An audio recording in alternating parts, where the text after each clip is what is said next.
Hi, welcome back guys. This is your friend, Cabbage Head Fanfics. Back with amazing fanfiction. This is the series of What If Deku Met Flirty Criminal Genius. Now before starting, please give this video a like and subscribe to the channel if you want more videos like this. Now let's get into the fanfic.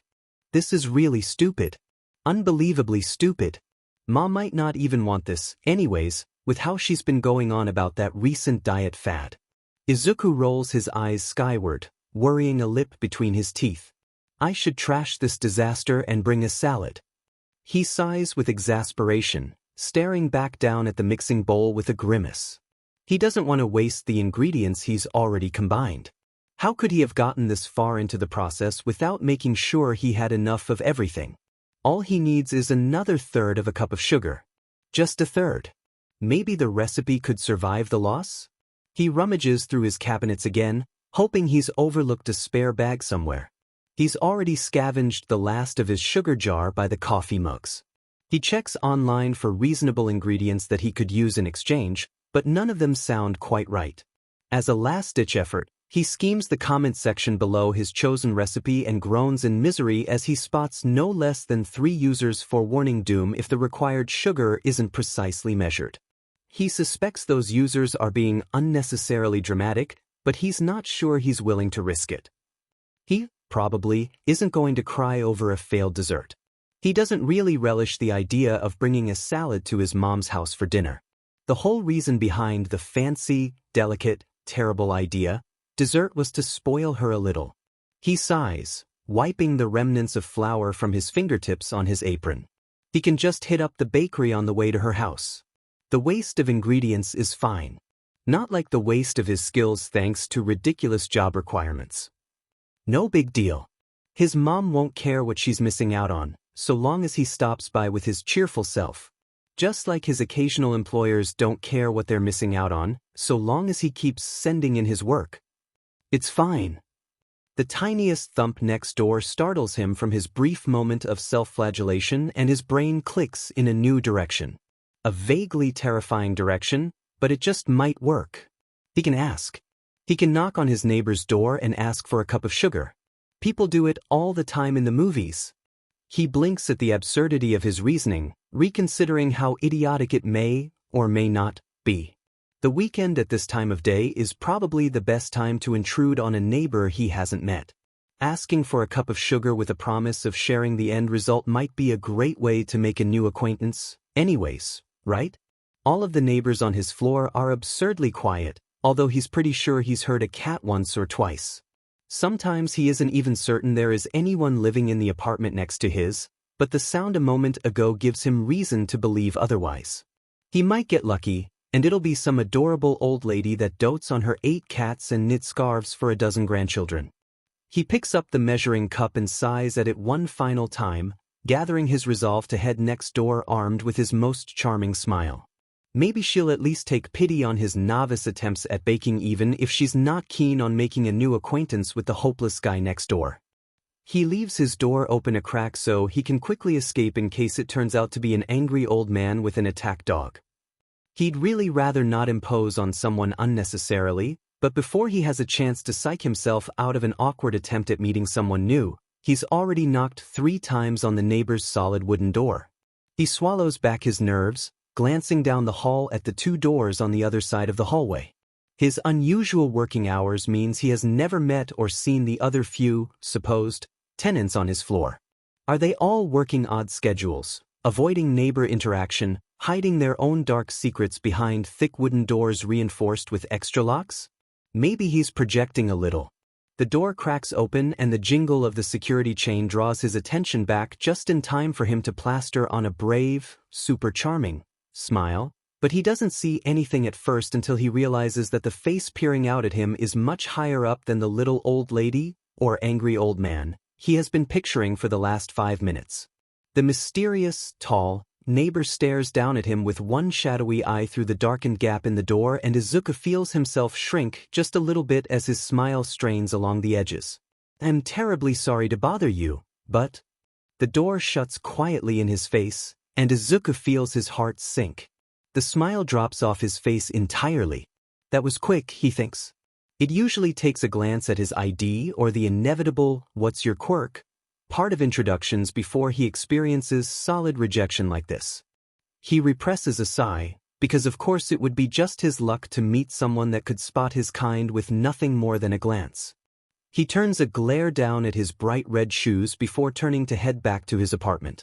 Few people know to look for those as a clue, but that doesn't mean no one knows to look. The chain rattles behind his neighbor's door before it's pulled open again, and he looks up in surprise at the violet-haired male standing in the open door, suddenly unsure whether he should be pleased that the neighbor is willing to hear him out, or wary that this very tall stranger is shrouded mostly in shadows and glaring down at him in clear suspicion. Izuku swallows nervously and rubs the back of his neck with his free hand. "Hey, I'm your neighbor. Next door." He points to the left with his thumb before lifting the partially filled measuring cup. "This is really dumb, and I'm so sorry for bothering you, but I was hoping you might have a tiny bit of sugar, so I don't have to toss the entire recipe that I idiotically started mixing before I realized." He trails off as the neighbor lifts a lavender eyebrow with clear incredulity. Izuku bites his lip in nervous anticipation and tries not to shrink even further as his neighbor stares him down for what feels like an entire minute, apparently sizing him up as his unblinking gaze sweeps him from head to toe. Without saying a word, he gives a sharp flick of his head for Izuku to follow him into his apartment. He turns left and disappears into the kitchen. Izuku carefully toes off his shoes just inside the door. The apartment's lights are off and blackout curtains hide the early afternoon sunlight, so the only light illuminating the short walk to a pantry is what spills in through the open front door. The kitchen. Light flicks on and Izuku blinks against the sudden glare of illumination as his neighbor drops a hefty bundle of what looks like a gray scarf across the kitchen counter, obscuring several dark items scattered across the flat surface. It's nearly the peak of summertime, so the sight of a scarf is an interesting detail. Maybe he's perpetually cold? Izuku drags his attention away from the summertime scarf and looks toward the rustling noises as his neighbor rummages through a cabinet for sugar, but then something in his peripheral vision causes him to do a double take. He surreptitiously glances back to convince himself he had just imagined it. Nope. Peeking out beneath the edge of the scarf is clearly the handle of a knife, and definitely not the variety used for just cooking, right next to what looks like the matte black grip of a firearm. Izuku tears his gaze away and presses his lips together to cut off the sudden urge to drop into muttering speculation as he works out dozens of ideas that suddenly ping through his brain. He doesn't want to reveal that he noticed, nor does he wish to spook his neighbor, but he knows he hasn't quite gotten a handle on thinking out loud despite the years of garnering weird looks from people that have overheard him. His neighbor could just be some kind of security professional or a collector. Maybe he's a cop. No reason to jump to conclusions. It's fine. He's not nosy, and all he's here for is some sugar. It's fine. Aside from the few items he's pointedly not gawking at, the kitchen is almost painfully sparse, with nothing more than a half-full coffee pot and a single mug sitting by the empty sink. His neighbor turns back in his direction with a neutral expression as he brandishes a bag of sugar. Under the spill of bright kitchen light, Izuku can see dark marks under pale violet eyes that match his gravity-defying hair. He looks exhausted as though he hasn't slept well in a very long time. Izuku idly wonders if maybe he shouldn't be drinking coffee if he has trouble sleeping. The neighbor blinks placidly, and Izuku belatedly realizes there's a hand outstretched for the measuring cup. "Oh, thanks so much. I can bring some of the completed recipe by for you later, if I don't completely ruin it in the meantime." He laughs, feeling a bit unnerved by the lack of response, but then his neighbor shrugs indifferently as he pours sugar into the container with a steady hand. That wasn't a no, he thinks, and then he really hopes he doesn't bomb the recipe. Izuku wrings his fingers together as he looks over his neighbor with curiosity. His hair and eyes are the only visible splash of color against his monochromatic outfit. His clothes look well worn but are in good condition, baggy enough to be comfortable for lounging while hiding his general physique. Izuku estimates the guy must work out based on the width of his shoulders and the muscle definition along one bared forearm. "Have you lived here long?" Izuku asks, wondering if the drawn-out silence might be due to excessive shyness, doubtful, a quirk limitation, possible, Or an unspoken wish to encourage Izuku to leave as soon as possible, most likely. His neighbor doesn't answer as he hands back the filled measuring cup. Izuku clutches the sugar to his chest with a trembling smile. This is going so badly. Well, it was nice meeting you. I really appreciate this. His neighbor shrugs again with an audible sigh like he can't wait for this cheerful interloper to get out of his home. Izuku hurries to the door and haphazardly stuffs his feet back into his shoes, casting a quick glance at the darkened interior that he hadn't seen on his way into the kitchen. Pale light from a laptop screen creeps along a blank living room wall, revealing the slim silhouette of a folding chair and card table. Either his neighbor has recently moved in, or he embraces a super minimalistic lifestyle. He says, swallowing down his nerves as he steps into the bright hall outside the apartment and pauses to look back at the still nameless neighbor now gripping the door handle with an inscrutable expression. Please, if I can return the favor sometime in the future? I'm a number 2, next door. Thanks so much. He bows as the door shuts quietly between them, and Izuku cuts off a sigh at the disastrous mess of their awkward first meeting. At least he hasn't sneezed or tripped and spilled sugar all over the floor. He stares down at the precious recipe ingredient that has already caused so much trouble and hurries back to his apartment to finish baking. It's fine. A thin manila folder sails across the office to land precariously at the edge of a well-worn desk. It's a miracle that it stays put, but the scant few pages within won't be difficult to get back in order if it falls. You can't seriously expect me to shift focus to a new mission. I'm already neck-deep in another. Shinso strides into the office and pushes the door closed behind him with the heel of his boot. He wants to kick it shut, but he'll be polite. For now. He furrows his brow, tucks clenched fists into the deep pockets of his jacket, and glares down at his boss. Splitting my attention between two targets is a dangerous dash. Don't think too hard about it. It's nothing more than a low-priority side task while we wait for the commission to get their buttes moving on our intel. His boss glances up at him briefly, pushing glasses up the bridge of a crooked nose. We're looking at a month, minimum, before we are granted the requested assets, and another to get everything set in motion. His boss sighs and rubs his temple, turning his attention to the case outline board along one wall. He points at two separate cards and rapidly flicks his hand with barely contained irritation. If it goes how I expect it will, we won't be able to wrap this case and get these guys for another 3 months, which means there won't be any major actionable items for you until then. Shinso thinks, briefly tempted to march right back out of the office and leave for a patrol, where 30 minutes of effort would likely net him more results than the months ahead of them where they can do nothing more than wait on a lumbering bureaucracy. He pauses for a moment and stares his boss down. So you think handing out extra missions will be a good way to spend my time? His boss shrugs. It's not a difficult case, yet. We have one lead on a potential target of interest. A whole 3 pages on this low-priority case. I feel blessed. It should be easy enough. Looking for more leads on some falsified credentials. Shinso slides into the chair across from his boss and props a foot up on the edge of the desk. He PPS his head at an angle and eyes the man across from him with a slight frown. I can't fathom what makes someone using a fake ID so special that our agency should be looking into it. This seems more like something the police should be investigating. His boss sighs and eyes the file at the edge of the desk.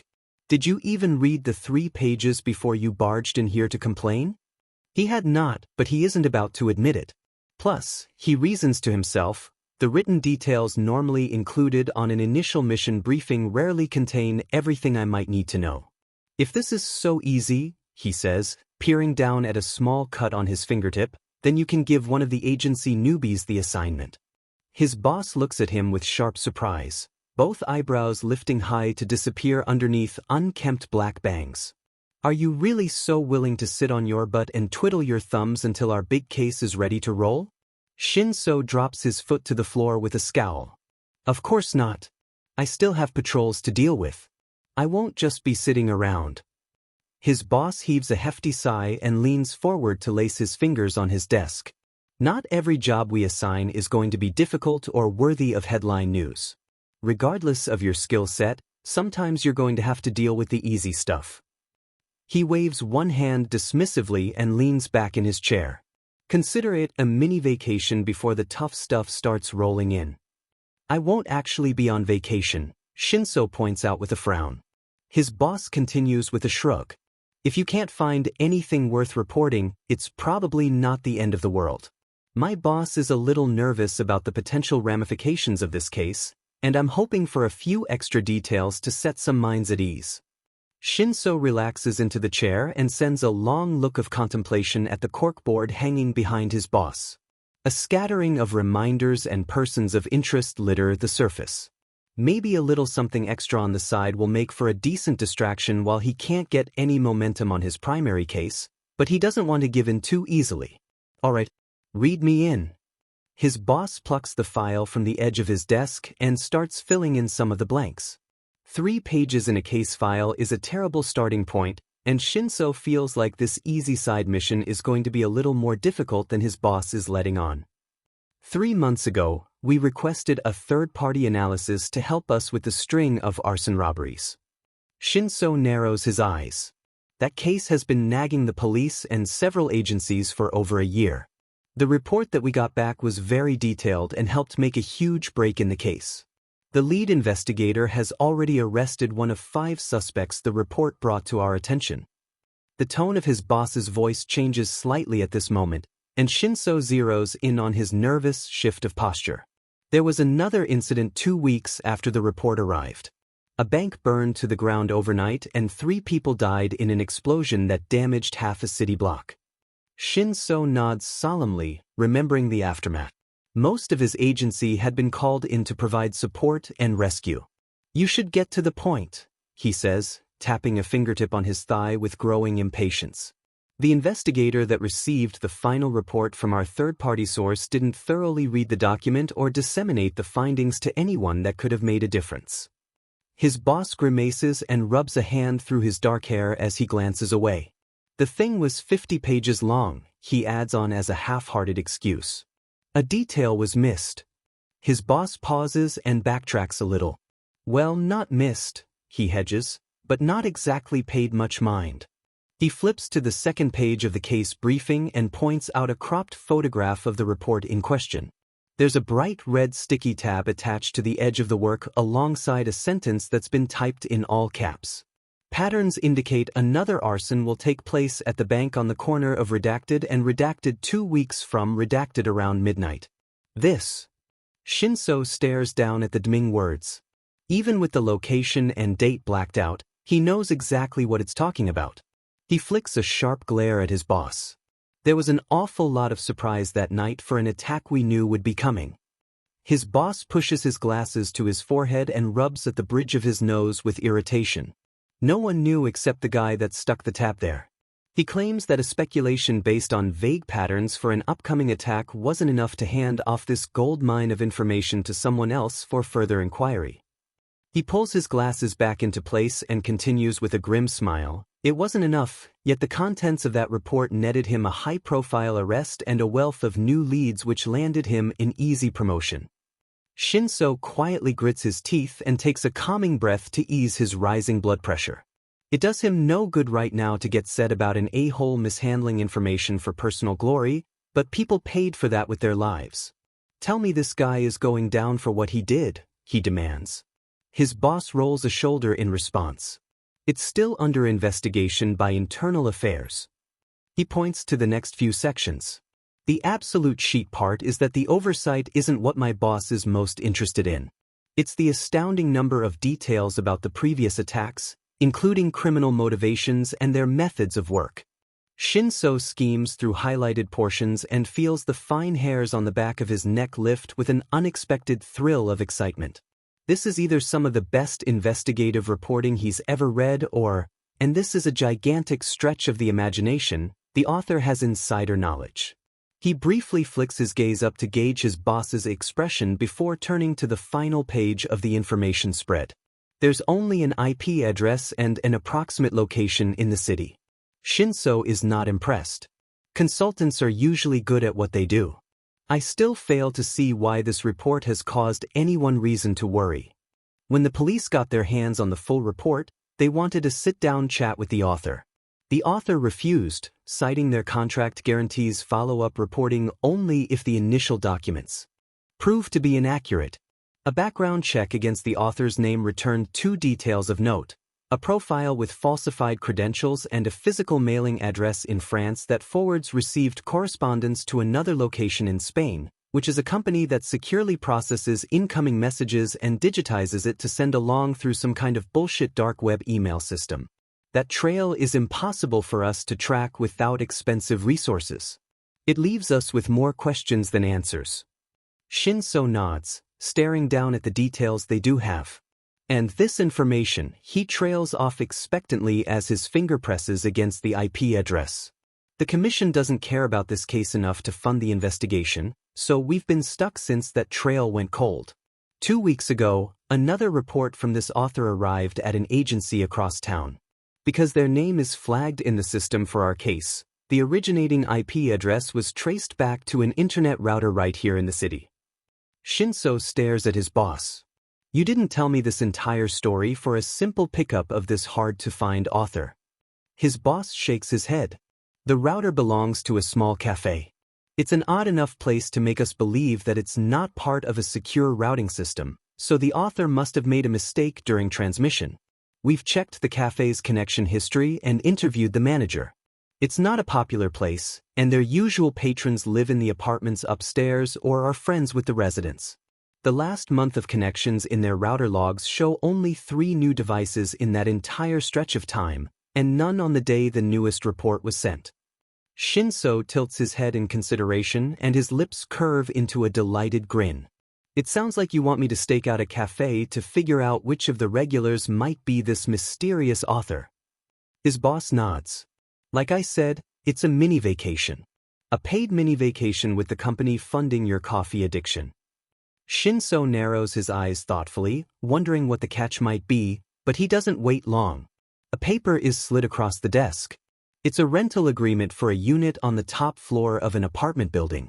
I have to move, he grounds out, sliding deeper into his chair. He isn't whining, he's concerned. I have cats. It's temporary, a month or 2 if we're lucky. Take them with you or we'll hire a sitter. Shinso presses his lips together in irritation. Changing their home turf like this will cause them unnecessary stress, just the same as it will if he has some stranger stopping by to care for them when he can't make it home. He anticipates a week of retaliatory ankle-biting at the very least. He schemes the details of the rental agreement. It's already paid for by the agency, and all he has to do is pack a bag. And his cats. He cannot leave them behind.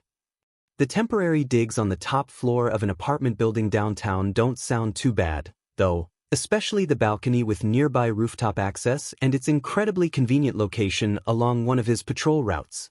The idea that he's expected to spend a good chunk of time on the first floor hanging out in a quiet cafe is decently appealing. There's one more thing, his boss says with an odd inflection to his voice. It almost sounds like amusement, but there isn't much that makes this guy laugh. He taps the screen of the tablet docked next to his computer a few times, then slides it across the desk for Shinso to see the image he has pulled up.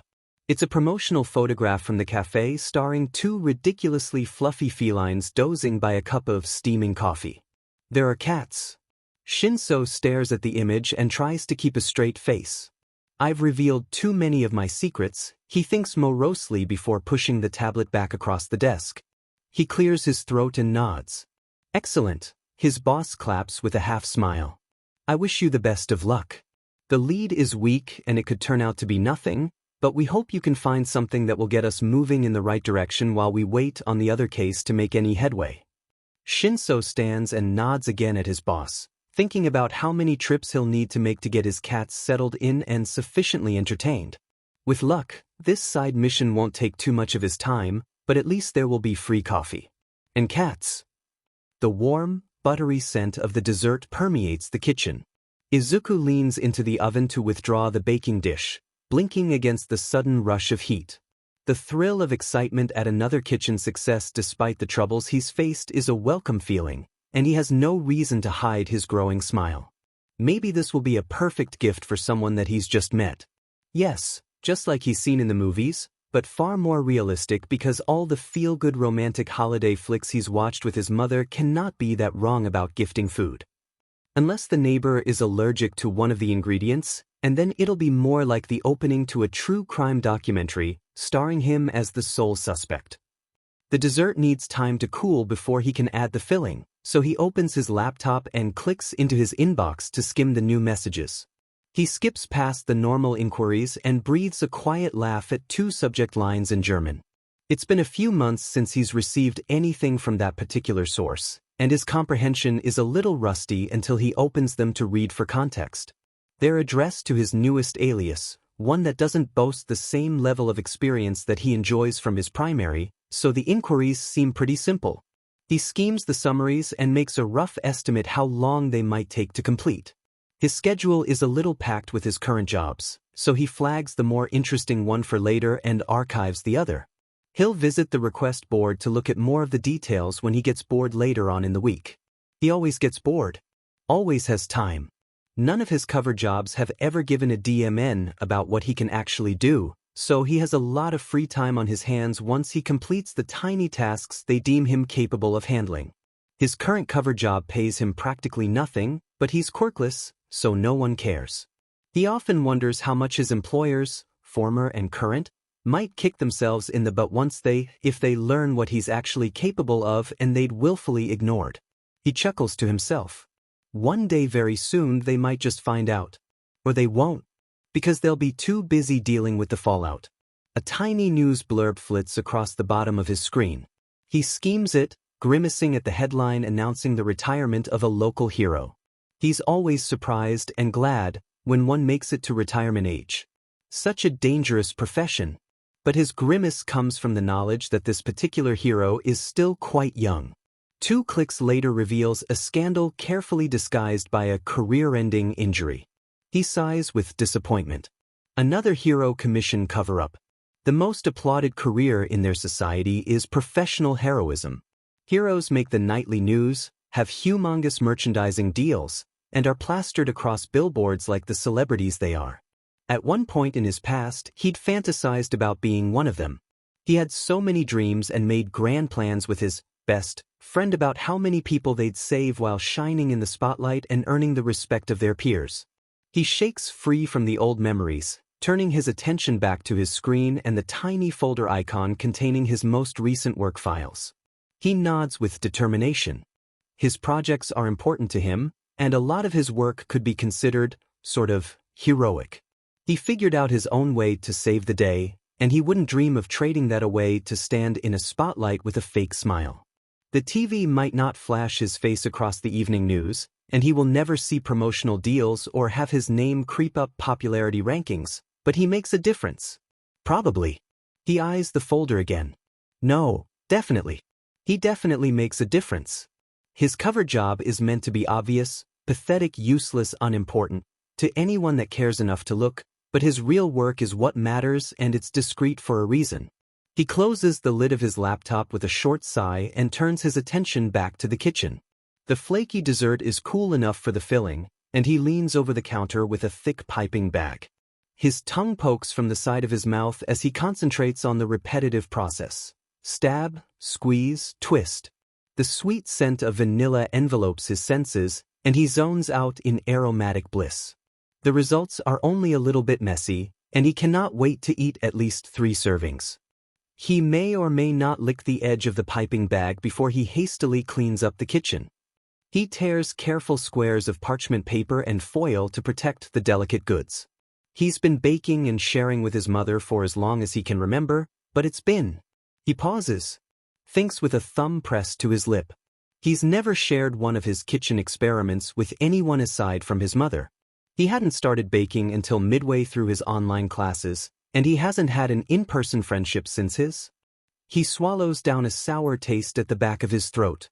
He used to share toys, blankets, dreams with his last friend.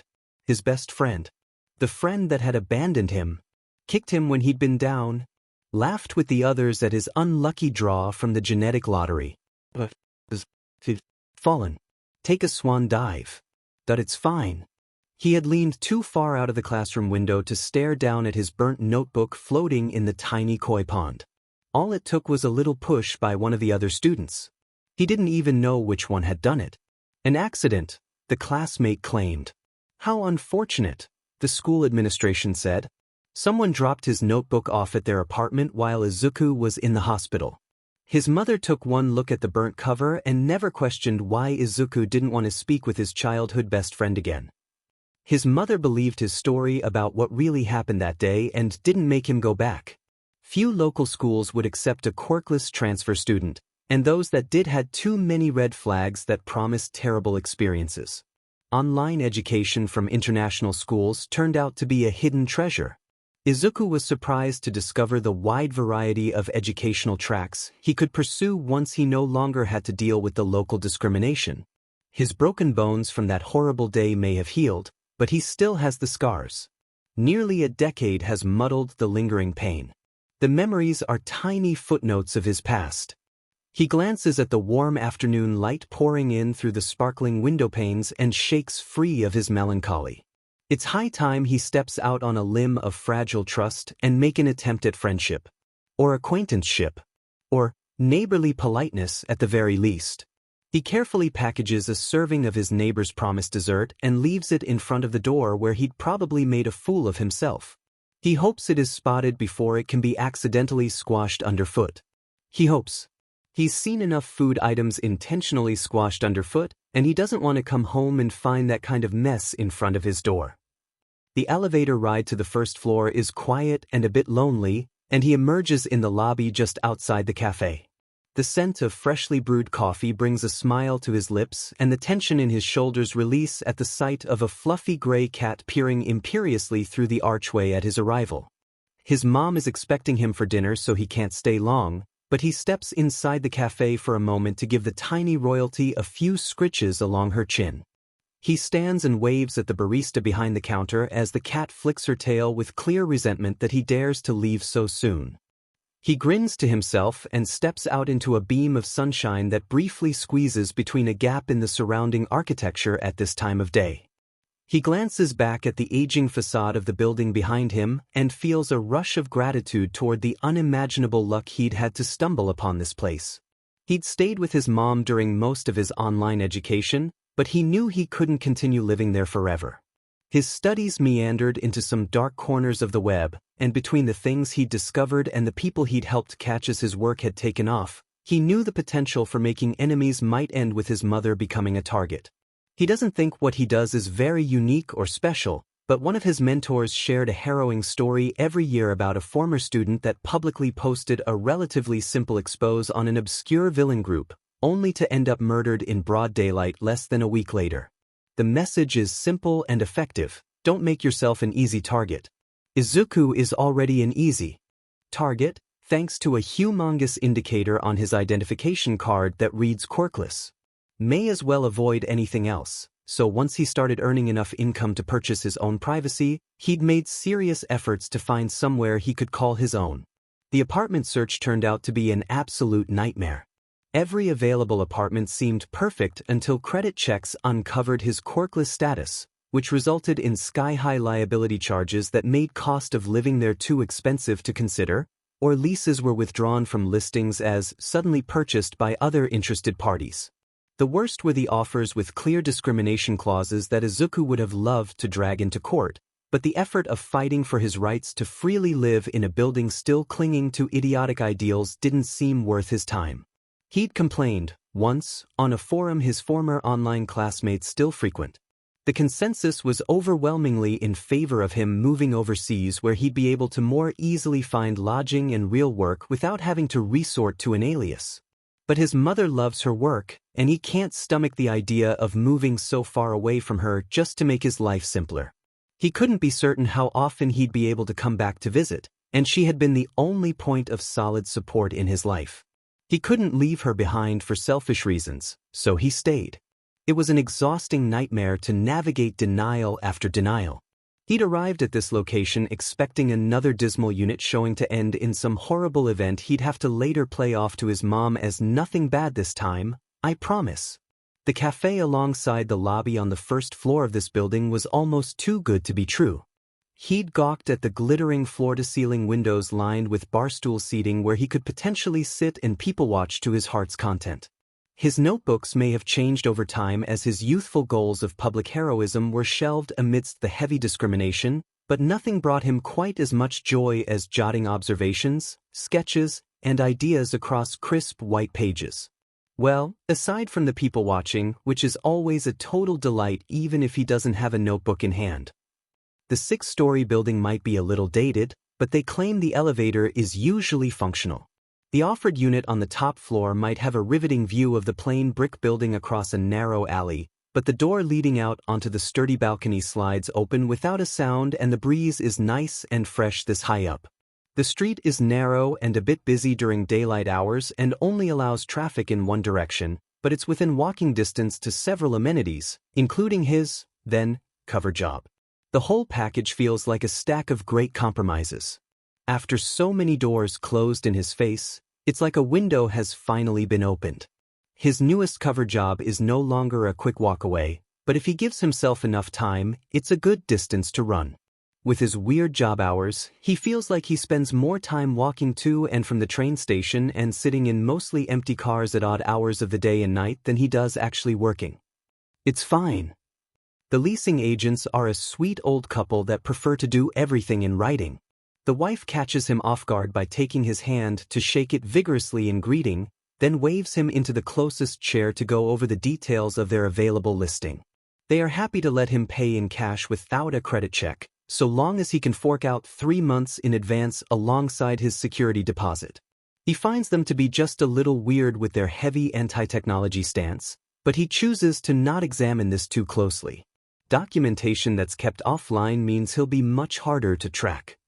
He's pretty much sold on the idea, but his final hesitation while he quickly reads over the rental agreement is wiped away at the first inquisitive murrow that cuts through the silence that has permeated the office. He glances over his shoulder and meets the gaze of one of 3 cats that slink freely in and out of the cafe through a custom kitty door leading into the management suite. Another MRP as it winds around his ankles seals the deal. With cats in charge around here, he can't lose. Without the usually required digital credit check, he's free to pull out his French passport for their documentation. They don't even blink at his foreign credentials. Their ancient photocopy machine scans a black and white image of his face beside the alias Akatani Mikumo and they file it alongside his scrawled signature on the rental agreement before handing him his first set of keys. The key is now marred with thousands of scratches from 4 years of use, and it jingles happily against a cat keychain as he stuffs it into his pocket. After one final adjustment to the dessert held carefully in his left arm, he heads toward the train to see his mom. He hopes she likes the dessert. Moving again, Hitoshi thinks with a frown. He supposes it isn't too bad. He's lived in his little studio apartment since graduation. It was so affordable that he'd signed the lease even before he'd known how much his agency contract might end up paying. Within walking distance of one of the better train stations, it has enough space for the things that he needs to be happy, namely, enough space for his cat's belongings. Maybe one day he'd appreciate living in a house again, maybe with a little bit of a yard. No tiny elevators, shared hallways, or rumbling music echoing through walls that could probably use some extra soundproofing. No obnoxious thumps from rowdy inhabitants or amorous late-night visitors. He glances at his front entryway and withholds a shudder of discomfort at cobwebbed memories of his mama's tired voice worrying about where he thinks he's going, and the irritating voice of her older brother cutting in that he'd better bring home something expensive if he comes back at all. His first home had been in an old suburb with his mama. Their little house may have been in serious need of repairs more often than not, but it was theirs. They even had family, mama's older brother, living next door, which quickly shifted from a blessing into a curse. He could barely remember his dad, who'd vanished sometime around the year his quirk had manifested. His mama's quirk makes her too lethargic to function as an adult if she doesn't use it frequently, so she desperately needed any support. His uncle had been thrilled to step in and provide for them, but it took far too long for his mama to realize that having him around wasn't the best idea. He and his mama left in a hurry after a particularly bad night and spent a frightening week huddled in a shelter. He wonders, sometimes, how she'd manage to find a job and a new, safe place for them to live, but he'd been young and overwhelmed by his terrible school life to think much on how adults made things happen. He'd vowed to be a better person than his uncle and had fought tooth and nail to be accepted to a school that could help him nurture his quirk into a tool fit for heroism. The circumstances later that led to the dorms being offered weren't ideal, but they'd been an unexpected boon in his attempts to sever the lingering familial ties. Mama is a good person. She understands his need for distance, his desire to grow into his own person, the need for a fresh start. He still visits her, but he no longer feels like he lives in the shadow of something horrible that lingers at the edges of his thoughts, waiting for their guard to fall so he can walk back into their lives.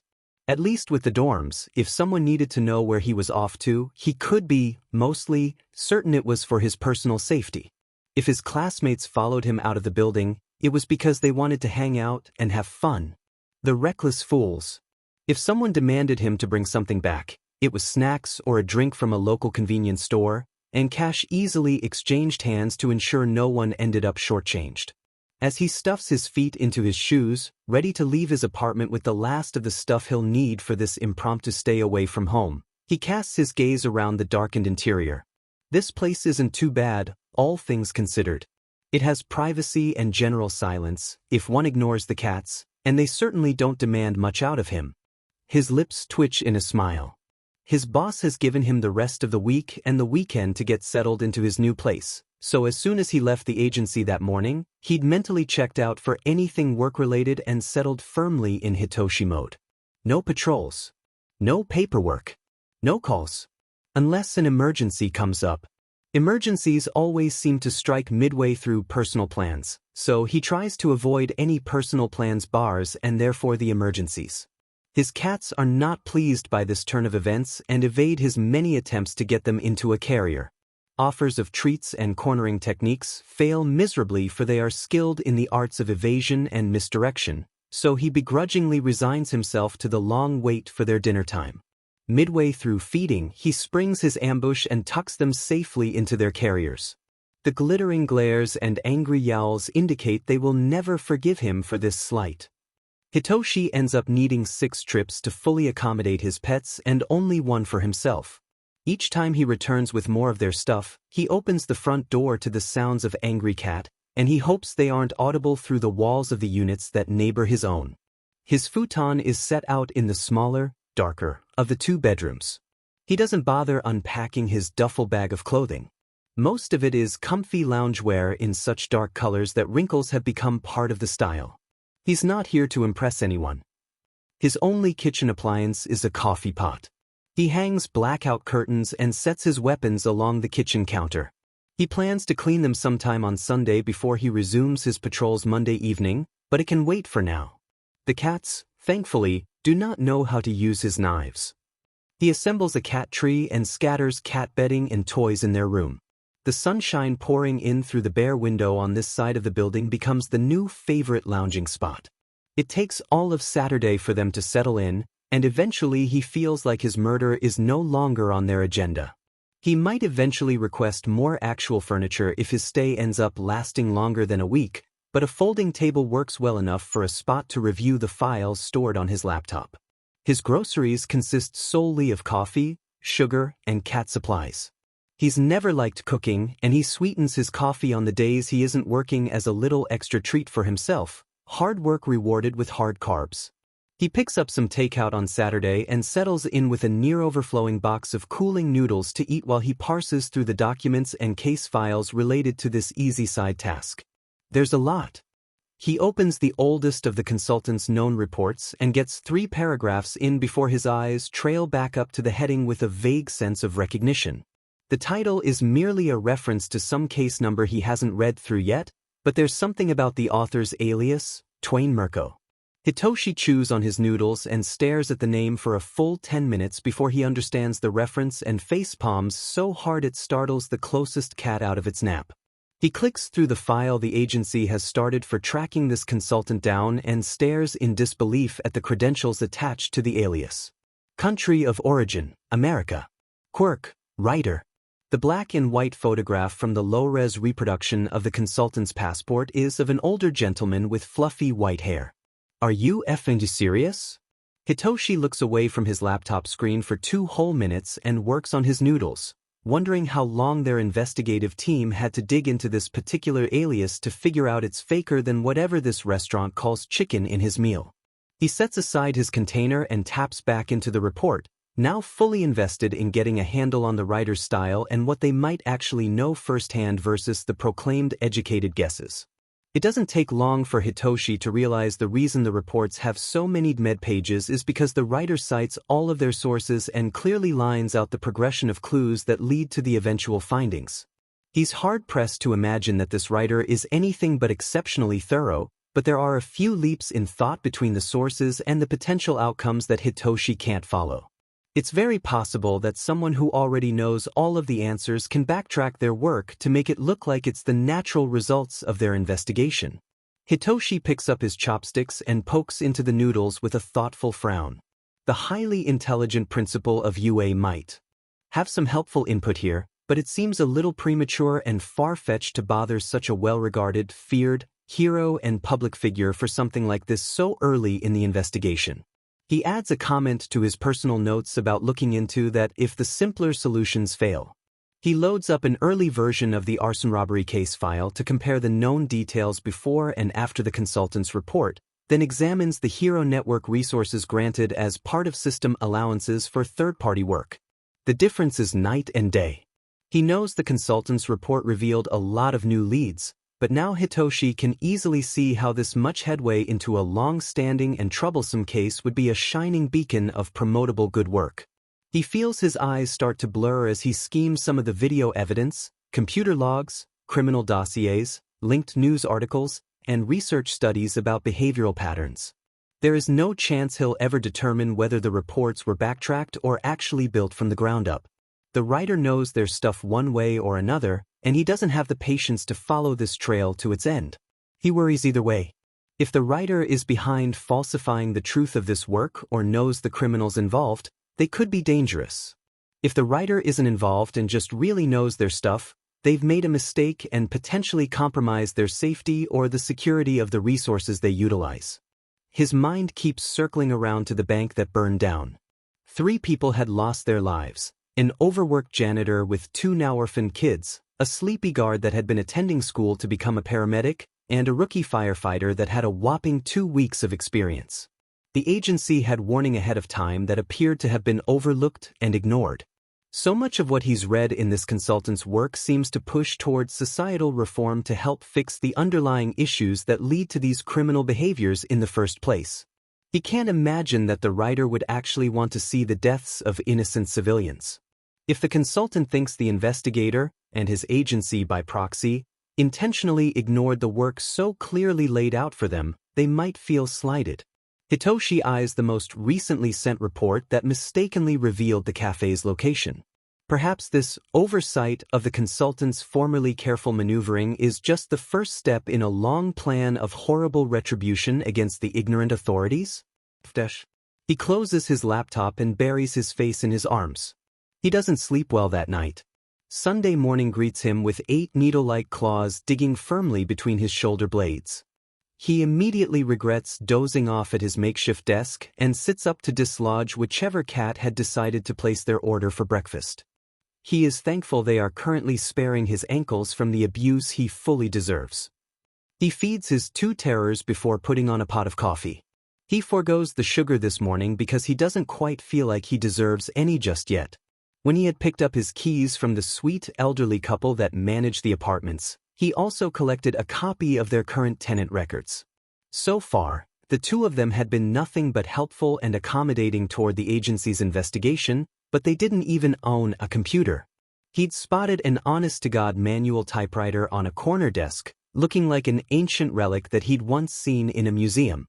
The fanciest piece of equipment they have in their office isn't even the phone, it's the copy machine. It only prints in black and white, but it has some kind of touchscreen interface, and Hitoshi is mildly impressed they know how it functions. And speaking of their phone, they're using a landline. How the F do they get any business done?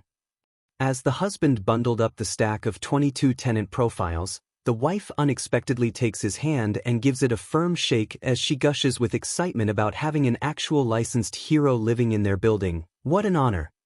He rolls his eyes at the memory. He's nothing special, and he doubts they'd have recognized him or his hero name even if he'd handed them a printout of his full, classified profile. Hitoshi leans against the kitchen counter and takes a sip of his coffee as he thumbs through the handwritten names on the edges of each folder. He doesn't bother biting back a laugh of disbelief when he spots the civilian name for one of the hero teachers at UA. He curiously pulls open the folder to skim the contents and sees she's living on the 3rd floor, but a rental note states that she's mostly away due to her job requirements. There's no comment on what she does for a living. He's pretty certain that's intentional. Long-term hero tenants value privacy and low profiles. The teachers mostly still live on the campus, and her schedule is likely so packed with her classes and patrols that she wouldn't have time to surveil her occasional home away from home. He glances away from the file, wondering if their mysterious author knows of the mostly absent hero on the 3rd floor. She's obviously not the person they're looking for. Oh hell, he hopes she isn't. He shakes his head and drops her folder at the back of the stack. There are several families of 3, some with teens. A law student and his wife. A few single parents with kids ranging in age between toddler and old enough to move out. A few retired elderly couples. A middle-aged guy on the 4th floor shares cafe shifts with his younger sister that lives on 3. The only other person on the top floor is his age and hails from France. A couple on the floor below have identification from a country he's never heard of, with a note in their file that they're traveling abroad. All of the tenant files in his possession are pretty dull. The only person that might have the education to put together their mystery author's reports is the law student, but he hates to jump to such an early conclusion. He's hoping some time spent in the cafe will reveal a frequent acquaintance that fits the bill more closely. He stacks the files back together and sets them on the table below his laptop before settling into his super comfortable folding chair to read through more of the reports and case files. He definitely needs a couch. This is the most boring Sunday he's had in a while. At least the coffee is good. Lunchtime passes by without notice, and it's nearly 2 in the afternoon when his stomach growls in. Protest of missed meals. He startles briefly and rubs at an eye before he stretches in his chair. He's contemplating the merits of popping down to the cafe to pick up a quick bite to eat when someone knocks unexpectedly. He silently slips over to the entrance of his apartment and presses an ear to the door. He's irritated at the lack of peephole and wonders how much trouble it'll be to install a hidden camera to monitor the hallway outside. He hasn't been staying here long enough to attract the attention of anyone interested in his untimely death, so the level of threat waiting in the hall is probably pretty low. He pulls open the door, the security chain stopping it with only an inch to peek out at his unexpected visitor. It takes him a moment to place where he's seen that face, and then he recognizes the French guy living in the unit next to his. He can't remember the name on the file, but that's fine. They haven't actually met yet, anyways. He closes the door, hurries back to the cat's room to shut them away in their sunny slice of napping paradise, then stalks back to the entryway with his capture scarf tucked under an arm. Just because his neighbor seems mild-mannered doesn't mean he is. In the few days since he's moved in, he's only had the slightest impression that there could be even a slim chance that one of the residents of this building is directly involved with a dangerous group of criminals. But as he stares down at this short green-haired guy stammering out a request for a cup of sugar, he almost hopes that this is some kind of ruse to get him to drop his defenses long enough to spring a surprise attack. He eyes the earnest, nervous expression, the near-trembling cup held firmly in one hand, the smudge of flour on a polka-dotted apron, and has to fight back a laugh. The short guy gives off the least threatening vibes he's ever seen aside from the little kids that used to stop by his mom's old house to sell cookies every spring, and is probably the last person he could possibly imagine being some kind of mastermind behind any kind of criminal activity. He invites him in and flicks on the kitchen lights, haphazardly tossing his capture weapon over the several other weapons he has lined up along the counter to hide them from immediate view. He leans into his cabinet for the bag of sugar he just put away the day before, fully aware that his teachers would probably, absolutely, ream him for turning his back on a stranger within arm's reach of that many knives and firearms. Something about this guy makes him think that he couldn't hurt a fly. He seems so uncertain and uneasy, like he's frequently in danger and needs a full-time bodyguard. He turns back with the sugar and looks him over in the bright light of his kitchen. He's been wrong before. This guy could just be an incredible actor. The neighbor mumbles awkward thanks as he hands over the measuring cup like Hitoshi's just saved his but from some great disaster in the making. All this trouble for some sugar, the only ingredient he happens to have on hand. The coincidence is almost hilariously bad, and he fully expects this snippet to make it into his memoir. If he lives to that kind of age. His neighbor attempts to pry small talk out of him as he fills the cup and sends him on his way, but he's not feeling much like chatting with his neighbors, just yet. Maybe in the light of day in the cafe downstairs it'll be easier, where his secrets aren't, poorly, tucked away a mere 3 feet from where they're standing. The shadows in his apartment seem a little intimidating for a friendly sit-down, and he doesn't even have a couch to offer the guy a seat. Hitoshi eyes the smear of flour across his neighbor's freckled cheek just before he bows with a final set of thanks, then shuts the door to cut off further rambling. He's not there to make friends, yet, especially with the cute guy next door. He rolls his eyes, imagining the irritation of random interruptions he might be inviting upon himself if the guy starts thinking he's friendly. Izuku's mother greets him at the door with a tearful smile and exclamations about how long it's been since he last visited. "It's only been 2 weeks, Mom. It's fine." The evening passes with second helpings of dinner and enough dessert to make up for the time spent apart before they find themselves lounging side by side on the squashy couch with cups of tea. The only thing that matters in their lives right now, besides one another, is the work, but they both enjoy what they do, albeit for very different reasons, so catching up on their jobs is a must. Her stories are a little bland, but her daily life is exactly how she likes it, so Izuku smiles and nods and periodically refreshes her cup of tea. His mother is the most vibrant when everything goes according to plan. He tells her about how well his actual job has been going, and her eyes light up in surprise and delight at some of the obscure details he can slip into his narrative. Izuku is the most vibrant when he has injustices to fix with the power of the written word. Then his joy fades at the edges as he tells her about the progress he's made while working his cover job. Her lips thin a little too, with clear worry and outrage at what he's uncovered. Izuku's current cover job is with one of the shadiest businesses he's had the displeasure of working for, and the only reason he's stuck around as long as he has is to collect sufficient evidence to absolutely destroy turn in the management for fraud, employee discrimination, and horrendous safety violations. There's more, but he doesn't tell his mother.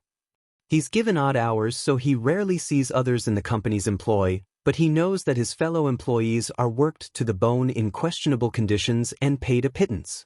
His paychecks, and at least a few others, are paid in cash under the table, and based on what he's seen while he, rather mindlessly, handles their document processing, he's pretty sure they don't report his hours, or existence, to the employment board.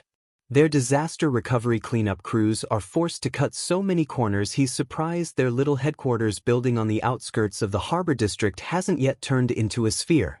The management is rolling in funds from city grants, but they haven't been very clever at disguising where the money is actually being spent.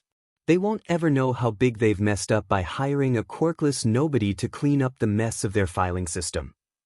He may be mad at their audacity, but he's enjoying the process of plotting their downfall.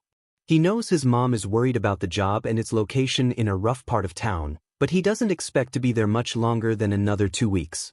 The last piece of evidence he's hoping to come home with involves a visit from the company owner that's scheduled at the end of the month. His report of the management's activities is lengthy and will be impossible to sweep under a rug, and he cannot wait to throw their entire operation to the media vultures before handing the accumulated evidence over to the police. When he shoots a vicious little smile into his mug with the thoughts of his imminent victory, his mother bursts into laughter and ruffles his hair. His visit runs longer than he expects, so she offers him the guest room for the night and he curls up in well-worn sheets and revels in the familiar sense of home. She kisses him goodbye on Monday morning before the sun comes up, and he makes his way to the station to catch an early morning train back to his side of town. He could have stayed later, but she goes to work early and he has a consultation he hopes to finish by midday. He tucks his hands into the pocket of his hoodie against the unexpected chill of morning. The city breeze keeps knocking the hood off his head, sending eddies of the dew-dampened air down the back of his neck. In a few hours, the summertime heat will burn off most of the damp chill and the breeze will be much more welcome, but that's then, and this is now, and he's really regretting the shorts that made so much more sense late yesterday afternoon. It's fine. He crosses an intersection with a lone morning cyclist, his attention briefly flicking between the handful of people that are heading toward the station for work. He wants to look a little longer and really get a feel for what makes each of them special, but staring while walking down the street is a fast way to get someone angry enough to pick a fight.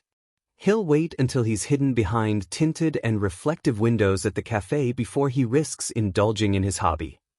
A flash of pale purple snags his attention as he crosses another street, and he looks up to stare a little more openly at the sight of his next-door neighbor leaving the building in the opposite direction. He's wearing a different set of loose, dark clothes, and Izuku gets the impression that he's perpetually dressed to sleep anywhere. He tilts his head in consideration as he watches the taller male saunter down the street. Did he just roll out of bed like that? His gravity-defying violet hair would probably never suffer from bedhead. He finds himself wondering what his face looks like so early in the day. Did he get enough sleep to banish the dark marks under his eyes? Did he see the dessert he'd left? He shakes free from his thoughts, recognizing the dark gray around his shoulders to be that odd summertime scarf from the night before. The moment odd crosses his mind, the morning chill bites a little deeper down the back of his hoodie, and he instantly regrets judging his neighbor's wardrobe. He seems confident and comfortable, and isn't that a nice package deal? He glances down at the pavement in time to spot and step over the crack he's tripped over 3 times in the last month. Good luck today, he thinks. He sighs and catches his lower lip between his teeth while he seriously considers the merits of getting his own summertime scarf. The elevator takes at least 5 minutes to reach the first floor, but the reason behind the delay is that it has picked up 3 of his fellow tenants. He is somewhat acquainted with most of the people that live in the building, but he regrets not being more sociable in the years that he's lived here. By now they might find it incredibly odd if he were to ask for their names. He could always dig into his resources for missing details without needing to rely on social interaction, but it feels wrong to abuse his access just to feel less awkward at the elevator. Each returns his nod of greeting with a smile as they step out, and he steps in to press the button for he leans against the elevator wall and stares at the blurry reflection as gentle dings indicate each floor he passes. A lot of the tenants spend time in the cafe. It's like a communal meeting spot for the residents and some of their friends, and anyone that visits more than once probably knows he's almost always to be found there, tucked away in a corner as he taps at his keyboard or plastered to the glass storefront to peer out at passers-by like it's a television drama. He does a lot of eavesdropping on the conversations that flow around him, and he can't help but notice the accidental quirk usage that sometimes occurs in plain sight. It's both impressive and sad that he figured out the regulars' quirks forever ago. They'll never know he knows, but isn't sure about any of their names. A few have nicknames for each other, and sometimes he wonders if he's not the only one clueless to the tenants' true identities. Maybe he lives in a building filled with more aliases and mysteries than his own. They're all decently polite, but he guesses that he must look perpetually busy in the cafe when they manage to cross paths. Few of them have bothered to introduce themselves, let alone stick around to chat. Maybe they're feeling the same awkward gap of years as he is, and that's why no one bothers to ask names anymore. It's fine. When he steps out on the 6th floor, he is immensely relieved to find no crushed desserts left in front of his door as a thinly veiled warning against further attempts at friendship. He feels a little hopeful that his strangely quiet neighbor appreciated his efforts instead of dropping it directly into the trash, but he doesn't dwell on that long. He changes into something a little more appropriate for spending the next few hours focusing on his work in an air-conditioned cafe, then collects his computer bag and heads back down to the 1st floor. The barista glances up at his arrival with a wide grin and sets about putting together his usual morning fare. He drapes himself across the cushioned bench in the far booth and leans his head back, staring up at the shimmer of reflected morning light sprinkled across the ceiling tiles. One of the cafe's tiny royalty deigns to grace his lap with her presence, and he runs his fingers through the soft gray fur as she purrs in contentment. A mug of piping hot coffee and a plate of warm pastry appears on the table as the barista slides into the bench across from him and props her head on her hand. "Did you see the new guy?" she murmurs with quiet delight. "I was too busy embarrassing myself in his presence last night to really get a good look, but yeah," he sighs in response, sitting up straight to take a bracing sip of the hot drink. His face burns as he thinks of their awkward introduction, and then he has to fight back a grimace as he recalls he hadn't even mentioned his name. In his defense, neither had his neighbor. But those hastily hidden weapons? The deeply dark, weirdly empty interior with nothing but a computer for light? What is his neighbor up to? He's still leaning toward the idea that he must have recently moved in, but if he's really someone navigating their way through a bad patch in life, Izuku has a lot of practice finding helpful solutions to fix all sorts of troubles. And if it turns out he's really a bad guy? Well, Izuku will cross that bridge when he gets to it. He flinches in surprise when the barista tsks at his obvious suffering. She's still sitting across from him and his coffee mug is almost empty. She notices he's finally paying attention again and gives him a really excessive wink. He has no idea whether she's flirting or just being friendly. He smiles awkwardly in response. He's bad at this. It's fine. A timer for one of the ovens buzzes loudly next to the register and she moves to get up. "Let me know if you catch his name?" she begs half-heartedly as she heads back to the counter. He hums his agreement, wondering if he's even caught her name. He'll have to take a look at her name tag the next time she refills his mug. He forgets to check. The report he's working on this morning has been a quick and dirty review of the security measures protecting a company in some Eastern European country. Their chief of security wanted a rundown on potential weaknesses and upcoming competitors. He found much of what they'd needed to know with minimal poking, but a week of social engineering had revealed a horrifying lack of employee caution, and fixing those issues will take more effort than the rest of his recommendations combined. He completed much of the work last week, so this morning he's finishing up a secondary copy translated into English as per their contract. Translations are oftentimes the trickiest part of the job, where a single slip could mean the difference between "you might be robbed, so get insurance and a guard dog," and "you were robbed, so call insurance and get a new guard dog." He finds his gaze frequently flicking down to the corner of his screen where the tiny green icon indicates his secure routing service is still running. A few weeks back, he'd been so tunnel-visioned on his work that he'd idiotically missed the tiny red notice that something had gone wrong, which had promptly disappeared as his secure routing service quietly and completely crashed in the background. He has no idea when the service actually stopped working, but he knows it was sometime after sitting down that morning to finish and send off his last agency report, but before the end of the second episode of a delightful documentary series he's recently started watching. His gaze flicks down to the tiny green icon again to ensure it's still there. It is. It's fine.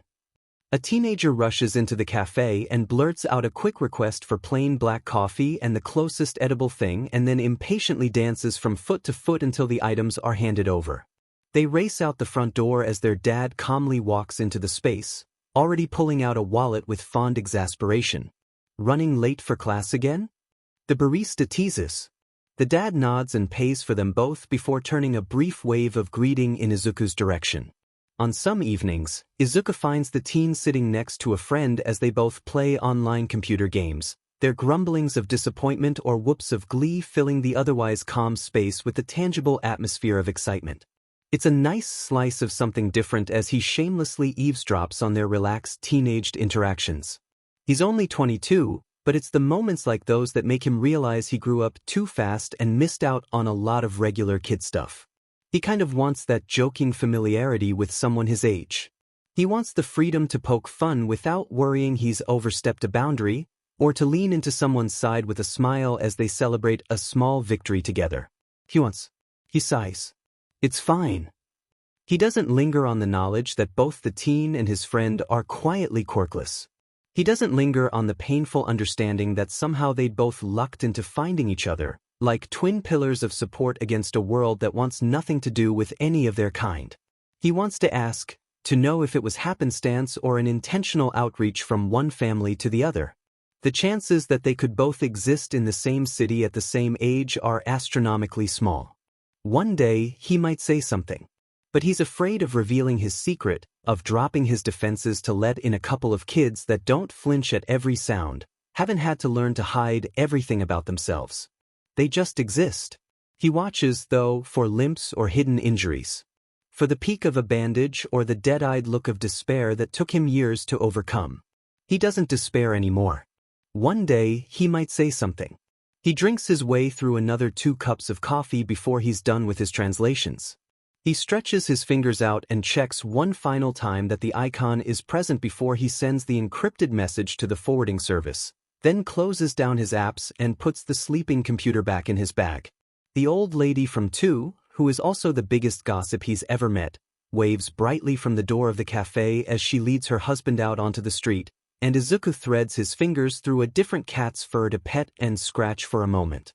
The royal trio usually takes turns soaking up the warmth from his thighs as he works through his mornings in the back of the cafe, but his work is complete and the window seats are calling his name. The cat isn't ready for him to stop scratching yet, so he'll have to wait a little bit longer before he has permission to move. When he has the time, he sits, watches, and speculates on the quirks of everyone that walks down the street. They usually can't spot him shamelessly staring through the reflective glass, and he indulges in this favorite hobby without a soul to complain or give him weird looks for mumbling his ideas out loud. He's about 30 minutes into his mutter storm before he realizes he's been speculating in English and the barista is standing next to him with a grin of amusement, he thinks, while holding out the sandwich he likes to eat for lunch.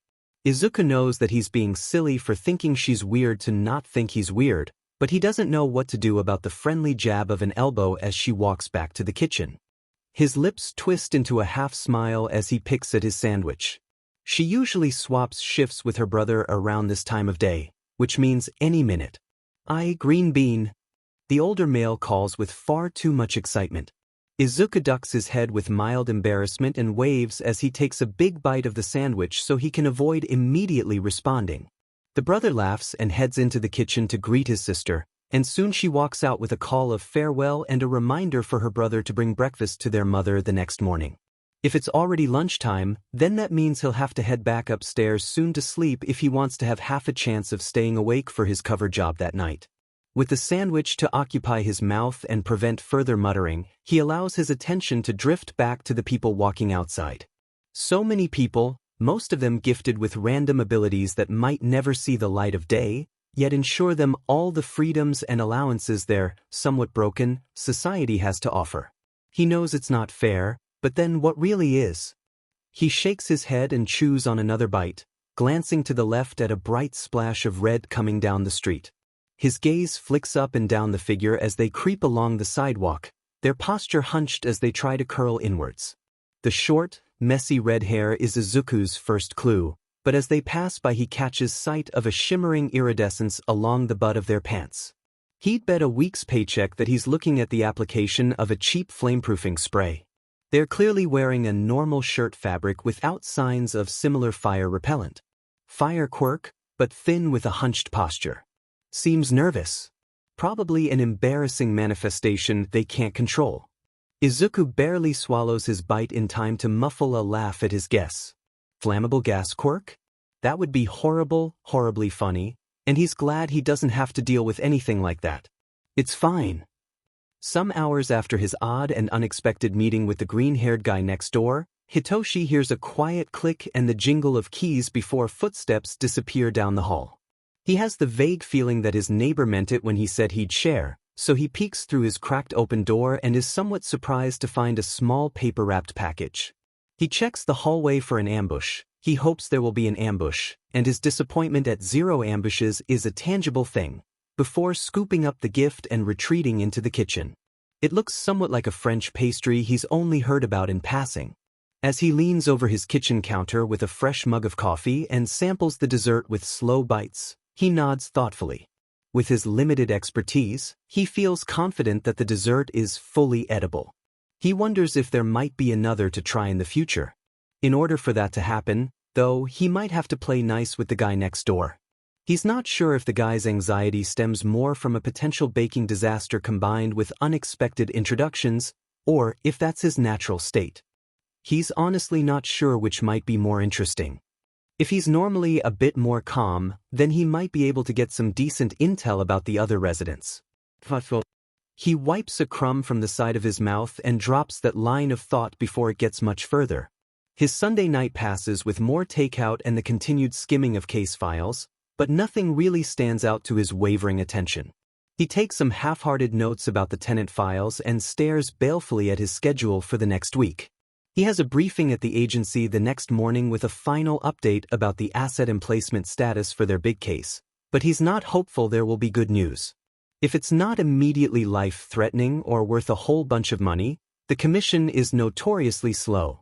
He spends a few minutes to neaten his workspace, then feeds the cats one last time before he slumps bonelessly onto his futon and puts his phone in his face to drown his irritation with videos of cats doing funny things.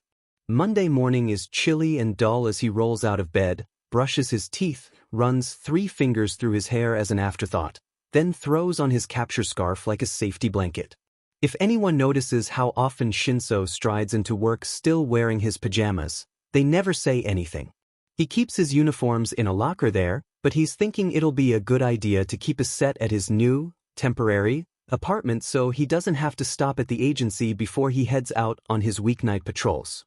He glances at his phone to check the time as he slips out the front door of the building. He has 20 minutes to get to the agency before the briefing is scheduled to start. He's tempted to jog the whole way there so he can show up obnoxiously sweaty and gross, but he doesn't have another change of civilian clothes on hand, so he immediately discards the idea. Next time, he thinks. The briefing goes about as well as he expects it will. Everything is horribly stalled, and they now have written confirmation from the commission that their requested assets are currently under review by the funding board, who will not be meeting for another 20 days. Shinso does not throw his briefing packet, but it's a near thing. He stops by a pet shop on the way back to his side mission and buys more cat stuff. He does not have a problem. It's late afternoon before he makes it home again. He squeezes in through the building's front door with boxes piled a bit too high in his arms, glancing to the side to note the cafe is currently empty of patrons. He'll come back the next morning to get started on his coffee-fueled surveillance. Somehow he manages to hit the call button for the elevator and make it back to his apartment with everything still in one piece. Hitoshi's cats express their forgiveness for his recent misdeeds by playing with all of the emptied boxes and packaging, while ignoring the new toys and furniture entirely, as cats do. He's forgotten his uniform in his angry haste to leave the agency earlier that day, so once evening is upon him, he trudges back toward the partially lit building to change in the empty locker rooms. His first patrol that week is quiet and uneventful. The sound and feel of streets and rooftops beneath his feet as he runs and leaps lends a welcome thrum to the blood rushing through his veins. It feels good to get out and look for trouble that night, despite never managing to find any. He spots a runner headed toward the harbor district, which seems a little strange for the time of night and the area they're in, but they aren't chasing anyone and no one is following, aside from a curious underground pro-hero, so he lets the runner continue their probably not suspicious activity. He provides backup for a police request that comes over the network at around 1 in the morning, but it's just to help push a stalled vehicle out of the street. It's boring but familiar. It's a good stretch of his legs and clears his brain of all the static that's been running his nerves ragged with the potential what-ifs. When he gets home at 3, he showers and falls into his bedding, asleep in minutes. The next morning is an unfortunately bright Tuesday. He has no briefings and a full day of freedom ahead, so he idles in the kitchen with the can opener. His 2 cats twine around his ankles with loud complaints about his lack of breakfast dispensing efficiency. Hitoshi stares down at the ginger digging her claws into his thigh. I bring you gifts and clean up your messes and feed you the best stuff I can find, and this how you repay my kindness? With his attention diverted, the other cat bites his ankle. He's expecting the physical show of adoration, so he doesn't flinch. The bowls are set on the floor and he is ignored entirely in favor of food. Ungrateful, he mutters. He loves them anyways. He packs his laptop into a carrying case and snags his key. He stops at the open door for a moment and glances back at his capture weapon. It looks close enough to a scarf to get away with wearing it in public with passing glances, but if he keeps it with him every time he heads down to the cafe, his neighbors might eventually realize it's not quite what it seems. He's hoping to look like a mostly average guy long enough to figure out some leads and then get back to his regular life. No weird explanations or shady suspicions if he can avoid it. He leaves it behind. He punches the call button for the elevator and eyes the lights indicating its approach. He thinks briefly of the stairwell. He should give it a peek sometime soon in case there's an emergency, so he's prepared for either a swift escape down a perfect straight-shot gap between the spiraling staircase, or jumping down 20 steps at a time while he turns 4 corners between each landing. He hopes it's the former, or he's going to end up with a dozen new bruises. The elevator dings. He steps forward without looking and nearly barrels into the short neighbor that's stepping out. Hitoshi stares. He looks like hell. The guy gasps in surprise at his unexpected appearance, and Hitoshi schemes the visible injuries with mounting concern. The cut on his lip is the most obvious of them all, and he wonders if it might actually need stitches. "I'm hoping that isn't as bad as it looks," he finally says, and the guy flushes scarlet as he stares up at him. "Oh, for FS sake, if this guy has a concussion?" he thinks, peering carefully into his green eyes at his dilated pupils for any difference in size. "Blink twice if you've hit your head," he demands. The stammering starts in as he waves off Hitoshi's concern, threading a bruised hand through the wavy green hair at the back of his neck. He wonders how the guy managed to get into a fight over groceries before breakfast as he lifts the bulging paper bag in his hasty explanation. His aborted attempt at a smile ends up spilling more blood down his chin, and Hitoshi mentally scrambles before realizing he has absolutely nothing on hand to press to the guy's wound.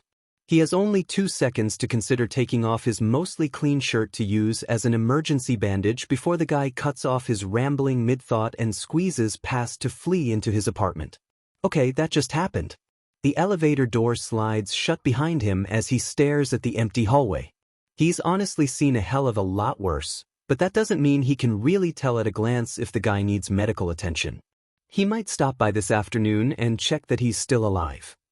The absurdity of his short neighbor getting into a physical altercation with someone and then playing it off as no big deal eats at him the whole way down to the first floor. His first thought is that this guy has been a pushover his whole life and he just doesn't know when to ask for help. His second thought is that maybe he doesn't just look like he needs a full-time bodyguard, and whoever ends up tailing him is going to have their hands full. It's a little preposterous for 8 o'clock in the morning, so he drops that thought for another time. The barista greets him with far too much cheer as he slinks into the back corner to park himself with his back against a wall. He plugs in his laptop and settles his hands around a cup of plain black coffee, and the barista wheedles him into trying some baked good that he's never seen before. It crumbles between his fingertips as he takes a bite and buttery warmth melts across his tongue. The moment one of those personable cats makes a home in his lap, he decides this is easily the best mission he's ever accepted, and he makes a mental note to write something heartfelt instead of rudely sarcastic on the card his agency gets for the boss each year. He opens his encrypted mail and checks for any new messages. There are none, because the people worth talking to know better than to chat at him for no good reason. He's spent much of the weekend reading through this mystery author's work, but he's been staring at words hoping to find personality only to find a pile of professionalism. No obvious opinions, just facts. No impressions or feelings.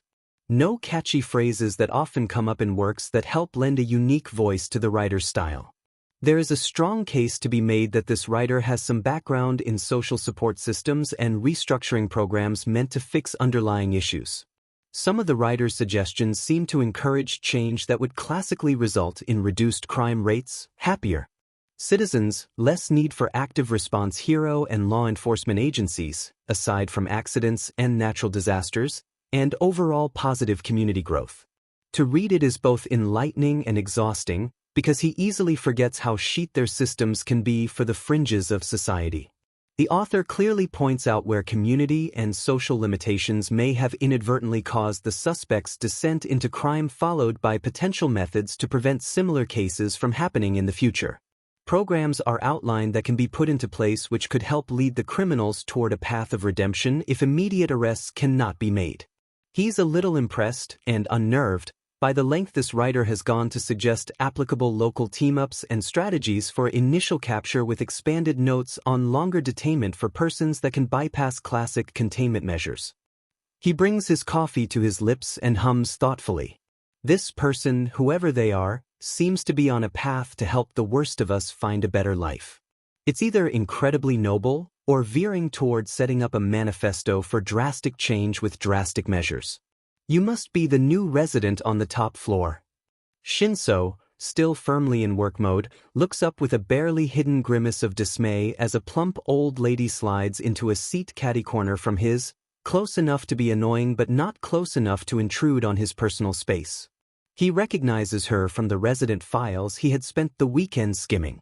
She holds out her hand in greeting as she introduces herself with a kind smile, but it borders on what he might consider a sly grin. He'll have to get to know her better before he can be sure which fits her best.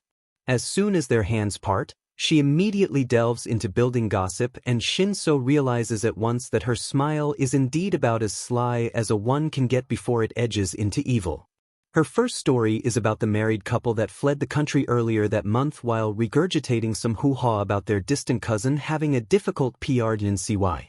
He has trouble following for a moment until he gets enough context to understand that "huolu" means incredibly transparent lies. As she goes on into the details of a sordid love affair with an assistant at the husband's accounting firm, he quietly opens a note file to tap in some comments about the various levels of baloney he's being fed from a lady that might be legally blind, based on how thick her glasses are, but apparently sees and knows everything that happens between the cafe and the rooftop. Couple on 5 has potentially fled the country, but left a week before our target time frame. Another couple on her floor is expecting a baby at the end of summer, and isn't that exciting for the building as a whole, to welcome new life amongst our number? She exclaims this a bit too loudly as she's apparently overwhelmed by a bright light in her suddenly damp eyes. Shinso is, quietly, incredibly thankful that he'll likely be done and out of the building before the expected birth. Inconsolable newborn is a hurdle he hopes he won't have to deal with for at least another decade. If ever, thanks to his current zero interest in females. He makes a note: new baby on the way, potential money problems due to schooling and new family. Father-to-be is a law student and might have enough legal background and education to develop reporting on this level, though proclaimed career path in estate planning conflicts with this much expertise. The gossiping lady gets her own note. Can't stop talking to save her life. If her husband has the skills to keep a consulting hobby quietly contained, then we're dealing with a mastermind of epic proportions and will need extensive funding and technical backup. My computer is probably already compromised, and his mistake by accidentally sending that doc from the cafe must actually have been a lure to catch us trying to catch them. If I die, please spend my insurance money on the cats. They deserve a cat mansion in the countryside.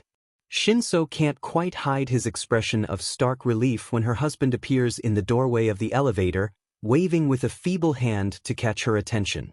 Oh, that's my love. We're off to play cards with some friends. Honestly, this is the only thing his mind is good for anymore, she murmurs, now a bit more quietly as she stands to brush off her flowery dress. She gives him a rueful smile and adjusts her thick glasses over the bridge of her nose. I'll be back to chat more with you later, Sonny, she threatens with a wave of her hand, then turns to join her husband at the front door of the building. The barista emerges from wherever they were hiding for the last hour and takes the moment of renewed silence to head over to his table with a fresh pot of coffee. He sighs as his mug is refilled. He curls his fingers around the warming ceramic before casting a vague glance of trepidation out the window. The still chatting woman escorts her nodding husband out of sight down the street, and he both dreads and gleefully anticipates the next time they meet. Sometimes I think that old Baba knows everything, the barista idly comments, plucking the old lady's discarded napkin and half-finished tea from the table behind Shinso's laptop. And then she says something completely insane, and I wonder how much she's just making up for the drama. Shinso sighs again and adds a fresh note. Possibly crazy. His evening run to work is normally an uneventful half-hour to stretch his legs and mentally unwind, but a mere dozen blocks away from his destination, Izuku starts to feel a little uneasy. He has been running from his problems and bullies long enough to be able to outstrip most assailants that don't have a speed quirk or a gun, but he also carries a little EDD, electroshock defense device, to deter anyone that can manage to catch him. These details don't help him shake that creeping feeling of being watched. Letting someone know you know there is a quick way to draw more attention, so he pushes aside the trepidation and keeps going.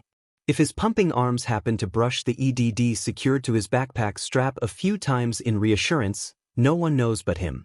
The weird feeling vanishes a few blocks before he gets to work. The dozing security guard couldn't care less about the danger he may have just dodged, so Izuku takes a quick shower and gets to paper pushing. When his shift ends, he's still a little unnerved about the weird occurrence. On the way in, but he doesn't want to wait for 2 hours for the earliest trains. Another run does more good than harm, so he packs up his stuff and heads back toward his building. He has plans to pick up groceries for a curry he hasn't had in a while, and then further plans to nap until it's time to cook. He might even make a trip to the nearby city park to lounge beneath a tree once the shadows of late afternoon are long enough to keep him cool. He burns a few hours on work while he's still wired from the run back home, but until he gets his last piece of evidence from the business owner, there isn't much else other than skimming the Hero Network request boards for something that might pique his interest. They all do, but he tries to be picky and select only the ones that might cause others trouble to solve. If he takes all the easy cases, then his fellow consultants will have less to choose from, and having his aliases attached to 100 cases each year seems like a terrible idea. Maybe he needs to invest in a few more to thin the attention. Later, the grocery run does not go as planned. The location he usually visits is closed for emergency renovations, thanks to a messy villain takedown by one of the top-tier heroes that also happens to have a top-tier insurance premium thanks to the amount of property damage he leaves behind. His phone helpfully informs him that the next closest shop carrying what he needs is in a neighboring city he's not terribly familiar with. They don't take cash, and when he reluctantly whips out his region-assigned payment card, the salesperson flips their sheet at the Quirkless mark on the corner. He regrets leaving his backpack with the EDD at the apartment. He knows he shouldn't have looked away, but he'd never have guessed a clipboard could be used as a weapon. His face proves otherwise. He still manages to get out of there in one piece with his groceries, despite the trouble, and the police, and the witness statement, and dodging the paramedic that tries to lure him into the ambulance. No thanks, he's not dying. He's almost home when he finally notices the throbbing ache in his face and the blood that has drenched the front collar of his shirt. It's fine. Izuku leans against the elevator door with his eyes shut, pressing his forehead to the cool metal to stave off the beginnings of a headache. The quiet ding of his arrival to the top floor rouses his attention just long enough to steady his balance and not fall through as the metal doors slide open. He releases a sigh and steps onto his floor, barely opening his eyes in time to stop a scant few inches from his ridiculously tall, not cute, neighbor. When he doesn't immediately move to make room for his exit, Izuku glances up and catches his breath at those surreal violet eyes. Not fair, he briefly laments. What fascinating aspect of his biology results in white pupils? He's quite sure they don't glow, but he wouldn't mind a minute or two in the dark with this guy to confirm his speculation. His heart absolutely does not flip upside down when the other male's attention flicks to his mouth. I'm hoping that isn't as bad as it looks, he drawls. Izuku stares, feeling a very real flush creep up his cheeks. This is unexpected. His voice too? His neighbor narrows his eyes and leans closer into his space. Izuku feels like he might burst into flames. Blink twice if you've hit your head, the neighbor says, and Izuku thinks he could listen to this guy talk all day. Then suddenly it clicks. That's concern. About me. Oh. And no, he replies, cursing the slip of stammering. He rubs a hand over the back of his neck and glances away with a nervous chuckle. Just a bit of a disagreement with someone. His neighbor frowns. Disagreements don't often end with that severe of a split lip. Izuku's answering smirk turns into a grimace as the injury pulls. Well, you should see the other guy, he mutters, lifting the grocery bag as he devolves into the quick summarization of what had happened. The usual store is closed for repair after getting sideswiped by some hero fight. He trails off with a shrug. And the closest place that sells the ingredients I need doesn't really adhere to anti-discrimination. He snaps his mouth shut before squeezing past his neighbor. He pushes the door closed with his shoulder and leans against it, gritting his teeth in irritation about his tendency to overshare. He'd been too easily distracted by a cute face and a concerned look. He sighs and twists the deadbolts into place. What's next? He starts waxing poetic about the color of his eyes. Singing praises about the way that voice made his insides melt? Okay. It's fine to have a little swoon moment over the cute guy next door. It's fine. He's fine. That's so fine. Izuku blushes again and scurries away from the door to get the first aid kit. It's been a while since the last injury bad enough to need bandages, but he's had enough practice that he doesn't have to think about it too much while he disinfects and blots and tapes. He takes a mild painkiller and downs a glass of water.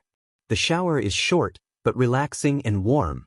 He doesn't think much on his cute neighbor before he manages to make it into bed. As he's curling into his blankets to get some restful sleep, he squeezes a pillow to his chest and wishes, just a bit, for a hug. He doesn't sleep nearly as long as he needs to. He'd been up all night, had a literally rough morning, and his face is this entire thing of discomfort. He huffs out a long sigh and drags himself out of bed, thirsty and in pain. There is a decent enough distraction nudging at his thoughts, though. The tall, dark and handsome stranger next door was worried about him. He closes his eyes and groans in mild annoyance. He's probably not the only single in his building to be crushing on the new resident, but those mysterious eyes? That magnificent voice? And that warm and fuzzy feeling he'd gotten when he'd merely looked at Izuku's mouth? This is troublesome. Yes, he's cute. It's fine. Cute people exist. And he's his neighbor, which means his brain doesn't trail off into helpful scenarios about living right next door to a cute guy. What if he just stops by for a chat? What if he just stops by to ask for some sugar? Izuku will be happy to spare some sugar. Well, if by sugar he means a kiss. Izuku sticks the edge of his thumbnail to the uninjured part of his lip as he wanders into the kitchen. Do people even use that term anymore? He probably shouldn't drop it in. Casual conversation unless he wants to alienate more people. Like his neighbor. Izuku presses his hands to his cheeks and whines in despair. He barely knows the guy and is already contemplating how many times someone should meet before it's acceptable to expect a kiss. They should at least exchange names, first. Maybe phone numbers so they can text. Texting is less awkward by far, and he can self-edit as much as he wants before hitting send. He takes a deep breath. It's fine. He stops in front of his pantry and pokes through it absent-mindedly. He still needs to visit a better grocery store to restock his baking supplies if he ever hopes to have actual sugar to repay his neighbor's kindness. Maybe he should go ask to borrow more. Nope. A container of seasoning catches his attention and suddenly he remembers the groceries he'd put away. His face twinges in discomfort as he picks up an onion. He's having serious second thoughts about that curry he'd been planning. He isn't sure he'll want to stand over a stove to flip, fry, stir, and combine ingredients into something fancy, but he still wants that curry, so he compromises and pulls out everything he'll need for a lazy recipe in the slow cooker. Instead, he roughly chops some veggies, douses it with some broth, measures in some seasoning, and plops a lid on the whole thing. He can finish the last steps in a few hours, so he twists the dial on his kitchen timer and then drapes himself over a chair at the table. His laptop bag is conveniently close, so he leans over to pull out his device. He hisses in discomfort as his head and face throb painfully as a reminder of his carelessness. He should probably take some more medicine, or at least use an ice pack, but he doesn't want to get up just yet. He opens one of his documents and stares at it for 10 minutes, understanding nothing, his brain feeling like a buzz of static. An unexpected sound startles him awake. He doesn't remember falling asleep, but he's drooled in front of the keyboard, and his hand is a bit numb after being curled beneath his cheek for so long. He blinks in confusion. Why is he at the table? The smell of cooking food catches his attention and he stares into the kitchen, wondering what woke him up. He hears a knock, and that seems familiar. Was that what had woken him? He can hear the vague sound of his new neighbor saying something. He shuffles toward the door, still feeling quite a bit out of sorts, then unlocks it without really thinking through what he's about to do. Wouldn't it suck to be ambushed by an unexpected assailant after he'd been so careful? He's in luck, this time. His neighbor is a welcome sight for sore eyes. It's fine. It's nearly 3 in the afternoon before Hitoshi's looming guilt about leaving his neighbor in such a state pushes him to grab his stuff and head back up the elevator. He isn't afraid that the old Baba might come back with more crazy stories before he's had a chance to fully parse how much truth is embedded in her dramatization. He can admit, however, that waiting for another day to collect more gossip just might be better for his mental health. He takes a deep breath by the door marked 2, and thinks long and hard about what he's about to do. He's not here to make friends, but he's also not here to ignore someone who might need a smidgen of help. This kind of help he has some experience with. After the crazy in the cafe, though, he's really hoping that a little outreach might snag him some usable intel on the other tenants. If he's lucky, and hopefully with less embellishment. He knocks. A minute passes in silence. He shifts his weight and looks down the empty hallway toward the elevator and stairwell. He hadn't seen his neighbor leave, so unless he's used the fire escape, he should still be inside. He knocks again and then, feeling like an idiot, clears his throat to call out, "Neighbor." This is ridiculous. He knows the guy's name from the owner's rental documents, but he doesn't like to reveal his hand before absolutely necessary. There's a heavy sigh from somewhere beyond the door, accompanied by shuffling footsteps. No less than 3 locks click, and Hitoshi has a moment of confusion at that detail before the door swings open to reveal his neighbor, half awake and rubbing at his eye with sleep-mussed hair. There's a clear impression of knuckles across his cheek, like he fell asleep using the back of his hand as a pillow.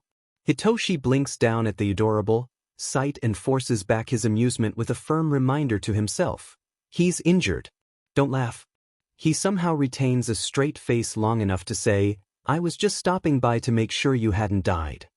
His neighbor blinks up at him with a bleary gaze, wincing when something pulls in his face. Hitoshi looks him over, his worry easing that he'd done some self-treatment. There's a suture strip across the worst of the split in his lip and it's no longer oozing blood. An oddly straight line of bruising has bloomed beneath his eye in the hours since he'd seen him last. He rumbles in reply, heaving a deep sigh. Thoughtful, he adds, hanging onto the doorframe to stretch in a full-body arch, an arm thrown out to one side. Hitoshi thinks he looks ridiculous and has to bite back a smirk. Occasionally, there's a long, peaceful moment between them as his neighbor leans against the doorframe and sleepily blinks up at him. Hitoshi isn't sure what else to say, but then the silence is suddenly broken by a crash from down the hall and the unmistakable sound of a cat yowling. Hitoshi grimaces and glances in the direction of their madness. He's not looking forward to seeing whatever they've destroyed. He hopes they haven't scattered the paper copies he'd stacked so nicely on the folding table. His neighbor shifts, and Hitoshi looks back in time to see the bruised cheek twitch like he wants to smile but knows that's a terrible idea. "You have a cat?" Hitoshi nods. "Phew. I'd invite you over to meet them, but it's almost dinner time." His neighbor is not sure what he's getting at there and tilts his head in confusion. Hitoshi bites his cheek to cut off his grin of delight. He slouches a little and rolls his gaze back toward his apartment, trying to appear nonchalant.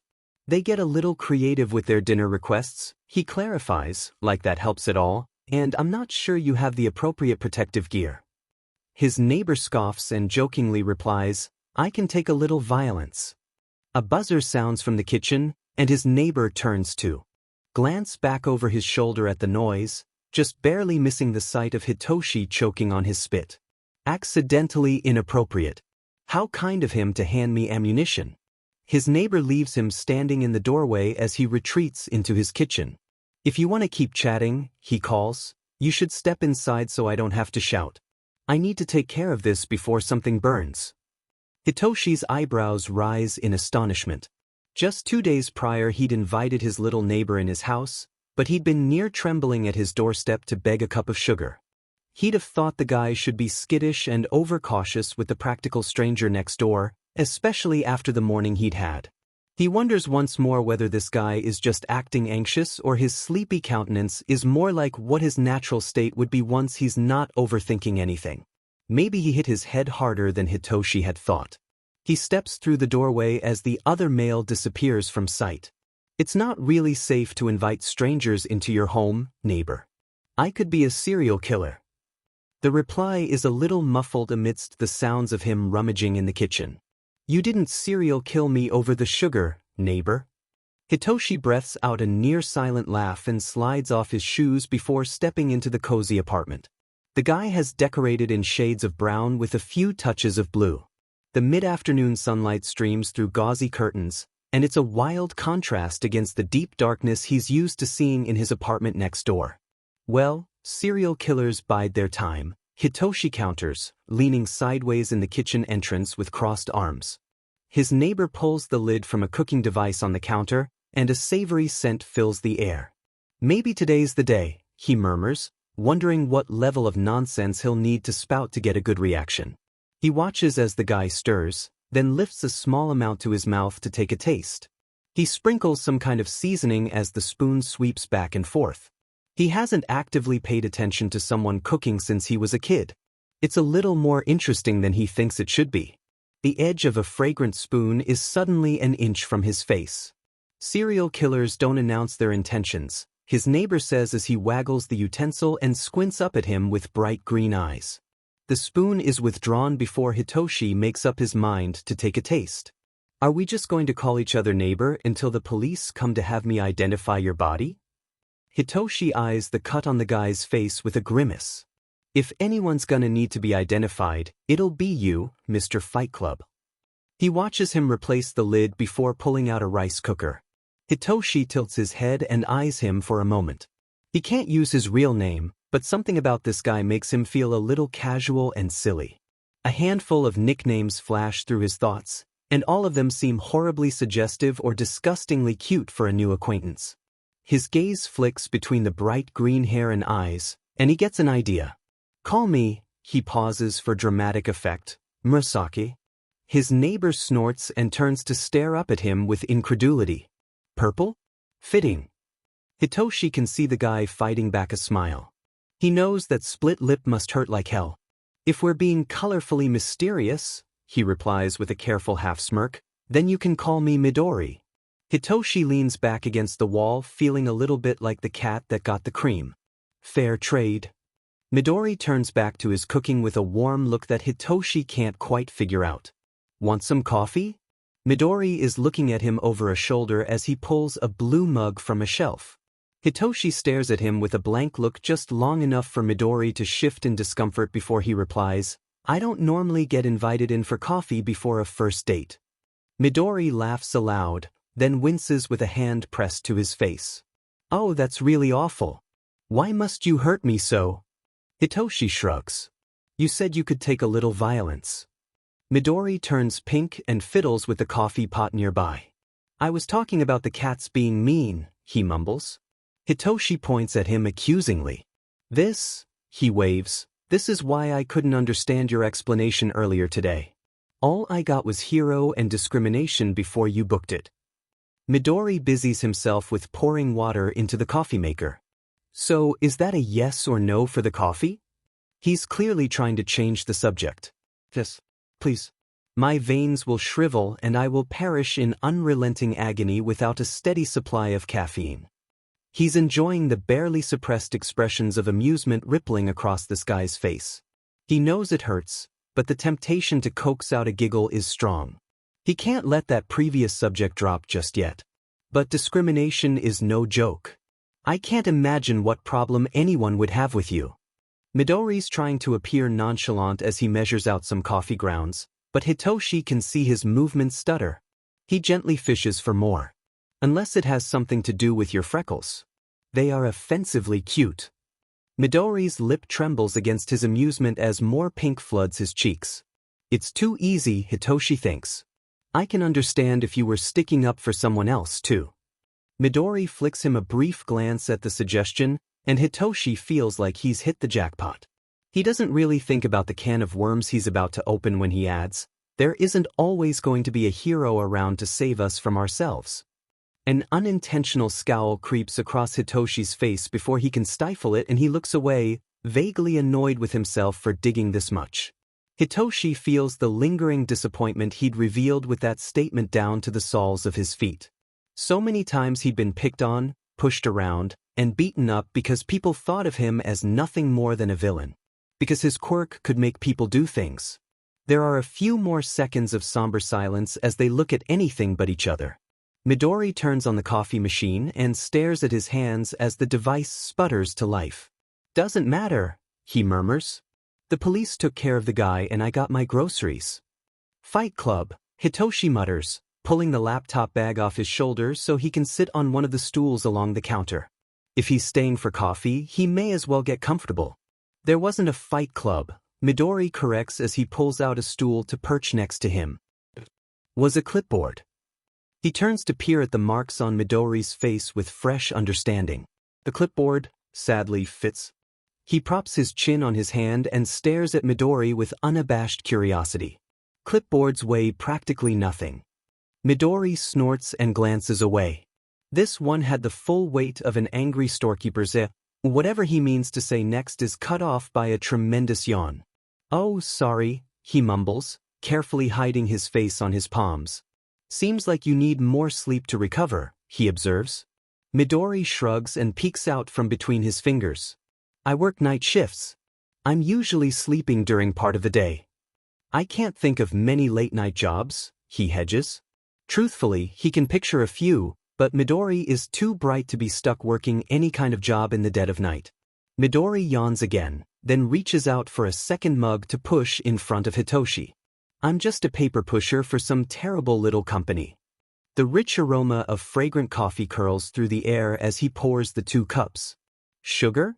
he offers, then trails off with a furious blush. "Sorry.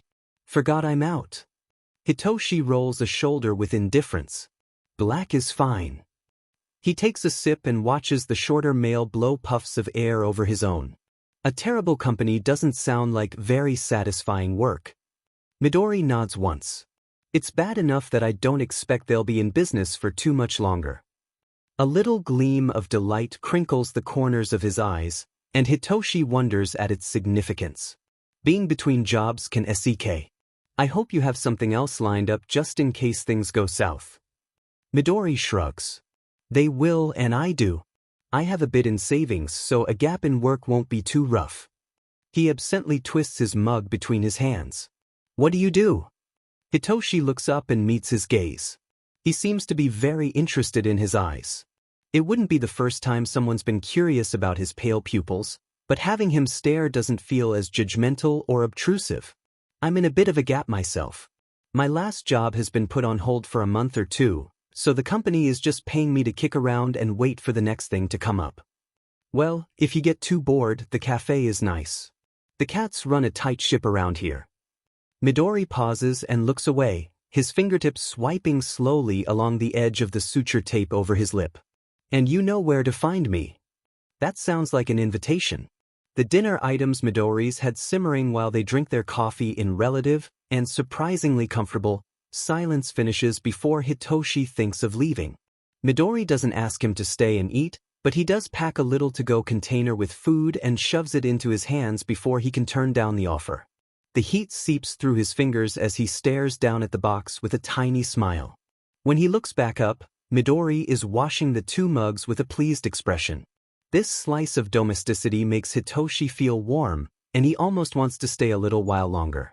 He releases a little sigh and picks up his laptop bag. He has new case details to review, a patrol tonight, and 2 needy cats that might be chewing their way through the walls at this very moment.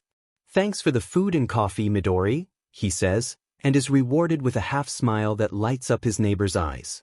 He hopes that injury goes away soon so he can experience the full version. "Maybe I'll see you tomorrow," he offers. Hitoshi smirks and shrugs a shoulder in reply. As he's sliding his feet back into his shoes, he notices the locks lining the edge of the door. 3 deadbolts, a security chain, and floor latch. Paranoia isn't a good look for a new resident of the building, he teases over a shoulder, despite the sudden thought that this much protection on a single point of entry is very concerning. Might make me think this place isn't so safe. Maybe I'm a national treasure, his neighbor throws back as he drapes himself over the closest couch. Hitoshi turns and gives him an appraising look, his gaze sliding along the bare calf propped over the couch armrest. Shorts are a good look on him. He wonders if he runs. Midori flushes pink again and glances away to mumble, "They were like that when I moved in." Hitoshi almost lets him get away with that excuse, but he'd heard how many needed to be unlocked to let him in. "You use them all," he points out. He's not sure it's all, but Midori's response will confirm his suspicion well enough. Midori pulls his legs up onto the couch and plasters one of the pillows to his chest. "The extra clicks kinda make me feel safe," he mutters, just barely loud enough for Hitoshi to hear. He frowns at the sound of unease in the shorter guy's voice and gives him an earnest look.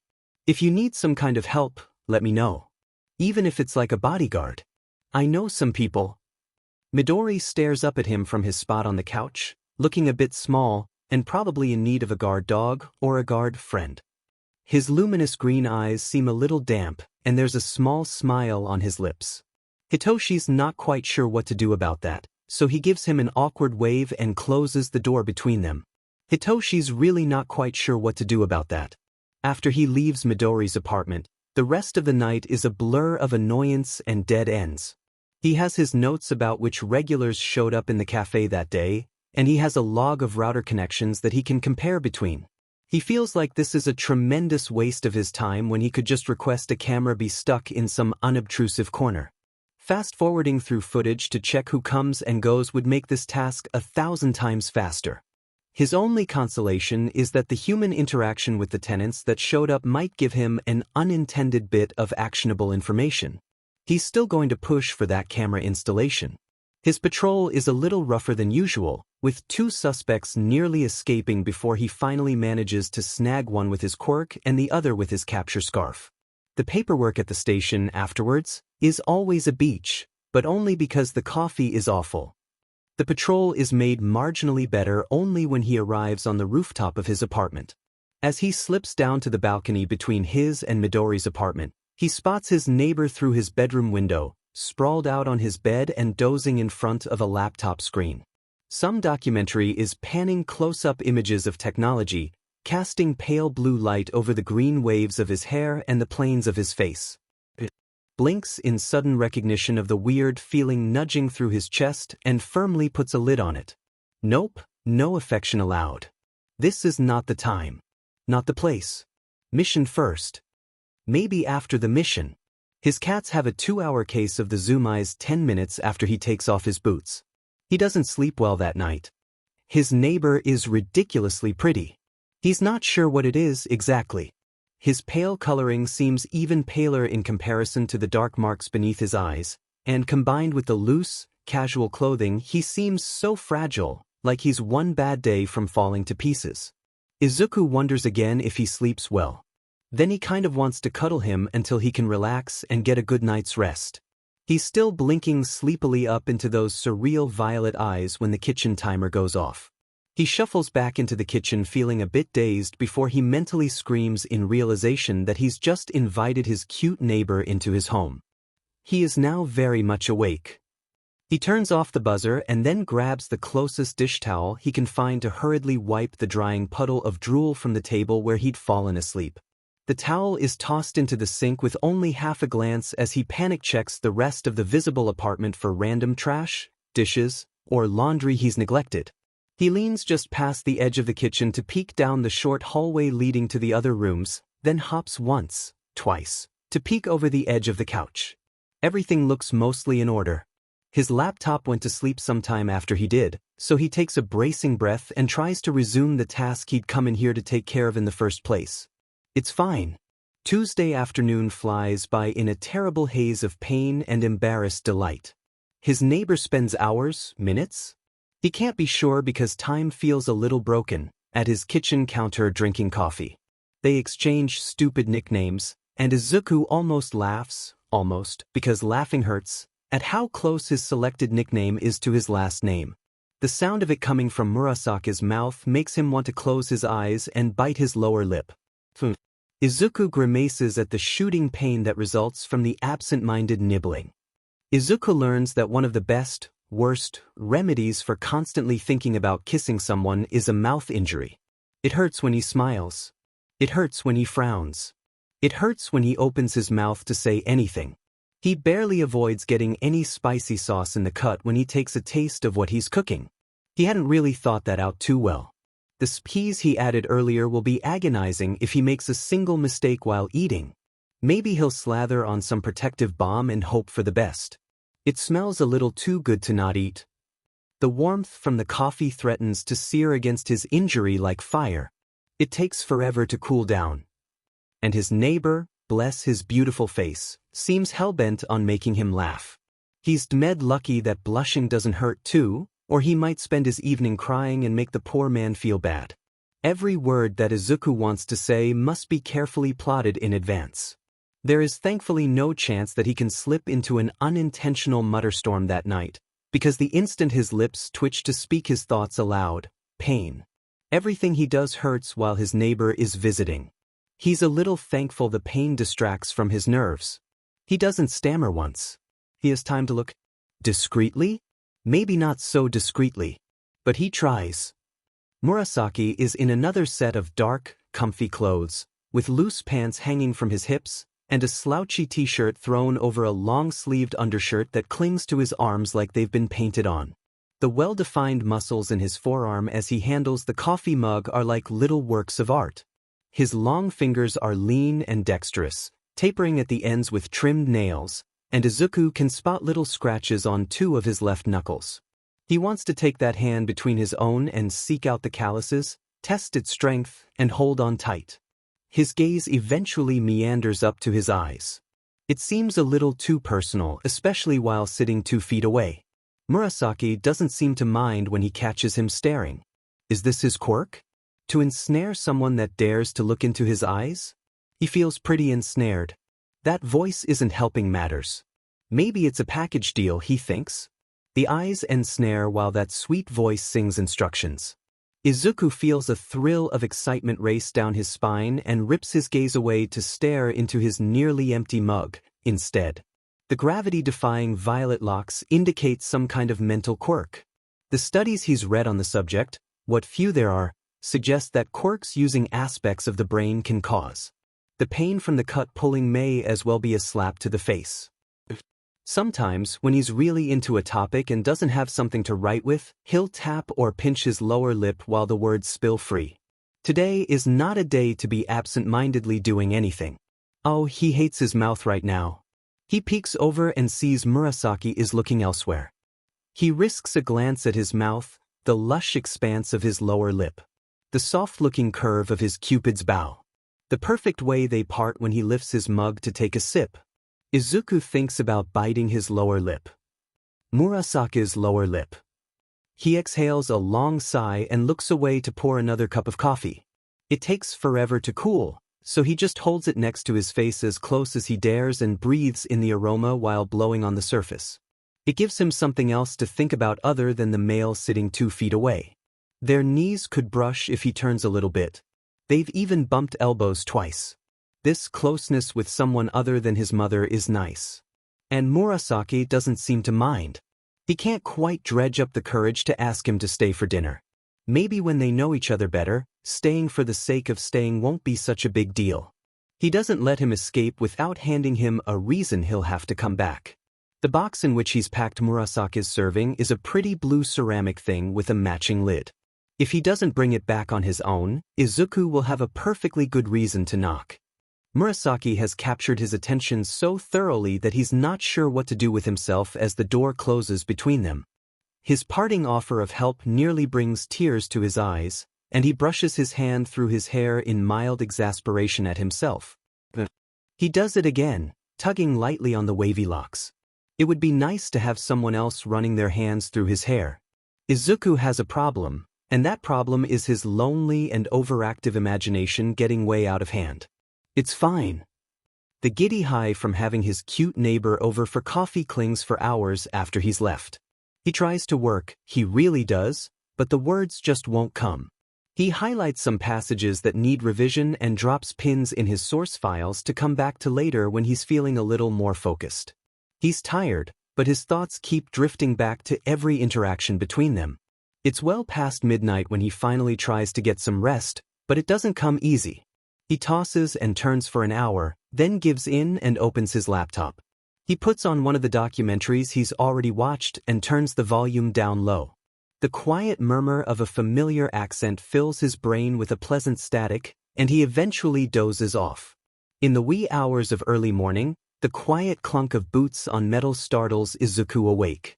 He freezes in place, knowing his curtain is still open.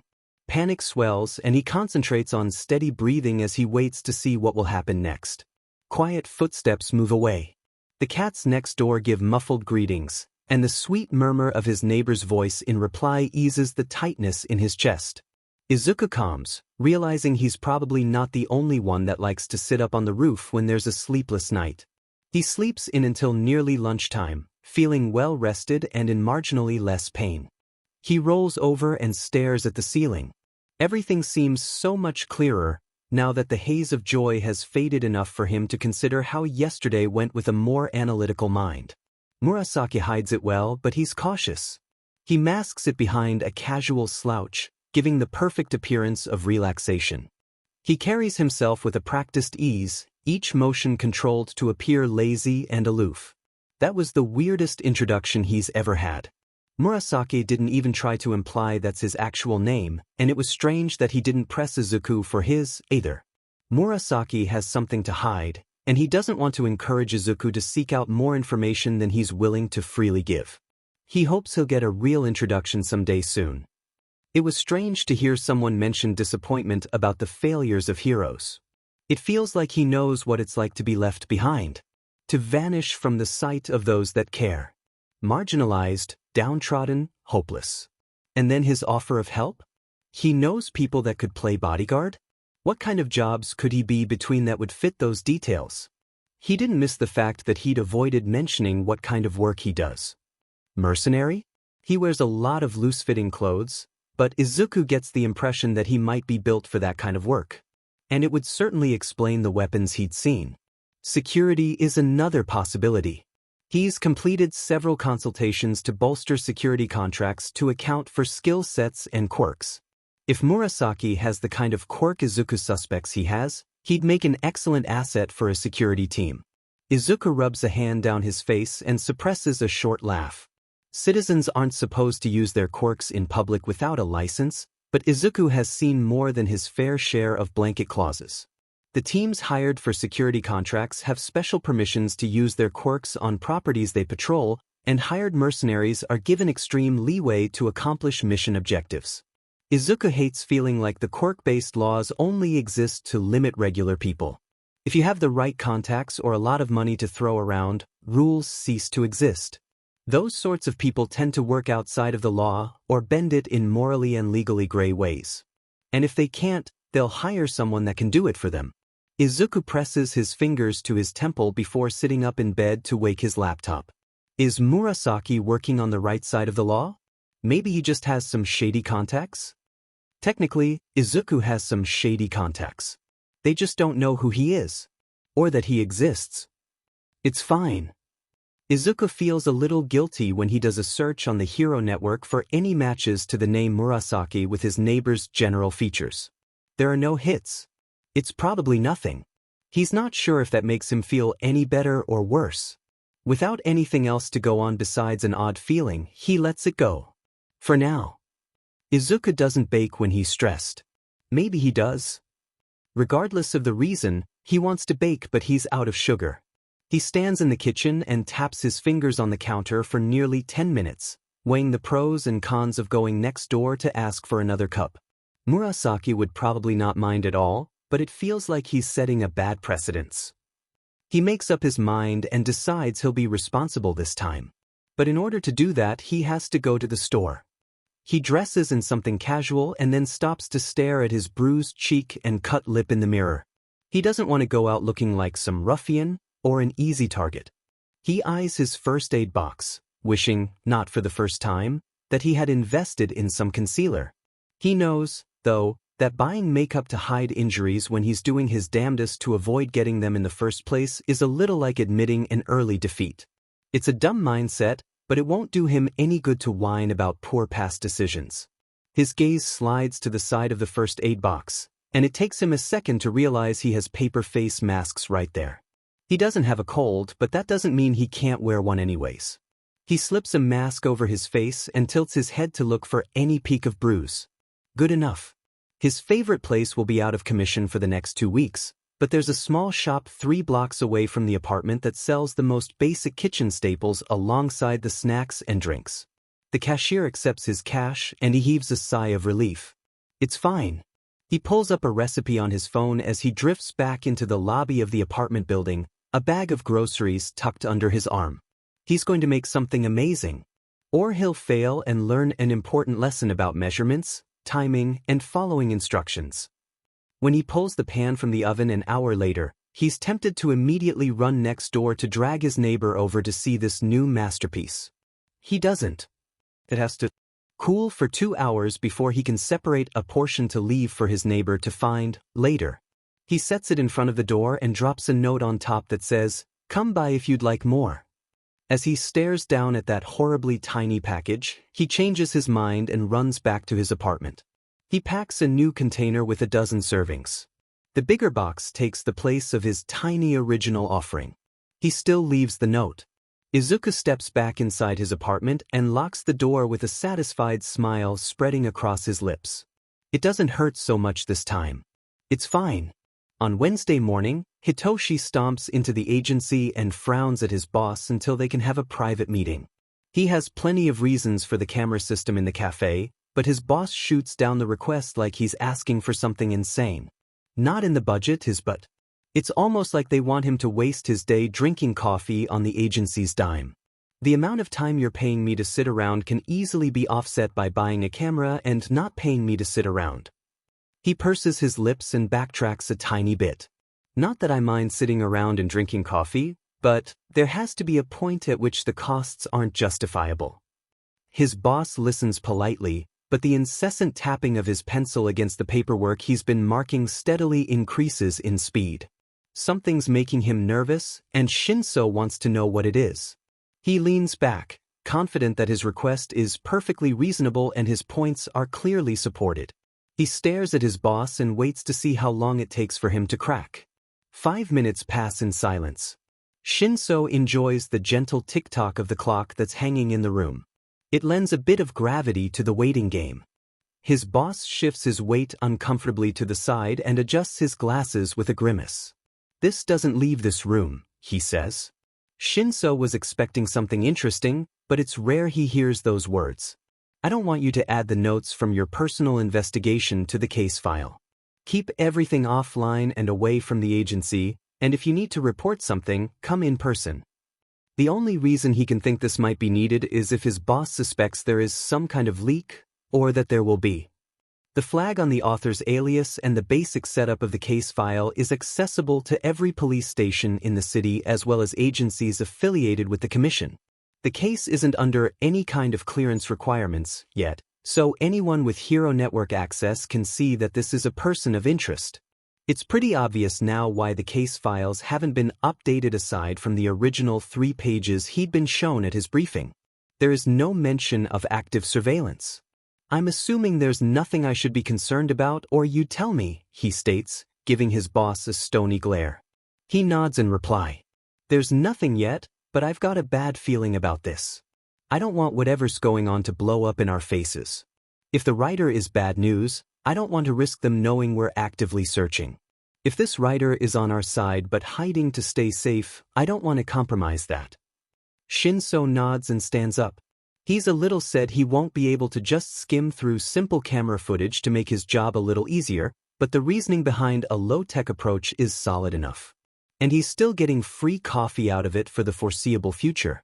He tilts his head in farewell, but before he steps out of the office, he calls back, "I'll bring you something from the place next time. It's pretty good." "Hey, you're the best," his boss laughs, waving him away. There's only so many times he can read the analyst's work before he's bored out of his mind, so he indulges in a hobby he doesn't often have time for and loads a digital book on his laptop. The barista knows he'll be there for a few hours and gets him started with a plain black coffee. She promises that she'll find something to convert him into a crafted coffee connoisseur by the end of the week. His notes are open in the lower corner of his screen just in case he meets more of the tenants or the old. Well, look who's come back to hear more of my stories. The plump old woman seems overly excited to see him and waves. Shinso drains half of his mug, briefly curious if the cafe is permitted to serve alcohol. A shot of something strong might help him weather the nonsense this lady has in store for him. He smiles politely in greeting as she shouts her order to the barista, not so subtly grimacing behind the counter. She hurries over to slide into a seat near his and bounces her knees in delighted anticipation. Shinso is struck by the sudden curiosity about this woman's quirk.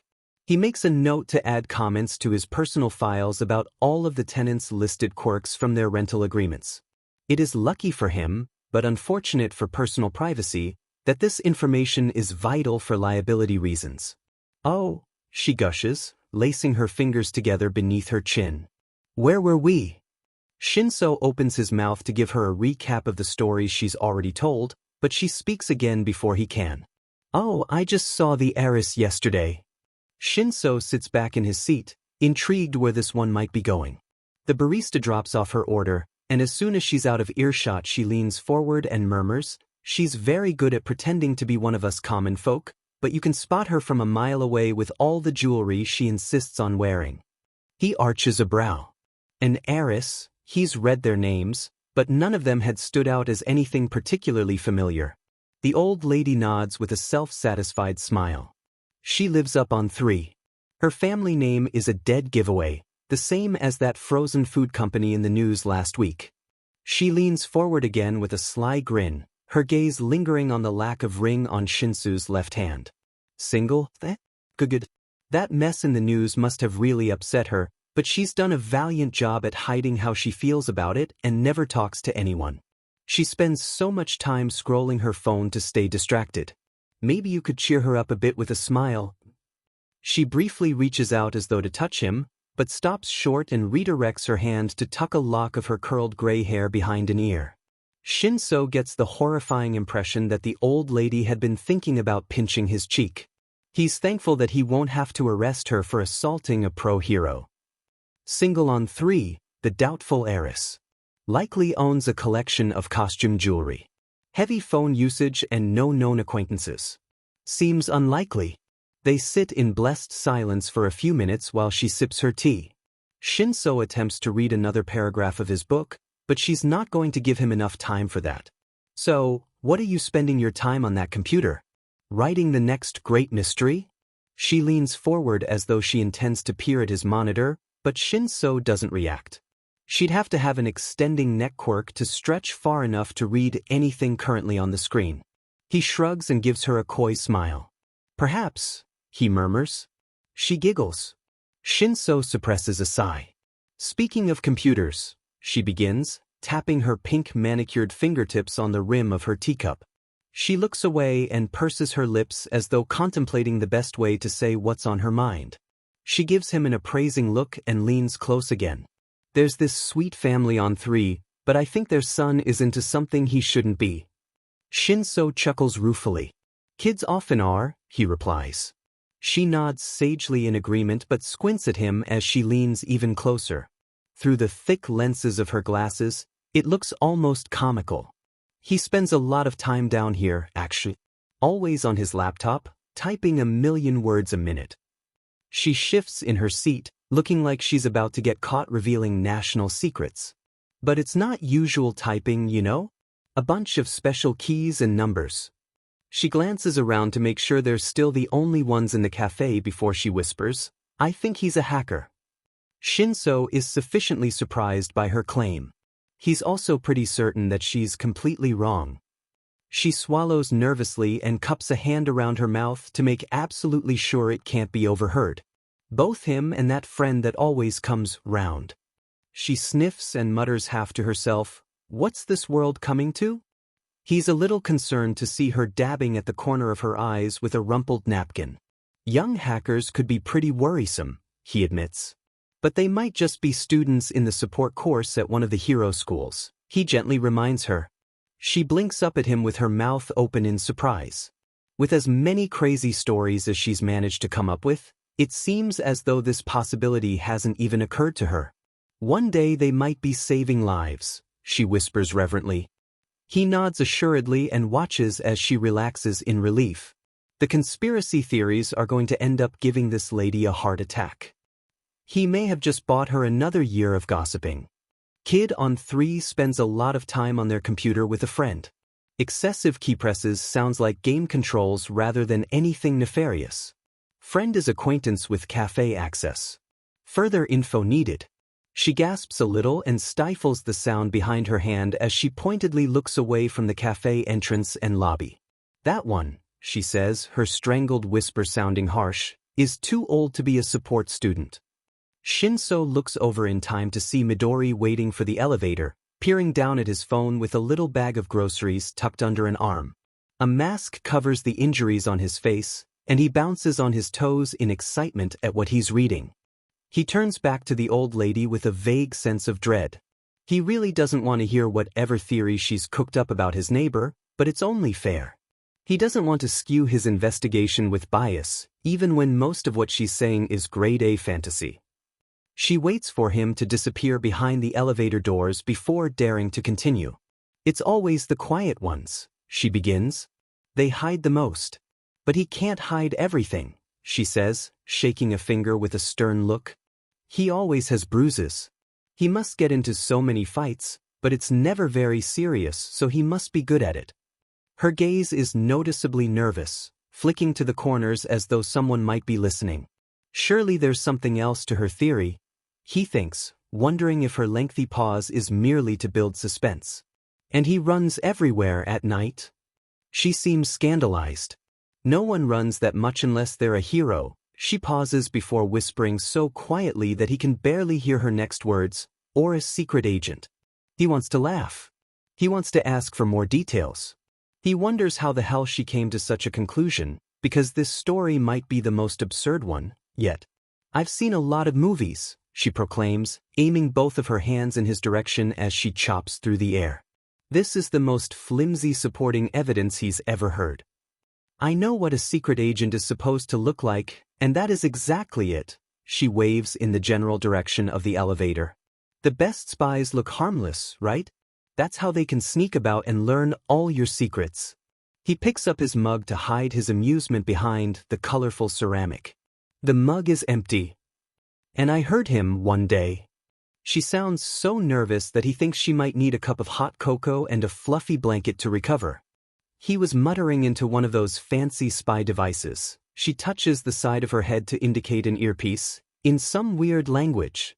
He's French, Shinso thinks, but he does his best to shift his expression into one of vague concern. Tapping a finger against his lip, he murmurs, "This would make excellent material for what I'm writing," he admits with a half smile. She doesn't need to know that it's not a book, but an investigative report. She gives a delighted gasp at having gleaned some key detail to his mysterious life. He understands he'll be the next topic of gossip to the first person that'll listen to her. Her hand flutters in front of her face as she realizes that he's not as concerned as she thinks he should be. Aren't you worried he might be working for another country to bring down our infrastructure? Maybe even assassinate key political figures. I was under the impression that he's been living here for a couple of years, he says, tilting his head. This lady knows enough random information that him knowing such a detail shouldn't be too much of a red flag. She nods thoughtfully. That's true, she says. Maybe he is working for us, then. It makes sense that he'd want to live with friends and not with enemies. She releases a short sigh and sips at her tea. She grimaces in dismay at what she finds, and Shinso can guess that it has been cold for a while. She sighs again and stands, clutching her napkin between twisting fingers. Thanks for listening again, Sonny. She glances away and seems misty-eyed for a moment. Not many care to anymore. And suddenly Shinso feels like a dirtbag for not considering that she just wanted someone to talk to. It's been a pleasure. I look forward to the next stories you'll have for me. The old lady beams with the widest smile he's seen all year, the wrinkles around her eyes crinkling as her cheeks turn pink with delight. Don't forget to talk to our heiress if you see her. A nice young man like you would make her so happy, I just know it. He gives her a tight smile and nods in reply. He might talk to her, but no, he doesn't think he'd make her very happy in the way the old lady intends. She leaves with a happy wave. The barista stares at him like he's signed his own death warrant. Shinso shrugs and turns back to his notes. Injuries confirmed to happen regularly, but nothing too serious? He finds this very concerning. An adult just living their day-to-day life shouldn't be injured on any kind of frequent basis, with the exception of those in a physically demanding field. Midori, aka Akatani Mikumo, is a paper pusher. Yes, he's short, but he doesn't look like an easy target, so unless he just has terrible luck, he's not sure what could be going on there. Unless he's actually in a fight club. Confirmed runner. He guessed right that those calves were pretty defined. Confirmed speaks more than one language. This is also not surprising with his passport's country of origin. But his neighbor is an interesting mix of innocent cute and unexpected sturdiness. He's been both honestly anxious yet upfront and bold, and he can tell there's curiosity burning behind that observant gaze. A few times while they were enjoying their coffee the day before, Shinso got the distinct impression that Midori had a dozen questions he wanted to ask, but he never did. He might have just been imagining things. The heiress actually comes down to the cafe a few hours after lunchtime. He's already finished half of his book and made notes on 2 of the residents that popped in for a quick snack at lunch. They didn't bother him. They have better sense than the old lady. They also complained at each other about how unfair it is that the university's library has been booked solid, because how else are they going to finish their computer assignments? Neither are a good match. The young lady walks into the cafe and perches next to the counter, her wrists laden with sparkling bangles and an ornate necklace draped around her neck. She turns slightly and Shinso spots a demed tiara in her hair. He snorts into his mug. She likes her sparkly stuff, and he understands now why the old lady thinks she's some kind of heiress. But as soon as she has tea and a small plate of macaroons placed in front of her, she whips out her phone to scroll through some kind of app with countless video clips in rapid succession. Her shoulders shake with silent laughter every time she scrolls. She does this for an hour, straight, sipping through another cup of tea. He gets the feeling that if this is what she does with her free time, then chances are slim that she's their mysterious writer. It's possible, though. He's been wrong before. He packs up at 4 and thanks the barista for being so patient with his lingering presence. This one, resident of the 4th floor and the other barista's brother, if their pet names for each other are to be believed, waves him off with a bit of a laugh. When he returns to his apartment, he finds a large dish of baked goods. He opens the lid and discovers it's a lot of baked goods. It will take him at least a week to eat all of it. He grins at the note. If he wants to justify coming over for more, he'll have to somehow run out. If he eats these himself, that won't be for a while. But he has an idea. He sits down to work a little more on his investigative notes and adds the known quirks of each tenant. When he gets to the old lady, hers is listed as misdirection. He laughs briefly. If her quirk works like he thinks it does, he wonders how well it might have suited a career in underground heroics. When he heads out for patrol later that night, he brings along a package containing some of Midori's baked goods that he leaves on his boss's desk with a scrawled note. Mini vacation is going well. The contents of this package are for your eyes only, top secret. Do not share unless you trust them with your life. After that, his patrol goes just about like it usually does, with a lot of running around and not much to find. It has been a very slow month. That is, it is slow until he gets a request for backup. A suspect is wanted for their possible connection with a robbery that took place an hour prior. A brief but very unique description is given, and Shinso realizes he just passed someone that looked like that a few blocks back. He backtracks and spots them below, crossing a very wide intersection that he cannot hope to cross from the rooftops. He'll have to stick to the streets and sidewalks until he can get to a better vantage and ambush point. He sighs and drops into an alley, then ducks out to follow at a distance. There are couples still out at this time of night, and the suspect he's following is a pretty big guy with some kind of thick shield-like skin. He doesn't want to engage where anyone else can be caught in the scuffle. He also really doesn't want to pick a fight where anyone can see him. Hero Network has a brief criminal description for him that states he's unable to speak, which means interrogators can't get much out of him when he's caught. It also means that Shinso won't be able to snag him with his quirk for an easy win. That's no problem, he thinks as he slinks along the sidewalk. It won't be the first or last time he has to fight like he's quirkless. There are fewer civilians as the suspect turns down another street off the main thoroughfare. Shinso is glancing up at neighboring buildings for a good spot to get quietly back up to the roof, when a very familiar voice shouts somewhere behind him. "Hey, Murasaki!" He freezes, then whips around to stare in horror at his neighbor a few blocks back. The stress baking helps Izuku find his inner peace. He slouches comfortably on his couch with a plate of buttery heaven and a cup of coffee to do a bit of work. He taps into his inbox and schemes the new messages for anything interesting. He sees a few of the usual notifications from job boards he's subscribed to, as well as a few notices about cases that have third-party consultation requests attached. There's one outlier, though, a message from someone's work address instead of the automated mailers that he normally gets. He's seen a few like this recently, requests to meet in person for a debrief on a consultation he'd done 3 months ago now. He's not sure what they want, but his reporting is solid, and until they prove otherwise, he can't and won't discuss further. He likes helping the police and hero agencies, but his setup sometimes feels like it's on a razor-thin edge, at risk to fall apart if he reveals too much. So he doesn't, and turns down every request to meet in person. There are too many quirks both known and unknown that could ruin everything. This newest email doesn't have the same message he's expecting to see. It doesn't request a meeting. It simply states that if he has any new leads on cases, something interesting or off the wall that doesn't necessarily have a report or case number attached, to send it their way. They'd be happy to provide in-person legwork in exchange for his intuition. The tone is a little strange. It's hard to be certain from just words on a screen, but it reads just a little bit desperate. He's probably imagining things, though, and the offer makes him smile. He enjoys feeling appreciated and useful. He flags the investigator for potential follow-up. Maybe he'll find something worth looking into. By the time night falls, Izuku's feeling a little stir-crazy.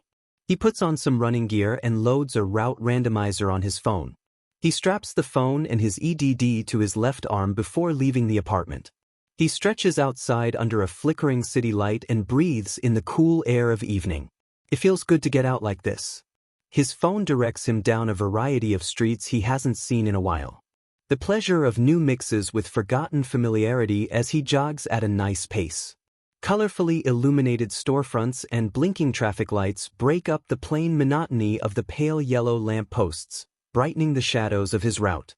He slows at a wide intersection that's several lanes across with enough space for a row of trees. It's been a long time since he's been to this intersection, and he jogs in place while he takes a quick look around.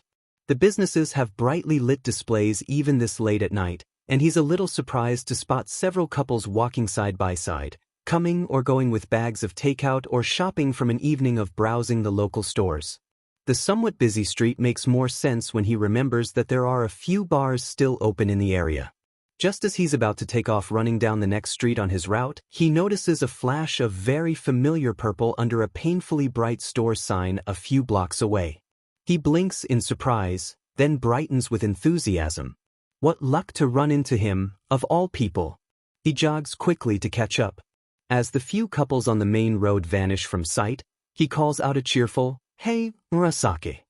The violet-haired male freezes and turns back to stare at Izuku, a look of shocked surprise flicking over his expression before he whips back around to scan the street ahead of them. A dark shadow disappears around a corner 2 blocks away, and Izuku hears his neighbor bite off a curse before he takes off running after the shadow. He thinks his neighbor distractedly waved at him as he left, but he's not sure. Where's he going? Izuku's jog slows to a complete stop, a frown pulling at his lips as Murasaki disappears down another street. He was clearly in a hurry, and not in a hurry to meet with him. He shrugs a bit and glances back down at his app to pick up the route he'd forgotten about. He backtracks to the corner and starts up an easy pace. The encounter was a little weird, but it wouldn't be the first time he's interrupted someone else's plans. He frowns a little as he thinks about it some more. It also wouldn't be the first time someone's taken off to pretend like they didn't know each other. He runs a bit faster, weaving his way through the streets back toward the apartment building. That line of thought doesn't make too much sense, though, because they barely know each other, and Murasaki, probably, hasn't figured out why he should want to avoid him yet. It still hurts a little. He sprints the rest of the way home. It's fine. Izuku accepts a translation request so that he has something a little mindless to work on. It's dumb that he feels bad by his neighbor's quick dismissal, but he tries to assure himself it's probably nothing to worry about. He ends up working until 2 and falls asleep on the couch, curled around his laptop. He wakes with a crick in his neck and more than a few regrets. Grumbling irritably, he showers and dresses for the day, then decides he wants to work in the glittering cafe and drink someone else's coffee. He slips a mask over his face again, happy to note his injury is looking better each day. He has to work that night, but only one person will be around to see the consequences of his inattentiveness, and they don't give a DMN anyways, so he probably won't bother hiding it then. The barista greets him with a cheerful grin when he steps through the door and starts putting together his usual. He slides into the booth at the far end of the cafe where he likes to normally sit, but this time he puts his back to the entrance. He wants to take his mask off to eat his breakfast and sip his coffee, but he doesn't want to attract attention, or worried looks, or unnecessary suspicion, by showing his face off to everyone that walks through the door. He pulls off the mask as the barista slides the coffee and food in front of him. She winces in sympathy. "Greenie, that looks like it hurts." "It was worse on Tuesday," he mutters, clutching the coffee like a lifeline. He's not feeling too sociable. "Well, you know where to find me if you want some more," she offers. He thanks her with a sigh and hunches over his keyboard, pecking at the letters to type out the next section. He's so stupid for thinking that. Murasaki slides into the booth across from him with a slight smirk. Izuku almost doesn't notice his expression. He looks kind of awful. "Wow, we kind of match now," Murasaki drawls. His jaw is bruised and a little swollen. Izuku wonders, briefly, if it hurts to smile like that. His gaze travels down the arms propped on the table and finds the right hand has cuts all over the knuckles, one of which is actively oozing blood. "Murasaki?" he asks with an arched eyebrow, staring at his hand with disbelief. He looks up to meet violet eyes. "Did you even clean that? When did who or why didn't you dash? What the hell had he been doing last night to get this kind of injury? Did this happen afterwards? On his way home?" He snaps his mouth shut and takes a deep breath. He tries again. "What happened?" Murasaki shrugs, nonchalant. The barista brings over some frothy concoction and he nods his thanks. She gives Izuku a look and he feels like he's going to be interrogated at her earliest convenience. "Just a bit of a disagreement with someone," he says, echoing the lame excuse Izuku had given only 2 mornings earlier. "Wouldn't take no for an answer," he adds, taking a sip of his coffee. The incomplete statement could mean any number of things, and Izuku stares down into his mug as his brain helpfully, unhelpfully, fills in the blanks. He almost wants him to clarify what he means, but he's worried he won't like the answer. He wouldn't take no for an answer, or someone else. Murasaki probably wasn't the only one that had gotten hurt. Izuku hopes it isn't another minor disagreement like his had been, which left an a-hole curled on the ground, clutching at a possibly dislocated arm. The police hadn't liked how much self-defense Izuku had used against his assailant. He's not sure what to do with this sliver of information, anyways. It could be something harmless, just a scuffle with a rude drunk or an overly amorous admirer. Izuku's sure Murasaki can take care of himself, but he bites his lip and glances at the counter where the barista has just vanished into the cafe's kitchen. "Do you need help?" Izuku asks quietly, kindly, like he's a wounded animal that's going to flee or bite, unsure whether he needs someone to back him up or hide evidence. His violet-haired neighbor quirks his lips and huffs out a short breath in mild amusement. "Maybe," he responds, brushing the edge of his thumb across his lower lip in brief contemplation as Izuku sits up a little straighter. He looks into those violet eyes expectantly, wondering if now is the time his mysterious quirk will be revealed. Visual hypnosis to make him forget he saw anything? Singing him into a blind trust? Half of Izuku completely understands the trouble that comes with discrimination, whether from lack of quirk or one that scares people.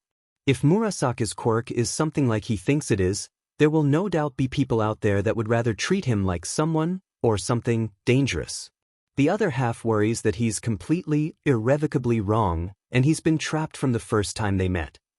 Murasaki blinks, slow and relaxed like a cat. You can help by convincing one of those cats to come over here. Ah, Izuku replies intelligently. And then give me a bite of whatever that is you're eating. Izuku narrows his eyes. What kind of help is that? He just wants a distraction? He flicks a glance at the injured knuckles. He's still bleeding. Murasaki pulls the wounded hand from the table and tucks it out of sight with a sheepish grin. Undeterred, Izuku holds out an open palm and gestures for him to show it. Murasaki scowls and taps the fingers of his left hand on the table, keeping the other out of sight. I somehow doubt you keep a first aid kit in your laptop bag. Izuku gives him an exasperated look and pulls open the bag beside him on the seat. He rummages around for a moment before withdrawing a small kit and sets it firmly between them, then sticks his hand out again and flicks his fingers impatiently to demand Murasaki's. He barks a laugh and gives in, placing his warm fingers on Izuku's palm. There's gotta be a great story behind you keeping one of those on hand. Really bad paper cut last year, Izuku responds, holding Murasaki's fingers with a careful grip. He uses an antiseptic wipe to clean the worst of the cuts, then applies a small bandage to the wound on his middle knuckle. Fist fight with something or someone that has sharp edges. He gently squeezes the rest of the hand in brief intervals, his attention on Murasaki's face looking for any signs of discomfort. Nothing seems to be broken or strained. Murasaki pulls his hand away and tugs the edge of his sleeve down to cover his wrist. Are there more I need to know about? Izuku demands. Murasaki ducks his head and fights a grimace. None you need to know about, he mutters. So, bring on the cat. Izuku sticks a hand out past the edge of the table and wiggles 4 of his fingers without taking his attention away from the other male at the table. He wonders where else he might be hurt that he won't share, but short of dragging him up to his apartment to strip him. One of the cats heeds his silent offer for scratches and leaps onto the table to butt their head against his open hand. Murasaki seems duly impressed and assumes responsibility of petting. I still want that bite, he reminds him. Izuku is distracted from his worrying about additional hidden injuries. But you don't have anything to eat it with. Murasaki leans forward with an absolutely straight face and opens his mouth. Caught completely off guard, Izuku stares at his acquaintance? Friend? Surely one must reach some level of friendship to share food like this. Or is this flirting? Izuku has seen flirting in movies. Usually there's more of a facial expression, like a soft smile or fluttering eyelashes. That's not what Izuku sees, and he's not sure how to interpret. But Murasaki tilts his head to the side, his eyes sliding half shut as he pouts. I'm wounded. I might undo the bandage. Take pity on me. He doesn't open his mouth again, but he doesn't lean back either. Despite the table between them, it feels like Murasaki is very much in his space, and anything analytic about this situation dissolves into a pile of mush.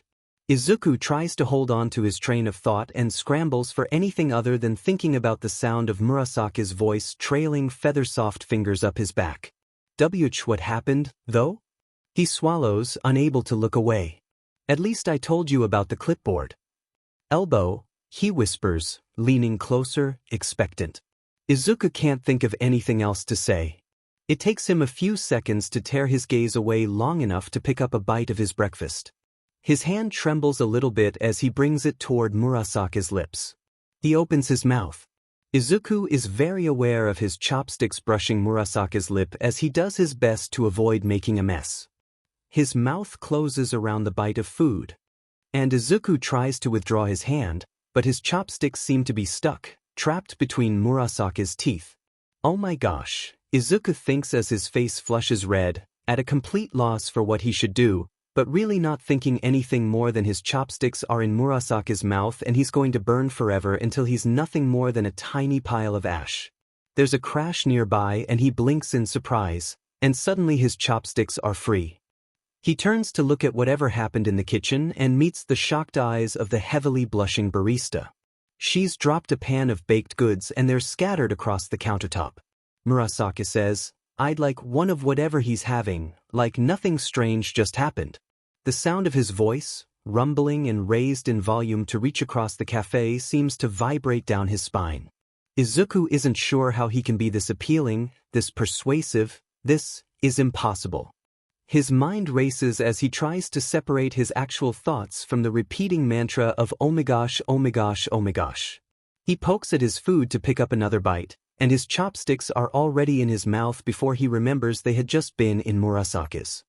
He falls still, his eyes widening at the thought that this is like an indirect kiss. He dares to glance at the male sitting across from him, but he's looking down at the cat as it rubs its furry face against his chin. The angry-looking bruise on his face draws his attention. Elbow? An elbow to the face, like his clipboard injury? This sounds more like a drunken brawl in an alleyway, but he worries at what else he's not saying. His blush cools slightly as he wonders if Murasaki is teasing him intentionally as a distraction. Has he noticed his interest? Is this, perhaps obvious, weakness in his paranoid defenses being used against him? The barista drops off the new plate of food. "It's a good selection," Murasaki comments, and the sound of his unnaturally beautiful voice reminds him of so many questions. Suddenly, the curiosity is killing him, and the moment they just had, and the circumstances leading up to them, is a distant memory, to be agonized over later, most certainly. "Please don't take this the wrong way, but is your quirk voice-based?" Murasaki pauses with his chopsticks halfway to his open mouth. Izuku gets a bad feeling he's just stepped over an invisible boundary between them. He immediately tries to backpedal. I don't want to know your quirk." He mentally curses the way his own voice, decidedly not CC, lifts with his panic into a tiny squeak. He clears his throat before he continues, trying to retain a calm and level tone. "I'm just interested if your voice is related. The, vibration, pitch, and timbre have this dash." He pauses and swallows, waving his hands as he frantically searches for a description that doesn't make him sound crazy. This nearly supernatural appeal, like you could spend your free time in the ocean, singing Sailors Overboard. "Okay, that sounds crazy." Izuku immediately drops his face into his palms. A moment passes, then two. He peeks up from between his fingers to see the other's expression. A violet eyebrow raises in mild amusement. It sounds nice," he finishes lamely, cutting off any further rambles as he stares down into his half-eaten breakfast. "Sorry." "Thanks for the compliment," he says in response, neither confirming nor denying anything before he puts the postponed bite into his mouth. Izuku wilts a little under a swell of embarrassed disappointment. "Whatever you're working on looks crazy," Murasaki comments after another silent minute. Izuku wonders which of them he's trying to help by changing the subject. Then he's surprised that he'd had time to see that much of his laptop screen before sitting down. Izuku shrugs and pokes at his cooling food. "It's just a translation for some extra cash. It's French. In case that job goes south," he says with a nod. Izuku hums in reply as Murasaki pulls out his own laptop. "We may as well both be productive if we're gonna be sitting around," he says in explanation. He looks up and meets Izuku's gaze with a little grin. "Work buddies," he proclaims. Izuku is immediately annoyed at how quick he is to blush at something completely normal. He needs to make more friends. This is ridiculous. The next few hours pass mostly in silence as they both click and type. Izuku refuses to think about the male sitting across from him for fear of further embarrassment, but each time the barista brings coffee, Izuku catches himself muttering over strange phrases in French as he tries to puzzle out how to phrase intended meaning. He spends a lot of time sighing in exasperation at himself. He spends more time trying in vain to hide behind his monitor so he can't see Murasaki's stupidly distracting face as he makes cute noises at the cats. It doesn't help much. Murasaki occasionally demands the French word for some random object. He never asks. Izuku's not sure if the behavior is annoying or appealing. It's both.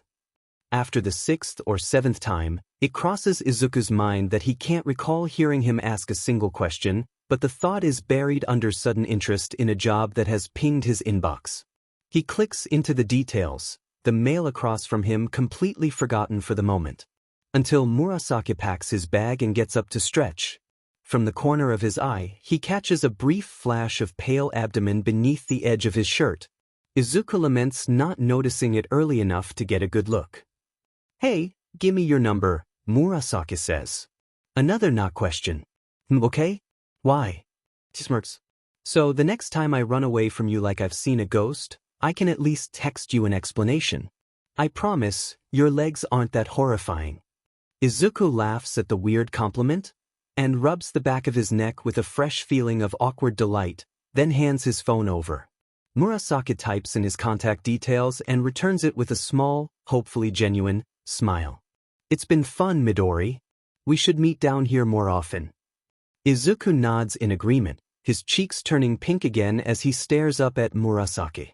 He feels like there's something else he's supposed to say or ask, but he can't really think of anything besides how nice he looks with that gentle smile.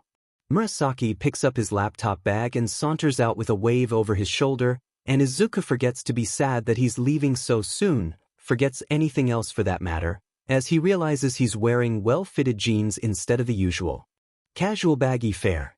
They cling to his muscular legs, molded to his perfect derriere. He reaches the elevator and punches the button before Izuku realizes his mouth is hanging open.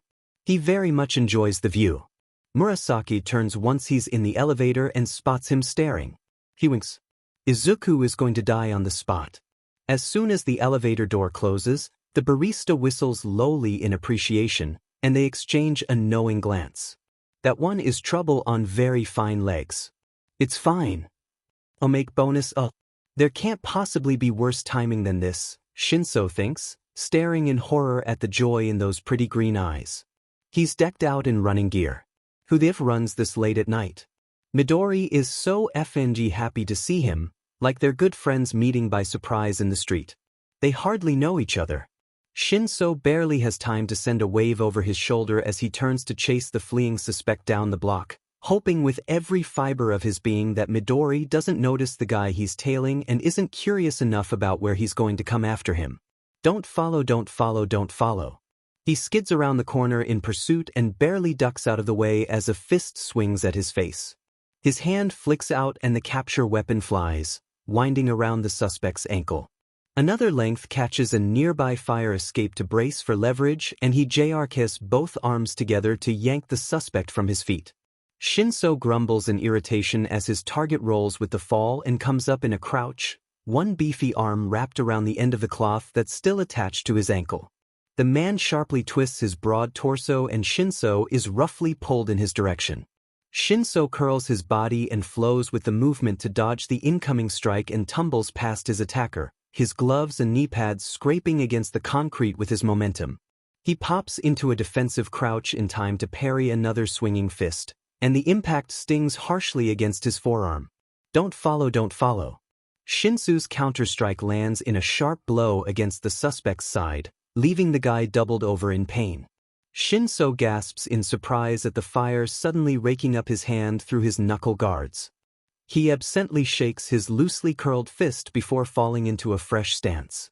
The two continue to trade blows, the stifled grunts of exertion and muffled thuds of glancing strikes and parries the only sounds echoing through the darkness of the alley. Don't follow. Akin scatters at the end of the alley closest to the street where he'd entered, and Shinso's attention, please not Midori, is diverted just long enough for the suspect's elbow to smack him right across the face.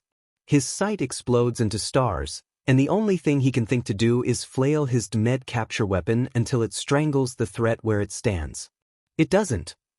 Shinso rolls to the side in time to avoid a foot strike, his vision clearing enough to see his weapon is tangled artlessly around the suspect's torso and an arm. He blinks rapidly, it isn't helping, as he flicks another loop over the guy, trying to catch the other arm. This guy is tough, Shinso thinks as he arches backward to dodge a wide strike from the suspect. Shinso has a friend, a former classmate like him, tough skin and hits like a truck, but early in their training he learned to lock down the arms and legs so he couldn't break loose. It eventually stopped being very effective, but this guy clearly hasn't had much practice in escape techniques. As the binding cloth loops and catches the legs, he pulls tight and the suspect tips over onto his side, bound and wriggling. He struggles for a few seconds before falling still, breathing heavily and scowling.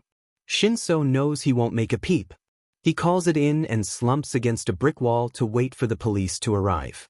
His forearm smarts. His hand burns and feels a little damp inside his glove. His face hurts along the jaw, and he cautiously opens it to ensure nothing is broken. The back of his shoulder aches a little, but he's not sure what he did to earn that one. He can't remember the last time he'd gotten so careless. He's absolutely not looking forward to his boss hearing about this. All things considered, he could be in much worse shape. And Midori didn't follow. He doesn't limp home, but it's a near enough thing. He is briefly tempted to come in through the lobby, but his sense of self-preservation is still in full swing, so he resigns himself to scaling the building to enter at his balcony. Next time he takes one of these missions, he might insist on a first-floor apartment. He peels off his costume and discovers more blood than he'd expected. One of the armor plates in his glove came loose during the fight and jammed into his knuckle. There's a cut along his deltoid that will be a beach to reach if he ends up having to do much more than just tape some gauze over it. He holds the costume's undershirt up to the light in the bathroom with a long sigh, peering through the 4-inch cut. He'll have to take it into the agency to get the blood cleaned out and repairs made.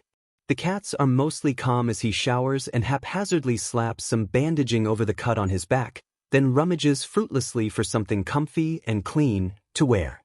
He gives up after a few minutes, dropping off to sleep in nothing more than boxers. He's woken by the ginger cat that is perched next to his face, staring at him while loudly chewing on his glove. He rubs a hand down his face, feeling a little like he's been run over by a truck. In the light of morning, he's better able to see that his lack of casual clothes is due to the fact that he only packed a single duffel and has neglected to do laundry. He cringes as he pulls out the last pair of pants he has on hand for the day, jeans. He hates jeans. He trudges into work as soon as the office opens and drops his bagged costume on the agency's support technician's desk. His boss is there early, ready to receive him in the office with 2 freshly poured cups of coffee and the desserts Midori had baked the day before. "These are really good," his boss states by way of greeting. Shinso nods once and takes a bite of his own. "From the cafe?" he asks. Shinso blinks at him and takes a sip of coffee, deciding how he wants to answer. "One of the neighbors," he finally admits. He can see the shift in his boss's expression, the slight lift of eyebrows, the pulled muscles of the mouth as a smile threatens to break free, and the tiny crinkling of the eyes. That clearly says, "This is the most hilarious thing I've heard all week," despite his silent nod of easy acceptance. "So, about your injury," he begins. "It's minor and not worth mentioning," Shinso firmly replies, slouching in his seat. His dark shirt is loose and has long sleeves to hide the worst of them. "It's enough," his boss says, "to put you on modified duty for the rest of the week." "You wouldn't," Shinso says, sitting up straight. He nearly knocks over his coffee with the sudden lurch of his heart. "I can and I am. Your primary duty right now is your other mission, and this kind of injury can interfere or raise suspicion. Be glad I'm only benching you through Sunday," he says with a frown. "This is bullshit," Shinso scowls. There is no way he's going to let his boss know the next time he gets even a little bit injured if he's going to put him on temporary leave every time it happens. He squares his shoulders and goes for the only thing he can think of that might deter his boss from this plan. "You don't have anyone else to run that shift." His boss shrugs. "We've got that new sidekick that started a few months back. Your route has been mostly quiet this last week, so now seems like a good time to let them try their hand at running routes on their own for a few days. We'll keep you on call in case you're needed while you're out of commission." Shinso glares at the wall and contemplates the pros and cons of pouring his coffee all over his boss's carpeting. "I hope that's all you have for me," Shinso bites out as he stands. "One more thing. No sneaking in a patrol this weekend. You can come back for duty on Monday night." Shinso is in a sharp breath and sighs with irritated exasperation, his lips pressed into a firm line. "Fine," he says, noticing a familiar package at the side of the office. "But I'm taking these back." "You don't deserve them," he drawls, scooping up the rest of Midori's baked goods and striding from the room. "Hey, wait!" his boss cries, but it's too late. Shinso puts the box on the front desk. "Feel free to share," he tells the receptionist, "but don't let the boss have any more." She smirks up at him and nods in malicious agreement. As he heads for the door, she calls after him, "Looking good today." He flips her off over his shoulder. He hates jeans. Back at the apartment building, he lingers in his kitchen for a while, considering just hiding in the apartment all day while he does laundry. A cat twines around his leg, mowing inquisitively up at him. He crouches with a sigh and rubs its little head. "You really think I should just deal with it, hmm?" It rolls over and presents the cruelest of temptations, an exposed belly. To risk petting is to experience either the softest of fluff or a mauled hand. He politely declines and picks up his laptop bag, leaving both cats an offering of catnip treats. He is not feeling very sociable, but maybe the old lady will have a story about a possible Dr. Frankenstein hiding out on the second floor. The thought is crazy enough to make him look forward to another day of mini-not-really vacation. As the elevator doors open, he has the perfect angle to see Midori take a seat at the far end of the cafe. He wasn't exactly planning on seeing the guy quite so soon. What did he see last night? Was it enough to start asking questions? The cafe is empty aside from Midori and the barista, so now might be one of the better opportunities to spin any confused sightings into believable misdirection. Shinso doesn't give himself any more time to second-guess himself and strides forward, firmly in work mode. He can do this. The barista raises an eyebrow expectantly once she spots him. He shrugs, which she has learned means, "Whatever you want to throw at me." He takes a careful, quick look at Midori's screen as he steps past to slide into the booth across from him. It looked like a French document with a side panel of almost legible notes. Not terribly concerning. The flood of questions he barely cuts off confirms one of Shinso's worries that Midori is curious almost to a fault. He dreads the inquiries he might have to field. The barista has perfect timing as she arrives with his drink. He stares down at the froth for a moment and takes an appreciative sniff as he scrambles for how best to explain what happened. Midori watches him, looking both wary and concerned. He's a little relieved there are no questions about hero costumes or strangers in the night. It's almost satisfying to echo Midori's maddening answer from the morning when he'd been so insistent that nothing was wrong, just a little disagreement. There's nothing worth worrying over. He wants to give that same impression despite it not being exactly true. It seems neither of them enjoy talking about their problems. Shinso watches as a myriad of expressions flicker across the shorter man's face. Concern deepens with confusion and suspicion as he slowly frowns, the furrow in his brow deepening as he glances between his face and his hand. He can only imagine what must be going through Midori's mind at that moment. And then he leans forward and offers help, with the sweetest, kindest med look he's seen in someone's eyes. Shinso can't quite refrain from smiling. He deflects with the first two things he sees, the flash of cat fur from the corner of his eye and the rising curl of steam from Midori's plate of food. His immediate confusion is palpable. Perfect. Midori's insistence on treating his hand is adorable, especially when he pulls out his miniature first aid kit. It's amusing to watch him work, kind of like a kid playing doctor, right until he starts gently squeezing each of the bones in his hand. The careful grip of both Midori's hands on his own shifts minutely every few seconds as he fishes for less obvious hurts, and Hitoshi swallows thickly, losing his grip on work mode as something weird flutters in his chest. It's soft and warm, and he can feel the tension in his shoulders unwind from the tender contact. He pulls his hand away before he can do something he might regret, like holding on, and tugs the edge of his dark sleeve down to his wrist. He does not want to give this guy the idea that there are more injuries he can treat. He seems the type to stubbornly insist you let him help or he'll make you let him. He shelves that thought for another time. Hitoshi can see new questions forming and takes evasive maneuvers in requesting the forgotten cat. And then negotiations for his food, immediately afterwards, which he discovers is a hole.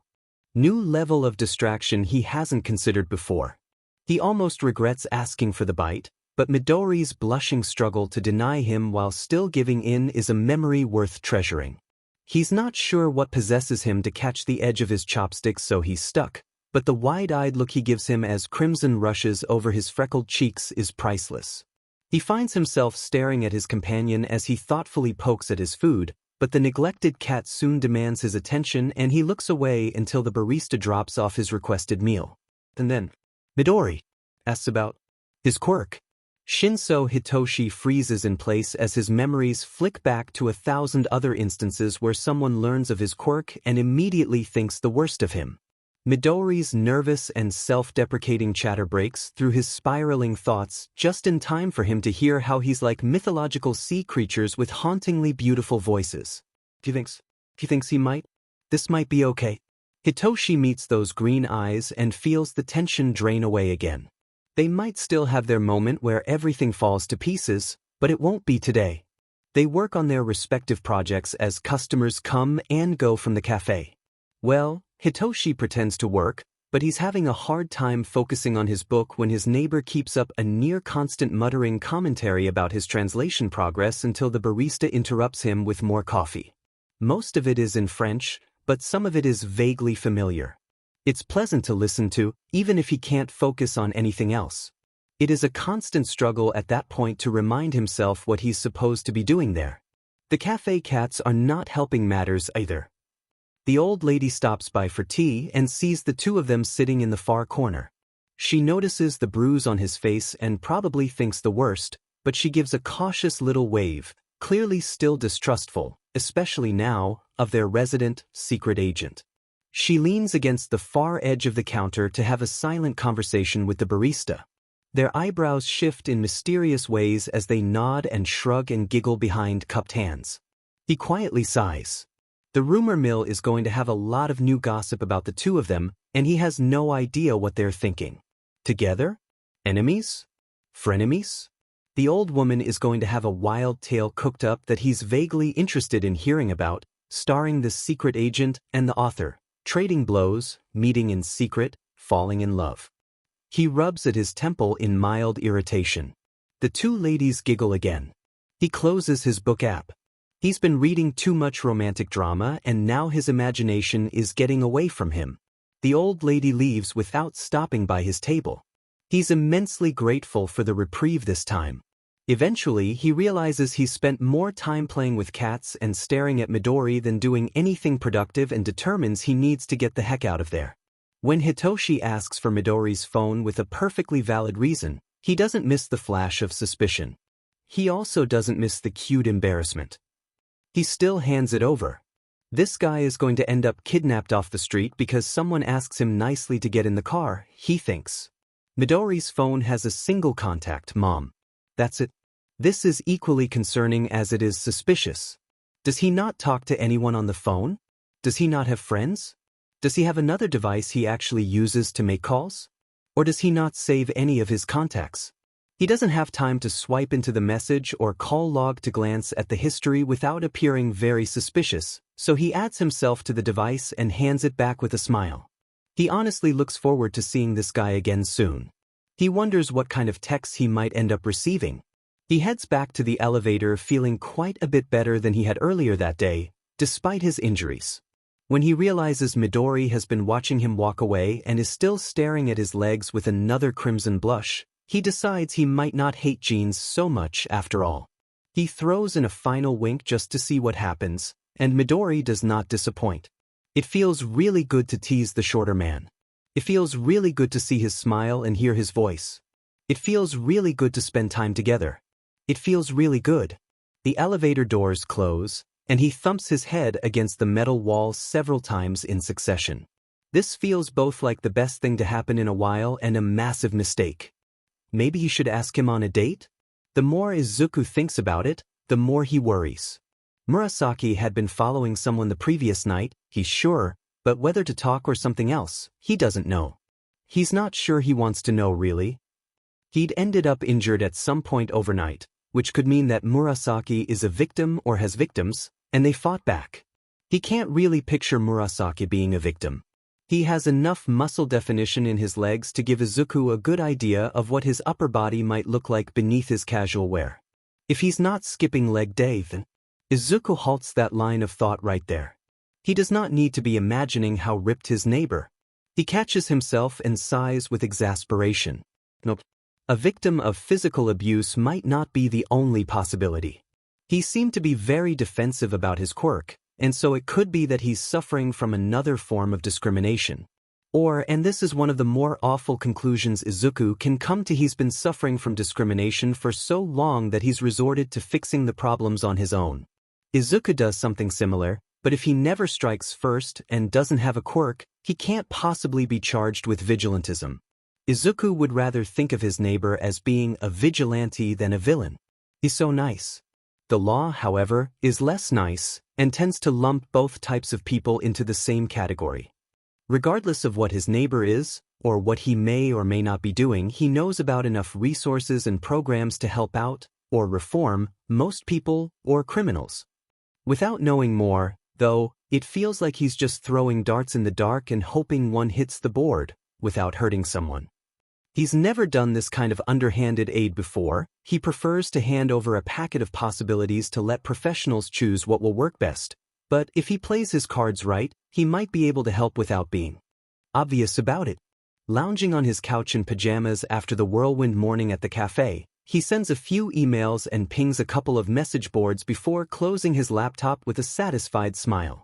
He goes to bed that afternoon feeling pretty good about how things might play out. Izuku fully expects work to feel boring and slow as heck while he waits for the culmination of his project, the takedown of his terrible employer. Thankfully, the mystery of Murasaki is interesting enough to keep him occupied. Izuku wades into this new experience of texting his neighbor by sending a cat meme. Murasaki responds within moments. Cats are life. You may send more. Speaking of more, I'm almost out of stress baked goods. I hope you also bake when you're having a good day. I do not stress bake. I merely bake when I need something else to think about. Please look up the definition of stress baking. Izuku refuses to admit he might have a point. As Thursday night drifts into early Friday, Izuku learns that Murasaki keeps weird evening hours just like he does. His paper-pushing tedium is occasionally interrupted by various cat-themed messages, memes, cute pics, and tiny video clips of cats missing jumps. He guesses Murasaki might suffer from insomnia, which would help explain the persistent dark marks under his eyes. He still wonders what might help him get better sleep. Does he not feel safe enough? Does he need someone to cuddle? Murasaki returns his little ceramic to-go dish late Friday afternoon, but is unfortunately on his way somewhere else, so Izuku cannot lure him inside for more coffee and gently probing questions. Next time. Izuku doesn't run every evening that he's not working at the Harborside office. Sometimes it's just a round of exercises he can do in his living room, but on Friday evening he's feeling the itch to get out and sprint a little, to feel the wind in his hair and the excitement of just going. His phone dings as he's sliding on his shoes. You sound like you're getting ready to go out. You can hear that? I thought I was being quiet. Sad face. I'm getting ready to go on a run. Smiley face. It's 11 p.m. I work nights, so this is my usual schedule? Izuku is again reminded that Murasaki never seems to ask any questions. It's an odd behavioral pattern, one so strongly ingrained that it even rolls over into texting. He wonders how much he'd have to coax to get him to slip. He wonders what kind of conditional upbringing he could have had that might result in not questioning anything, ever. He worries. You want to come with? Smiley face, smiley face. The lengthy delay after his question makes him think Murasaki may have actually gone to sleep or is just choosing to ignore the madness of Midori. Who actually runs around in the dead of night besides crazy people and criminals? Izuku stares at his phone in utter surprise for a full minute. He also does a silent dance on his tiptoes because heaven forbid his cute neighbor hears him flail in excitement. Izuku is ready to go, so he anxiously paces inside his door, plucking at his shorts. Are they too short? Is that a stain? And thumbing through his phone to refresh the route randomizer. Nope, boring, still boring, goes by that really bad dumpster, so gross, boring, maybe boring. until it comes up with one that seems alright and leads past the sights he enjoys seeing. So much for a random run. They're just going for a run, he reminds himself. But it feels awfully like he's about to go on a date. Like he's invited his neighbor to go on a date run with him. He winds his fingers through his hair, lamenting its length. He needs a haircut. Maybe Monday. He hears Murasaki leave his apartment and lock the door, so he steps out and does the same. And then he turns around to greet his acquaintance. Friend, neighbor. In hindsight, this was a terrible idea. Izuku likens it to ripping off the band-aid. He'd wondered about his neighbor's build. He no longer wonders. He's wearing running shorts and a slim-fitting, long-sleeved, moisture-wicking shirt that hugs every single one of the muscles in his upper chest like they're a gift. For Izuku's eyes, the average mortal should not have muscles like that. Defined biceps, deltoids, pectorals, trapezius. This man is a work of art. He realizes something very important in this moment. Either he needs to stop feeding his neighbor carby baked goods to avoid sabotaging this perfection, or he needs to feed him more to win his attention and affection forever. My eyes are up here, Murasaki drawls, and it takes considerable effort for Izuku to drag his attention up to his neighbor's face. There's a pleased little smirk curling one edge of his lips as he rakes a hand through his violet hair. Izuku's face is flaming in embarrassment. "Do you dash?" he says, but it comes out more like a wheeze. He clears his throat and looks down the hallway, begging his brain and voice to cooperate. "Do you want to take the stairs down for a little warm-up?" His voice still pitches into a nervous squeak at the end and he coughs, rubbing the back of his neck. "We can." He glances back at Murasaki and briefly loses his train of thought at the amusement clearly written on his stupidly pretty face. He grumbles to himself in irritation. It helps get his brain back on track. "We can stretch in the lobby before we head out." Murasaki nods in agreement. "After you," he says, gesturing for Izuku to lead the way. Izuku has to think very hard about where his foot lands for every step down to the lobby. He may or may not have a death grip on the railing. This is fine, Izuku thinks once they're standing together. Just do like they do in the movies. "So, you come here often?" Izuku asks like an idiot as he arches an arm over his head. He does not retract the question, but he feels the wince pulling across his face and tries to play it off. "Every day," Murasaki replies with a straight face as he shifts into a slow lunge. His quads flex with the movement, straining the seam of his running shorts. Izuku does not stare. "You don't seem to do these things very often," he observes. "What, running?" "I go a couple times a week," Izuku replies with a cheerful smile. He hopes it does not come off as forced or creepy and stops ogling for his own sanity. Murasaki squints at him, then blinks and looks away, stepping into a hamstring stretch. "I mean talk to people," he clarifies. Oh, Izuku replies. He's forgotten what stretch he hasn't done yet. He stares down at his hands as though the answer might suddenly appear. "Don't forget your hips." "Alright," he stammers, feeling distinctly out of his element. Izuku moves into the last stretch. "You need to relax." "I'm not going to bite," Murasaki says. He's watching Izuku with his hands on his hips and a little frown of concern. Izuku chuckles nervously, pointedly not thinking about whether or not he hopes his neighbor will change his mind about that. "Come on then," Murasaki says with a flick of his head toward the lobby doors. "Show me what you get up to in the middle of the night." When Izuku is running, the distance and time floats away in a haze of rhythmic bliss. Murasaki matches his pace, his longer legs easily able to keep in tempo with his. Their feet tap quietly against the pavement, pleasantly in sync. His phone announces upcoming turns with little dings, and soon Murasaki has caught on to which sound means going right and left. Shortly afterwards, he turns their changes in route into a little game. The first time he tries to steer Izuku's path into a trash can at the next turn, he's caught by surprise and almost eats it. Murasaki laughs and steadies him, waving off Izuku's scowl with a rakish grin.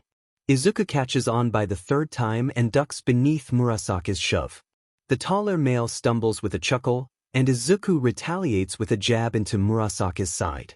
He bats Izuku's hand away with more laughter. This might be the most fun Izuku's had on a run. ever. He pushes himself a little harder than usual, curious how well Murasaki can keep up. He is not surprised when his impromptu running partner doesn't seem to have any problems with his pace. Izuku glances to his side. Murasaki pushes a sweaty lock of hair back from his forehead with a smirk. So, what do you do to stay in such good shape? Murasaki tilts his head back and forth. Bit of this, bit of that. Lots of time in motion. Do you go to the gym? He presses, feeling a bit of a stitch in his side. Maybe he's pushing his pace a bit too hard to determine that yes, Murasaki is in better shape than he is. Sometimes, but less often than you'd think. Murasaki nudges him in the side with his elbow as they turn the next corner. You don't seem to go out often if it's not work-related. Stalker, Izuku half-heartedly accuses. Murasaki shrugs. Neither of us seem to go out often if it's not work-related. But if that's the case, then you probably don't go to the gym either. He arches an eyebrow at Izuku, who grins and shrugs in response. I'm just a paper pusher that's doing his best to not turn into a couch potato. You're doing a pretty good job of it. Izuku feels a fresh swell of embarrassment, but his face is already flushed pink from the exertion. When they get back to the apartment building, Izuku realizes that he didn't look at any of the things he'd meant to show Murasaki over their run. He was too busy paying attention to him. They stretch in the lobby, laughing about the bench Murasaki had to vault over when Izuku had managed to catch him off guard. They take the stairs back up. Izuku knows he'll be feeling the burn in the morning, but it's been a good night.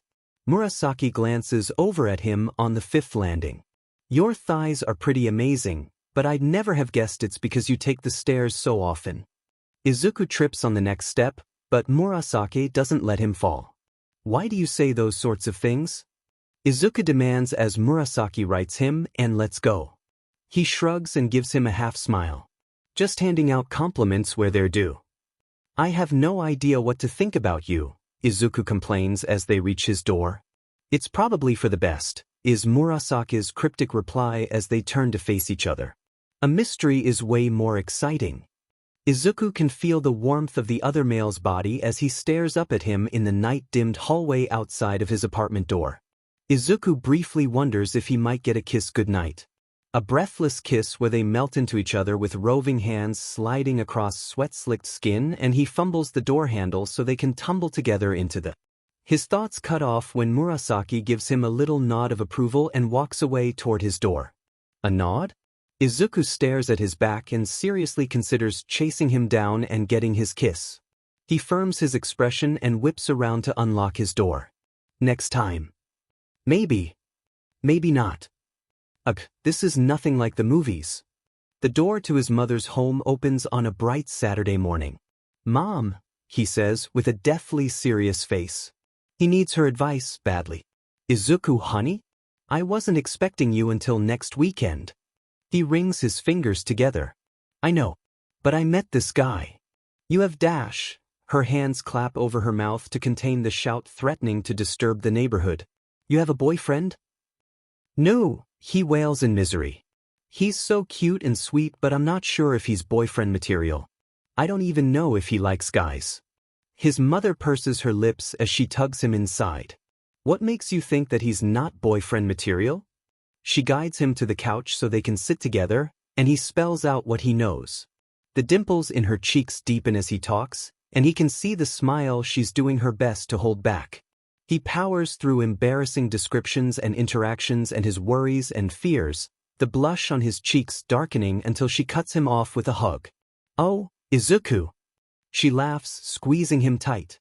It's perfectly fine to have a big crush on someone so mysterious. It's part of the excitement. The unknown can pull you in as easily as a pretty face and nice legs. She winks as he buries his face in his hands with a whine. But what should I do? She grins and leans into him. A better question is, what should you not do? Mom. He squeaks, scandalized. She laughs. Izuku, I didn't mean anything like that. I mean, if you're thinking with your heart and your mind, what should you not do? He thinks about it a bit more seriously, tapping a finger against his lower lip. Maybe I shouldn't trust too easily. She hums in response. Trust is earned. What else? The only other thought going through Izuku's brain is don't forget to wear protection, but he's hoping his mother has something more substantial than that. He shifts uncomfortably and shrugs, feeling lost. Make sure you're interested in the person, not just the idea of having a relationship, she says, nudging him with her elbow. You've lived some lonely years, honey, and the first person to smile at you might not be the best fit. Izuku's warm and fuzzy feelings quickly fizzle into nothing. But really need to get a handle on how to be a friend, he whispers, idly twirling a lock of green around his fingertip. It's going to be hard dash, she pauses, biting her lip as she cuts herself off and changes direction. Things might be tough, she continues brightly, with such a pretty friend, but I have faith that you'll figure it out. He stretches his legs out and threads his fingers behind his neck. Learn how to be friends, he mutters to himself. And part of that, especially if you think he might have trouble in his life, is focusing on the present, not the past. Helping your new friend come to terms with how life can be now will be far less troubling for both of you than trying to tackle bad histories. She rummages in a small drawer by the couch and withdraws 2 small bobby pins to fix a section of his hair that keeps falling in his eyes. Oh my God, you kept those? Of course. You never know when one might come in handy, like right now, she says, adjusting one of the pins in his hair. He laughs, fiddling with a spare still sitting on the side table. Some years ago, he'd seen a single video demonstrating how easy it could be to pick a lock with the right tools, and he'd been hooked for months on the mechanics of tumblers and pins, the simple motions of the wrist with a tiny metal rake that could jiggle elements into alignment, and the satisfying click as a lock popped open. It didn't help matters when his mother used his birthday as an excuse to buy him a set of lockpicks. The rakes, hooks, and tension wrenches were fun, but the best part was the bit she'd gotten as a joke on the side. A set of green bobby pins. Bobby pin lockpicking is a pain in the butt, but his first success felt the most rewarding. His hair isn't often neglected long enough to warrant actually using the pins for their originally intended purpose, but it seems that today is one of those days. Mom's advice is the best, he thinks, feeling the slow return of his floaty happy feeling. Even if his neighbor just ends up being a friend, it's still a friend. Except, they haven't had the quirk talk yet. He's horribly optimistic that someone suffering from quirk discrimination might understand. Or, and this is the biggest question of them all, what if Murasaki is actually quirkless? He knows 2 kids that are quirkless, but he's been terrified to talk to them about the shared experience. How can he possibly broach such a subject with his neighbor when he knows so little about him? He doesn't see Murasaki again until mid-morning on Sunday. He's already sitting in his seat at the window, people watching with just a latte to occupy his hands, when Murasaki sits in the stool next to him. He turns and smiles at the taller male. Good morning, he greets. Murasaki nods back, the bruise along his jaw looking much better after having a few days to heal. He seems to be a little stressed about something. That's a lot of people walking by, he observes, propping his chin on his hand as he glances out at the bright street in front of the cafe. He casually moves his fingers as he settles in, but Izuku can see he's using the hand placement to disguise the lower half of his face. Izuku shrugs. During the day, it's hard to see through the window's reflective tinting. I can watch everyone go by without looking like a weirdo. There's nothing wrong with paying attention to your surroundings. Izuku hums in agreement. That's usually true, but people don't like it very much when I pay attention. Murasaki frowns a little, but then the barista drops off a drink he's never seen before and they both stare down at the odd contents of the mug. What did you order? I don't order anything anymore. She just brings me new things to try. Makes her happy and they taste alright, so I just go with it. Murasaki takes a sip and grimaces. Okay, this one is going to take some getting used to. Izuku laughs. He's watching a crowd of middle-aged men hustle by when he suddenly blurts, I like to guess their quirks. Murasaki lifts an eyebrow for him to continue. While I sit here, I like to guess based on what little I can see. So if I start muttering about something, that's probably it. He trails off, his cheeks painted red. I just needed to let you know, in case you wanted to sit somewhere else where it'll be less chatty. Sounds like an interesting game, he says. He eyes Izuku for a second, then looks out the window at the people walking by. He points at a young woman, raising his eyebrow in Izuku's direction. He glances at the girl in question and has to bite back a laugh. She's a regular on this street, so Izuku has seen her 100 times. Her quirk is very subtle, and it took him a few weeks to finally catch what it is. Color-changing nails, he says, taking a sip of his own coffee. Murasaki hums as he watches her walk by. It's a strange color, he admits, peering at the tips of her nails that are currently a glossy metallic silver. But doubtful, he challenges, turning his attention to Izuku's face. He grins and points. Watch for the next thing she touches. They watch as she continues on, and as luck would have it, she reaches into her purse to withdraw a bright pink phone. Her nails have changed to match. Murasaki sighs. This game is less fun if you already know everyone walking by. He chuckles. I don't know everyone in the city. And sometimes I can't guess based on how someone looks, he says, nudging Murasaki's knee with his own. He still hasn't guessed his quirk, but he's starting to get an idea. He scoffs and places his mug down to put more of his attention on Izuku. Izuku stares back, his cheeks slowly reddening under the scrutiny, wondering what he's looking for. His gaze slides to the side to look for another target. That one, he says, with the red shoes. It takes Izuku half a second to spot the teenager's bright red shoes weaving through the crowded sidewalk. He immediately knows what his quirk is. Or in this case, isn't. But he doesn't say anything for a long moment as they both watch him try to slide unnoticed through the crowd. He's never seen this kid before, but he has a familiar way of ducking into himself to become a smaller target and watchful, wary eyes. He looks at Murasaki and gauges his reaction as he says, he's quirkless. A little frown pulls at Murasaki's lips and his brows furrow in concern. Izuku isn't sure what he'd have done if he'd seen anything other than a vague worry for some stranger on the street.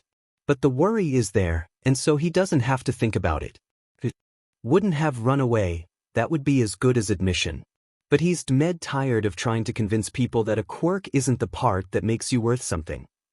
I think you could be right, Murasaki murmurs.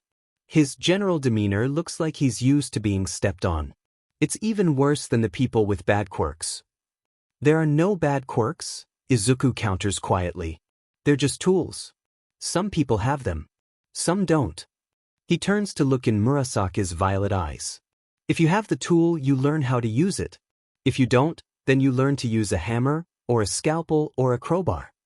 Murasaki grins with amusement. You know what, Midori, you're all right. Izuku rolls his eyes. I'd hope so, he mutters. So, it doesn't bother you? Murasaki searches Izuku's eyes for a moment. I'm not sure what you're asking about. People who are quirkless, he clarifies. Of course it bothers me, Murasaki grumbles, his lips curling downward into a grimace. The bottom of Izuku's stomach drops in overwhelming discomfort. Murasaki continues, his attention still on the kid as he stops at the nearby intersection. It bothers me a lot. Those people need more support. I've never seen a sadder bunch. We all deserve a place in the world, he says, turning to look into Izuku's eyes again. Tool or no tool, cool tool or shitty tool, we're all here together trying to live our best lives. Izuku can't quite swallow around the lump in his throat. Murasaki is suddenly alarmed. Are you Dash? He almost asks, but the words cut off in his mouth with the sharp click of teeth. Don't cry, he says instead, quietly, leaning into Izuku's space. Murasaki almost asked him a question. Almost. And then he didn't. How curious. Izuku takes this new hint and revels in his sliver of knowledge. Then he kind of swoons at Murasaki's struggle to comfort him on full display. Murasaki, Izuku murmurs, leaning a bit closer, hesitant, but he really needs to know. Are we friends? His neighbor's lips curl in warm delight. I think we are, Midori. His answering smile is blindingly bright. It's late Sunday night when he decides he needs to go on another run. You up? The message is left unread while Izuku gets ready to go, so he's either asleep or doesn't have his phone on hand, whatever he's up to. It's fine. He's been on hundreds of runs by himself before, and another is no different. He rolls through his stretches in the lobby and takes off into the night.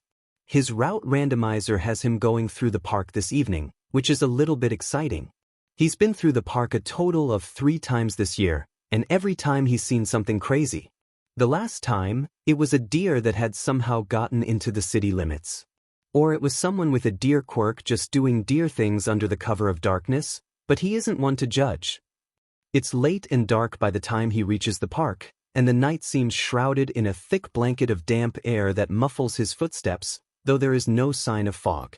It seems a bit extra creepy, which is why he trips and nearly shrieks in surprise when a squirrel drops from a branch overhanging the path to land right in front of him.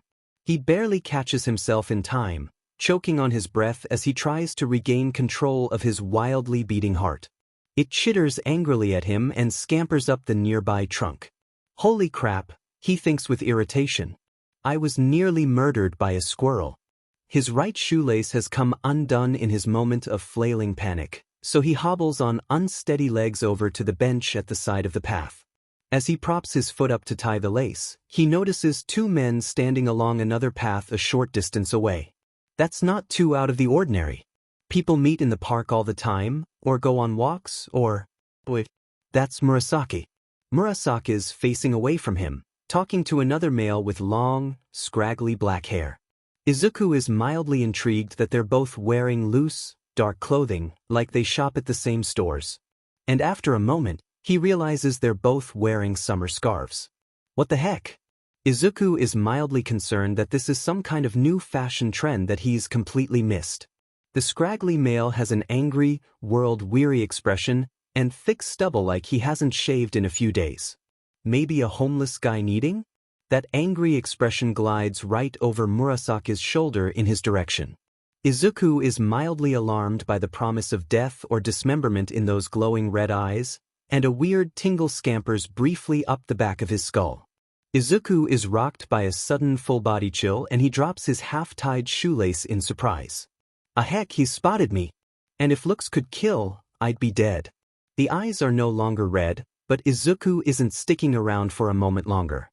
He continues on his run like he hasn't seen anything, the loose lace of his right shoe constantly threatening to trip him all the way back to the apartment.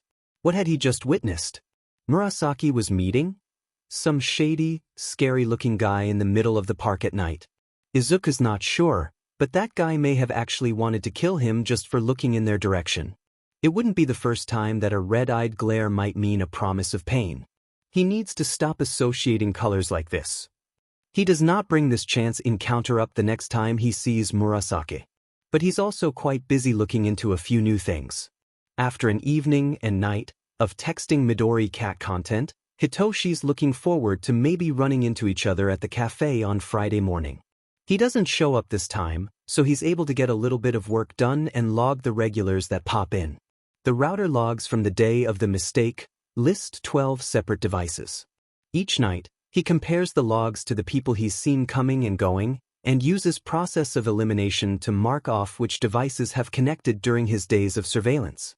He's also done a search for all 12 device IDs to see how often those items are connected. 2 are near daily, and he has matched them to the barista's phones. Several are listed as being once or twice per week, and a few are at least weekly.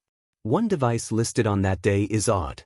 It for sure belongs to a regular or a friend of a regular, and has been connected to the network before with recognized credentials. But it has connected only once in the last 12 months. The logs don't go back any further.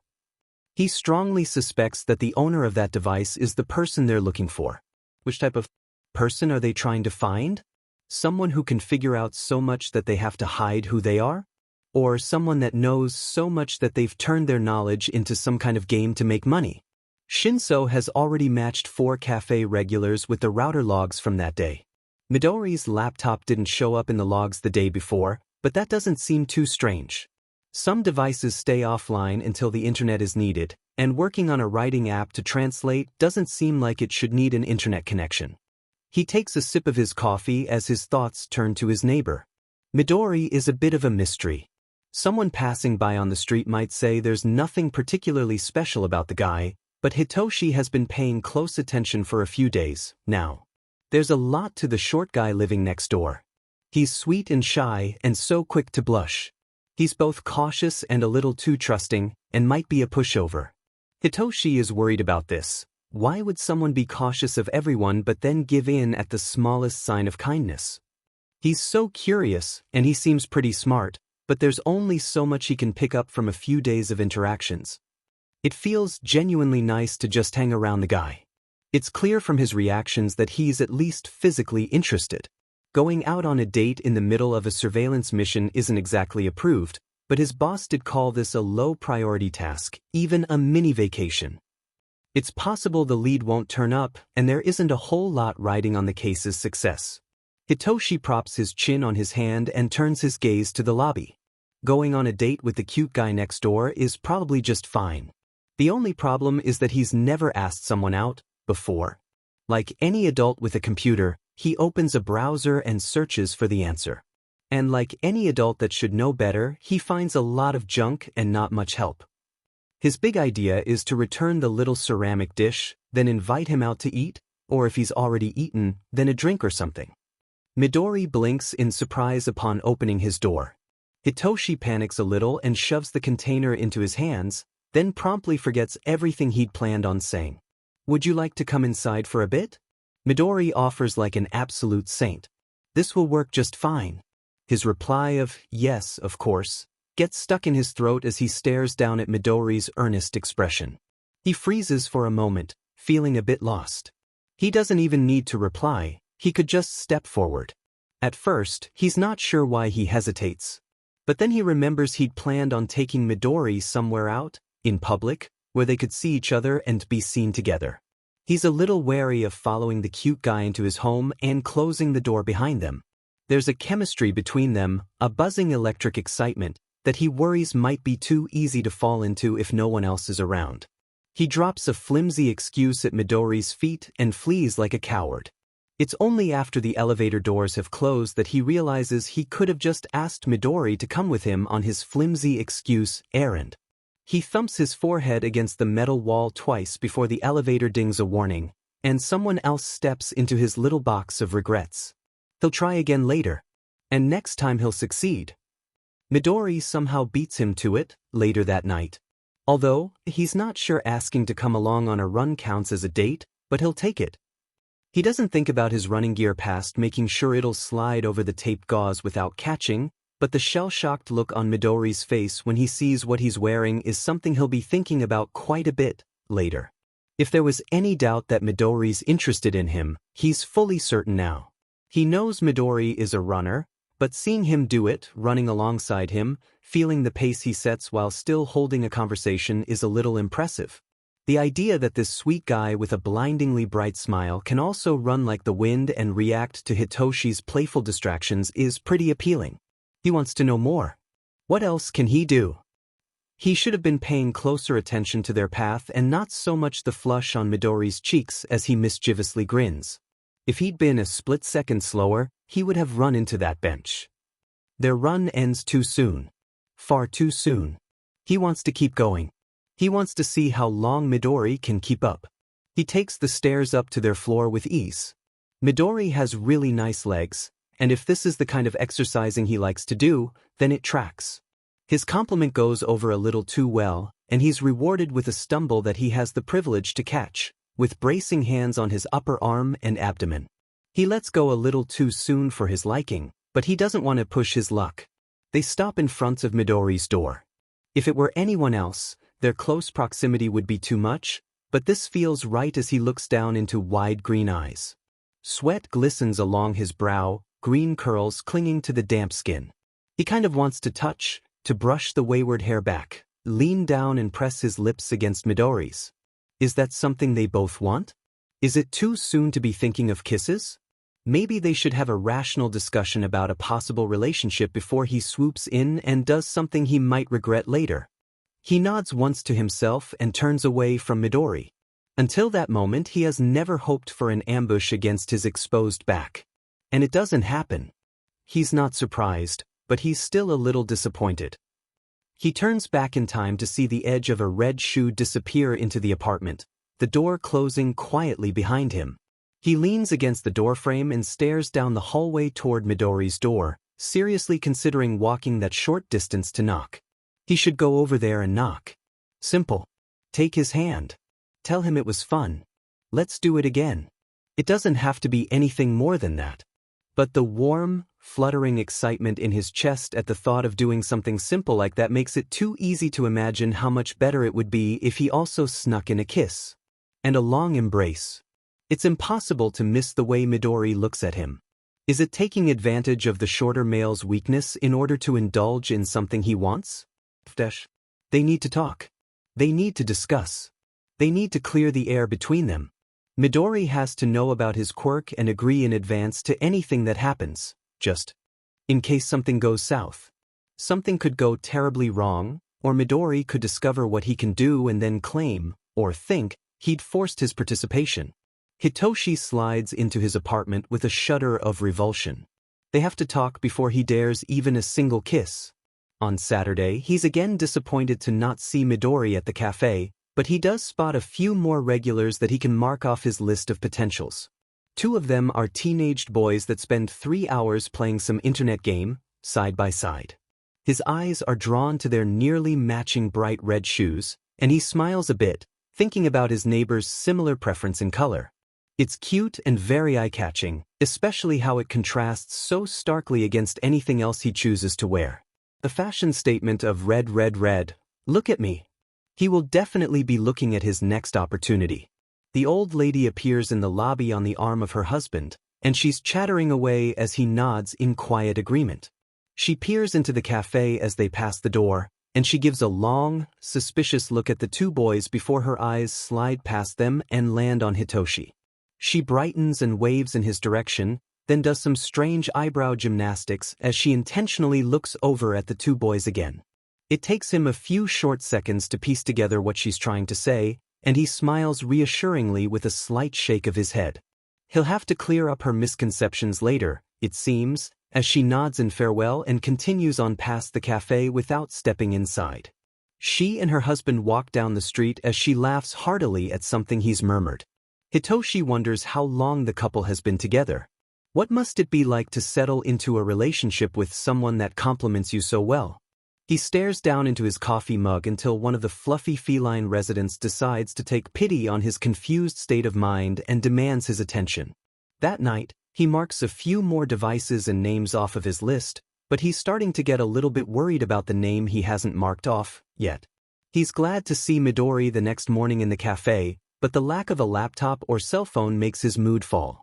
He'd really like to take him off his list of potential suspects, especially with this physical interest that's sparking between them. He slides onto the stool next to him, soaking in the closeness as he props his face on his palm.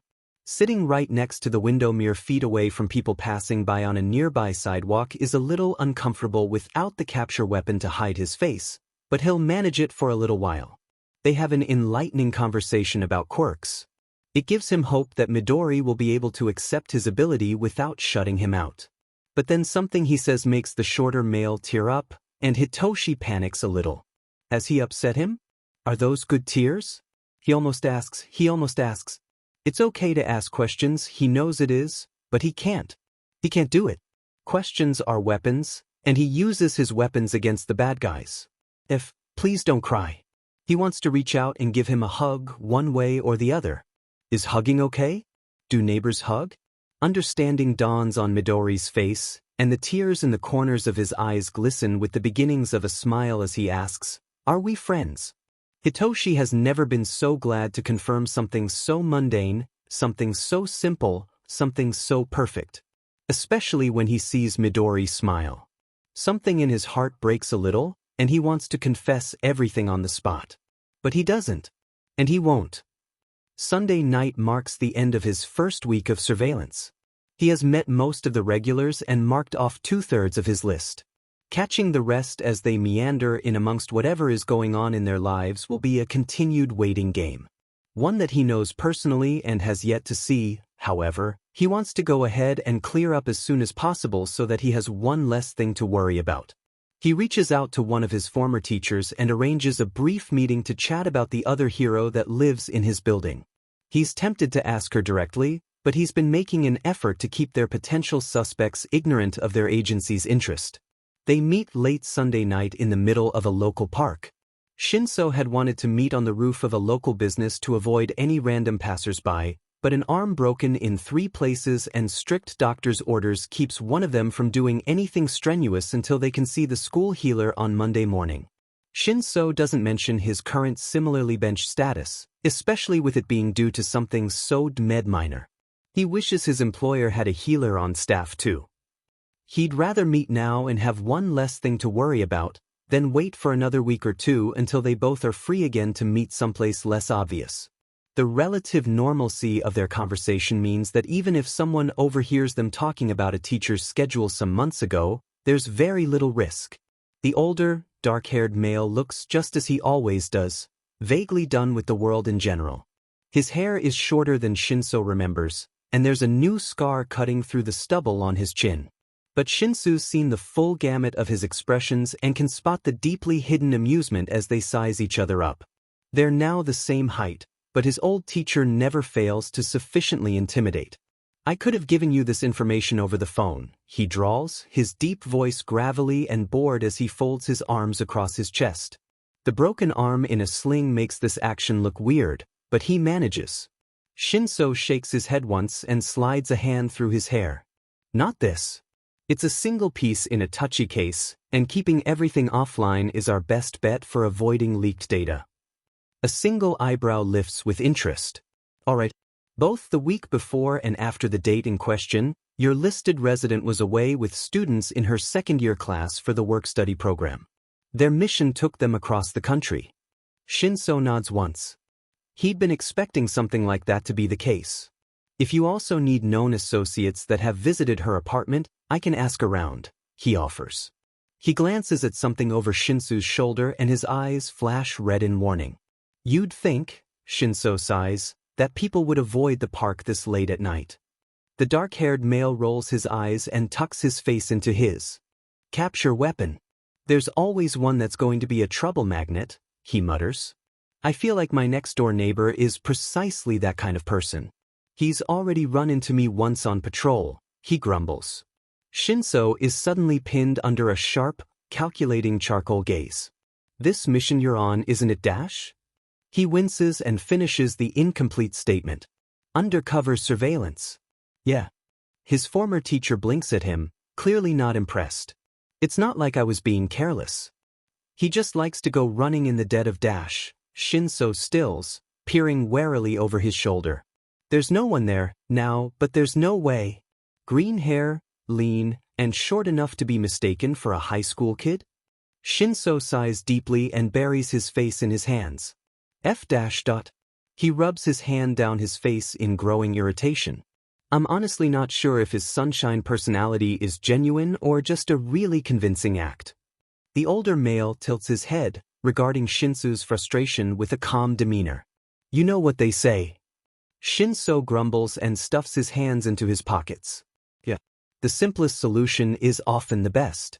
I've just got to figure out whether it's simpler to assume he's innocent with a streak of bad luck, or guilty as hell and following me. The other male adjusts the arms stuck in the sling and shakes his head once. Not this time. With what little you've told me, there doesn't seem to be anything simple about your case. I think it's better to focus on eliminating the impossible, and whatever remains must be the truth, no matter how improbable it might seem. Shinso snorts in amusement. Just keep on keeping on, and I'll eventually figure it out.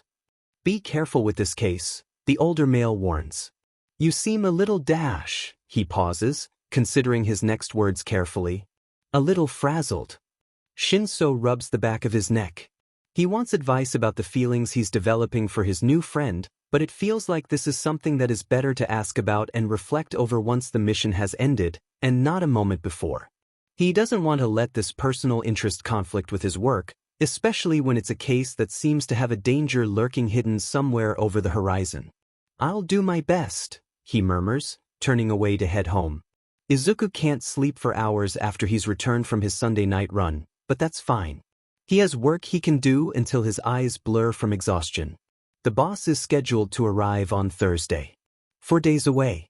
There is a tiny possibility that his carefully crafted plans may fall through.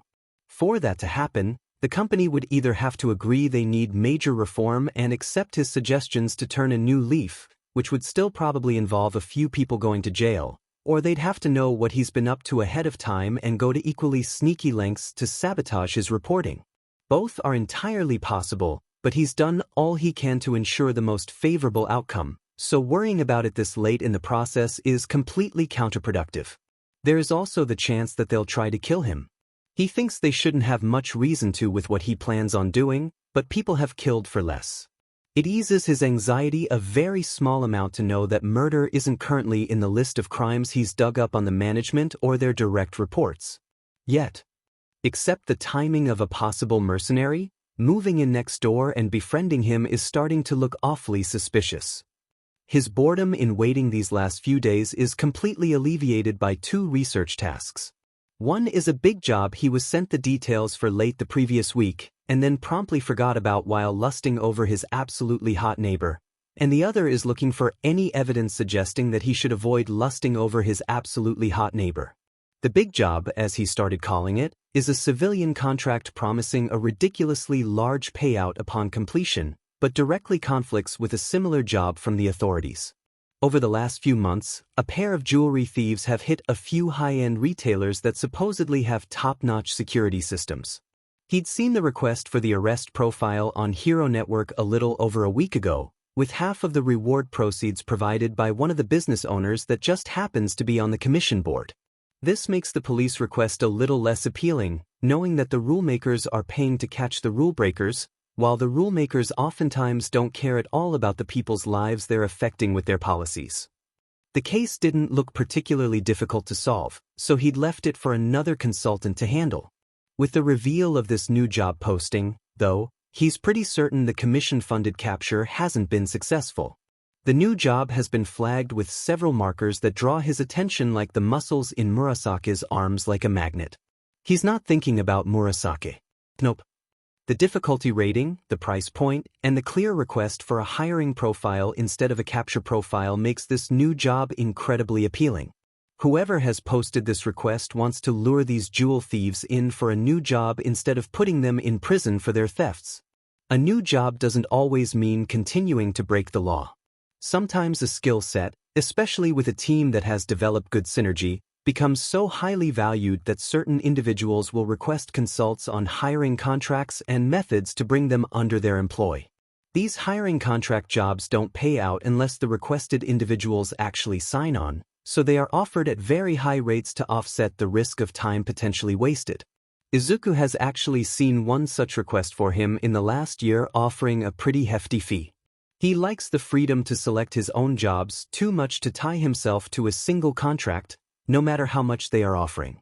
The anxiety he felt seeing one of his aliases in a wanted posting may have been part of the reason behind him paying for reinforced glass window inserts. There are a few concerning points about this new hiring post he's seen, though, which makes Izuku hesitate to accept the job. The hiring agent's details are sketchy, and he wonders if, by taking the job and successfully completing the hire, that the pair he'd be helping to lure in won't actually end up in grave danger instead of a fancy new placement.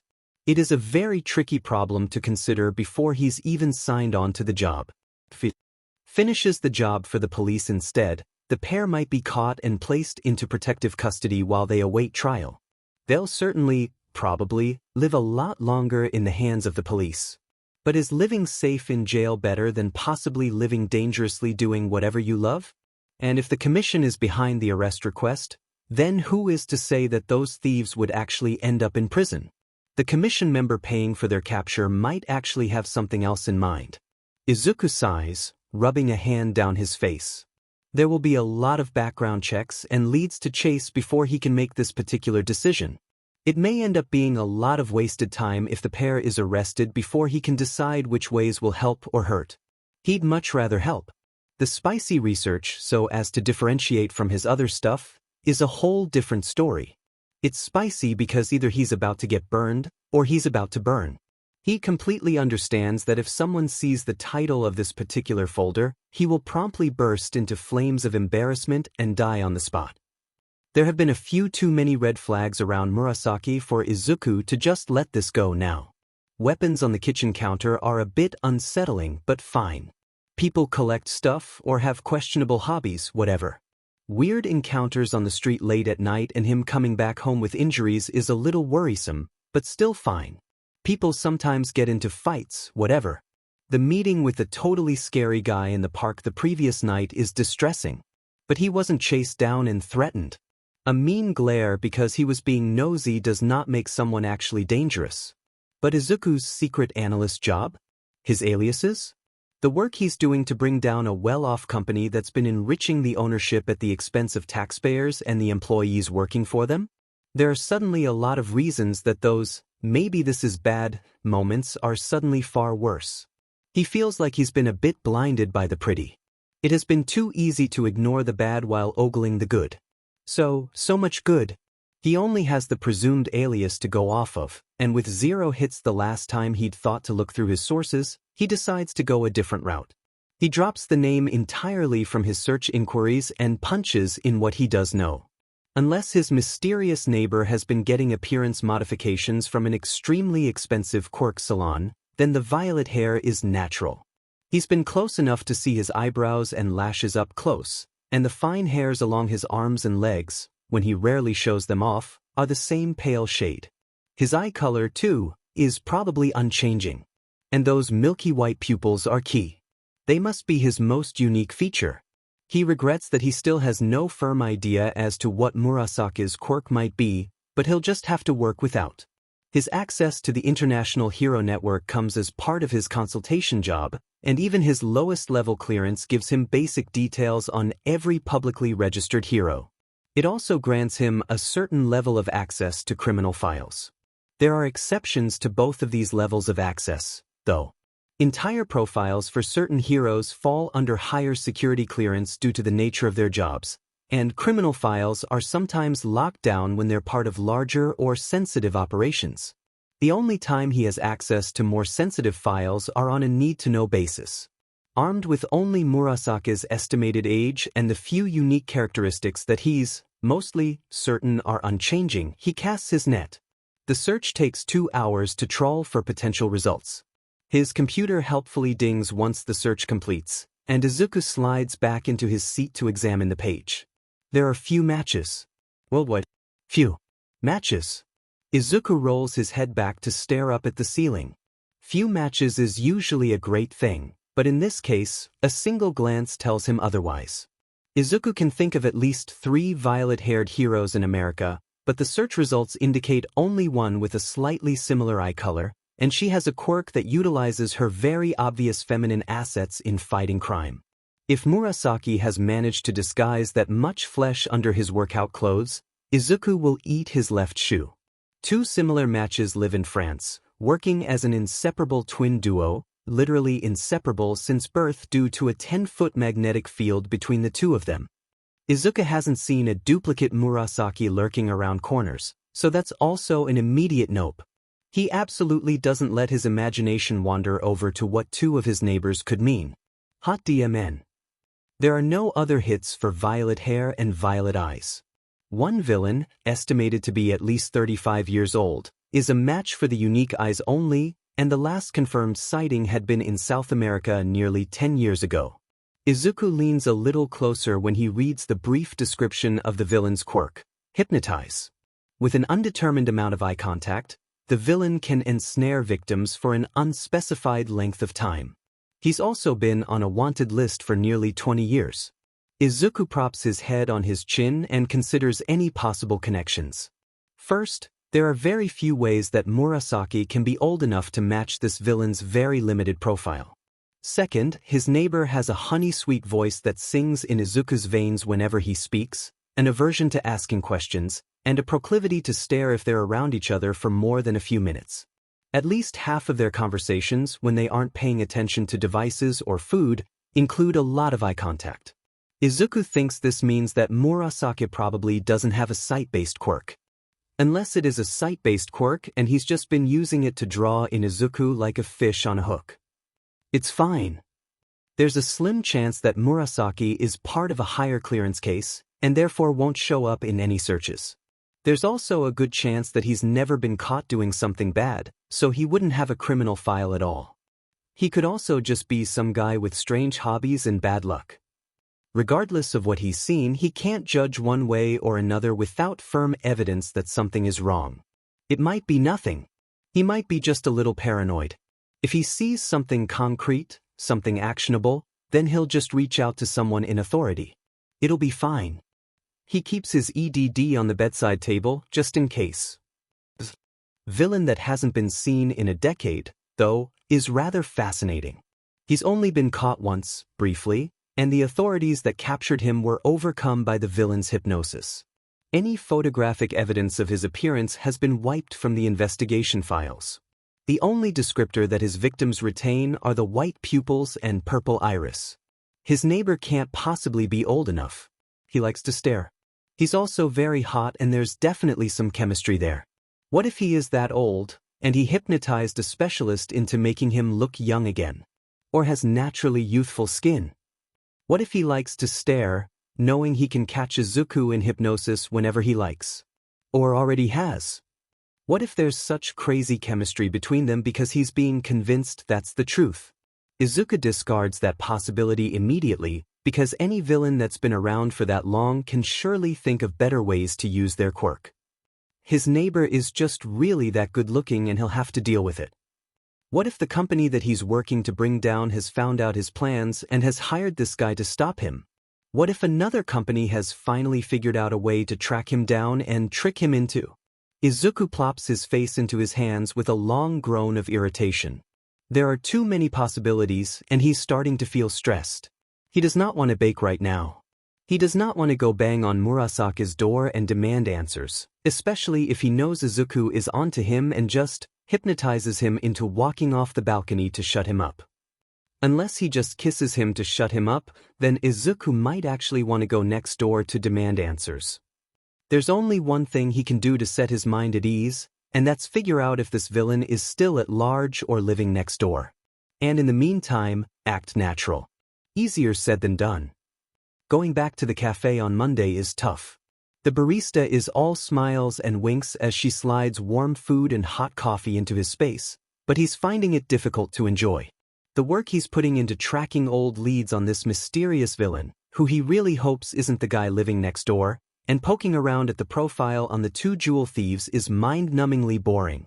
The worry excitement about the upcoming culmination of his side project on Thursday puts a weird damper on interest for much else. Until Murasaki slides into the seat across from him with a warm smile, and his pressing concerns and paranoia vanish. This is the smile of someone who cares, someone he might be able to trust.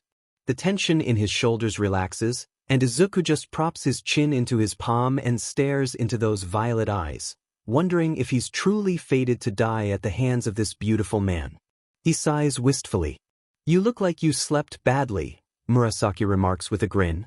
"You look roughly the same," Izuku counters. He arches an eyebrow. "I always look like this."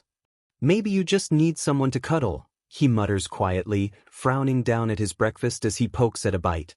Murasaki hums noncommittally. A cat remaris into Murasaki's lap, and Izuku peeks up at his face while he's distracted with the fluff.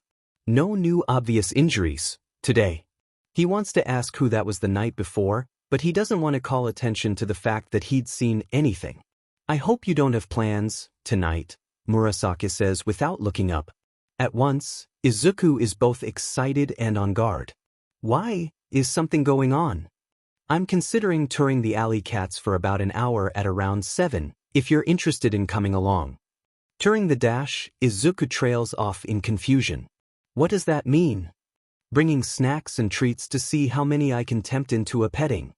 Izuku blinks. This requires 2 people? Murasaki looks a little sheepish. It'll seem less weird if there's a second person there while I'm talking to a bunch of cats. Izuku breathes out a short laugh and glances back down at his food. He pops a bite into his mouth and chews while he thinks.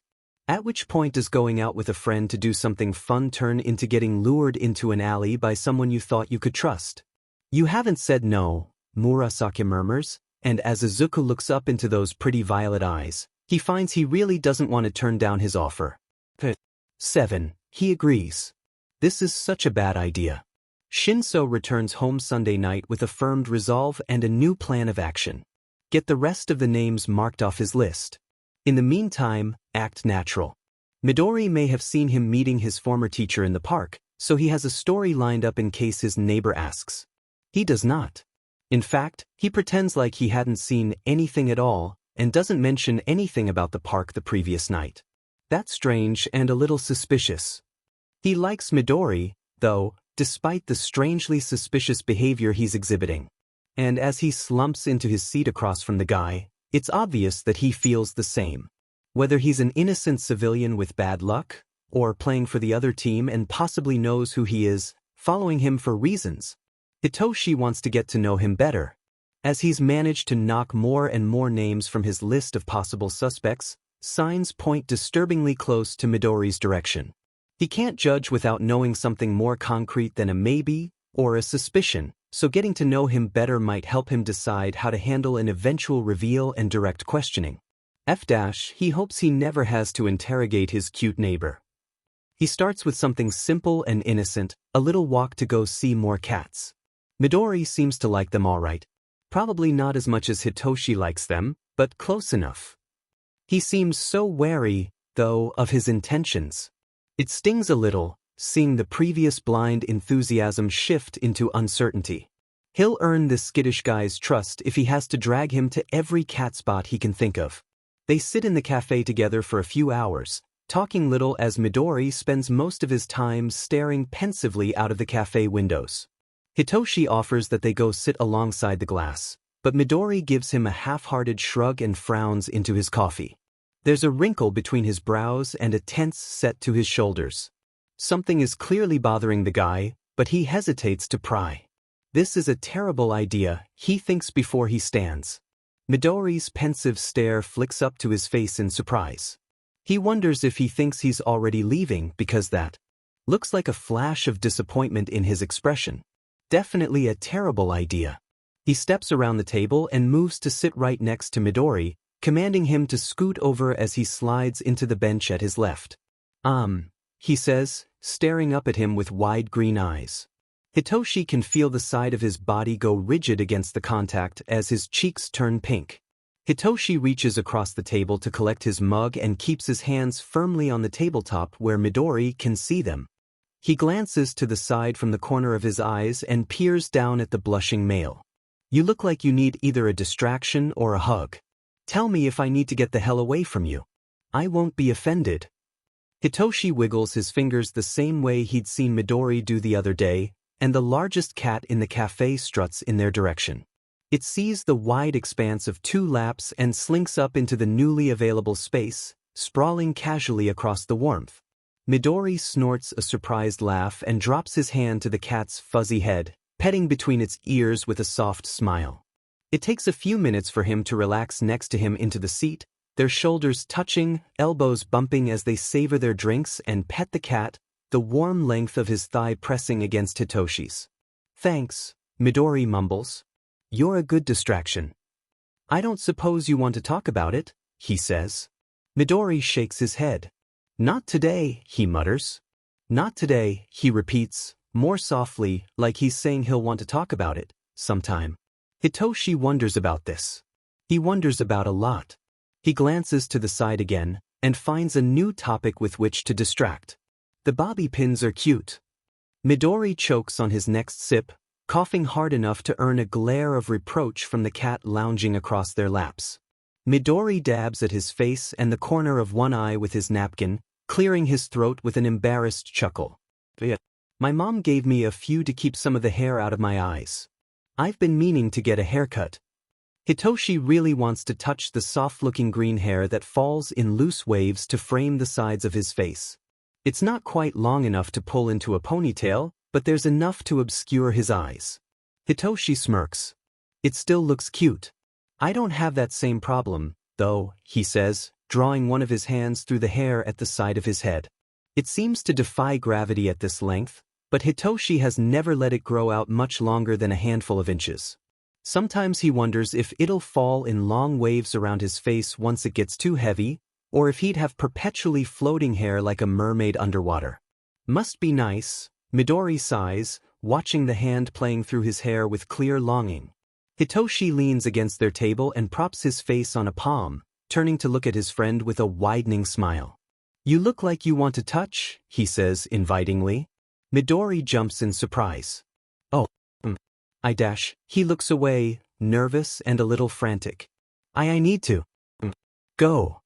He presses gently on Hitoshi's shoulder with a pleading look, and Hitoshi feels a sudden swell of regret as he stands to get out of the way. Midori says, wringing his hands together as he gets to his feet, looking up at Hitoshi with pink cheeks and a nervous smile. "I'll text you later, okay?" Hitoshi smiles down at him. "Sure. I look forward to the cat memes." Midori flees with a wave to the barista, who has been watching their entire interaction like it's the best drama she's ever seen. Hitoshi spots a poorly hidden bowl of popcorn next to the register. He sighs and rolls his eyes. He sticks around in the cafe for several more hours, meeting more of the regulars that he'll inevitably mark off of his list of potential suspects. Midori ends up texting him at around 5 in the evening, but the message he sees makes him frown with concern. "I'm not feeling very well." Rain check? Is he really feeling unwell, or is it just an excuse so he can avoid him? "Let me know if I can do anything to help." "Thanks, I will."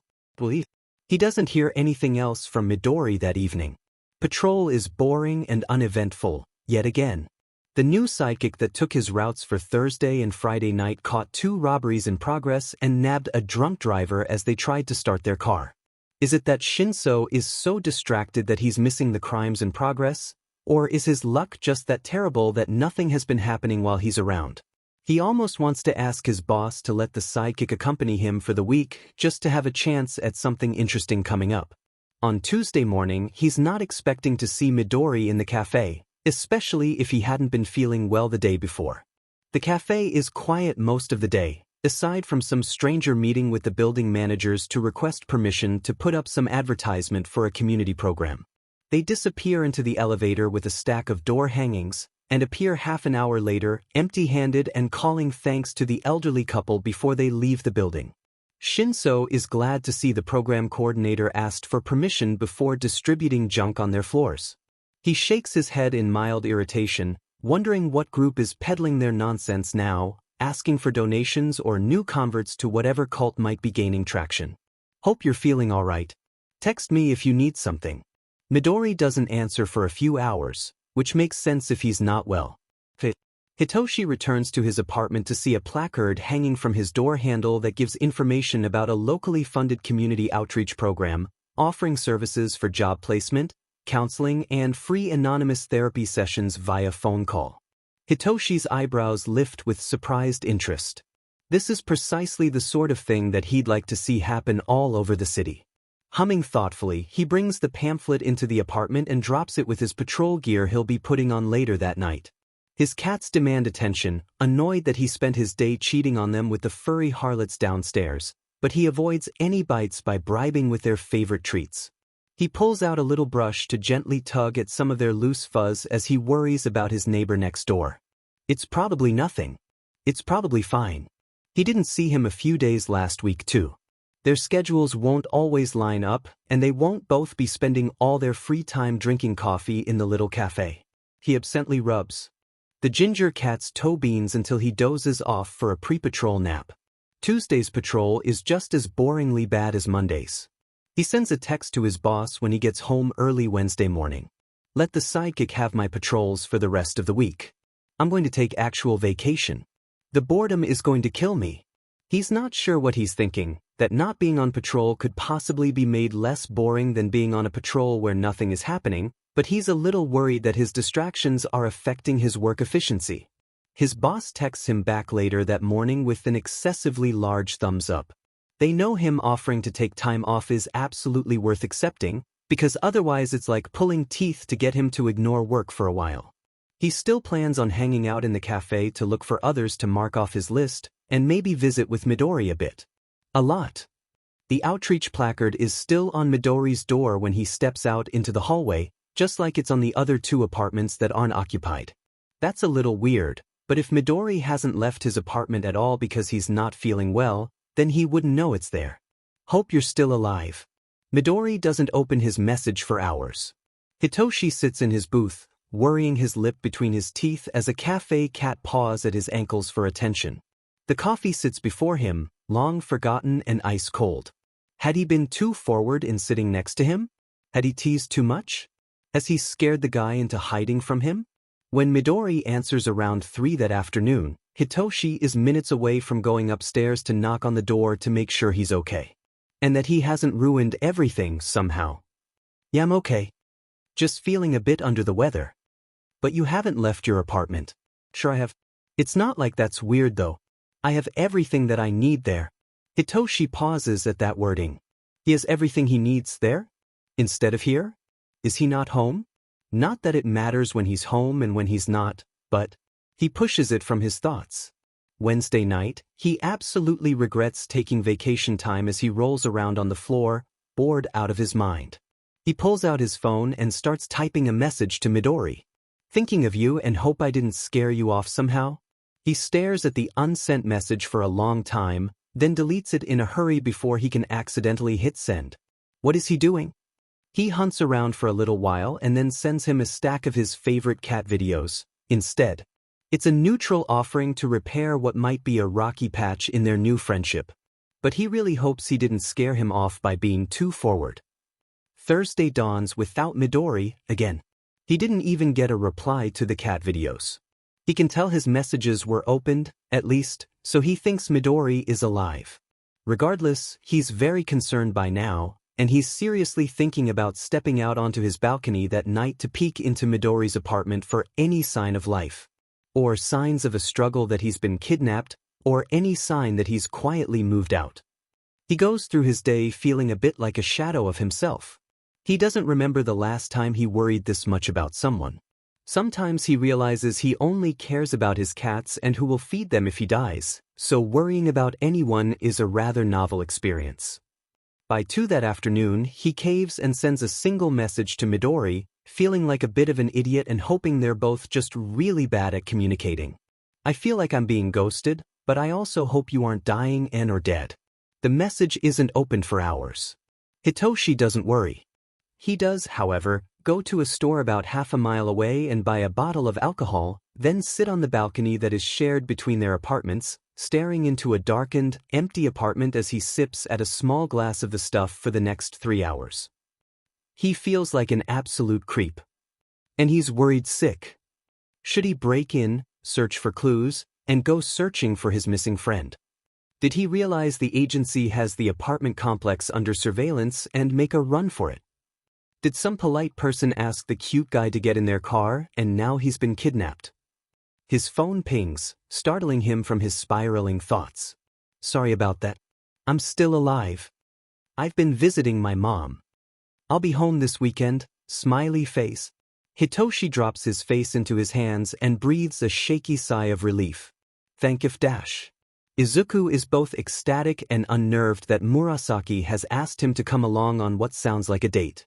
His peaceful contemplation of the pretty male begins a slow descent into vaguely worried speculation, and he finds his gaze drifting away from appealing shares of violet to linger on fleeting impressions of people passing by on the street outside the cafe. The request to go on a date isn't what worries him, is it? Maybe it's his dogged insistence on inserting himself into Izuku's life.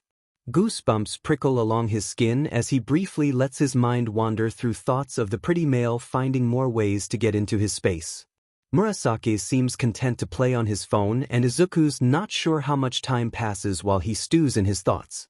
Murasaki unexpectedly slides into the seat next to him and his heart about flies out of the window. Izuku freezes in place. He's so warm.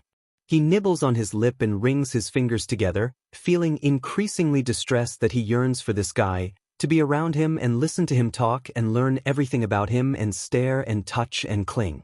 Everything about this moment with him, this experience together, is just too perfect. Scarily perfect. It's everything he could want. Suspicion that this is too good to be true doesn't even have a chance to take root before he's shoving Murasaki out of the way so he can get up and out of his seat, awkwardly dropping a goodbye before running like a coward. He'll have plenty of time to be suspicious in a few minutes, after the blushing desire to reach out for the flirting male dissipates. He rubs his hands down his face as the elevator lumbers upwards, whining pathetically at what he's just done. He peeks through a gap in his fingers at the numbers ticking towards 6, a nervous anticipation building in his stomach. He'd agreed to go on a little outing with Murasaki, to, probably, pet alley cats. And he'd openly flirted, gotten right in his space, and it had been so perfect. So perfect. He wants that to continue. Wants that so much, but now he's terrified. This is exactly how he'd suggest approaching an antisocial recluse like himself. He doesn't have friends. He avoids socializing for fear of someone finding out his secrets and giving him the swift boot of "ew gross, no thanks." Or that he's been tracked down by someone who wants revenge, or someone who wants to use his skills in ways he won't agree. He's been shutting others out of his life pretty solidly for years, now, and at the first sign of interest from any person, he's caved like a lonely, lovesick teenager. It's too close to Thursday, to the final step of his plan. If Murasaki's goal is to distract from that plan's completion or to stop him before he can get to the last steps, then he can't let it happen. He hopes and prays that he's not making a terrible mistake by revealing he knows too soon. He hopes and prays that he's wrong, and it's all just stupid paranoia and terrible coincidental timing. He texts a flimsy excuse why he can't make the date, then hides in his apartment for the rest of the night, worriedly checking and double-checking and triple-checking his door and window locks. He doesn't know what he's expecting to happen, but he can't relax. He doesn't sleep at all that night. As soon as the sun rises on Tuesday morning, he's made up his mind to get the heck out of the apartment complex. He knows he's being overcautious now, but he won't be able to rest knowing that there could be someone living right next door that is waiting to pounce at the first opportunity. He's too nice. There are too many coincidences for this to be real. Too much can go wrong now, and he wants to be able to see this project to its end. He's too perfect. Damn it. He packs a small bag, just a few changes of clothes and the nicer outfit he'll need to wear on Thursday. He packs his laptop and the charger, drops a hat over his vibrant green hair, and throws on a jacket. He steps out, quietly locks the door behind him, and sneaks down the stairwell. He's very aware that he's running away. It's not the first time. It won't be the last. He books a hotel across town through Friday morning and pays in cash. He doesn't want to use a payment card for accidental damages, so he's required to pay a hefty security deposit in advance. He grumbles a little, but it's worth it to avoid having his name or aliases used anywhere. It's fine. He places orders for breakfast, lunch, and dinner to be delivered to his door at assigned times and tips the receptionist for their discretion. He slips into a windowless room and locks the door behind him, then slumps against the wall and absolutely doesn't cry at the mess his life has become in the last few days. I'm so close to this FING company going down in flames, and then I meet this gorgeous guy next door who I really want to be as perfectly awesome as he looks, but there are so many questions and the timing is awful, and now I don't know who I can trust or what the hell I can do. He rolls over and presses his face into the plush hotel pillow, muffling a scream of frustration in the soft, fluffy darkness. It helps to dampen his racing thoughts, and he breathes out a long sigh. The exhaustion from the last few days catches up with him, and he's out like a light. He wakes with a start at the sound of knocking. He holds his breath for a moment, terrified for no discernible reason, until he realizes the room service has been delivered. He stands, peeks through the peephole, then cautiously opens the door once he's sure the coast is clear. He eats methodically, rubbing at an eye to try and clear the blurry remnants of his unexpected nap. He breathes out a heavy sigh, realizing he is being a lot, paranoid. His emotions feel a lot, prickly, probably due to the lack of healthy meals and his recent inability to sleep. But here, in an unexpected place, no windows and no name on the register, he feels like he can relax. If he can make it through Thursday, he might be able to go back to his regular life. Didn't he hope so? Because Murasaki keeps texting. And either it's because he cares, or he's freaking out that his target has skipped out before he can finish the job. He doesn't have any friends to text, but he knows enough about text etiquette to understand that leaving someone on read is horribly inconsiderate. He keeps leaving him on read. He realizes that if Murasaki is a good guy, then he's being the worst kind of a-hole. But he's a scared a-hole because Murasaki is being awfully suspicious for a good guy. It's fine. It's not fine. He's not crying again. Closed behind the hotel door, he's able to sleep in short bursts, waking when room service drops by with another meal. He has a lot of time to work uninterrupted, otherwise. Tracking the mysteriously vanishing villain has become a kind of morbid game as he seeks out clues and details that may have been overlooked. Time flies quickly while he's tunnel-visioned in his research. He's just spotted an interesting and obscure news article from 7 years ago. The villain was briefly apprehended in Spain, drunk off his but during the televising of the lauded UA Sports Festival. Witnesses overheard him screaming obscenities about a relative in attendance. He didn't make it to the police station before he'd escaped again. His phone pings, then pings again, and keeps going for a few minutes. He glances down at the notifications. Murasaki is in the process of sending him dozens of cat videos. He swallows down the lump in his throat. This guy. Then he realizes it's Wednesday night, and the big meeting is tomorrow. His internal panicking skyrockets once again, but this time it's anxiety for what he's about to do. He spends the next few hours intermittently pacing the plush carpeting and hiding under the cozy blankets on the bed. He barely gets any sleep that night, his nervous energy keeping him wired for the next day's events. If everything goes well, he'll have plenty of time for an afternoon nap. If everything goes to shit, he'll probably be too busy taking a dirt nap to care much about a lack of sleep. It's fine. It's fine. No one, probably no one, knows what he's been up to except his mom, and she knows only the smallest of details. His neighbor might know something, and DMN if he regrets telling him anything now. It's fine. Thursday morning dawns bright and perfect, completely unlike his life, which is currently dismal and awful. He showers and dresses slowly, putting his hair in order with the precious bobby pins from his mother. He loses laptop locked in the safe, but he slips his phone into his pocket and tucks the folder he has prepared for this day under one arm. He's ready. The owner of the company arrives to great fanfare, with all current employees in attendance to greet him on his tour of the facility. Everyone gathers in one of the bigger warehouses for an all-employee meeting, which Izuku is required to attend and remain quietly in the background. Only 3 of the 100 people in attendance even recognize him as another employee. It's a little sad, but it's fine. The owner gushes praise for the management team and throws around kudos for the leadership crew running such a tight program for nearly an hour. Izuku does his best to hold on to a straight face during the worst of the lies. It's so bad. After the employees are dismissed with reminders to clock in appropriately, the management team disappears down a side passage to conduct a private financial review of company assets. Izuku is not invited. He invites himself anyways. His direct manager stands in anger at the audacity of his interruption, but Izuku politely bows and speaks over him with a firm, unwavering voice. He presents his folder to the owner, a small packet of reforms that will help the company meet city regulations, improve employee retainment, and avoid potential lawsuits. There is a minute of shocked silence from the leaders sitting around the room. And then he's fired on the spot. A security guard roughly escorts him from the grounds and tosses him through the gate. He turns and smiles with a short wave. Because it's fine. He pulls his phone from his pocket and presses play to ensure his final recording is audible, but it doesn't matter much if it is or isn't. He has evidence for days. He saunters to the train station and takes the first available back to his hotel, where he spends the next hour compiling the final bits of his report.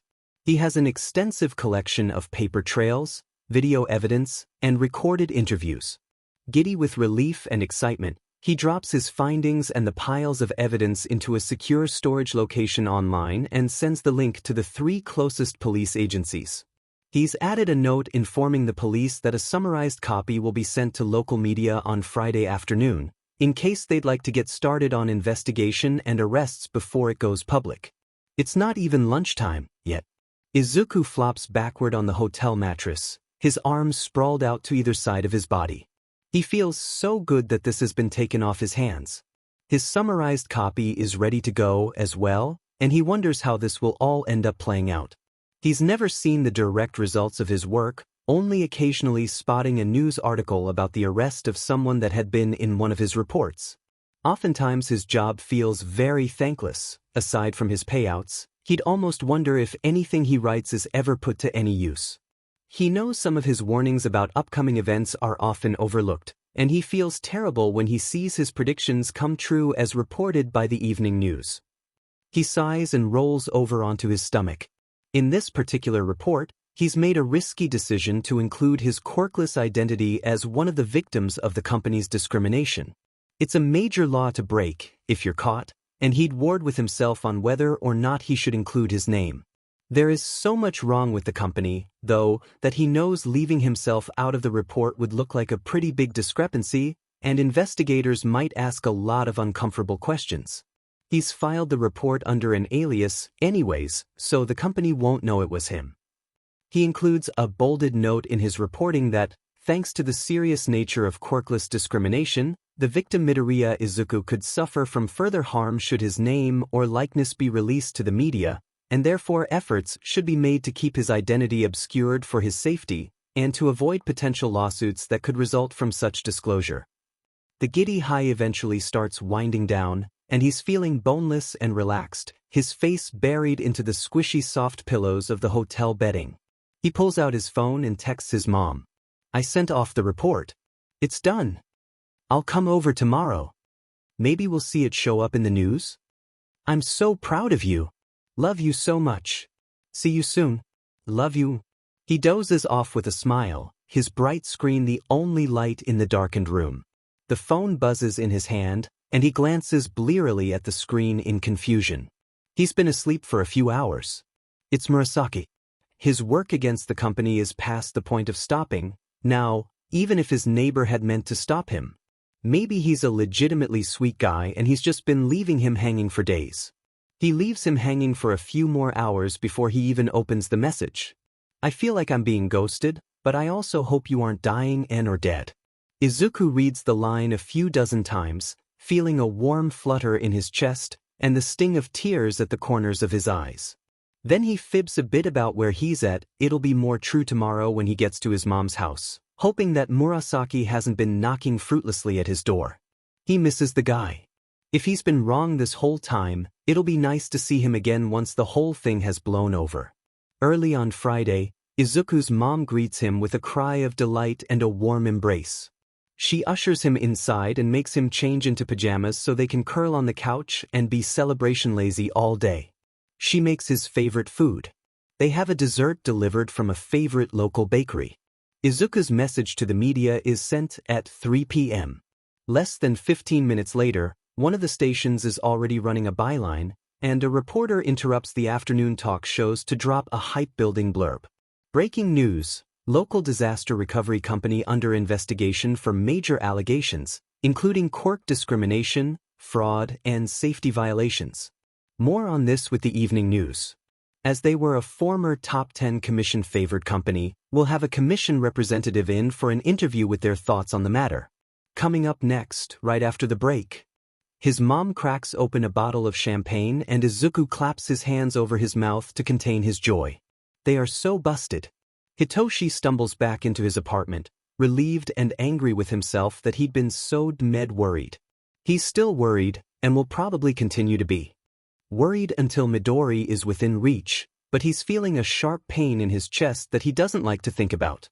His phone pings again, and he picks it up with a sudden excitement that he might read something else from his friend. His smile immediately falls upon seeing it's from his boss.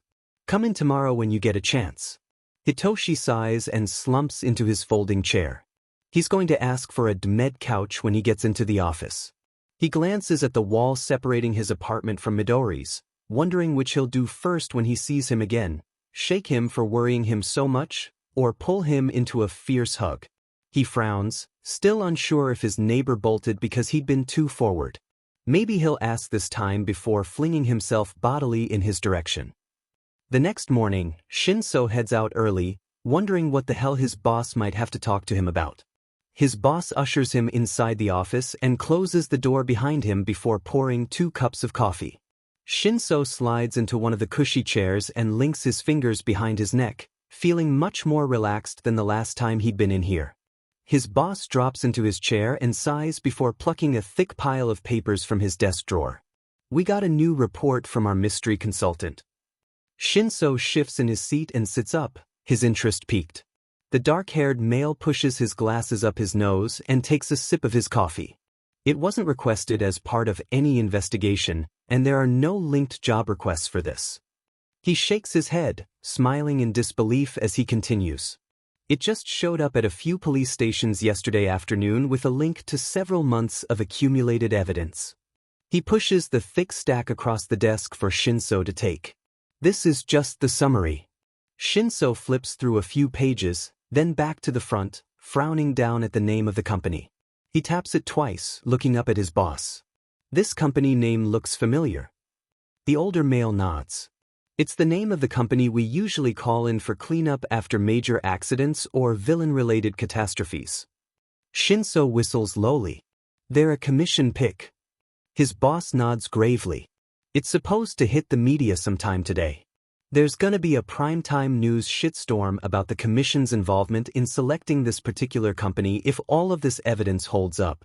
It's really not looking good for anyone on the selection committee.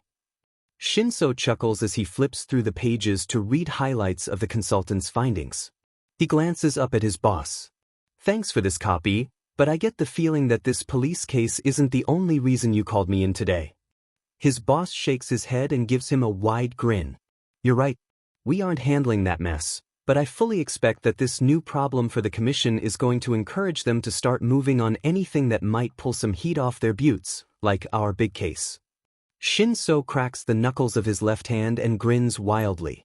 This is exactly the kind of news I like to hear. The older man nods. No guarantee it'll be overnight, but I will be surprised if they wait longer than a week to get us rolling on our mission to generate a bigger headline than this bullshit they'll be dealing with soon. Shinso laughs out loud, feeling 1,000 times better than when he'd walked in that morning. Call me when you're ready, and I'll cancel my vacation plans early. Don't get too out of shape kicking around in that coffee shop, he warns with a grin. Nah, Shinso waves off his concerns. I've got a neighbor keeping me on my toes. His boss raises an eyebrow, but Shinso doesn't elaborate. By the way, I'd like it if you could have a couch delivered. His boss squints with mild suspicion. Just a couch? That's a weird request. Is it for this neighbor? Shinso rolls his eyes.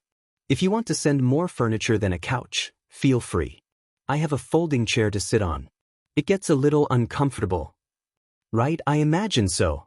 You expect to be there much longer, then? Shinso shrugs. The last few devices I'm waiting to match up have yet to show, and it doesn't look like they're in much of a hurry. Alright, we'll get it taken care of this weekend. Any preference in color? Anti-cat, he says as he turns to leave. I have no idea what that means. Shinso just salutes his boss with a broad smile and walks out of the office. In all honesty, he's been considering a more permanent move. The location is perfect for his route, the cafe is an added bonus, and he might have a bit of a thing for his next-door neighbor. He won't bring up the idea until everything has been resolved and he's able to actually introduce himself to Midori, but if everything doesn't fall to pieces between now and then, he could easily see himself staying. He heads back to the building and sets up in the cafe, absently panning through the first dozen pages of the consultant's report. There are so many safety violations that he can feel disgusted dismay roiling through his stomach. Those poor people, he thinks, scrolling slowly. The barista drops off a mountain of something sugary pink with a look of hopeful concern. You doing all right today? She asks, pausing by his table. He gives her a brief smile. I am, yes. She leans forward with a look of interest, and her voice is little more than a whisper. Have you heard from our greenie? Maybe his distraction and Midori's absence had been a little too obvious. He can't help the wide grin that crosses his lips when he thinks of seeing Midori again in the next day or so. I'll see if I can drag him down here when he gets back this weekend. She nods sharply and walks back to the counter. I'll hold you to it. He turns back to the consultant's report and, in morbid curiosity, clicks to the end of the file. There's 287 single-spaced pages. In the preliminary findings alone. It's going to take him all week to read this med thing. He chuckles a bit to himself, wondering how many police officers they had to dedicate to wade through this mess. He returns to page 3 of the safety violations and takes a nice sip of coffee to accompany the growing feeling of delight at this newest turn of events. He loves seeing a bad company go down for misdeeds. And knowing this report was compiled without any prompting or payout makes him feel like their mysterious author might not be in it for financial gain. Even better. A few hours later, his phone pings as the media picks up the story, and he pauses his reading to skim some of the highlights. The media fallout on this is bigger than he thought it'd be, and the commission is trying to spin up a storm of support for everyone that suffered under the company's mistreatment. Employees, former and current, have been coming forward all afternoon with stories of ignorance and neglect, of cut corners and missed paychecks, of horrific working conditions and lost limbs. He marks his spot and closes the document for later, fully enjoying the brief media blurbs of the company attempting to do damage control. The other barista leans against the counter with his phone in his hands, muttering in irritation about the evils of corporations that are in it just for the cash grab. The law student takes a seat at the counter for an afternoon cup of coffee, and suddenly it's the only thing anyone coming in wants to talk about. Hitoshi leans back in his booth, wondering at the idea that the consultant writing these reports has sent at least one of their documents from this cafe. Did they sit at one of these tables to work on them? Maybe they enjoyed a cup of coffee and a snack as they dug up damning evidence on this case in particular? He grins a little at the thought and taps the edge of his mug. The fluffy cat basking in a patch of afternoon sunlight by the cafe window flicks its tail and rolls over to stretch its limbs. It's a good place to be if you're wanting to inspire change. I like it here, he says to himself with a little nod. A pair of movers show up early on Saturday morning. He is mildly impressed that his boss has moved so quickly, although he suspects it's because his boss is very happy about this new turn of events. One of the movers has a basic anti-gravity quirk, and they use it to float several new pieces of furniture up 6 flights of stairs. They're pushing the couch into its new spot when Midori appears in his open door, peeking in with open curiosity. "You're getting furniture?" he asks with wide eyes. "I thought you were just like, ultra-minimalist." Hitoshi pauses and stares at him with mounting pleasure. Shit, I really missed that face." He waves him inside the apartment with a little grin. "I'm glad to see you're all right," he says. "Was kind of worried you might be dying next door without the sense to ask for an ambulance." Midori grimaces and glances away with a guilty wince. "Didn't think you'd care that much." "I care," he insists, folding his arms across his chest. "I'm really sorry if I did things out of order or made you feel uncomfortable," he says, frowning down at Midori as he looks up at him with a wide-eyed expression. He has trouble holding back a grin of amusement at the pink flush already traveling over his friend's cheeks. "You were fine." "A fine dash," he snaps his mouth shut and looks mortified for a moment, then continues on, "Okay, I mean." He glances to the side again. "Things were a little rough for me, personally, for a few days there. Because of something I did," Hitoshi says, edging sideways to try and catch Midori's gaze again. "Kinda. But not really," he mumbles. "I just got a bit overwhelmed with how, He turns bright green eyes up at Hitoshi and looks at him searchingly for a moment, his cheeks flaming crimson. "You're really too good to be true, sometimes, you know?" Hitoshi feels his mouth fall open. "I do not know," is all he can think to reply. He folds his arms across his chest and ducks into himself, rubbing his hand across the back of his neck. "The other morning I panicked. I worried myself sick and needed some space to think, and my mom is just amazing." "I'm really not sure if you're complimenting me," he hedges. Worried himself sick over what, exactly? Too good to be true? Does that mean he thinks Hitoshi is fooling him into believing that he's something he's not? Technically, that's absolutely the truth. Hitoshi doesn't feel like a total a-hole. "Nope." Midori shrugs. "You seem like a pretty good guy, and I like being friends with you." The smile tugging at his lips feels about as warm as his heart. "I'm glad." Midori wrings his fingers together in front of him and glances away, utterly embarrassed again. It's endearingly cute, and Hitoshi wonders how this guy is still single. He says, I might need time, sometimes away from people. And I'm used to being able to disappear for a few days without someone worrying about why I'm not replying. Hitoshi tilts his head in Midori's direction with a little grin. Having friends means you're going to have people worrying about you even when you'd rather they didn't. Midori hums, a little frown pulling at his lips. Hitoshi nudges him with an elbow. So, about that rain check, he arches an eyebrow. Midori cracks a grin, finally, and nods once with enthusiasm. Tonight. 7. Are you bringing the treats? Just answer your door when I knock this time. Midori laughs. As the Midoriya exuberance about the media storm finally dies down, his mom turns to him with a half grin. So, how's the friend situation? Izuku's good mood falls. I may have been a little inconsiderate this week. I hope he's not mad at me for ignoring him so much. She hums and tweaks a lock of hair over his ear. He pulls his blanket up to his nose and grumbles into the soft fabric. It seems like he likes me, but I still don't know if I can trust him. She tucks him under her arm and squeezes him to her side. Those sorts of things take time, dear. Maybe you can try talking through your concerns and set some boundaries for your friendship. Talking through his concerns might not be something he can do, exactly. At least, not anytime soon. But he can at least consider this strange new friendship rationally. If Murasaki wanted him dead, there have been more than a few opportunities for him to succeed without any witnesses. He never asks about Izuku's work, aside from one instance of general curiosity. If he was hired to distract him from his projects, then he's doing a really good job. The question then becomes, would Izuku care if he's had a distraction sent his way? Despite the dim light in the living room, Izuku feels compelled to hide his sudden blush behind the blanket. He wouldn't really mind Murasaki distracting him from his work, because he's a fine distraction, but he would mind to discover that someone he'd thought as a friend is only sticking around because they're being paid.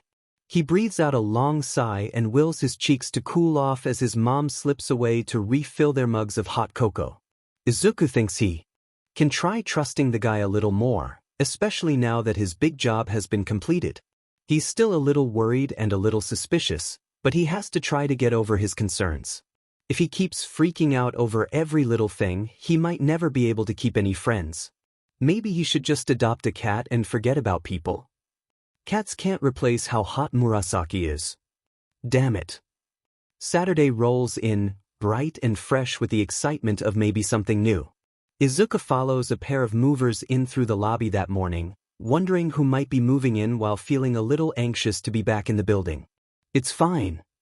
He watches with mild curiosity as they angle and squeeze their half-floating burden through the stairwell door and disappear from sight. Movement from the corner of his eye catches his attention, and he realizes the barista is waving excitedly from the cafe. Had she actually noticed his absence? He gives her a wobbly smile and a small wave before he heads into the elevator. He deposits his bag in his apartment before curiosity pulls him next door, and he's very surprised to see the blackout curtains pulled back to fill the apartment with bright morning sunlight. His heart skips a beat when he spots his neighbor slouched against the far wall, observing the placement of his new furniture. If this were a movie, Izuku thinks he'd run toward him full tilt, crash directly into the guy's open arms, and pull him down to his level for a messy, frantic kiss. Izuku sighs. This is not a movie. And he's feeling extremely embarrassed for being such a neglectful a-hole via text messages. He tries for polite conversation instead, throws in a few awkward apologies, and his neighbor makes him fall just a little bit harder with soft looks and understanding smiles. All that muscle and he's such a sweetheart. Or faking it so hard.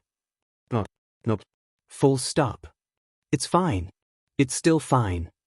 He's going to go out on a limb and trust Murasaki not to murder him in an alley while feeding cute stray cats. He'll just send a text to his mom first, telling her that he loves her. It'll be fine. They part ways well before lunch, and Izuku escapes into the quiet confines of his apartment behind locked doors and windows. He pulls out his laptop to poke at his new pet project of probably not Murasaki villain tracking. His inbox has a new message that's flagged both important and time-sensitive, and he clicks into it immediately. one of his contacts has found someone that's heard a rumor about the guy who can get anything he wants by looking at you. He rolls his eyes. Flimsy. He continues reading. The rumor actually checks out. He holds his breath, skimming once to catch the highlights, then reading more closely to soak in the more specific details that are mentioned. Within the last year, the villain has been seen living in a little beachside town.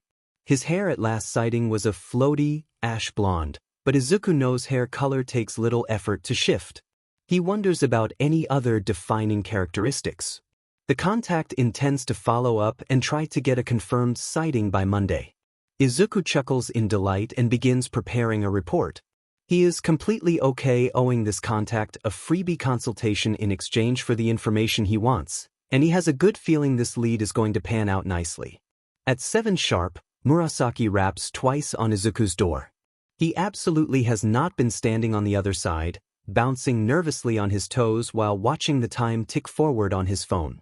Izuku takes 3 long breaths before he opens the door. He doesn't want to seem too eager.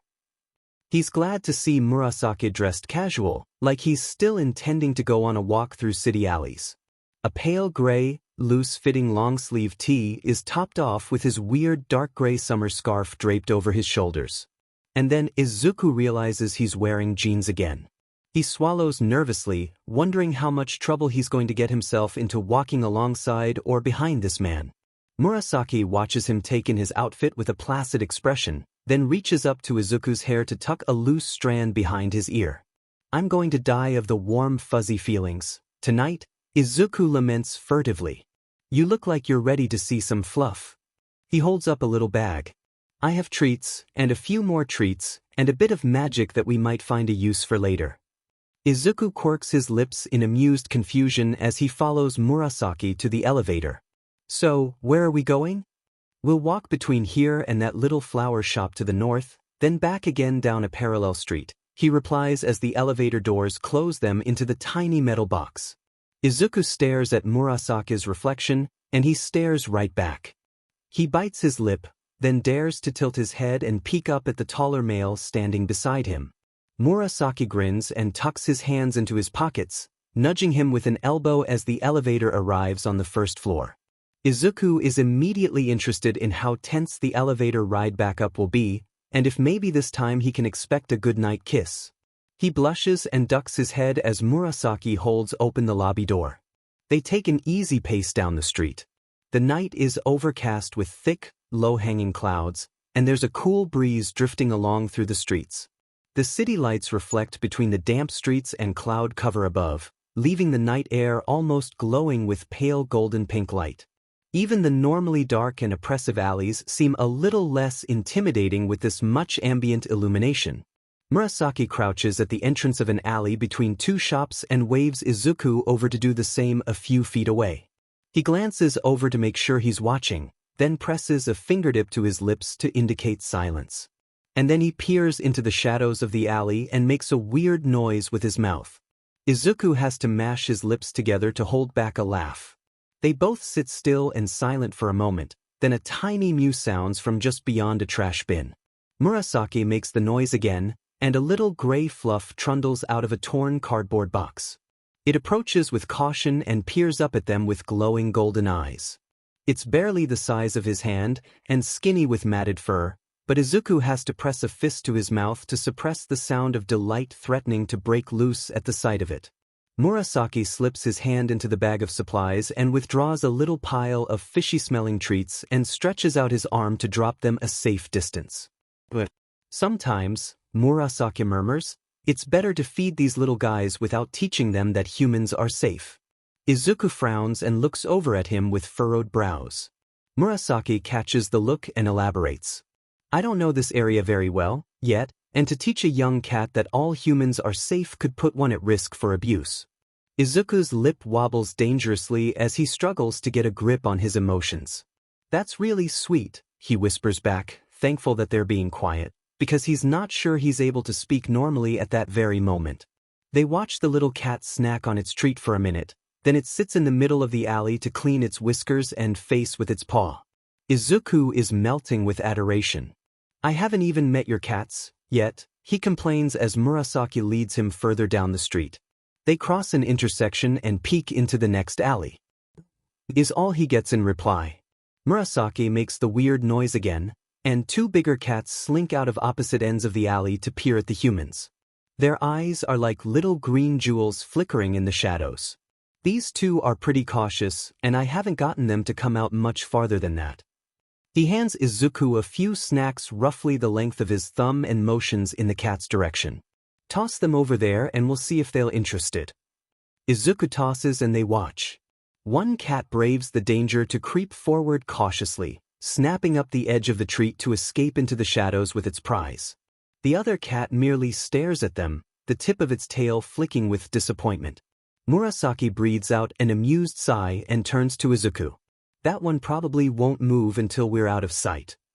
He peers back at the cat with a half grin. I'll get them to trust a little easier eventually. The cat whisperer, Izuku teases. Murasaki scoffs. One of my old teachers could convince the meanest of cats to come take a nap on him anywhere, anytime. Izuku smirks. Maybe he's a mean old cat too, and they recognize one of their own. Murasaki stops and stares at Izuku for a few seconds, then glances around cautiously before he chuckles quietly. You might be onto something there. Are you worried someone might dash? Izuku starts to ask, but Murasaki whips a hand up to stop him from saying more. Izuku's immediately on guard for something bad to happen, but Murasaki winks and gestures they should continue on. At the next block, his friend spots an empty can at the edge of the road and plucks it from the ground to toss it overhand into a nearby trash bin. Izuku refrains from pulling out his phone to add a gold star to his neighbor's performance report, because he absolutely hasn't started one of those. At least where anyone else could read it. He's hopeless. They continue on like this with the snacks for about an hour, and Izuku gets to coo over 6 more cats, and one even lets him pet. He can see the flower shop on the next block, and he's a little sad that they're already halfway done with their night, but it's been such a nice way to spend time with his friend. As they pass the flower shop, Murasaki reaches toward a sign that's hanging a bit crookedly to straighten the display.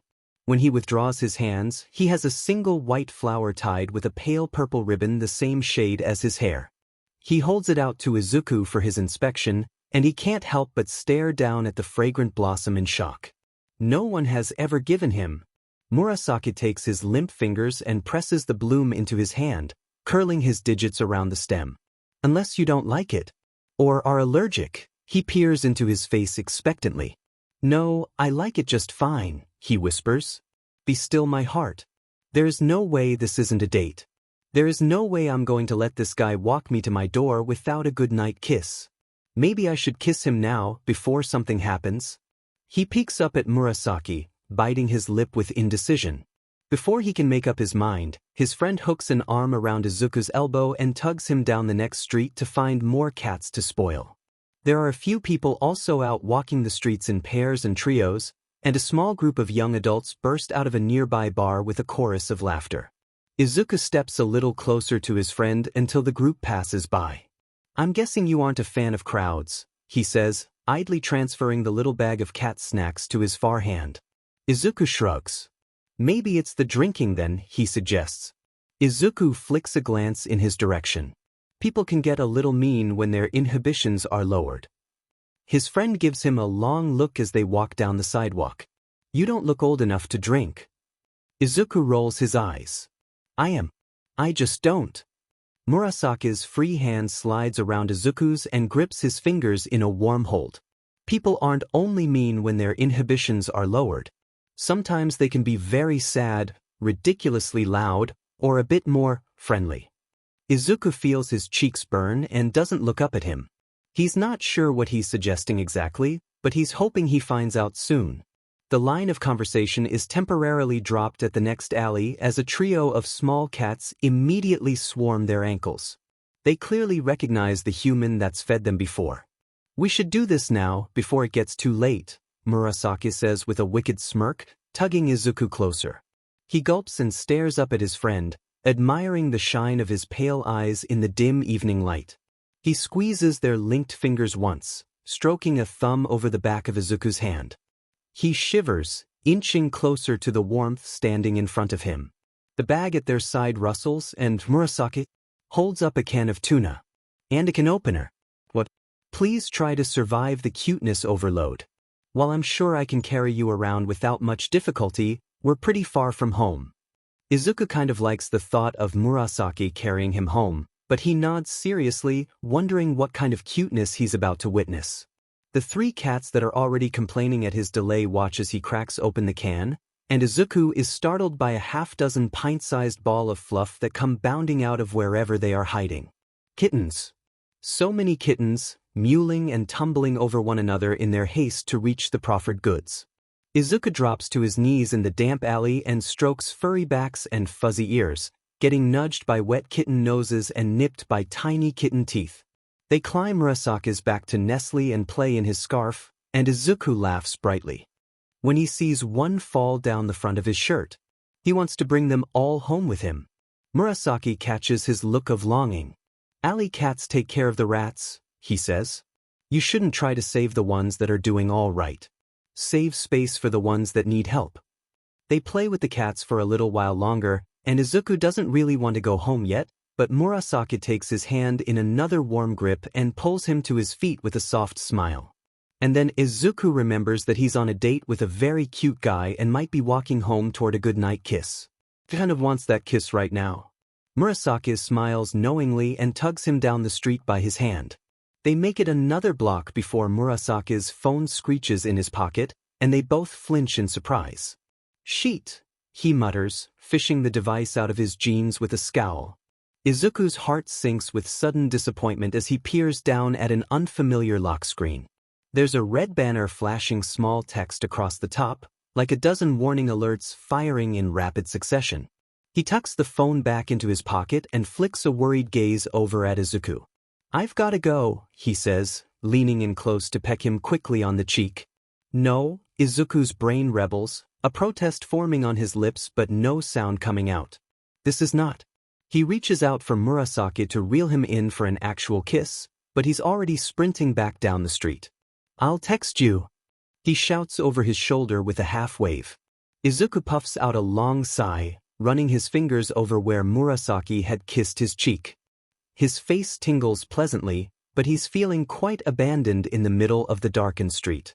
What the hell kind of emergency could he have to just run off like that? Also, this is not the first time he's seen Murasaki run away from him like a bat out of hell.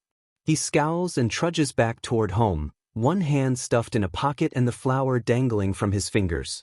He wonders if Murasaki will have more injuries in the morning. He wonders if he'll ever get that kiss. Next time. It's fine. Shinso wants to murder the sidekick with a burning passion. Straight out strangle the idiot and throw them over the edge of the closest rooftop. But luckily for the both of them, there are bigger problems to tackle first, and maybe afterwards they'll revisit the option. The oddly peaceful patrols for the whole last week was bound to eventually end, and the sidekick can't quite handle the trio of criminals that decide to bring out their quirks when they see one hero all by themselves. The sidekick's call for backup had unbelievably unlucky timing. Shinso is closest, only 3 blocks away. And isn't that insane, he thinks as he skids into an alley out of sight of any onlookers and scales the side of a building. 3 blocks away from where he and Midori have been spoiling alley cats. A single tiny tweak in someone else's plans could have had both of them smack dab in the middle of a knockdown drag-out fight in the city streets, with his capture weapon on full display and quirked heroics no longer something he could hide. He got lucky this time. Unlucky, the back of his mind corrects. Until he can reveal his identity and what's been going on with his side mission, anything else with Midori has to be taken slow and careful. It feels like too much of a lie to sink into something more serious when they don't even use their names. Names first. Kissing after. Without his voice-modulating mask, it's a little more difficult to do impressions of the criminals' voices, but one of them is easy enough to fake, and in the sudden confusion of a random civilian, him, still in jeans and his comfy shirt, showing up out of nowhere, he manages to snag 2 of the idiots, leaving the third for the sidekick to knock out and restrain. "Thanks," they wheeze, bent over and coughing. "Try requesting backup before you get in over your head, next time," he mutters, and the sidekick lifts a shaky thumbs up. Maybe he'll postpone sidekick murder for another day. Shinso is not happy to spend the next 2 hours filling out paperwork alongside the sidekick, but it's a somewhat bonding experience of them apologizing profusely while Shinso ignores everything entirely. He does wave over his shoulder once he finally gets a chance to escape. He doesn't even flip the bird. Progress. He comes home via rooftops and drops quietly onto his balcony. A peek into the neighboring window reveals all the lights out and Midori fast asleep on his couch with his laptop half closed on the small table at his side. Strange.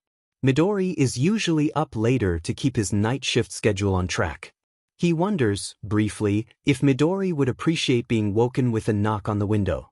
To make him go to bed in his actual bed, nothing more. Probably. He sighs. Names first. He slips into his apartment and greets his cats. They both know exactly what he's been doing and are not pleased. He is forced to air out his capture weapon on the balcony, then put his clothes in the wash and shower before they'll grace him with their presence. At least they don't bite him. For now. He stares at his phone for a while, wondering if he should text Midori despite knowing he's asleep. Would it wake him? Would he want to be woken? He said he'd had a rough week. Maybe he needs to worry more about getting sufficient sleep. He puts his phone away and tries to follow the same advice. It doesn't work very well. Sunday morning is clear and bright, with a thin layer of damp coating everything from the rain that must have crept through after he'd finally dozed off. He texts Midori before rolling out of bed. I'll be coming down to the cafe sometime today if you want to hang out. Sure. Midori's response comes so fast, he wonders if he had the text box open and ready for him to start the conversation. He is responsible, this time, and does his laundry before leaving the apartment, bringing his laptop down to the cafe fully prepared for another day of going cross-eyed reading through the consultant's newest report. He waves at the barista, who looks primed to burst with excitement as she points to the booth where he can see Midori's already set up with his own laptop. There are at least 3 windows tiled on the screen, with text so small he has to squint to be able to see anything. You need more monitors for whatever it is you're doing, he comments idly, watching as Midori jumps in surprise as he slides into the seat across the table. Hitoshi curls his fist beneath a chin and watches. Midori collects himself after the sudden start. I get the feeling you normally sit on this side of the booth, he says with a little gesture at his own seat. Midori hums and swipes the touch interface on his screen. It seems like it's your spot now. He doesn't bother holding back his smile at the thought of them having spots. He opens his own laptop on the other side of the table, the tops of their screens touching in the middle of the narrow space.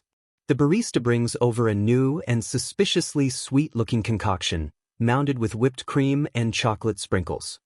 He arches an eyebrow up at her in silent question, and she grins with unbridled glee. Glad to see you both in today, she says with a wink before Midori has a chance to look up. Oh, hi, he greets with an awkward smile. Let me know when you guys want refills, she says without missing a beat, heading back to the counter. Hitoshi watches Midori turn pink as he hovers over his coffee with a look of consternation. She seems friendly, but I don't get the impression she's your type, he nonchalantly murmurs. Midori winces guiltily. I am, he stalls, rubbing the back of his neck. She's friendly enough, but that's not the problem. I can't remember what her name is. And I've been coming here for years. Hitoshi chuckles lowly. Somehow that doesn't surprise me. Hey, he grumbles petulantly in response. I bet you don't even remember my name, Hitoshi says, dramatically waving his hand. Because you haven't told me anything other than your nickname? Midori presses. Hitoshi thinks about his reply for a moment. He could give him an actual name, and then they could kiss. All would be perfect. But then he notices the documents open on his screen and is reminded of the side mission. He can't break his cover now just because he wants to be able to kiss his neighbor without feeling guilty about it. A better way to respond drifts across his mind. Maybe I'll give it to you when you've earned it, he says with a hooded gaze. He wonders how long it'll. Midori chokes on air and instantly turns red. He stammers. Me, he replies with an innocent blink, a fingertip touch to his sternum. You can't just say things like that, he whines, although it's not exactly a look of mortification he sees on the shorter male's face. He hums and dips a fingertip into the whipped cream of his drink, then meets Midori's eyes and licks it off while they're staring at each other. Midori rips his attention away from Hitoshi's completely flirtatious behavior and ducks behind his laptop screen to hide his expression. Hitoshi chuckles to himself. "Sorry if I have embarrassed you," he says, absolutely not sorry at all. He'd walked into that complaint about unknown names on his own and should have been more cautious about their path of conversation. Midori sighs and peeks at him with one bright green eye. His cheeks are still scarlet. "It's fine," he mutters.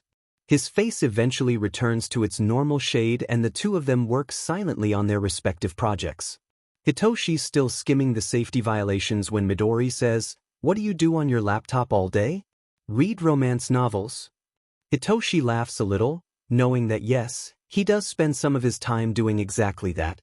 He forcibly pushes back his amusement and assumes a perfectly straight face for his reply. "I'm a Russian spy plotting corporate espionage at a local pharmaceutical branch." Midori processes his response for a moment with a thoughtful tilt to his head, then his lips curl into a wicked grin. Hitoshi is taken aback when he leans forward with an arched eyebrow before murmuring a question, possibly, in Russian that Hitoshi has no hope of translating. The slight growl in his voice and the lilt of a practiced accent gives Hitoshi plenty of reason to fall still and stare with slack-jawed surprise. "Holy shit." Midori reaches out with a single finger and pushes up on Hitoshi's chin with a satisfied smirk. He trails off, unsure what to say, realizing he sounds a little breathless. He swallows heavily, hearing the click of his throat in the sudden swell of silence. Has his heart stopped beating? Also, his friend speaks Russian? But his passport says he's from France? How much does this guy know? He's been worried that his friend might be the mystery writer his agency is looking for, as the names and log entries are matched and marked off one by one, and Midori's device has yet to make the cut. He's been worried that the tiny insights he's been picking up on are the signs of someone with a lot of time on his hands and knows a heck of a lot more than he lets on. He can't quite believe this guy could possibly be working for the wrong sorts of people, but he's complained about his shitty job and mentioned once or twice that it might not be a problem for much longer. Does that mean he could have his sights on something bigger and more financially viable? I asked, "Where's the bathroom?" Midori's voice interrupts his thoughts, and he blinks at the cute face of the guy he's thinking of dating while also contemplating how he fits into the investigation. His face is once again a brilliant crimson as he clears his throat. "It's some of the only Russian I can remember from school," he explains. Hitoshi glances away and absently thumps a fist against his chest, hoping his heart is still in working order. Okay, actually a criminal mastermind crisis averted once again, he thinks. This guy throws him for so many loops he can barely keep his head on straight. He casts a quick peek in Midori's direction. Not that it was straight to begin with. "I'm guessing that means your spy story is a little fake," Midori snickers. Hitoshi shrugs, tugging at his collar in mild exasperation. This guy. Maybe I do spend all day reading romance novels and don't want to admit it out loud. Midori laughs and turns a little pink as he runs a hand through his hair. "Hey, he says quietly, leaning forward again. "That flower," he trails off, seeming uncertain. Hitoshi's not sure what he wants to know, so he blindly replies the first thing he can think of. "The florist picked it out. I know nothing of them. I would have done a whole bouquet, but that's a pile of flowers that you'd have to lug around like some DIY person." He frowns a little. "I hope it was all right." "No, it was fine. It's cute," he says, a little blush traveling over his cheeks. "So," he bites his lip and looks hopelessly adorable as he peers up at him. "When do you want to go on another date?" Hitoshi breathes out a little sigh of relief. Message received and accepted. "Next weekend," he says with a little smirk. "Is your phone going to demand more of your attention?" His mood plummets at the sour memory. I hope not," he grumbles irritably. The barista helpfully supplies him with a fresh mug of something topped with more whipped cream, so he scoops up a dollop of the white fluff on 2 fingers and reaches across the table to smear it across Midori's nose. Midori gasps in feigned outrage, and Hitoshi feels his spirits lifting once again. He laughs. Then he watches as Midori scowls and wipes at his face with a napkin, feeling regret that he didn't swipe the whipped cream across his lips. Instead, cleanup could have been a bit more interesting.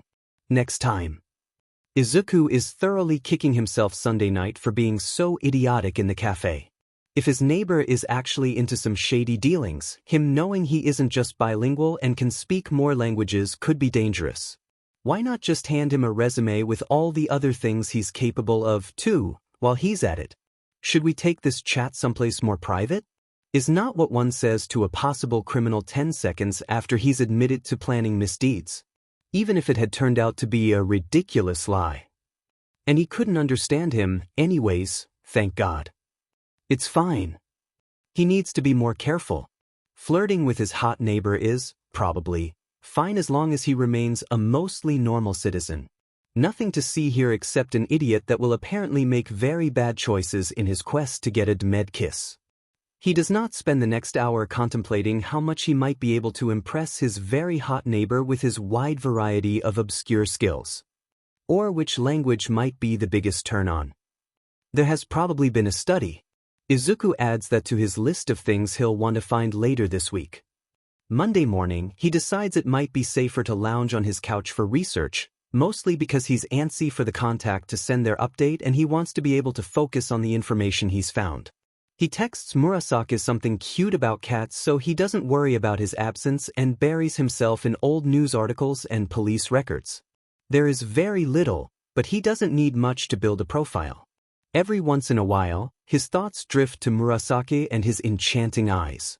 A shiver runs down his back when he thinks about how helpless someone would feel to just look at someone and lose their free will. He wonders at the level of trust he's built that lets him forget about the possible danger, to just blindly believe Murasaki isn't going to abuse his quirk.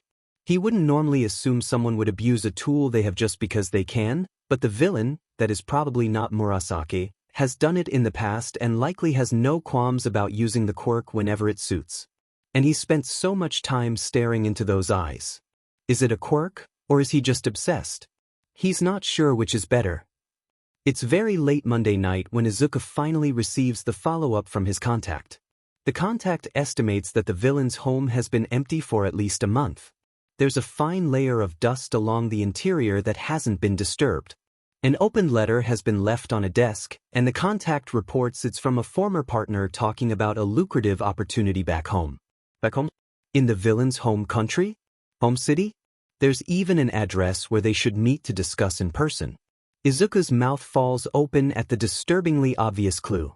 How the hell has this guy evaded capture for years and then just leaves a clear trail like this? He sees trap written all over it. He's vaguely suspicious of the wording his contact has used. Some of the phrasing seems a little stilted and unnatural, like it's been prepared by a different hand, or his contact has been told what details to pass along. The strangest part of it all, the address is a location less than an hour away by train. His contact knows nothing about where Izuku is living. Is this just a highly unusual and unsettling coincidence? His eyes slide from his laptop screen to peer at the wall separating his apartment from Murasaki's. Is this villain hunt actually coming back around to prove that he was wrong, or horribly right, about his friend the whole time? Murasaki can't have lived there long if he's only just now bothering to bring in furniture. He wonders if the obvious clue means the villain he's tracking has really been in the area for the last month, or if that detail is part of some ruse meant to misdirect, and he's still wrong about everything that matters. He swallows nervously, turning his attention back to his laptop. One way or another, he's going to find out.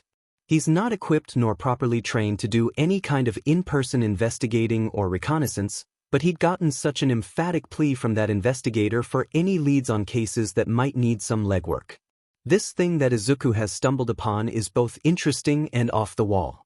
He might just take him up on that offer. He narrows his eyes and begins amending his report.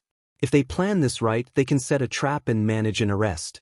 It'll require some precautions and a team of people that know what they're about to get into, but he's confident they can counteract a site-based quirk. He bites his lip and pushes back the guilt as he writes, wondering if one day soon his neighbor won't be there anymore because he had misplaced his trust. In light of the new details, Izuku leaves his laptop in his apartment on Tuesday. There are a few questions he's hoping to slip into conversation with Murasaki, If he shows up that day, that might ease the burden weighing on his heart. He's not a bad guy, he can't be, please. Just a few hours, he promises himself. A short break from his non-stop compiling and planning will help his brain reset. He worries if he spends too much time staying buried in the paperwork and clues, he'll forget something important. Murasaki is already sitting in the booth when he arrives. He bites his lip against the sudden thrill vibrating across his skin as he approaches with a widening smile and slides into the other side of the booth. "Hello," he greets, meeting those perfectly amazing violet eyes. He's forgotten to say hello to the barista or request anything to eat or drink, but those little details don't seem to matter too much as he props his chin on his hand and blatantly stares. The electricity between them because he's been ensnared by a quirk? He feels like he's willing to do just about anything Murasaki tells him. Because he doesn't ask. He sighs like an idiot, realizing he's being a little creepy, but Murasaki doesn't seem to mind, staring right back with slow, peaceful blinks. "You look like you have something on your mind," he says, glancing away to focus back on his work. Whatever it is he does that may or may not be spying on a local company. Izuku shrugs. "You're on my mind." He doesn't say that, though. There are too many coincidences worrying him to feel very flirty right now. The barista swings by and asks if he wants anything. He does, but he doesn't. "Surprise me," he murmurs with a small smile. He should be concerned about the sudden glee that fills her eyes, but he's too busy worrying over his neighbor. "You mentioned you had a bit of a rough time last week," he prompts. "I hope you're not still suffering from some of that now. You look kind of down." "It was my job. I finally got fired for speaking my mind," he says. It's hard not to break into a total grin at the memory of everything. It would be very weird to be happy about getting fired. "That is," he commiserates, closing the lid on his laptop to focus fully on Izuku. Another point in his favor. "I am so ruined for anyone else after this guy. Or is this how normal friends behave with each other, and my expectations are just ridiculously low? I'll listen if you want to talk about it. I'm not too upset now. I've been working on getting away from a nocturnal schedule. It's a little tough to get to sleep and wake at a decent time." His neighbor nods thoughtfully. "If you haven't deduced yet from the obvious markers," he gestures to his eyes and the perpetual dark marks, "I don't sleep well at all. Day or night." Izuku is very convinced that could be changed with the right circumstances. Someone to curl up with and make him feel safe. Or being exceptionally worn out. He tries not to consider how he'd like to wear out Murasaki to test that theory. He forcibly brings his brain back on track and scrambles for a topic that will steer away from late-night activities. "I might have a new job offer," he blurts. And then winces internally. He hadn't meant to bring up anything regarding his consulting. "That's great news," he says, then sees Izuku not cheering about a new source of income and tilts his head with curiosity. "That doesn't seem like great news for you." Izuku shakes his head once, not sure where to even begin relaying his problem about the jewel thieves. The barista drops off a mug of something frothy and green alongside a small cake covered in chocolate shavings. "It's actually 2 job offers," Izuku murmurs. Murasaki's eyebrows lift with interest. "But they're from competing companies." "Close enough." His friend taps his fingers along the edge of his mug. "Assuming both jobs are of interest, I'm not sure where the trouble could be," he says. "One offer is for a lot more money than I'd normally expect," Izuku explains. "I still don't follow." Izuku tugs at his lip, clenching his teeth against the muttering he can feel creeping up on him. There's so much he thinks about this whole DMED thing, and so much he absolutely cannot talk about. He sighs. One side pays less but is generally the safer option. Guaranteed paycheck. Murasaki nods, and Izuku continues. The other side pays a lot more but is a risky choice. If something doesn't go just right, I could miss out on a paycheck entirely. Big risk, big reward, he simplifies, leaning back in his seat. I suppose the real question now is... Izuku sits up straight, suddenly on edge to be faced with a question from his mysterious crush. He pauses and considers his next words carefully. The question is what the job would have you do. Izuku deflates with disappointment. How the heck does he engage in this much idle conversation without letting a single question slip? Hopefully it's nothing illegal, he says with a little arch in one eyebrow. Izuku chuckles nervously, thinking back to the 2 job postings. I don't think either of them include anything illegal, but sometimes I can't be sure what the end result of anyone's actions are used for, you know? He waves in the direction of the counter. The baristas here are just making coffees and handing out snacks, but the owner could be spying on everything we say to blackmail choice targets, or using the money that comes through the register to fund something nefarious that we'd know nothing about. For a moment, Murasaki seems mildly alarmed. And not that they're doing anything like that, he says, frantically waving his hands. I think, he tacks on as an afterthought. So, I'm understanding that either job seems legit, and you're just not sure if you're willing to take the risk to get the bigger payout. I don't really need a bigger paycheck, he admits, swirling his oddly delicious green drink in the mug, but the risky job does sound more challenging. You seem like the type to enjoy that sort of thing, he says, leaning forward across the table. Suddenly, Izuku isn't sure if they're still talking about the job.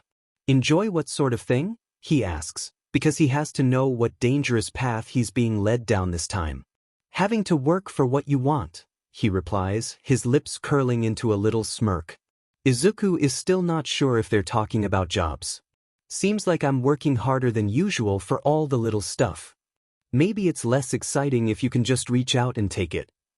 I can think of a few things that would be plenty exciting if they were just handed to me on a silver platter, he shoots back, frowning in mild irritation.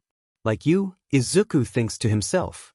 You say that now, but I wonder if it would be as, he bites his lip before continuing in a lower voice, rewarding. For a long moment, Izuku seriously considers how much trouble he'd be in if he just reaches across the table and grabs this man by the collar to yank him in for a kiss that he so desperately wants. Would the table be able to hold their weight combined? He pauses, swallows, clenches his fists beneath the table. It's fine. He'll wait a little longer. They have another date this weekend, and he's fully anticipating cornering this delightful BSTRD in the elevator on their way to wherever they'll be going and kissing the daylights out of him. That is, if he's not arrested and in jail by then. He hopes he's wrong. But whichever. He didn't come to the cafe to flirt. It came to gather information. So he steels himself to stop fantasizing about how easily those muscular arms would be able to stop. Nope. So, he says, clearing his throat and doing his best to not stare into those riveting eyes, I'm thinking maybe the risky job might be worth it, then. For the challenge alone. Maybe I could take the bigger paycheck and go on vacation somewhere. Murasaki chuckles lowly and takes a long drink of his coffee. A vacation would be nice. I don't remember the last time I went on a vacation, and really have no idea where I would go, but it would be nice to get away from here for a while. His neighbor nods with a little smile. I can think of a few places I'd go, if I went on vacation. Like what? He asks, trying not to seem too eager, but the idea of vacation is a little exciting, even if he's using it to pluck information from his friend. Someplace cold? No, you're always wearing that scarf. Maybe somewhere warm. Murasaki laughs, but Izuku isn't sure what's amusing. Yeah, warm sounds nice. It feels like I've been here for forever.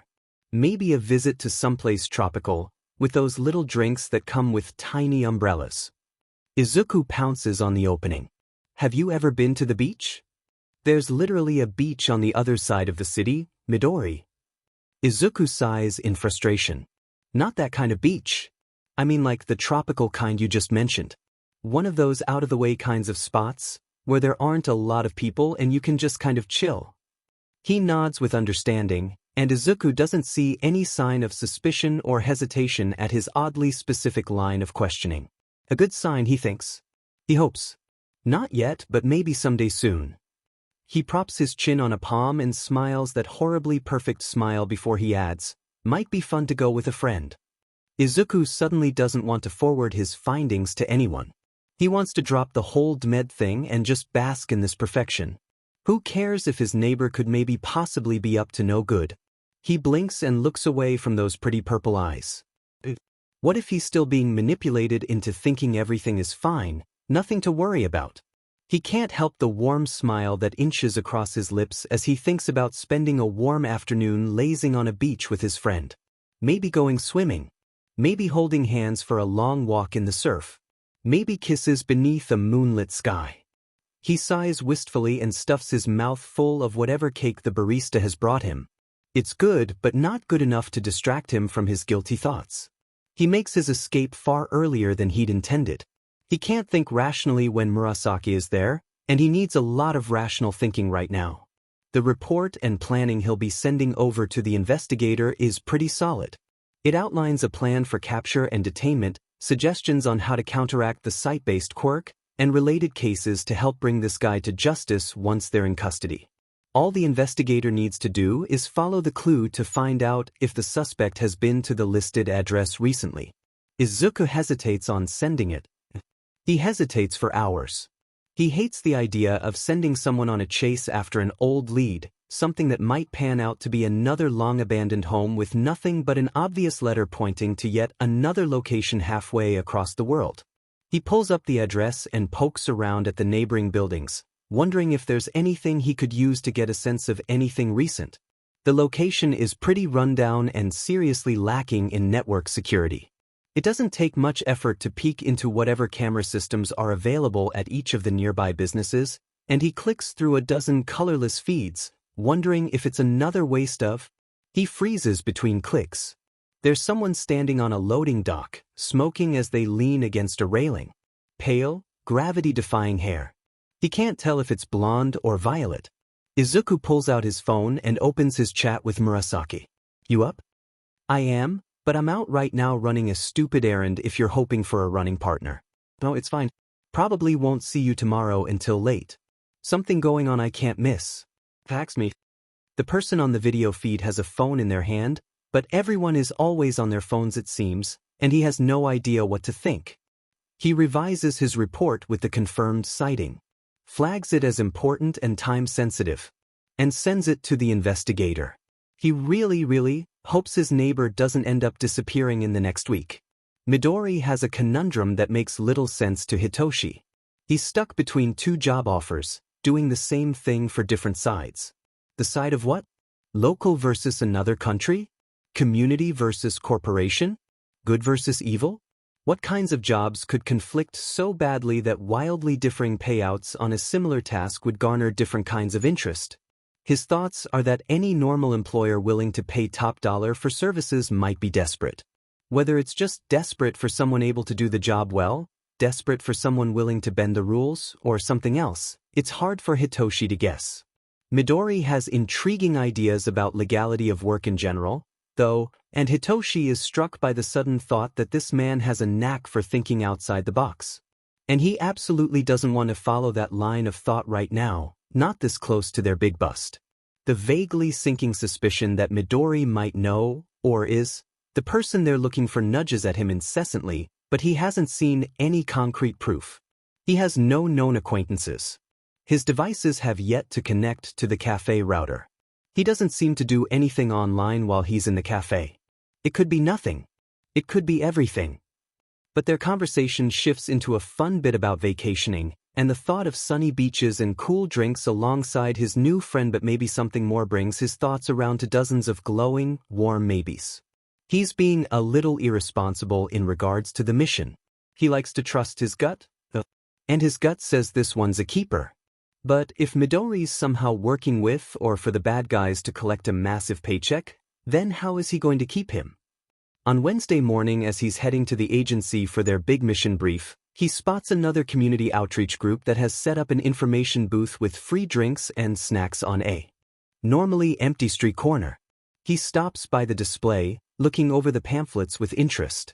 This might be exactly the sort of thing Midori needs to see, if he's having trouble with staying on the right side of the law due to whatever circumstances might be affecting his life. "Good job with this program," he comments to the person standing with the display. "I'll take a few to pass around at work," he says. "And maybe leave one where Midori can see," he thinks. He really hopes Midori doesn't need anything like this in his life, but having more options is better than having few or none. The agency is busier than usual as he strolls in and makes his way to the conference room. His boss is already there along with one of the heroes that normally walks the publicly visible daytime routes. This mission is expected to take place late in the evening when fewer civilians will be at risk of being in the wrong place at the wrong time, but they'll have everyone available to help bring the case to a close. The group they're planning on taking down is rapidly gaining notoriety, with a vast collection of assets and a few high-profile targets.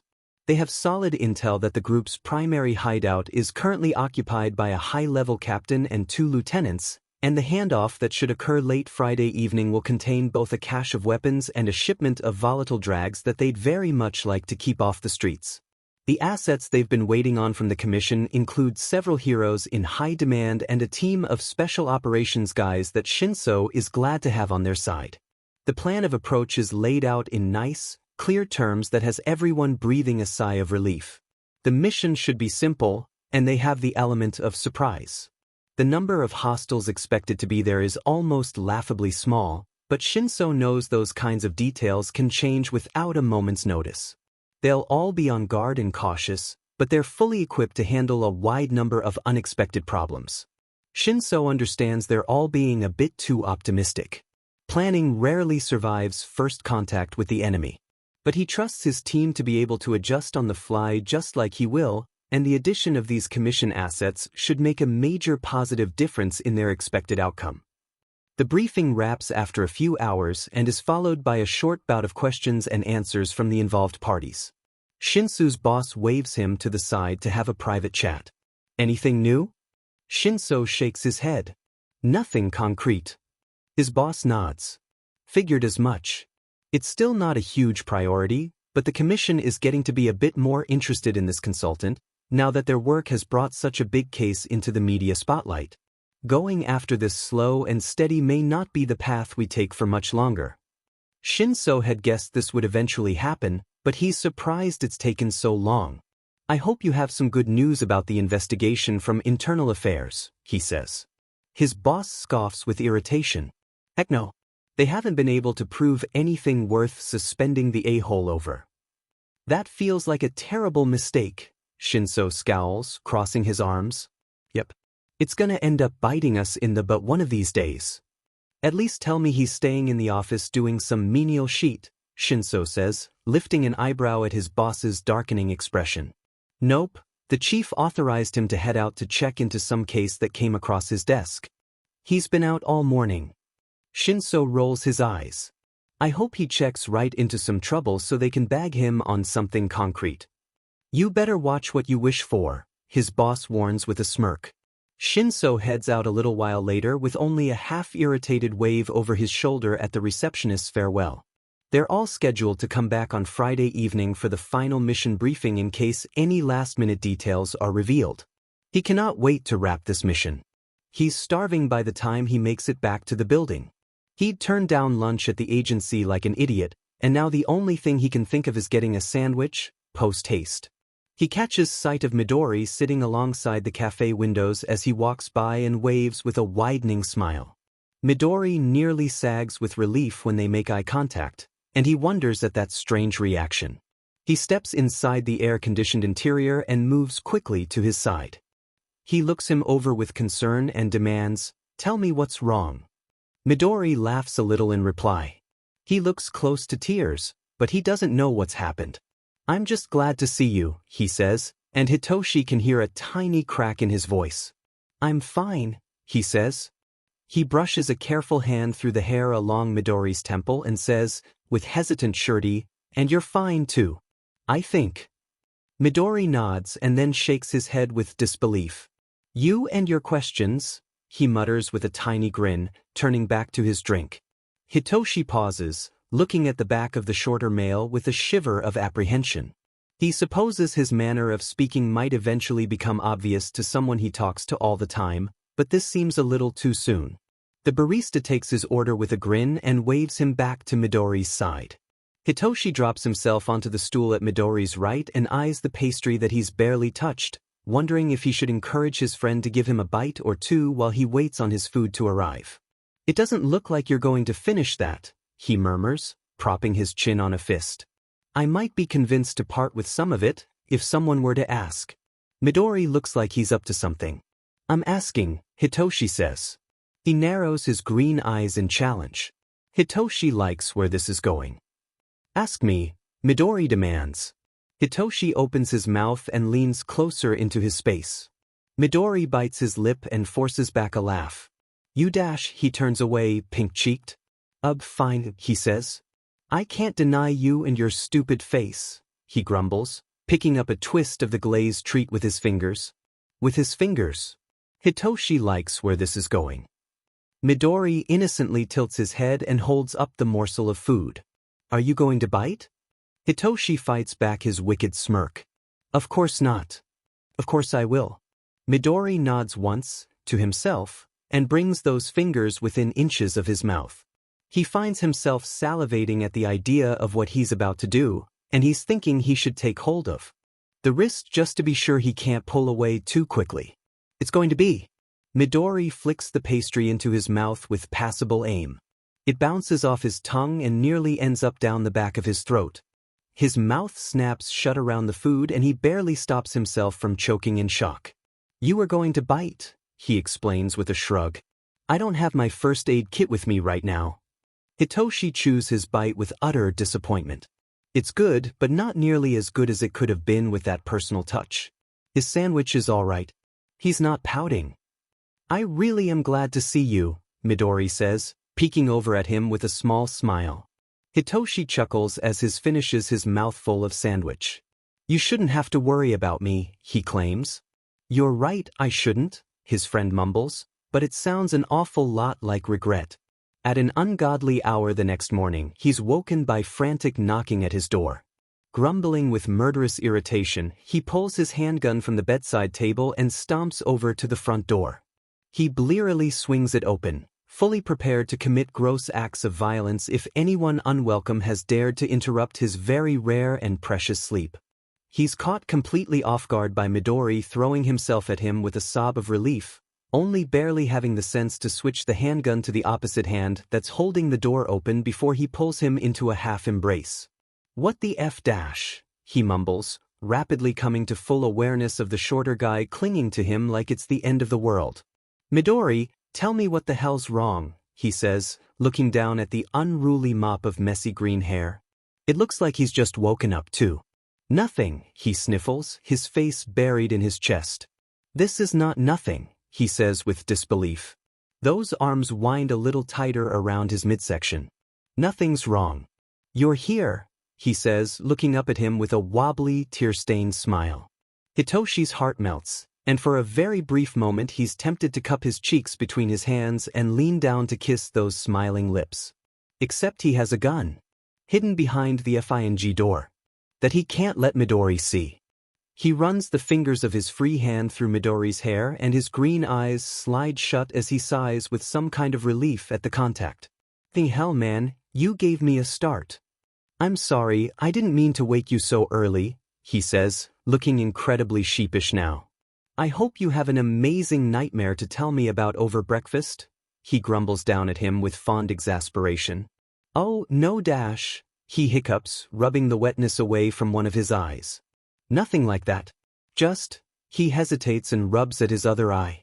Heard some news. It's so early, I think I'm still too sleepy to think straight. My brain just went in the wrong direction and I panicked. Hitoshi hums in agreement.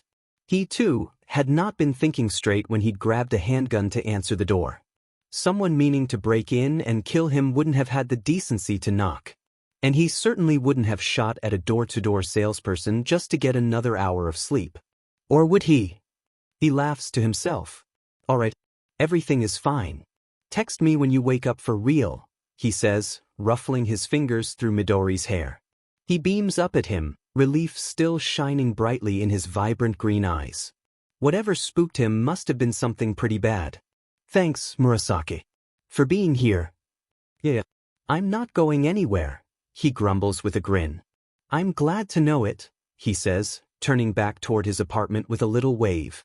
Izuku can't remember ever feeling so guilty.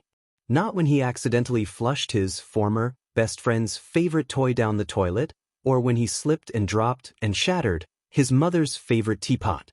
The investigator hasn't replied to his message, but that's fine. They might just be busy catching an evasive criminal. It's fine. Murasaki hasn't texted him all morning, but that's fine, too. He said he'd be busy with something until late. It's probably fine. There's a small chance Murasaki will not come home. He picks at his snack and sighs into his coffee, feeling like an a-hole. He can't even find joy in people watching at the cafe window. Something walks past the window with a hint of violet. Izuku startles to attention, searching for where he'd seen the color. Some woman walks down the street with a scarf looped around her neck in a pretty shade of purple. Izuku feels a lump in his throat. Is he going to be stuck here for the next several days, staring at everyone that walks by until his friend comes home, safe and sound? He's never regretted submitting a report as much as he does in this moment. He dips a spoon into his mug and swirls the cool drink, watching the creamy eddies flow with detached interest. More purple appears in the corner of his eye, and he flicks his gaze up to see Murasaki waving at him through the glass. He nearly falls off of his seat. Come, it's okay. Nothing happened. Don't make a scene. It's fine. It's really fine. For now. Murasaki's delightful distractions pull his thoughts away from the guilt for a little while, but they eventually part ways. Izuku curls into bed with his hands wrapped tightly around his laptop. He's waiting for a notification that may never come. Most of his reports don't ever have any kind of success thank you note after the fact. Just radio silence until they need something else from him. He wants to sneak next door and hang out like nothing's wrong, just to see for himself that everything's fine. Or so he can face Murasaki when the betrayal comes knocking with a warrant. The anxiety eats at him through the long hours of evening, but he hears nothing, no banging doors, no shouts of police. He wonders if he even heard Murasaki come home last night. He can't remember for sure, now. His laptop pings with a notification. He scrambles to open it, his eyes blurring with tears. He blinks rapidly to clear his sight and clicks into the new message from the investigator. They've got him. They've got him. He tears out of his apartment and races next door, his heart thumping harder than his fist does against the wood. Please, please, please, please, please, please. The door swings open, and Izuku doesn't hesitate. He's warm, solid, right here, safe and sound, unharmed, free. He squeezes harder, glad to have his arms around this man. He's never been so glad to be completely wrong. It's fine. It's going to continue to be fine. He stares up into pretty violet eyes and thinks nothing can go wrong now. Maybe. Okay, maybe he might still need some kind of criminal rehabilitation if he's getting himself into trouble, but that's something they can work on together. It'll be fine. He's tempted to stay with Murasaki for the rest of the... He doesn't know what time it is. The rest of the night? Until a more normal time of day, at least. He could ask. Just curl up on his couch and enjoy the knowledge that his friend hasn't vanished into custody. Murasaki sends him packing, though, with a demand that he text at a better time of the morning. Izuku tries not to laugh. It'll be fine. He's overreacted a little, and DMN if he isn't feeling worn out now that the adrenaline is wearing down. He falls into an exhausted sleep as soon as his head hits the pillow. Much later in the morning, Izuku rolls over with a groan. His head is pounding and the light spilling in through his curtains seems far too bright. He squints at his phone to figure out what time it is and sees a few missed text messages from his neighbor. He cracks a tiny smile and manages to type a short reply that he's awake and alive. Sorry for worrying, maybe they can talk in a bit. He buries his face under a pillow to hide from the light and dozes off once more. He startles awake again at the sound of knocking. His head still hurts a little, but he stumbles out of bed to see who's bothering him in the middle of a too bright Thursday. He squints up at Murasaki with a measure of confusion.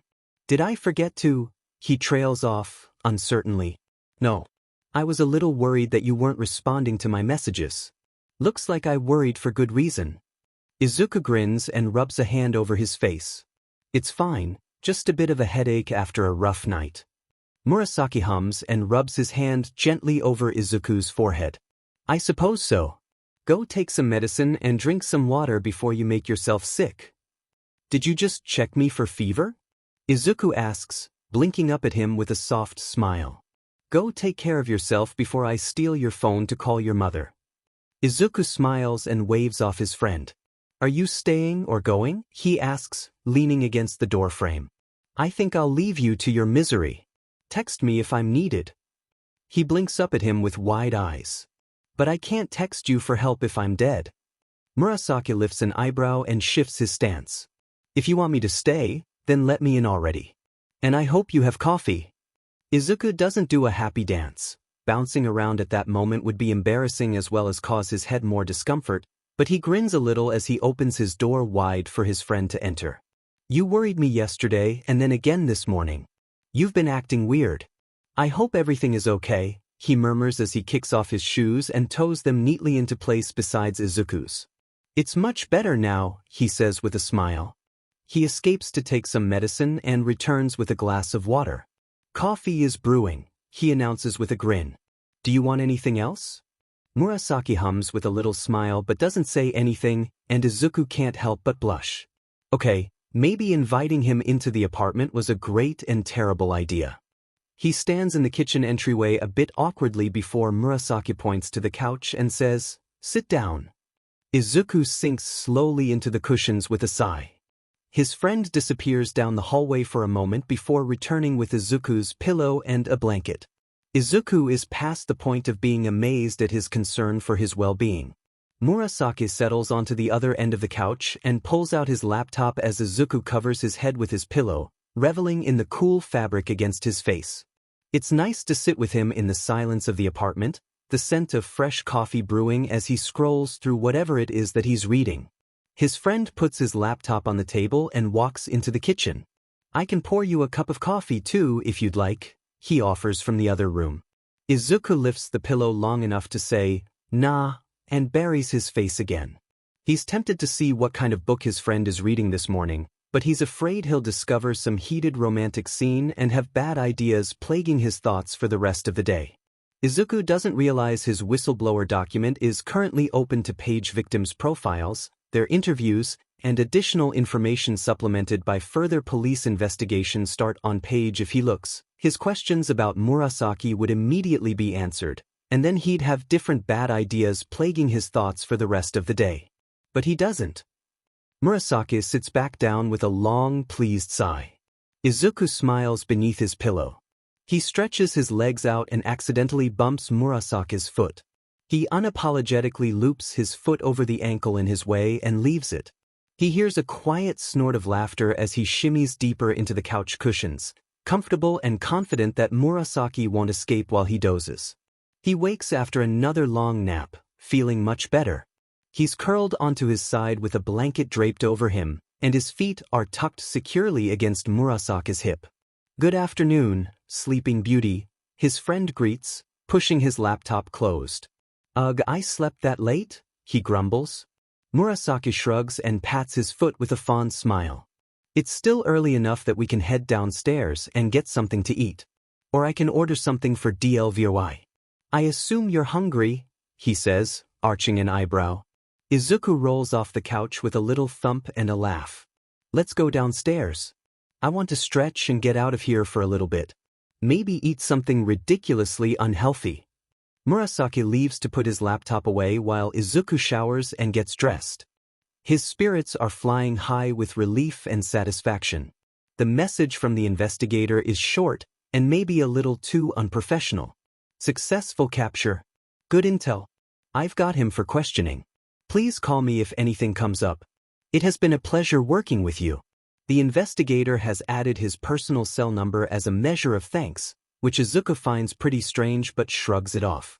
Who knows when it might be handy to have someone in a good position of authority as a point of contact. He wonders which plan they ended up using, but knows better than to ask. They never appreciate him questioning the things they've done. It's fine. They sit at the window seats again. Izuku happily spoils the cafe royalty as they take turns basking in the combined warmth of the sunshine and his lap. Murasaki doesn't mind so much that they seem content in ignoring him, and instead plies Izuku with random desserts and baked goods until he complains he's going to end up sick for real. You stress bake, so I figured you also stress eat, he explains. Izuku whines in exasperation. I do not stress bake, he claims once more. Keep telling yourself that. I'll just keep eating your extras. And I'm not stressed, he adds on. I'm perfectly fine, thank you very much. You're now. Yesterday you were not. Izuku hums in agreement and pokes at the last chunk of cake that's left on his plate. So let's just call this a celebration of things are better, he suggests, instead. Izuku turns to look at him with a little smile. I like that, he says. I like you, he thinks. They part ways again sometime before dinner. Murasaki receives a message on his phone and he has to go run an errand, and Izuku is thinking about calling his mom just to hear her voice for a little while. And maybe gush about his date with his friend, that might be something more. He is feeling positively blissful by the time Thursday night rolls around, and the only thing that could make it better is to see Murasaki again before he crawls into bed. You better sleep well tonight. But yeah, that sounds like an or else. Don't test me. You don't know me too well. Izuku falls asleep with his phone in his hands and a smile on his lips. Friday dawns bright and perfect.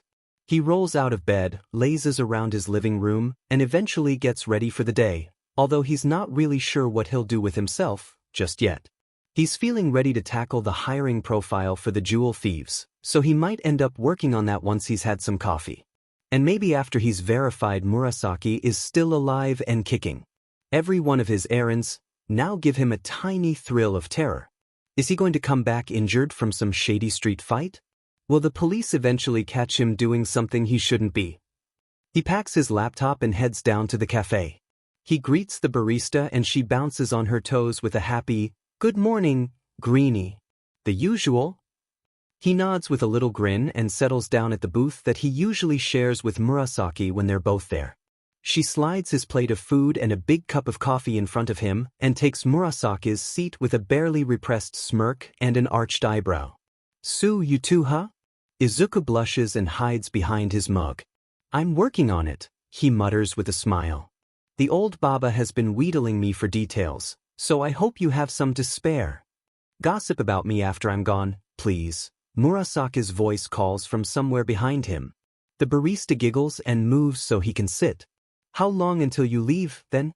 I want to interrogate this one." She points perilously in Izuku's direction. "But there's really not that much to say dash. I'll be leaving again in an hour." "I'm sure you can wait that long," he drawls, grinning up at her with a wink. She laughs and takes his order before sauntering away with a little wave. "So soon?" Izuku doesn't mean to sound whiny, but Murasaki gives him the warmest grin he's ever seen. "It's nice to know I'm such an important part of your day," he says. "After the stuff I have going on today, I'm thinking—" He pauses for a moment and tilts his head as he watches Izuku. "I'm thinking I'm just about ready to start planning some kind of vacation." Izuku feels a tiny thrill of anticipation. "Really?" he says, accepting his coffee from the barista with a polite nod of thanks. Izuku bites his lip. "Where are you thinking of going?" Murasaki shrugs. "Wherever you feel like going," he suggests. The shiver of excitement wars immediately with the realization that his very hot neighbor who hasn't yet told him his name is suggesting they go away on vacation together. This is bad. So bad. Don't you think we should at least exchange our names first, before we start planning getaways?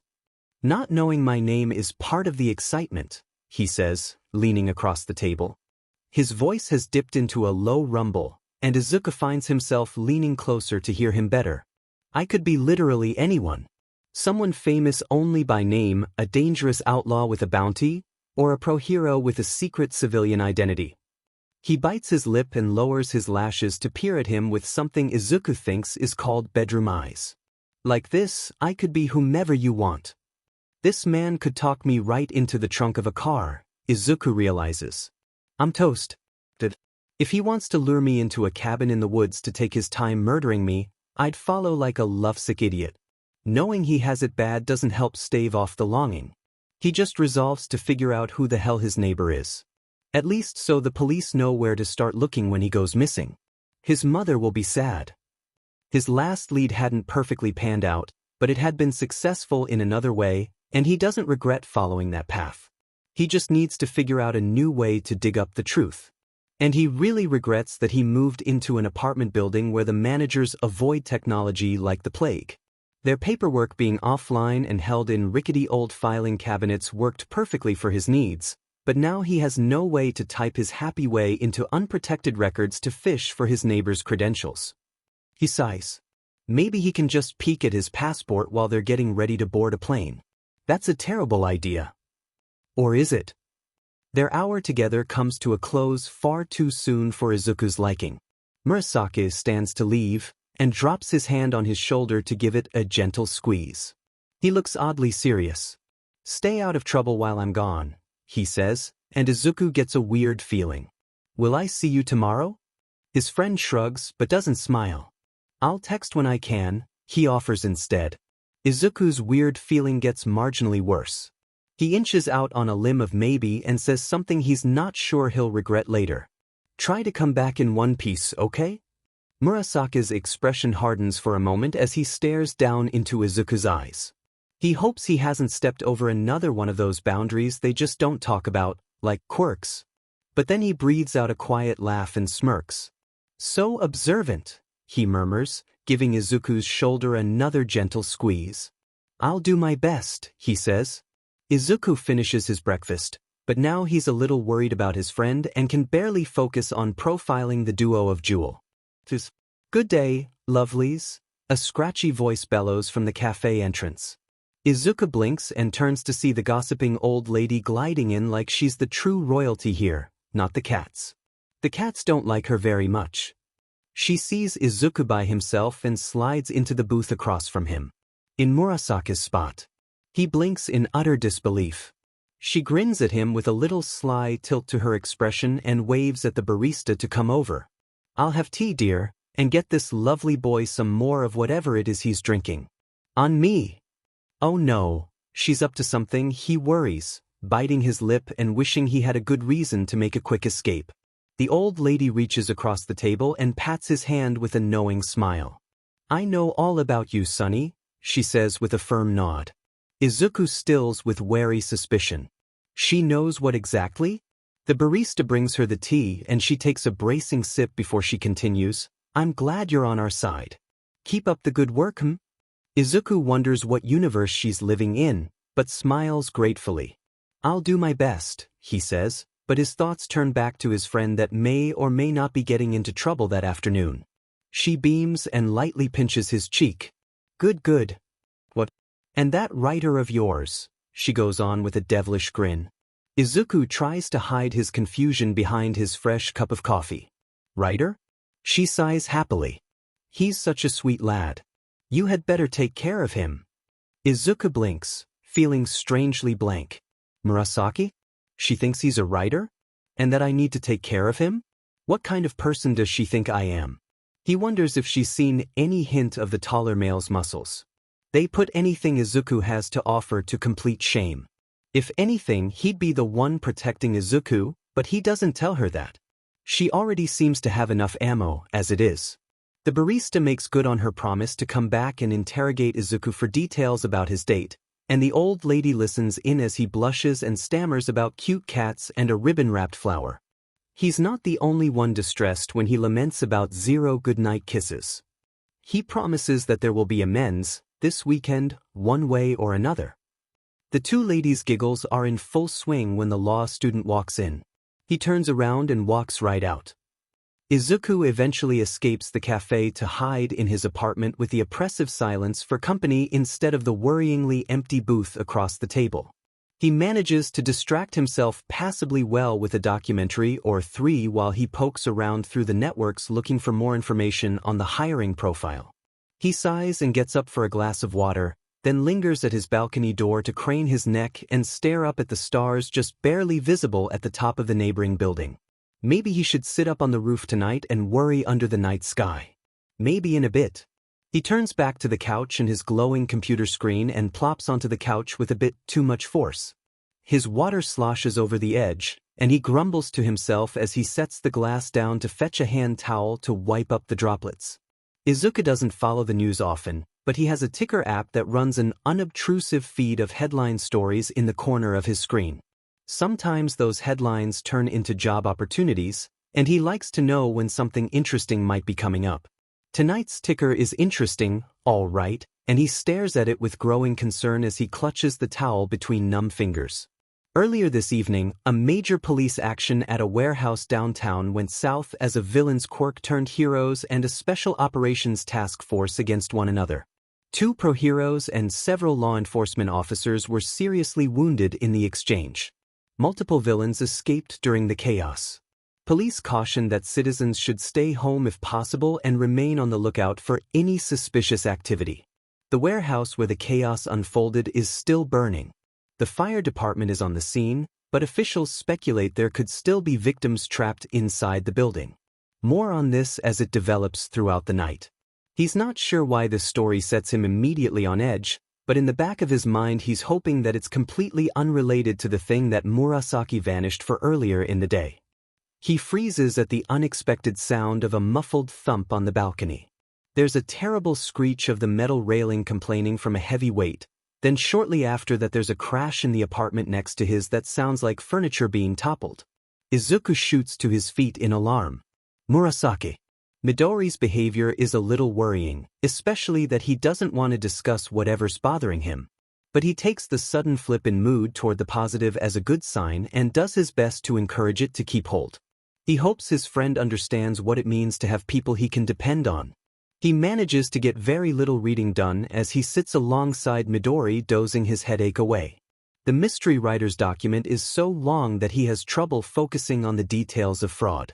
He's very tempted to skim past it to get to the people that were affected, but he's stubborn and doesn't want to miss anything that might reveal a good clue. This slice of domesticity is pleasant, hanging out in the quiet with his friend's feet, finding new and interesting ways to maintain contact with him every time he gets up for more coffee. He wonders how much of a cuddler he'll be. He wonders how soon he might find out. There is more to do on Thursday evening before the bust Friday night, so Hitoshi wishes Midori a good night before he trudges off to the agency. He has gear to prepare and double-check, and he's supposed to get fitted for a bulletproof bodysuit. They're a beach to get on and off, expensive as F-, and worst of all they have to be replaced after using them 3 times, so he doesn't get to wear them often unless something exceptionally dangerous is coming up. A team full of specialists carrying automatic weapons is a reasonably dangerous situation. He doesn't have to worry so much about taking a bullet to the neck or the groin, though, which is a vast improvement over the Kevlar vests the police force usually gets to wear. He's glad to see Midori in the cafe the next morning before he heads out to the agency. The knowledge that their big case is finally coming to a close that night weighs heavily on him, but a portion of that lifts when he sees Midori's bright green eyes and knows he'll be missed. He kind of wants to stick around for the rest of the day. Tell him everything. Drop his obligations and anything else going on in his life and learn all he can about this man. If the agency isn't in much of a rush to find the mystery consultant, then he won't be either. And if it turns out Midori is, or knows, the guy they're looking for, maybe some one-on-one time is exactly what he'll need to help reveal some of those secrets that he's been hiding. He wonders how easily he might be able to pry answers out of that cute little mouth with the right kinds of motivation. The kinds of motivation that Midori would enjoy. Because he wants him to want him back. To stay. Midori wants to know his name before they do anything, of course, and he thinks that he's finding enough reasons to hand it over, if only for the simple fact that he'd like to hear him say it. Often. Frequently. Before each kiss. Between each one thereafter. And when he inevitably asks for more. But he can tease and play hard to get for another day. Another day, he thinks. Maybe tomorrow. We can talk. Midori is scarily observant, and he thinks that even if he isn't the guy they're looking for, maybe hinting at what's going on could be a good idea. It might generate new leads they hadn't considered. The sooner they resolve this side mission and clear up any lingering concerns, the sooner he can skip off into vacation mode with his cute neighbor in hand. He's got it bad, and everything feels horribly out of order. Everything is out of order. They have so much they'll need to talk about. Tomorrow. The team is geared up and ready to move into position. Shinso clicks his voice modulator into place and flicks the deployment switch that expands the device to cover the lower half of his face. The recent upgrade includes lightweight metal plating and a tinted safety visor that keeps debris out of his eyes while providing a very helpful heads-up display. The plan is simple. He will enter first from a window near the roof. It has been confirmed to have a broken latch and easy entry that opens along a catwalk. There are 2 armed guards that rove the upper levels. Surveillance over the last few days have revealed that they are very chatty with one another. Shinso will bring them both under and secure them, then infiltrate deeper into the building. This group has a habit of shouting at each other across the warehouse floor. If they weren't packing so many med weapons, Shinso thinks he could probably take out the whole group on his own by picking them off one by one, catching them unawares with little impersonations of their associates. There should be around a dozen people in the warehouse tonight. They have just as many highly trained police operatives as well as 4 daytime heroes. He's the only underground hero that will be sneaking in to pave their way with brainwashed criminals walking like docile sheep out the side door. He knows something is wrong when he enters the window. There's only one guard, and they're standing stiff and lifeless. If he didn't know any better, he'd think this one is already caught in his quirk. He flicks his voice modulator over to the other guard's voice and calls out a quiet greeting they've heard passed along a dozen other times. It's a flawless impression, but the guard lifts their arm and speaks 2 words into their wrist communicator. They're here. It all goes downhill from there. The guard doesn't even look at Shinso before blindly aiming the weapon in his general direction. Shinso realizes he's FE'd. This high up on the catwalk, there is absolutely no cover. Losing the element of surprise puts their team at a serious disadvantage, almost dangerous enough that Shinso is sorely tempted to call off the whole med thing to avoid losing lives. The guard is at a bad angle and just out of range of his capture weapon, but the binding cloth isn't his only form of attack. He rips a knife free from the sheath on his wrist and flings it in the guard's direction, ducking and rolling to his right to avoid the spray of bullets. Whoever is controlling the hand holding that weapon does not seem to have any kind of aim, and it might be the only thing that saves him from being immediately taken out of the fight. He can see it now, for certain. The guard's eyes are pale and blank, no sign of recognition. Their movements are jerky and uncertain, but the knife sticking out of their arm doesn't seem to have snapped them out of whatever is controlling. Then they blink, and some sign of awareness returns in time for them to stare down at their arm in belated shock. They scream. Shinso clicks his voice communicator and rattles off his situational report. Fuckers know we're here. Some kind of mind control in place. Watch out for blank expressions and shitty aim. Pain will kick the control, but it might be delayed. Request immediate additional backup. Shinso has crept into range while the guard has their mini panic attack and flicks out his capture weapon to catch the guard by surprise, yanking them to the catwalk to bounce their head against the metal grating. He takes the guard's weapon from limp fingers and slings it over his shoulder, then binds their wrists together with a pair of quick cuffs that'll lock their quirk down, whatever it might be, for the next hour. Catwalks are clear, he mutters into the comm, slinking toward the central area of the warehouse. Now that the overhead walkways are free from hostiles with great vantage points, the Special Ops team and their attached heroes are clear to slip in the side entrances. There's no way for Shinso to catch any of the higher-ups in his quirk by surprise. He's beyond said, how the f had they known they were coming? Something terrible happens in the next moment. Shinso glances at the lead operative on the southbound entry team just in time to see him turn around and aim his weapon at the 2 that have followed him in. The muzzle flashes in rapid succession and the first operative falls to the ground with a shout of pain while the second scrambles to take cover. More gunfire echoes from the other side of the warehouse, and he briefly stumbles with bemusement. What the hell is going on? He scans the warehouse floor in a panic, watching as a flood of hostiles dash out of darkened hallways with firearms, blades, and quirks on full display. Shinso hates using his own firearm, but this is not the time to be squeamish with such overwhelming odds.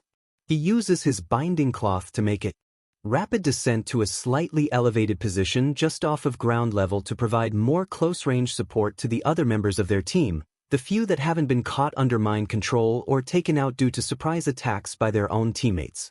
When more gunfire erupts on the lower level, Shinso realizes the only reason why their entire team isn't killed outright is because of those beautiful bulletproof bodysuits. But they're only good for stopping projectiles, and he barely dodges the swing of a villain that finds him and has swords for arms. The sharp sting of pain along the side of his ribs lets him know that he didn't dodge nearly far enough, but the wound doesn't seem too deep and he continues fighting like their lives depend on it. Because they definitely do. Rock, paper, scissors flicks through his head like an idiotic mantra as he dodges another swing from the bladed villain. His scarf is the paper and might not stand up against such a sharp edge. His only choice is a rock, his firearm, and he pops a single shot into the villain's dominant arm.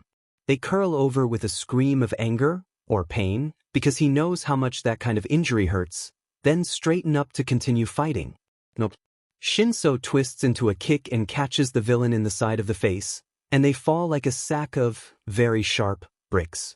He jumps down from his position to aid a team member in a rough matchup and gunfire ricochets off the hard steel of the shipping container at his side. Shrapnel glances across his voice modulator at a bad angle. The device crackles and sparks, briefly blinding him to the approach of a spiked fist that barely catches him across the edge of his visor. He feels a sharp pain above his eye and dances out of range of another strike, hurriedly checking his face to make sure the wound isn't life-threatening. The villain that attacked him dodges as another hail of bullets come tearing through the warehouse and ping loudly off the container several meters away from Shinso. The hero at his side falls to their knee with a shout of pain, and Shinso curses some of the more ridiculous costume choices of his co-workers for the millionth time. He dives behind the shipping container and flings out his capture weapon to drag the injured hero to temporary safety. The bullet wound is clean through, and they help him apply a quick field dressing to stop the bleeding and stumble back to their feet. No, you idiot, stay put for a med minute. Help from here. Don't move if you can avoid it. The hero has a long-range attack that will work fine from cover, and he's angry that they put themselves in the line of fire with those legs exposed like shining beacons of shoot these spots, right here. Minutes of chaos have gone by before he's able to snag control of anyone with his quirk. It seems like whatever was keeping them protected from his ability has either worn off or the perpetrator has gotten out of range of control. He sags with relief as the three still standing and previously controlled special operatives point their firearms toward the ceiling and drop to a knee, looking around in bewilderment as they bark for status updates and try to get a handle on what the hell had happened. There are still 10 criminals in various stages of murderous rampage, so the few remaining able-bodied members of the team band together to take the rest down. At some point during the chaos, a fire broke out along the north and east walls of the warehouse, and it's burning quickly through offices and the evidence they'd hoped to collect. Shinso curses as he knocks another villain against a supporting beam. If everyone survives this med mess, he's going to have a field day figuring out how the F they lost their advantage of surprise. If someone doesn't survive, he'll do the same thing, just with a little less yelling. He hears clanging footsteps of two perpetrators fleeing along the catwalk and he gives chase, skipping the stairs by using his binding cloth to pull him straight up. One of the suspects shouts out a warning to the other, and without thinking, Shinso mimics the warning like a questioning echo. When the other suspect cries out a reply, they fall still and Shinso is left chasing the first. An explosion rocks the warehouse and Shinso is knocked from his feet.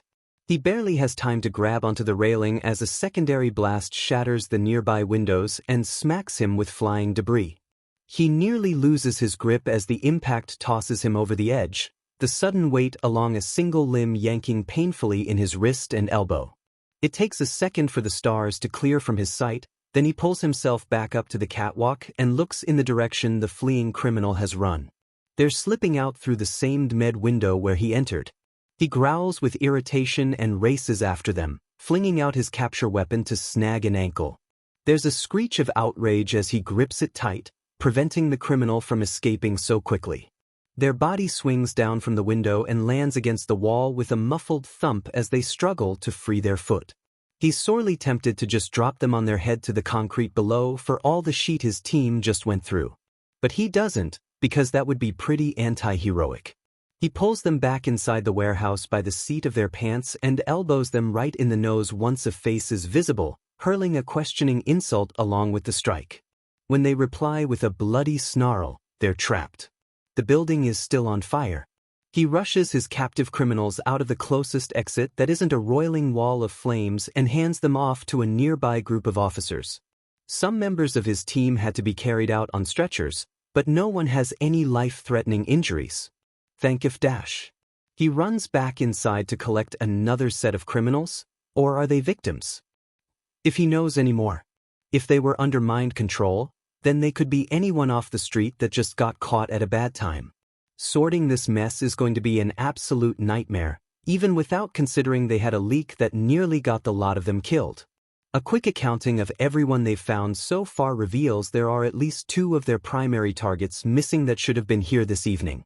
Some portions of the warehouse are still on fire, and he wonders if they'll find any bodies in the wreckage once the burning is contained. It's a FNG disaster. With everyone on his team accounted for and the police and firefighters assisting in cleanup and recovery, a paramedic heads in his direction with a treatment bag. He waves her off. She looks ready to protest, but he gives her one of his glares and she cows a little too easily. He's almost disappointed. She must be new. He really doesn't want to deal with someone poking at his scratches or giving him a ridiculous shock blanket. He's sure his boss will find another reason to bench him from something else if he finds out he got any scrapes from this disaster. There's nothing else he can do right now, and the other heroes still capable of walking are heading back to the agency for paperwork. FING paperwork. His head hurts, and there's a little trickle of blood that's run from his brow near the corner of his visor to trail alongside the edge of his mouth. He'll deal with paperwork in the morning. He's done with this night, and he really doesn't want to start shouting at everyone at the agency with half-butted assumptions about how their plan had been known ahead of time. He'll go home, clean up, take time to cool off, and come back in the morning with his head on straight. He's angry, practically shaking with rage that the whole thing had gone so badly. That odd, burning burst of vengeful energy plus the adrenaline from the fight fuels a mad dash home. He's feeling a bone-deep weariness creep up as he approaches his building, and he wonders again if maybe he should just take the lobby and the DMED elevator this time. Surely no one will be up at this hour to see him in his costume. He scales the building anyways, letting the binding cloth pull most of his weight. He drops easily onto his balcony, and something in his leg gives a little. Ouch, he thinks, leaning heavily against the railing at his side. There's an injury there he hadn't noticed earlier, and a wave of dizziness catches him off guard almost badly enough that he has to fight to stay upright against the railing. His door slides open easily, and he steps inside to greet his cats, only something isn't quite right. His face, instead, greets the floor. Izuku's worry about potential dangers in the night wars with his wish to make sure his friend is okay, so he quietly sneaks over to the balcony and carefully listens for any sign of a struggle. What the hell would he possibly be able to do if a bad guy has broken in through his neighbor's window? He swallows back his nerves and slips out onto his balcony with his EDD clutched in one hand, the damp towel still absently held in the other. He leans to the side to peer in through the still-open balcony door and spots a dark shape crumpled on the floor a few feet from where he stands. The only illumination comes from the half-moon, which bathes the darkened interior of Murasaki's apartment in an unsettling gloom. He stares for a moment as his eyes adjust to the darkness, watching for any further movement within the apartment. There's nothing. He slips in through the open door, holding his breath. The shape doesn't move. He edges slowly to the left to get a better view and spots a shock of pale violet hair. He drops the EDD on the floor and rushes toward his friend to check for a pulse. An oddly garbled voice rasps out a complaint at the unexpected touch, and he flinches back in surprise. What the heck? Murasaki? He whispers, gently gripping his friend's shoulder and supporting his neck. He rolls him carefully onto his back and stares down at the incredibly unsettling sight before him. He wouldn't be able to tell who the person is on the floor if it weren't for the unmistakable hair. His face is covered by a weird metal mask with a huge slash across the front like the sharp, wicked smirk of a nightmarish monster. His friend's eyes flicker with partial awareness behind a lurid purple visor that's edged in a smear of blood. He's covered from neck to foot in dark colors, thick plating of some kind with more blood spatter that can barely be seen against all that black in the darkness. He reeks of blood, smoke, and the acrid tang of gunpowder. Holy shit, what the hell has he been doing? Murasaki, he says a little louder, feeling panic run sharp in his veins. He peers out the balcony door, wondering if they're about 5 minutes from being set upon by the police. Sheet. Jesus, what did you do? And then, wait, no, don't answer that. I don't want to know. His friend groans in pain as Izuku looks for some kind of latch to get the mask off. Please don't die, he thoughtlessly mutters. He can barely recognize the gravelly voice behind the face mask. He sounds like someone else entirely. You should see the other guy, he tries to joke, but it's a little less funny when his laugh cuts off with a sharp hiss of pain. A shaking hand lifts to press against his side with a grimace.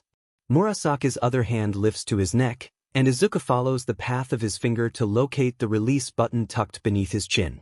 The whole contraption shudders as it tries to collapse in on itself, a hidden mechanism grinding with a sharp, ear-splitting whine as sparks fly.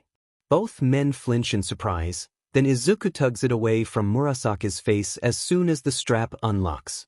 There's a cut along his friend's chin, and Izuku immediately presses the towel in his hand to the wound. Do you know where you are? His friend winces at the pressure against the cut. Home, he replies, grumbly and sullen. Izuku leans close to peer into his eyes. His friend blinks up at his sudden proximity. Can you tell me what day it is? Friday of dash, he complains without hesitation. Why didn't you go to a hospital? Izuku demands. Hate hospitals, Murasaki mutters with a dark scowl. Hates hospitals, Izuku wonders, or knows he'd be caught if he steps foot into one. You're an idiot, Izuku mutters as he pulls the towel away to eye how deep the cut is. His neighbor hums a noise of agreement, then stares blankly at the ceiling above him. And you're lucky I like you, Izuku adds on. I can do stitches, but I've only ever practiced on myself. Murasaki's brow furrows at the admission and the wound stretching across his forehead breaks open to spill a fresh stream of blood. Oh, for God's sake, Izuku grumbles, pressing the hand towel to his forehead instead. This is a mess, he says, grabbing for his friend's hand to shove it against the towel. Hold this here. I'm going to get the first aid kit. Don't move. Aye, Captain, he replies with a grimace. Izuku quietly curses as he hurries back across the balcony to his apartment to fish out his kit and every spare towel he can carry, then mutters further curses as he rushes back to his friend's side. If he's actually on the wrong side of the law, what he's about to do would definitely fall under aiding and abetting. He doesn't think he can just treat him in the middle of the living room floor. Sheet. Izuku half-drags half-carries his grouching friend into his bedroom as he grunts in stifled pain. You're heavy, he whines as he leans him against the side of the bed. He pauses, staring at his friend with his hands hovering indecisively. What are you wearing? Izuku can smell a lot more blood than what's on his face, and he's worried how much is being hidden by all that black. Armor, Murasaki replies with a half-slurred mutter, his fingers fumbling with a zipper on his side. Izuku bats his hand away and tugs it down, watching as the outer layer peels apart under the strain. A portion comes loose and Murasaki wriggles an arm to free it from a shoulder guard. Izuku helps him pull it off, then gasps at the sight of a protective undershirt fraying at the edge of a wound where something has sliced clean through both it and his skin. The other shoulder guard comes off in the same manner, and Izuku's left confused about how to get off the body-hugging material that's underneath. No zippers, no fastenings. Murasaki blinks and stares at the front of the shirt like he's drunk for a full 30 seconds. Scissors, he finally says. Or a knife. Can't get out of it easily. Beach, he curses with irritation. You want me to cut your clothes off of you? Izuku stares at him in disbelief. Just this, he grumbles, plucking at the odd shimmering fabric. Murasaki pulls a knife from a sheath on his arm and what the heck, why does he have a knife strapped to him? No, put the knife away, I have safety scissors in the kit, Izuku rambles. Holy heck, no, this is insane. He slides the rounded tip of the shears against the top edge of the shirt's collar and cuts through the shoulder, then again down his side. Murasaki complains as Izuku peels the fabric away from the wound. The cut pulls and fresh blood dribbles down his right oblique. Izuku feels his heart rate skyrocket at the glorious sight of so much muscle, but Jesus Christ, there's also a lot of blood. This is the best worst day of his life. Izuku hastily tapes a wad of gauze to the wound, then has to cut the other side along the shoulder to get it loose from his chest. The fabric falls around his friend's perfectly trim and sculpted holy heck waist. He gulps nervously and helps him out of more layers of his armor. What the heck does he do that requires armor? He doesn't want to know. The less he knows, the better. The less he knows, the less he'll have to admit if his friend is ever busted for vigilantism. The less he knows, the less reason his neighbor will have to kill him if it turns out he's one of the bad sorts of lawbreakers. Please let this coincidence just be a coincidence, and he's not actually a villain wanted for questioning and possibly murder. The armor is pulled off, quickly, efficiently, piece by piece. Boots, shin guards, knee pads, thigh holster, what the heck, hip holster, oh my god. More knife sheaths, surely someone has died this night, padded leggings. Izuku stills with his hands over Murasaki's hip as he spots another injury oozing blood. His flicks his gaze up to his friend, who is starting to look a little pale and sweaty, and grimaces. It's gotta be done. I need to take off your pants, or I can try cutting the fabric away from this injury, he says, snipping his scissors with meaning. Just take 'em off, he grumbles, leaning back to undo the waist latches. Izuku casts his gaze skyward and begs for clarity of mind.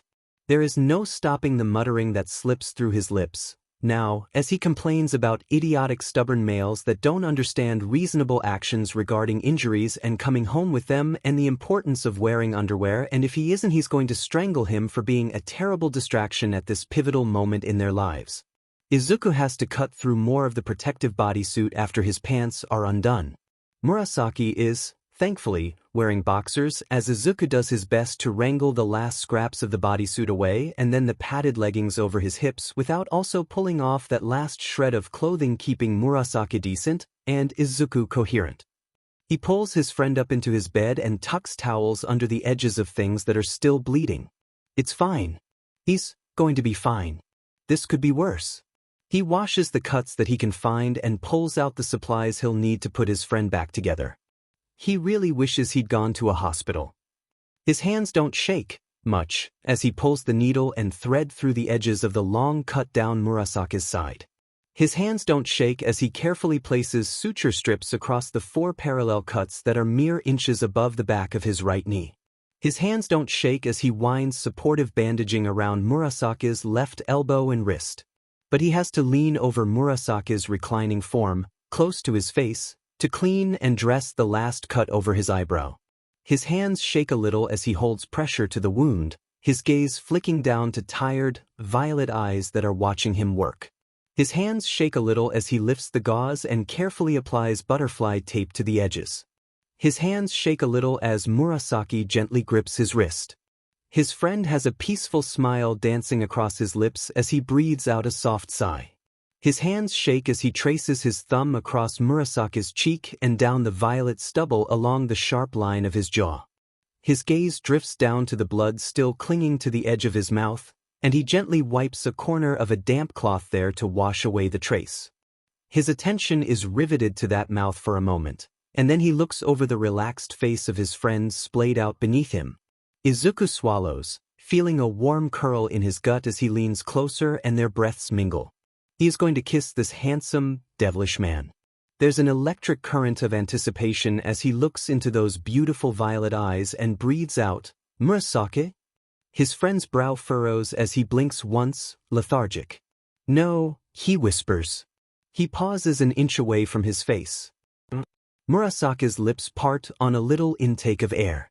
Izuku's heart stutters at the ghost of sensation against his mouth, and Murasaki manages to murmur, "No, Toshi," before his eyes become unfocused and his lids flutter shut. Izuku jerks back in surprise. What did he say? His heart falls as he stares down at his friend with disbelief. Does he think I'm someone else? He bites his lip with indecision, then strokes his thumb along his cheek. No response. Is he unconscious? Hey, Murasaki. He gently pats his friend's cheek. Murasaki, he says again louder. He replies, his right eye opening a mere slit to peer up at him. Izuku sags a little with relief. Don't go to sleep yet, okay? He hums quiet agreement as his eye slides shut again. Izuku sighs, patting the cheek beneath his hand, frowning with consternation. Murasaki, what's your name? Sneaky, his friend whispers. Oh geez. He blows the bangs out of his face. He needs to pin them back. What's my name? Murasaki cracks half a grin but doesn't open his eyes. Okay, that's weird. Izuku rolls his head back and groans with irritation. What are your cats' names? Murasaki's grin widens. Honey Bunny, he belatedly croons, his mouth nearly slurring the words as he tries and fails to roll onto his side. That's not Dash, Izuku protests. You cannot call me that, he blurts with a red face, pulling away to give him space to roll over. He follows his shifting form with the towel in case his wound bleeds through the gauze and medical tape. Please be careful of the stitches, he says quietly. Murasaki doesn't reply. He pulls off the surgical gloves and drops them in the pile of bloody towels at the foot of the bed. So much evidence to clean up, he thinks with a sigh. He settles on the bed at Murasaki's side, cross-legged, his face resting against his open palm as he skips his watchful gaze along his friend's face. His tangled, blood-spattered hair. The soft brush of violet eyelashes against his cheeks. The little frown pulling at his lips. Maybe it's not someone else's name. Toshi. He hums sleepily in reply, then reaches out a hand to grip tightly at Izuku's shirt. He tugs a little until Izuku scoots close enough for his friend to feel the warmth of his leg pressing gently against his side. Izuku stares down at his friend as he relaxes in sleep, a soft smile blooming across his lips. Toshi. This is definitely the worst night of Izuku's life. It's fine. Izuku eventually pries Murasaki's fingers from his shirt so he can escape for a glass of water and scroll on his phone in the living room, away from clingy friends that need their sleep. There are more updates on the trouble earlier that night. Most of the suspects from the violent altercation were arrested and are being held for questioning. 2 individuals that had been wanted for a string of local bank robberies were found dead, and police suspect they were killed by an unknown individual before the police and heroes arrived. The warehouse fire was eventually smothered, but a neighboring building also caught fire and contained a large amount of flammable material that may or may not have been primed with explosives. 2 separate explosions were reported.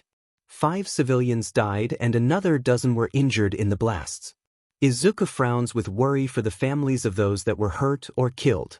He dreads the day he is or knows someone that has to receive that kind of news. He's unnerved by the knowledge that police are still looking for at least one unknown individual that remains at large and considered dangerous.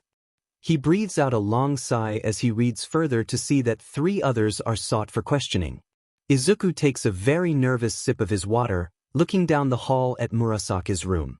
He lets his friend sleep for an hour before he nudges him back to consciousness. Talk to me, he demands, patting Murasaki's cheek. Toshi's cheek. How soon can you start calling him that? Tell me why I should, his friend grumbles. If you can talk to me for a little bit without problems, I'll let you go back to sleep for however long you'd like, he promises. He leans closer and peers down into Murasaki's eyes. His friend's mouth twitches, and he purses his lips like he's expecting a kiss. Maybe that'll happen if you ask nicely, he murmurs. Are you comfortable? Hurts like a beach, he replies with a scowl. I can get you some medicine to help take the edge off. Any wounds I may have missed? Don't think so. Izuku prods him with little questions for the next few minutes as his friend clings to stubborn, frowning half-responses. Worried about his mood and state of mind, but less about his physical well-being now that he's pretty sure he doesn't have a major head injury, Izuku gives him a dose of pain relief medication with a glass of water so he can get back to sleep. Izuku feeds the cats. They like him quite a lot. The ginger finds its way up onto Izuku's shoulders and drapes itself over him like a stole. The tailless fur baby spends an entire hour purring and kneading its tiny murder mittens into Izuku's thigh as he scrolls through more news updates about the previous night's disastrous events. He dozes off for a few minutes here and there, but worry for his friend's state has him jerking awake every so often. As morning light trickles in around the edges of Murasaki's blackout curtains, Izuku pulls them aside to see how much blood he'd missed the night before. Nothing too bad, but there's a nasty smear along the balcony railing and sliding glass door that he'll need to take care of. As Izuku is stepping away from the balcony, he recognizes the dangling edge of Murasaki's summer scarf at the top of the glass door. He steps outside and peers up at the length tangled around the ladder leading to the roof. There's brown spattered all over the dark gray fabric. Izuku suspects it's dried blood. This whole thing keeps getting weirder and weirder. He climbs the ladder and gently untangles the strangely stiff material, then carries it with him inside the apartment. It's heavier than it looks and does not gather together like he'd expect a scarf to behave. He opens the closet door where he's hidden the rest of Murasaki's armor, including that creepy-as-heck mask, and drops it on top of the stack. In the light of day, the mask he'd pulled off of his friend's face looks pretty intimidating. There's a jagged gouge in the metal from some near injury, or intentionally made to enhance the intimidation factor. Izuku would really dislike meeting that visage in a dark alley. He closes the closet door. He doesn't want to know. He checks in on his friend, who is awake and staring at his heavily curtained window with a blank expression. "I'll be back in a little while," he whispers. Murasaki doesn't even look in his direction. He seems to be upset or deep in thought. Izuku grips the edge of the door a little tighter with worry. "Text if you need me to come back sooner," he says, to more answering silence. "It's fine." Izuku quietly leaves the apartment for a shower and a change of clothes. He towel dries his wavy hair and pins back his bangs so he can see clearly once more, then escapes the building to get some air and pick up food he hopes his friend might be willing to eat. When he slips back into Murasaki's, he can hear his friend on the phone in his room. He sounds angry with whomever else is on the line. Izuku has never heard him sound like that before, and it drives home the understanding that he has been seeing and pining over, the soft, warm side of someone who has dark secrets. Dangerous secrets. The kinds of secrets that involve guns and knives. Izuku is starting to get the feeling that even very hot neighbors can have dark sides that are scary enough to overcome the warmest of warm fuzzy feelings. He's very worried that his friend is one of the people that are wanted by the police in connection with the events of last night. He's very worried that his friend might be, by law if not by nature, a villain. He turns his gaze toward Murasaki's bedroom door where he can hear him angrily talking about bullshit betrayal and what he might do when he finds the person responsible. He suppresses a shudder. He's not sure what to do about that. "What?" he growls. His face hurts. His everything hurts, and he said that someone got the drop on them. "You alive?" "I'm fine." Some of the interrogations have brought new information to light. "They knew we were coming," his boss says on the other end of the line. "Tell me something I don't know." There's a brief pause. The investigator's missing. His boss drops into the silence. Of course he is," he replies, knowing exactly where this is going. He knew about the bust coming up. The internal investigation team assumes he must be the source of the leak. "Aha," he replies helpfully. His laptop and phone are missing, and we assume he has them with him. The investigation team is searching through server traffic to see if they can find anything useful about what he's been up to for the last few weeks. Shinso rolls his eyes. "Great.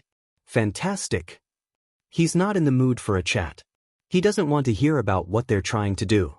Not when he feels like a useless pile of nothing, wallowing in his bed with no clear direction of where to go or what to do.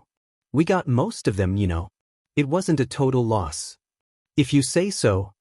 He knows they didn't get the most important targets. The fire destroyed a lot of valuable evidence they need to bring the group to justice. People were injured in the chaos. Good people, bad people, innocent bystanders that weren't even part of the operation. "We'll keep in touch if we figure anything else out," his boss says, then adds, "Take care of yourself, okay?" "Right." He disconnects the call without another word and drops his phone with disgust. He wants to throttle the BSTRD responsible for this betrayal of their trust. He stares at his hands and makes fists, watching the fingers curl and uncurl as he grumbles about how far he can take his retribution before he gets in trouble for excessive force. He closes his eyes and takes a deep, calming breath. His side aches and the cuts on his face sting. He stretches out his left arm, gently rolling the joints beneath the supporting bandages. He takes some more pain-numbing medication and downs the glass of water Midori has left beside his bed. His friend absolutely saved his butt last night. His injuries weren't enough to kill him, probably, but treating the wounds by himself would have been a nightmare with only 1.5 working arms. He imagines he would have had to eventually call the agency, or call in a favor with someone, to get a helping hand, and wouldn't that have been hilarious? Stubborn and grouchy Shinso, finally admitting he needed some help. Nope. He rubs a hand through his hair, wincing as it pulls a little at the cut on his brow. He feels a little guilty that he's been sulking in here all morning. He didn't even respond to Midori, the FING angel, when he stopped in earlier to check on him. How is he ever going to make it up to this guy? He's tired and in a bit of pain. He gently slumps back into the pillows behind him, wondering how he's going to bring up the conversation that they sorely need to have. Midori saw a lot of shit last night that he shouldn't have seen. He's absolutely going to piece things together if he hasn't already. The mess is all over the news. He came home in his FING hero costume, probably covered in blood. And he just rolled with it. Helped him into bed. Patched him up. Gave him stitches. What kind of civilian knows how to do stitches? Brought him medicine. Didn't even demand answers despite the hundreds of questions he must have had. There isn't much he can do about the leak until they hunt down more information on the missing investigator. There is nothing he can do about this mess of their case. Angry, he stuffs his pillow over his face and tries to get some more sleep. He's hoping his boss will have more information the next time he's pulled from the oblivion of unconsciousness. Some hours later, he wakes again. There's a fresh glass of water on the bedside table. He stares at it for a full 5 minutes, wondering what he's done in a prior life to deserve anything or anyone like Midori in his life. He blinks when he realizes his laptop is at his side with the charge cable already plugged in. A small thermos filled with soup is behind the water. His phone is charging. He swallows down a sudden lump in his throat and starts thinking about what kind of ring he's going to propose with. After he introduces himself, of course. Maybe at dinner, an introduction, followed by a proposal of marriage. Except he doesn't have a ring. He can get one later. He picks up his phone and stares at the locked screen. He wants to send Midori a text expressing his profound gratitude. He wants to tell him this is beyond anything he'd have ever expected. He wants to beg for him to come spend the next few hours curled in his arms while he tells him everything about himself. Thinks, YW. We need to talk. Maybe it's better if we don't. Okay, that's a worrying answer. Hitoshi feels his stomach twist with discomfort at the thought that his friend that be something more is pulling away from him after one bad, and somewhat bloody, encounter. I'm not sure what you mean by that. I just don't want to know anything. Safer for us both, right? What the hell does he mean by that? Does he already know something about who he is and why he's there? But you haven't even learned my name.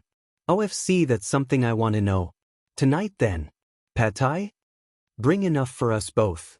Feeling marginally better that he can expect to continue seeing his friend without having to track him down and tie him to a chair, and that's quite a thought. He cracks open the thermos of soup and takes a sip.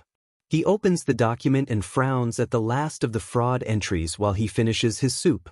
There's only a few pages left of those, and then it'll move on to the more human aspect of this ridiculously large report. He's both looking forward to and dreading what it will contain. Hitoshi falls asleep while scrolling through the first few pages of victim profiles, feeling depressed about all the lives that get effed every single day. He's startled awake by his phone ringing again. He peers blearily down at the screen to see who's calling. It's a bit after 5, and he picks up the phone with a long sigh instead of a greeting. We may have found a break. A big one. I need everything you have on your side mission there, including any possible leads on who the mystery author is, or anyone that might know who they are. Shinso feels a wave of dread sink deep into his chest. Tell me what's going on first, he demands. He's still leaning on the idea that Midori might be involved, but the tone of his boss's voice tells him something is very wrong. He doesn't have any evidence to back up his suspicions, so he won't say anything about what he thinks unless there's a dead good reason. The writer has been in direct contact with the missing investigator at least a few times since we flagged the Twain alias, most recently this last week. Shinso waits in silence for the rest, hearing the quiet shuffle of paperwork in the background of the call. Based on what we're reading here, the writer sent in a pretty major lead on a cold case late Tuesday night. The chief gave him clearance Wednesday morning to look into it, and that's when he disappeared. His boss doesn't have to spell it out. The investigator seems like the type of person to run full throttle after anything that might get them career advancement, but the timing with their other case is difficult to overlook. It's possible the writer set up a trap and lured in our guy. Who knows if this is some blackmail revenge for shitty handling of what should have been great intel, or a power play to take out the competition. Good riddance to bad rubbish, Shinso thinks, but dares not say. The investigator knew about the bust coming up. It's all but guaranteed he's our leak. Whether the writer was behind it or someone else, it still means we have a very big problem on our hands. Shinso has read Twain's reporting at length. He's followed the lines of reasoning, the pattern identification, the dozens of programs and solutions outlined for reform instead of revenge. It seems inconceivable that the author could have done something like lure in the idiot officer to get their hands on secret details of a police operation. There is no sense behind it. No clear motive. Shinso's absently skimming more of the victim profiles, now, not even reading their names or the horrible things that have happened over the course of the writer's investigations. He's just glancing at all the faces of the people the writer has saved. The writer can't possibly be responsible for this shitstorm of a mess with the gang they were trying to take down, right? There's a splash of green. A familiar face. Shinso freezes. Sirs. Midoriya Izuku. Quirkless. This is the face of the cute guy next door. A little younger, his hair a little shorter. The same wide green eyes. Skittish. Anxious. So desperate for a friend that he happily accepts his half-truths, his lies, and eats up his shameless flirting. Midori. He can't believe for a moment that the name Midoriya Izuku is fake. No sane person would fake a quirkless identity, not even to collect demeaning information on a shitty company. The joke of their nicknames is like a slap in the face. He'd assumed it was him hiding his real name behind a play on color like he'd done first. But it isn't, which means his real name, Akitani Mikumo, quirk, vert, is an alias. He pulls up a translation service on his phone and types in vert. It means green. Hitoshi wants to facepalm so hard, but his various wounds say in unison, please do not. If he has one alias, he might have others. His boss is saying something, but he can't hear it past the static in his head. Quirkless. Wait, stop talking, he says, feeling numb. His boss trails off and waits for him to speak. Hitoshi knows enough about quirkless individuals to realize this is a humongous break in their case. Someone smart, hiding behind an alias, because he knows no one will take him seriously without a quirk, just like he's probably been stepped on, ignored, and overlooked for his entire life. Holy shit. I don't have any supporting evidence, but I think I know who the writer might be, or at the very least they know the writer. He very much realizes that Midori is likely the writer, but he doesn't want to back himself into a corner of absolutes. Great, bring them in immediately. We need to get to the bottom of this before the commission catches wind of how badly this has been effed. The agency has lost a lot of credibility with this leak and the subsequent fallout. I don't think I can do that, Shinso replies, feeling a bone-deep weariness. You don't really have much of a choice in this matter. You can bring them in today for questioning, or we can remove you from the case and send in a team to finish what you've started. His patience in regards to the entire ordeal has been hanging on a razor-thin wire all day, and this is the final straw. Shinso feels his blood pressure skyrocket. No. He doesn't care that he's shouting now. He's incensed.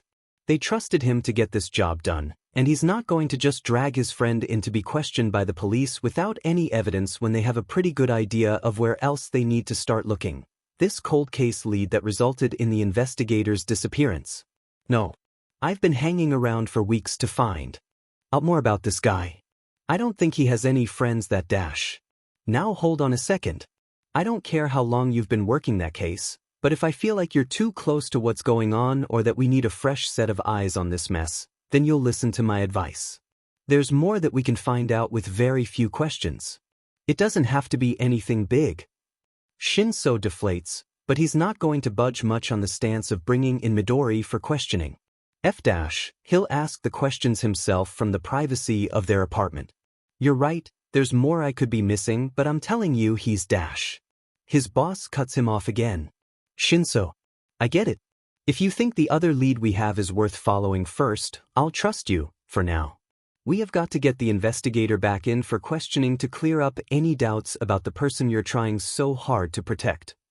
There's a long moment of silence on both sides of the call. Shinso thinks to deny the accusation, but the knowledge that he'd fire back and stand his ground against his boss's orders to keep Midori safe from anyone that might want to hurt him flickers like a warm fire in his chest. He wants so badly to protect his friend. Everything is starting to fall into place. Midori has no contacts and no social life. A lot of spare time on his hands. The question earlier in the week where he'd been stuck on which job to take makes him cringe. Could that have been about their case? Building information for the enemies to use against them for a bigger payout upon success? Tell me if our agency reached out for the writer's help in the upcoming case. No. Relief floods through him at his boss's reply. That scratches off one possibility. The only other side that would be paying less would be a legit request from his agency to provide planning support. He thinks back further. Questions about his name. Hints of questions about his quirk.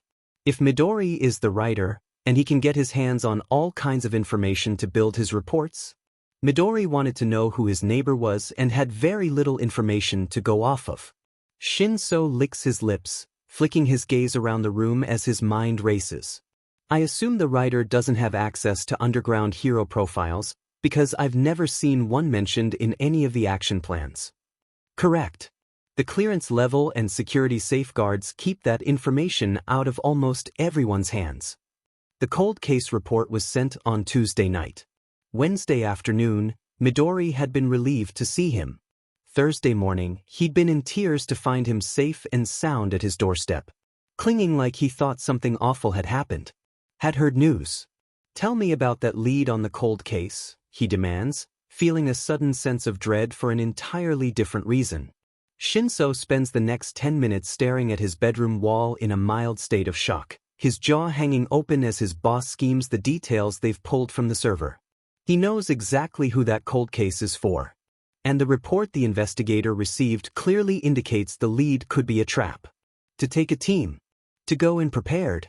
That officer is a FING idiot, Shinso growls. His boss sounds a little hesitant. Yeah, reading the whole thing does kind of drive home that maybe the writer didn't want our guy caught up. There's a long sigh on the other end of the line. There's a similarly long sigh in Shinso's bedroom as he rubs at the bridge of his nose. The vehicles have tracking devices, he starts. There has to be another way to find where the investigator has gone and question him first without involving Midori. They do. The investigator's vehicle has been parked at the edge of an old suburb for the last 2 days. We have an officer canvassing the neighborhood to look for anything suspicious, but there are too many houses. Send me the address where the investigator's car has been parked. I think I might know where to start looking. Do you want backup? Shinso firms his expression. I'll let you know when I'm getting close. Send a team to hang out in the neighborhood for any cleanup action. I need to approach this one alone. There are plans in the report for a team takedown. Yes, which the villain likely has seen and is prepared for. His boss grumbles in agreement. I hope you know what you're doing. Shinso breathes out a laugh. Me too. Izuku stares down at his phone and chuckles. Nervously. Murasaki, Toshi, he reminds himself with a little smile, wants to talk. Is this where I die? Surely I've left enough offerings to appease the villain gods. That's a lie. They weren't offerings to appease a villain. He just cares too much about his friend to leave him hanging when he's hurting, even if he's a lot, intimidating. It also doesn't hurt that he's exceptionally hot. But Izuku knows better, now, than to just blindly lust over his hot neighbor. There's very real danger in playing with fire. And that's a lot of fire. He politely declines answers to any of the questions that are most definitely buzzing in the back of his brain. But an offer of a name, well, that's a different story. He'll just cover his ears and sing annoying songs if it looks like he's going to try and share any other incriminating information. He'd really rather live in happy ignorance when it comes to that man. Thank you very much. Izuku has a favorite place for pad thai. He barely refrains from skipping down the sidewalk as he carries his hefty to-go box back to the building. If Murasaki, Toshi, doesn't like this, he will eat all of it by himself, no sweat, in 2 days flat. Or less. He really hopes he likes it. It feels a little bit like a date with his scary hot neighbor. Maybe this time he'll actually get a kiss. And a name. And maybe he'll share his too. He slips into his friend's apartment via balcony like he has been since the night before. One day they might exchange keys, but until then, Murasaki is on the phone in his room. Izuku walks over to the kitchen and sets the box on the counter, then heads toward the bedroom door so he can politely interrupt his call with a dinner announcement and hopefully avoid another few hours of blank and moody Murasaki. No, his friend near shouts. I've been hanging around for weeks to find out more about this guy. Izuku freezes in the hallway, his hand inches from Murasaki's door. I don't think he has any friends that dash. His voice cuts out for a moment. Izuku takes a slow step backward, swallowing hard against the tightness in his throat. You're right, there's more I could be missing, but I'm telling you he's dash. Izuku turns right around and slips quietly from his friends. His acquaintances. His neighbor's apartment. He'd been wrong all along. Or right all along. Whichever. He's hurt that the whole friendly thing was just to get more information out of him. He knows some people would want revenge on him, maybe even some groups of unsavory people, depending on how many people he may have set off with his digging, but to think they'd found him and just surveilled under the guise of friendship? Very cute friendship. They'd figured out all the buttons to press, to get in through his defenses and make him talk too much, to reveal details he should never have spoken. That man had wormed his way into his heart, made him give a DMN about someone who would probably toss him as soon as he had the information he was after. How could he have been so blind? He can't believe he had been so easily infatuated with a pretty face. So many red flags that he'd been seeing and he just went with it, knowing he was digging himself into trouble. He knew this guy was trouble and he didn't care enough about himself to think about what it could actually mean. He swallows back the self-disgust. Maybe he'd actually been under the effect of his neighbor's quirk the whole time, lulled into a false sense of security that someone other than his mother cared for him. It's all he's good for anyways. Information. He doesn't stick around long enough to hear more of the phone conversation. He doesn't want to hear anything else that might dig that knife a bit deeper, and he definitely doesn't want to get caught eavesdropping on someone running a long con against him. The tone of the phone call makes him think whoever had hired his neighbor must be running short on patience. He might not have long to make his escape. He snags his laptop and stuffs it into a backpack, grabs a few changes of clothes and stuffs it into the front pocket. He tugs loose the false bottom of a drawer and pulls out a zippered pouch containing an emergency stash of cash and an alternate form of identification. After his last escape to stay at the hotel, was that only a week ago? He should have left for real. He'd been hoping he wouldn't have to dip into his emergency drawer again so soon. His burner phone is dead from disuse, but he has a charger and power bank in his backpack that will fix that quickly enough. He doesn't give himself time to think about what he's about to throw away. How long might it be until he can venture back to the city to see his mother? He tucks the false bottom back into place and covers it carefully with his clothing, then places his possibly compromised phone on his nightstand. There's something different about it this time. Before, he'd been worried that his single job might be stopped somehow. He hadn't really looked at the bigger picture, and had been too hopeful that he'd just seen too many weird coincidences and that it would all be fine. It's fine. Hearing Murasaki's voice sound so angry, knowing he has all of those weapons and might be wanted by police, gives him a serious chill of danger. He's so effed. Unless he makes himself scarce. Gone. Cuts ties. Disappears. He quietly pushes the mattress askew, rips the bedding aside, then sets the nightstand lamp on its side to look as though it has been knocked over. He unlocks the window and slides it open, then stuffs his hat on his head so he can run. He leaves his apartment in a silent hurry, locking the front door behind him. With luck, Murasaki will think someone else has gotten to him first. Makes sense. If he's being chased by one bad guy, then odds are they aren't the only ones. He'll have time to regroup and consider his next move. Maybe he should travel, now that his home is no longer safe. And then he pauses with realization. He should go to the authorities.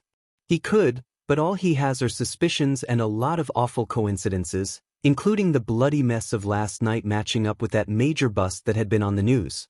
He really worries this is the guy, or one of the guys, the police are worried about. At large, considered dangerous. Suspicions aren't enough, though. Worries aren't enough. He doesn't even know the guy's quirk. But he does have the contact information for that eager investigator that tracked down his last lead. He'd been extremely happy to report his success.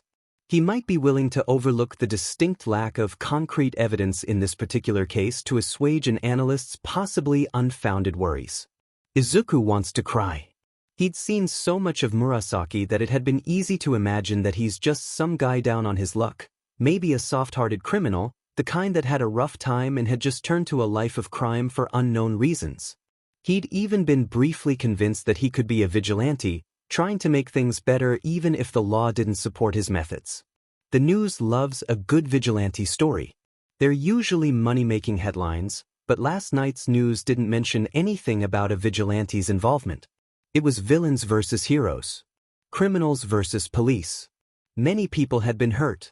Murasaki could no longer be considered a sweet-natured vigilante and had gotten a direct upgrade to probably a villain. There are plenty of lawbreakers out there that don't deserve the evil rep that media plasters onto them, and he truly hoped his neighbor could be one of them. But the betrayal of his trust like this, leading him on to think they were friends, absolutely tosses that hope out the sixth-floor window of his apartment, and it has splattered messily on the concrete.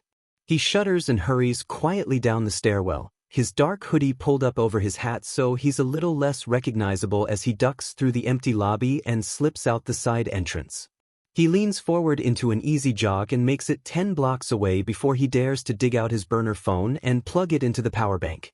He walks another 2 blocks toward the train station before the screen lights up. The investigator doesn't answer, and Izuku is caught between disconnecting the call or leaving a cryptic voicemail. He's not sure who else might entertain his story of maybes and suppositions, so he leaves a brief message using his fake analyst handle that he might have a lead on a person of interest and to please call him back at the number he provides. He spent a long time hiding himself online and he worries now that his greatest mistake has been to stay in the city so close to his mother. If he's been followed one of the times he's gone to visit with her, then she might be in danger.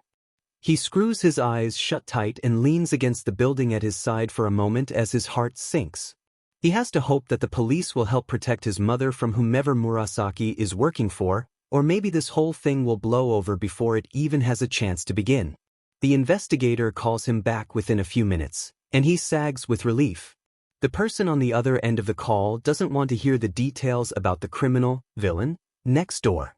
The line's not secure, he claims. Izuku completely understands. He is given an address a short distance north of the police station and is told someone will be by to get him shortly, and they'll debrief him once they're someplace safer. Izuku tucks his hands into his pockets and glances over his shoulder at the distant lights of the building he used to call home, disappointment curling through him. His eyes burn a little, but he promises himself he'll cry about it later. Hopefully not in front of the police. He loiters at the indicated meeting spot for only about 20 minutes when a car pulls up. The window next to the driver's seat descends, revealing a bored driver wearing dark sunglasses and a baseball cap. He lifts an eyebrow as he asks, "Twain?" When Izuku nods, the driver shrugs and gets out to open the back door for him to see the investigator already sitting at the far end of the back seat. He gives a polite nod of thanks and climbs in. He slumps a little in the seat next to the taller guy, feeling like he might be safe now that he's caught up with the authorities. He just hopes they aren't going to be too annoyed with his use of an alias. The investigator says nothing, doesn't even introduce himself. He just sits there blankly with his hands on his knees as the driver closes the door behind Izuku. Izuku leans forward a little to see the guy's face better as the driver sits behind the wheel and puts the car in drive. "Cuff him," the driver says as the car lurches forward, and Izuku's heart leaps into his throat. His hand is already on the door latch to let himself out of the car, and he's not surprised at all to discover the blasted thing is locked. The other man reaches in his direction, unsteady and sluggish, but Izuku has little room to maneuver and struggles against his fumbling iron grip. He's reacting weird, with little self-preservation as Izuku manages to elbow him in the face and kick his foot into the guy's crotch. He doesn't even cry out in pain. What? Cold metal clicks around his right wrist and Izuku pushes forward to try and squeeze through the gap between the front seats to get to the front passenger door, but his backpack gets snagged on something and the driver starts helping to restrain against Izuku's escape attempt. The other cuff clicks with finality against his left wrist. Izuku's pushed into the back seat with a smarting cheek and an ache along his side from the struggle. This is absolutely not how he had pictured this going. For such a smart guy, he's an idiot. The police station is less than 4 blocks south of their current position. They are not driving south. Izuku looks over at the other guy in the back seat for much of the eerily quiet drive. He's pretty sure he doesn't blink once. And his dead-eyed gaze would make him think he's actually dead if he didn't see him breathing. 30 minutes later, the driver gets out and bodily drags Izuku from the back seat, then says over his shoulder, "Go park in the usual spot and come directly back here."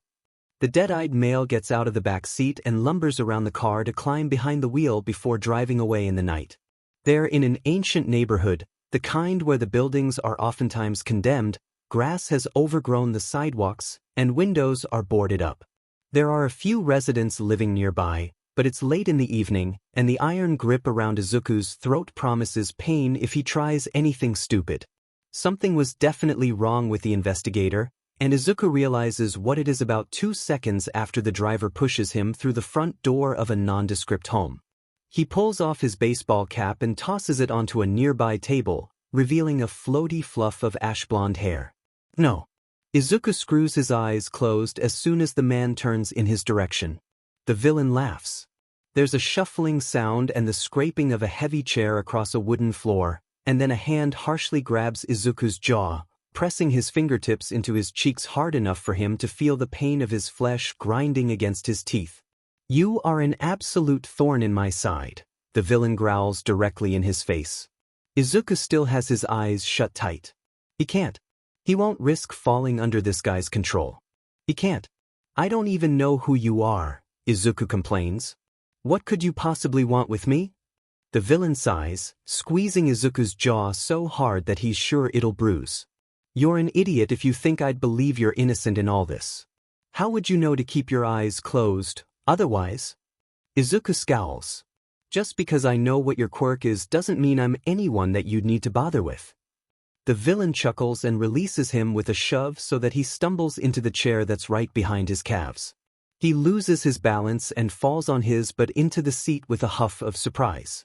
"Tell me what you found while we were gone," the villain says, and Izuku pushes back the overwhelming urge to look for the person he's talking to.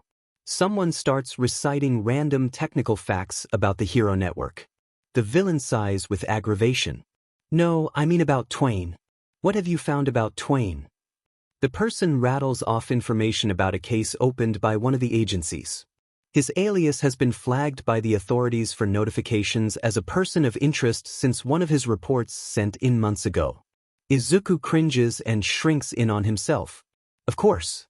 He should have known better than to expect people would believe he's just a good guy doing good things. Maybe he should have spent more time crafting a better alias, but he hadn't thought anyone would actually go digging into his credentials to prove or disprove who he claims to be. The person dropping details mentions the cafe router history, and Izuku feels a chill creep up the back of his neck. He is effed up so badly. His alias is attached to dozens of jobs ranging from villain profiles and capture plans to recommendations for security overhauls. His alias is also attached to a stupidly large hiring bounty that seems to get bigger every time he sees it. A good chunk of the stuff he's been into for the last few years is spouted with crystal clarity as Izuku slumps in his seat. Someone else enters the house and closes the door with a hefty slam. The villain calls out a cheery, welcome back. Come in here and cuff him to his chair, will you?" Izuku tries to struggle against the arms suddenly holding him in place and the cold hands that are moving around his cuffs, But he's terrified what will happen if he opens his eyes to see what he's fighting back against. Blindly swinging his clenched fists, he manages to pop someone in the jaw, but he's rewarded with a blow to the side of the head that leaves a stinging sharp pain. His hands are locked into place against the left armrest and he scowls in growing irritation. He gets the impression that someone is perched right in front of him, and he's confident it's the villain sitting right in his line of sight. Now then, I'd like to discuss the terms of your surrender. No, thanks, Izuku replies. The villain hums thoughtfully, and there's an ominous pause as the villain gets up and walks away for a moment. Izuku hears a quiet shing as something metallic scrapes against a nearby surface. How about this? You can either open your eyes and look at me while I talk to you, or... The point of something very sharp touches the top of his thigh and presses in just far enough to hurt like a beach. He gasps in pain but holds his eyes shut tight. It's not enough to seriously wound, not yet, but the promise of violence is there, hanging in the air as the warmth of his blood spreads across the fabric of his pants. Or I can take this knife and remove your eyes from your skull. Well, when you put it like that, Izuku isn't sure what a mind-controlling villain would have him do that could be worse than having his eyes cut out with a knife. He really hopes he doesn't have to find out. The villain says to someone, "Hold his hair, will you? I don't want to make too much of a mess." Izuku is terrified. Can he hold out against this? Should he hold out against this? He doesn't want to just hand over the reins to his life to this maniac that gets whatever the heck he wants. A fist grabs his hair. A clammy hand presses over his temple. A blade rests cold and sharp against his cheek below his right eye. The tip nicks the fragile skin there and a bead of blood drips down his cheek like a macabre tear. "I'm sorry, Mom," he thinks. He hopes this isn't the worst mistake of his life. Izuku snaps his eyes open to see the grinning face of someone that looks vaguely like his neighbor. His royal purple eyes aren't nearly as pretty, though the pale pupils are unmistakable. There's a weirdly familiar tingle that skitters up the back of his skull. And then the villain's grin slides right off his face as Izuku starts talking. After Shinso hangs up with his boss, he's feeling marginally lighter now that so many things are making sense. He carefully slips out of bed and opens his bedroom door. The scent of pad thai hangs strongly in the air, and he pauses in the hallway. There's a large to-go box on the kitchen counter. He strides over to it and touches the lid. It's still warm.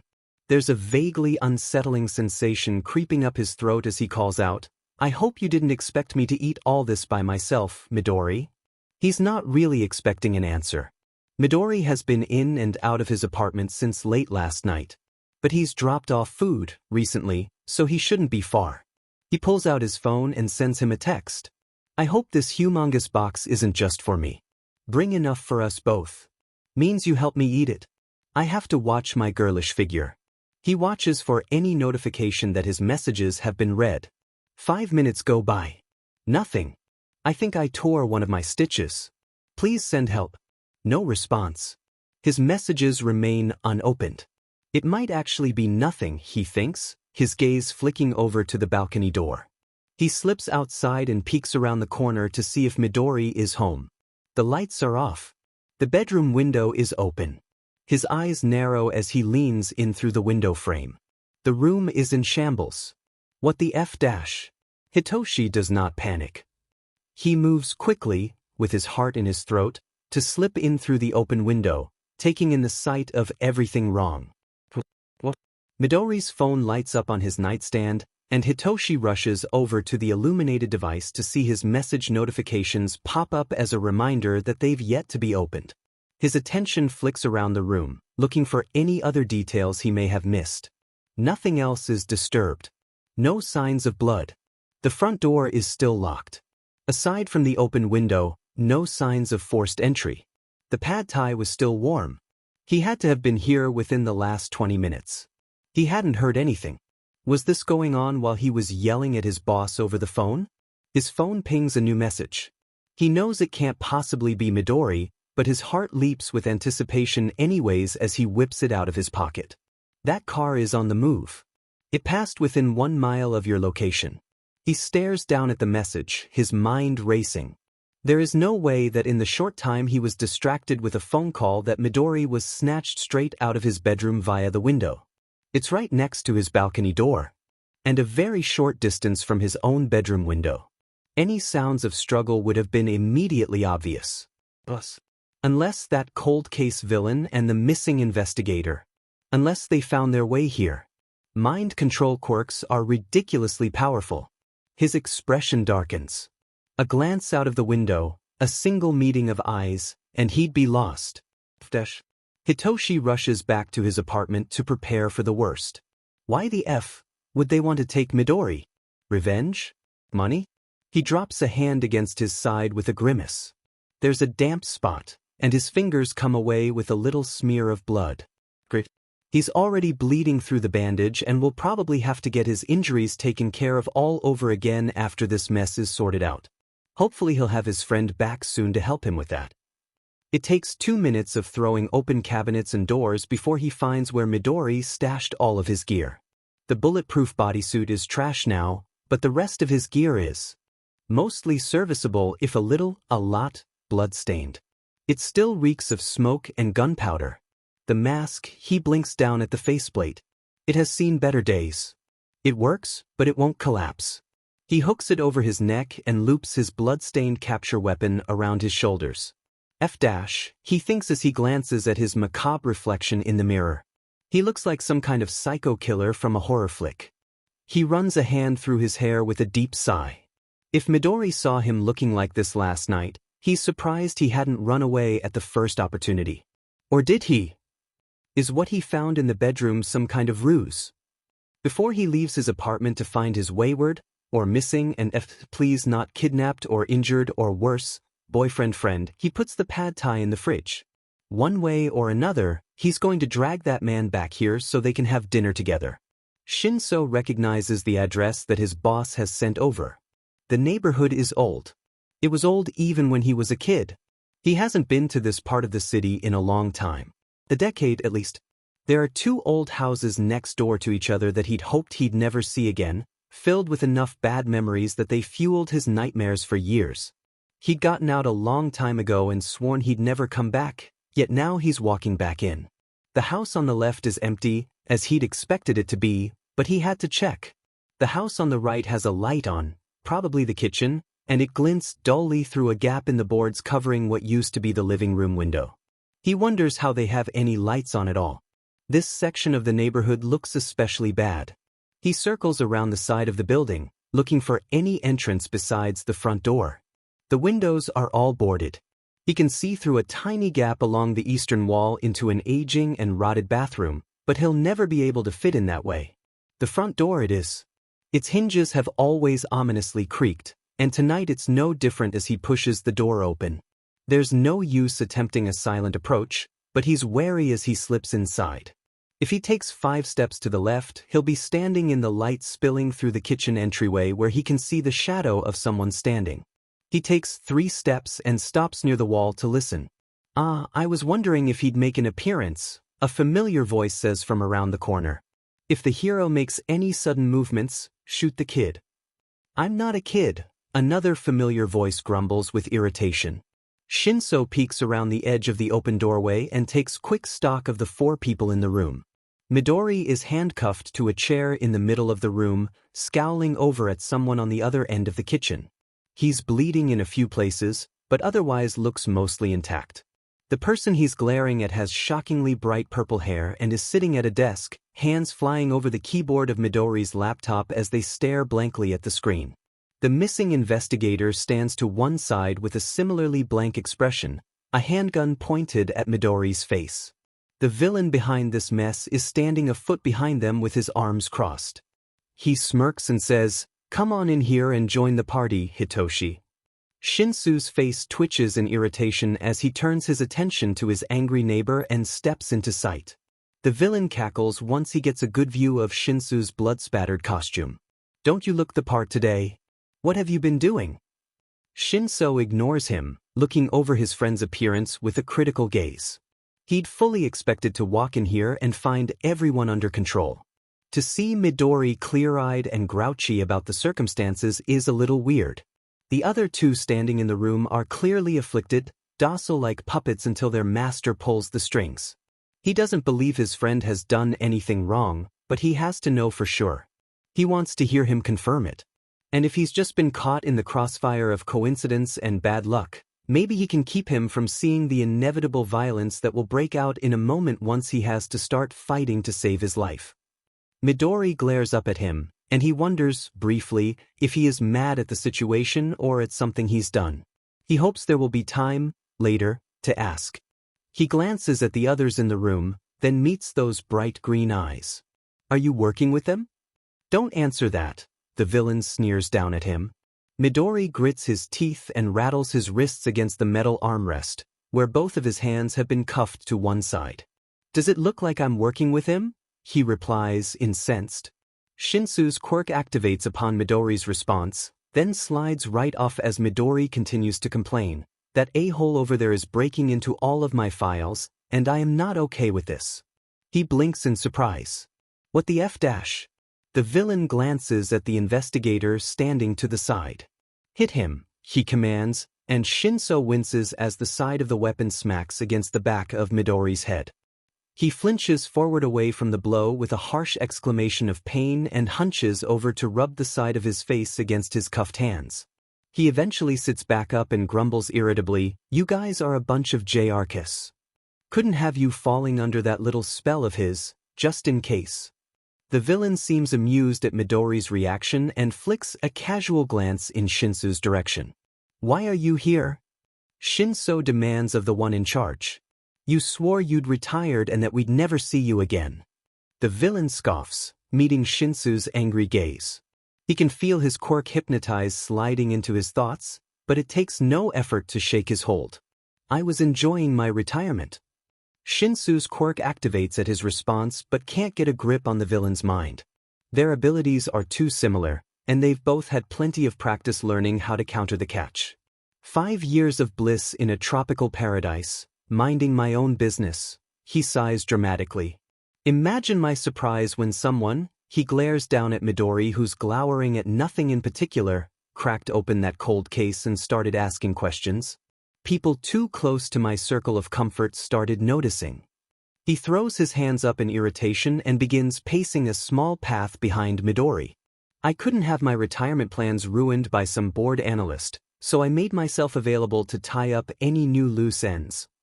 Midori breathes out a long sigh of irritation, his messy hair fluttering around his eyes with the exhalation.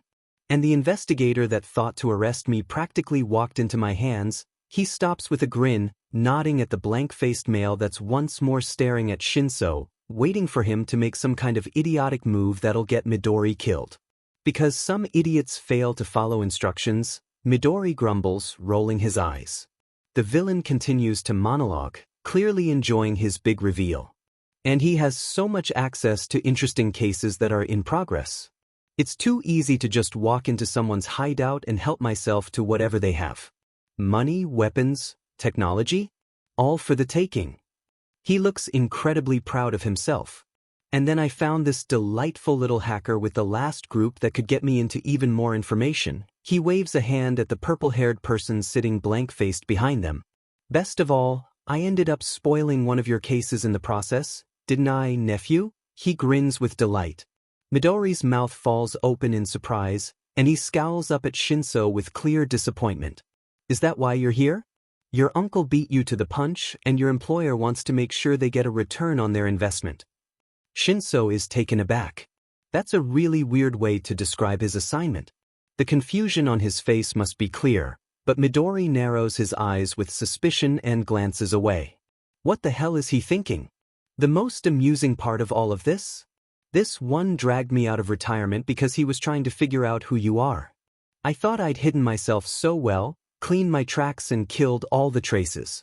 No one cared to try and find me anymore. No one cared about me anymore, but someone cared about you. His uncle sneers, pacing again along the length of the room as he begins to mutter. It's not nearly endearing as the few times he's heard Midori drop off into one of his quiet mumbling rants. Then, always you getting in the way, ruining my plans. You couldn't just play along and fall in line. You had to be special. Had to be a hero. Shinso's insistence to not follow in his footsteps was the reason his uncle finally left to retire. A crueler man might have killed a stubborn nephew, but Shinso supposes there was enough humanity left in the egotistical BSRD to have spared his life when he was too young to fight back. They're clearly at a standoff for now, with Midori in the most immediate danger. Shinso watches his uncle's pacing with growing concern. So what do you want? I want to get back to my retirement. You may have crossed too many lines this time, uncle. I don't think I can let you leave. His uncle laughs. Oh, I understand that much. But you don't really have much leverage here, do you? I hold all the pieces. Shinso takes a steadying breath. A click of his comms will pull in the backup that's lingering in the area, but he can't call them in until his uncle's quirk is out of the picture.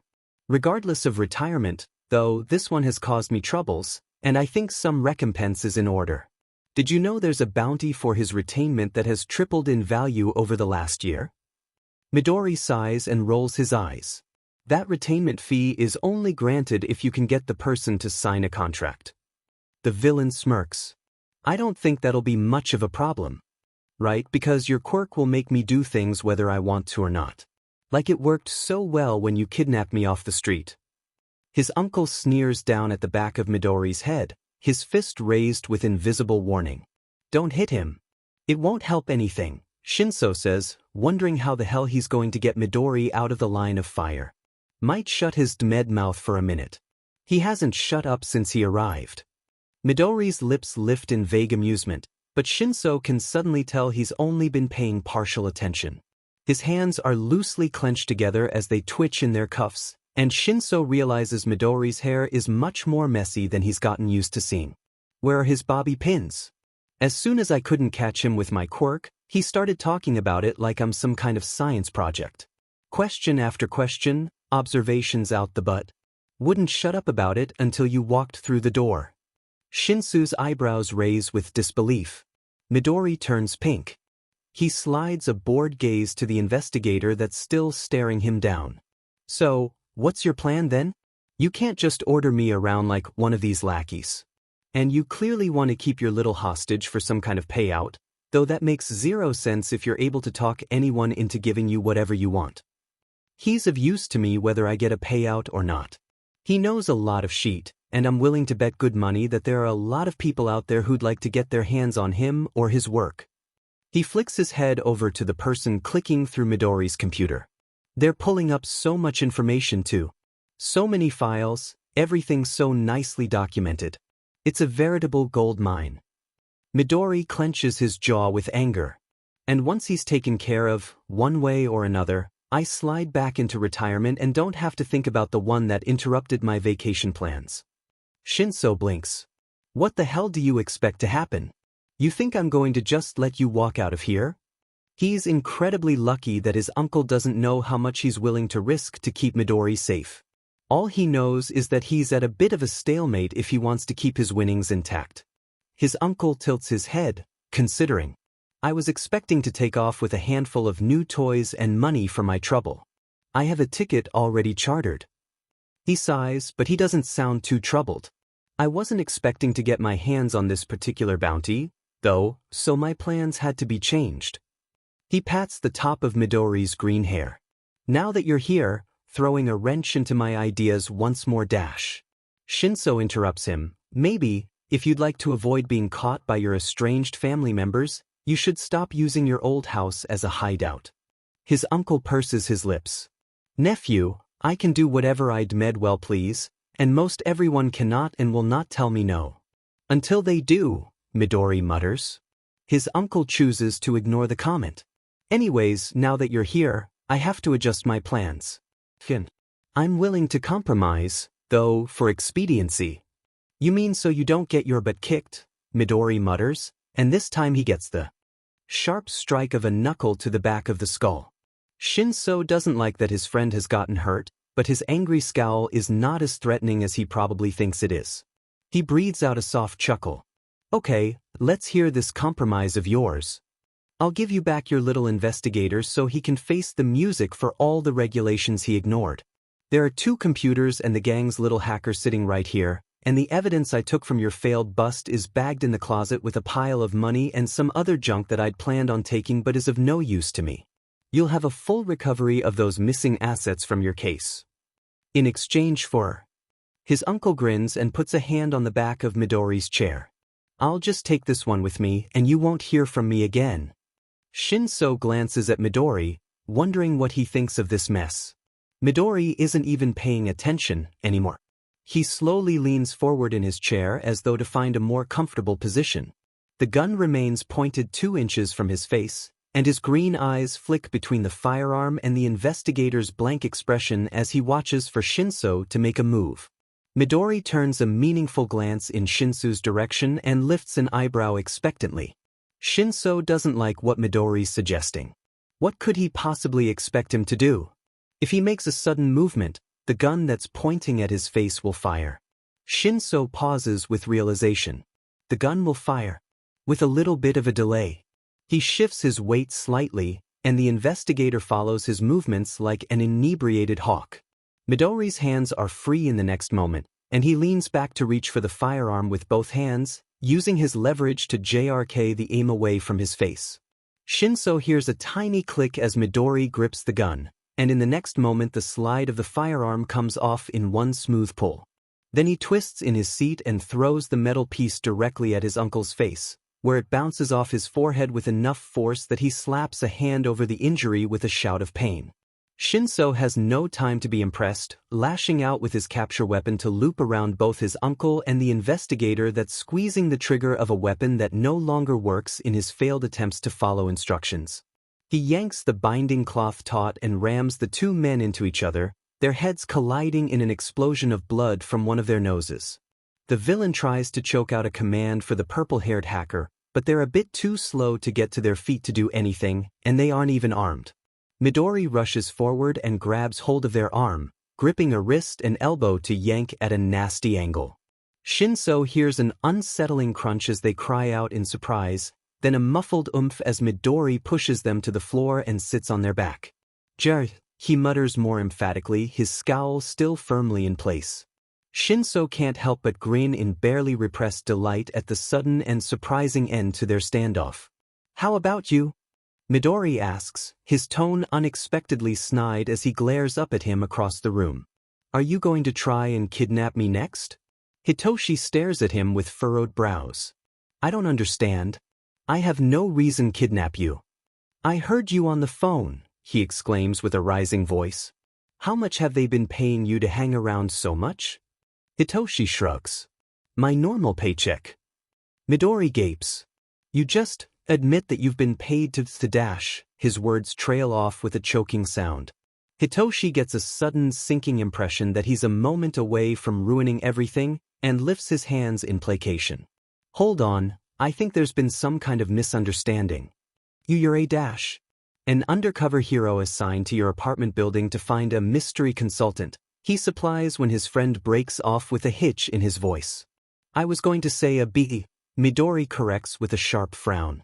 His eyes are suspiciously damp. Hitoshi bites his lip and looks a little sheepish. "You wouldn't be wrong. But you're a hero?" Midori seems taken aback at this information. "My uncle literally called me a hero more than once during his monologue. I'm surprised you didn't catch that from context alone." "But you dash," Midori looks him up and down.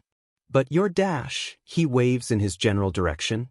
"You have all this dash," he trails off, confused.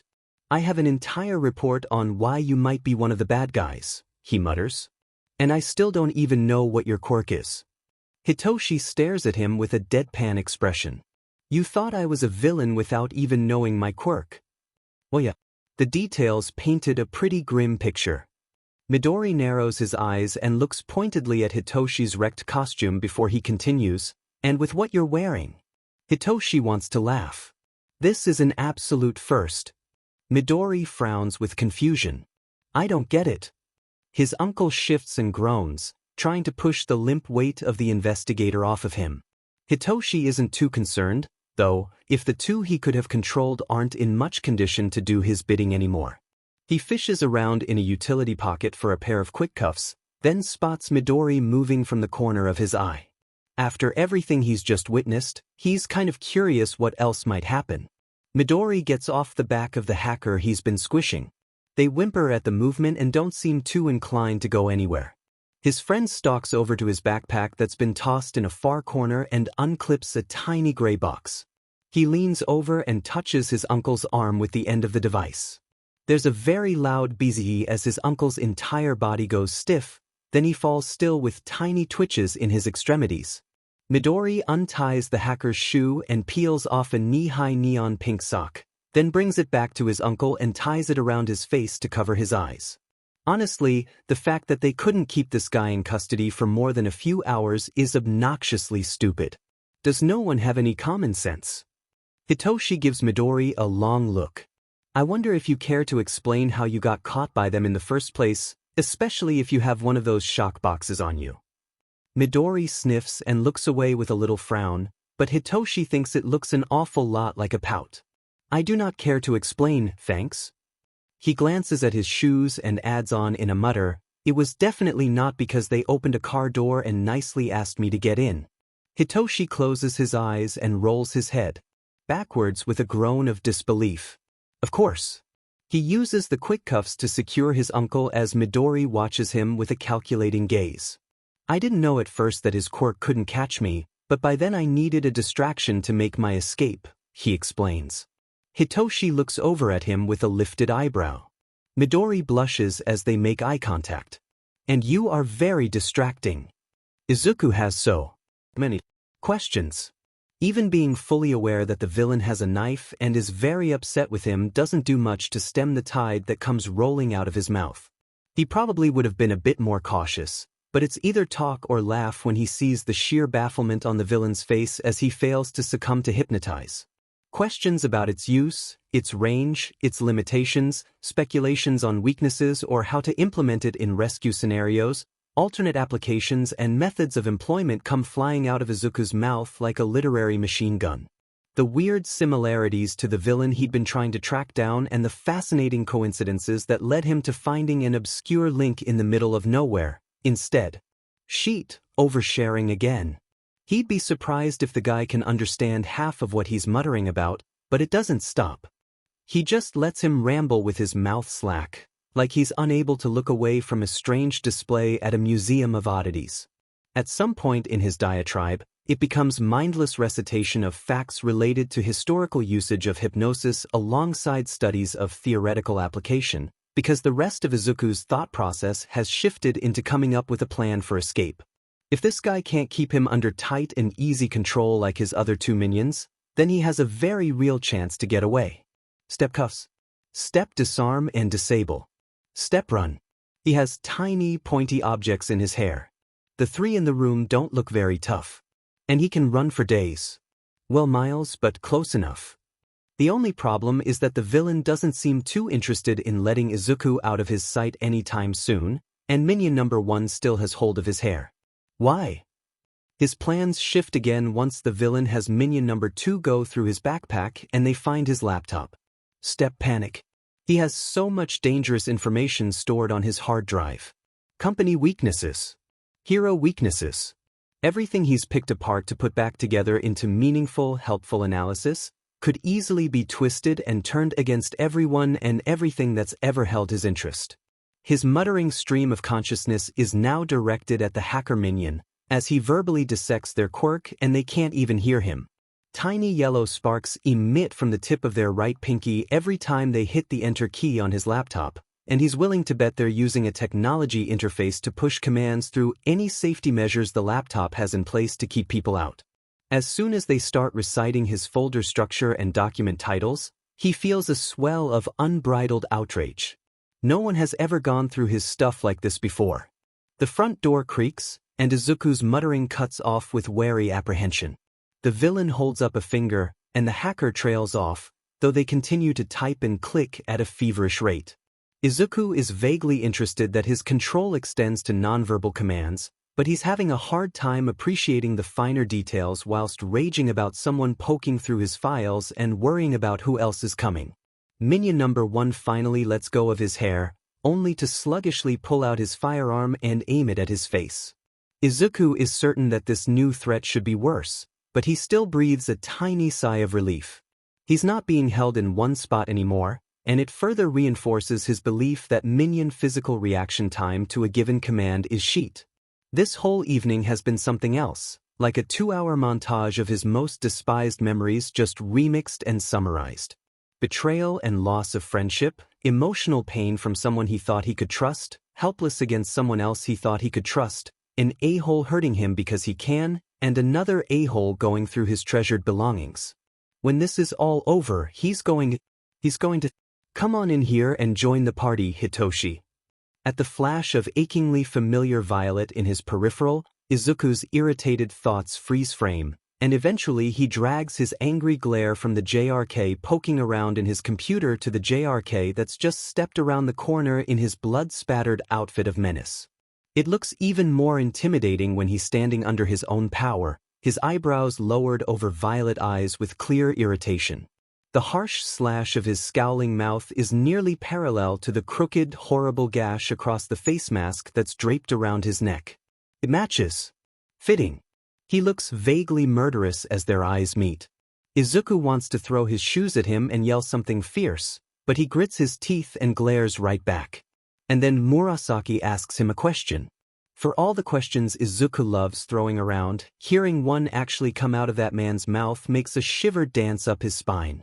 Something vital, something pivotal has just happened, and he isn't sure what it is.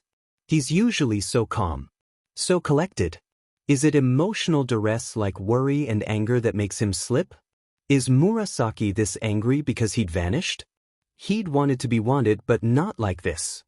Izuku can't help his snarky responses as he rattles his cuffs and complains about the invasion of his privacy. No, you idiot. I'm not working with anyone. At this rate, I'll never work with anyone else, ever again. He barely registers the tingle in the back of his skull because he's very focused on a new dream of leaving everything behind to take up llama herding in Peru. The sharp strike to his head knocks some sense into him, and as he leans forward wishing he could throw his shoes at everyone in sight, he remembers the bobby pins. One slips from his fingertips, but the other stays put as he curls his hands inwards and gets to work digging into the ridiculously outdated mechanism. Maybe when this is all over, he'll send a scathing review to police officials about their aging equipment. And then run away to Peru. Izuku feels through the tiny metallic clicks and catches, only half listening to the two villains converse. They are clearly irritated with each other and Izuku's general existence. He throws a few barbs to feel better about his circumstances. Wants to say that it is not surprising at all to discover Murasaki is related to the JRK in charge, but he hadn't connected those dots. And now that he has that connection that the villains are bloodbound rivals, it makes even more sense why Murasaki walked through that front door like he belonged. Why the villain knew his first name. Hitoshi. And they're still going on about his blasted files. He wonders, when he gets loose, if he should just break his laptop over the nearest JRK's head. It's unfortunate that the laptop will suffer less damage than the skull it collides with, but at least he'll feel better. Maybe not. He'd rather not be charged with attempted murder. Something at his wrist shifts with a satisfying shick beneath the metal pin in his fingertips. The metal cuff falls open, silently gliding along well-oiled hinges. He's stuck between two sets of villains. Only one has a gun pointed at his face. Izuku pauses, stares along the length of the dull black metal, spots the slide release. Oh my gosh, he thinks hysterically, it's an ancient model of firearm.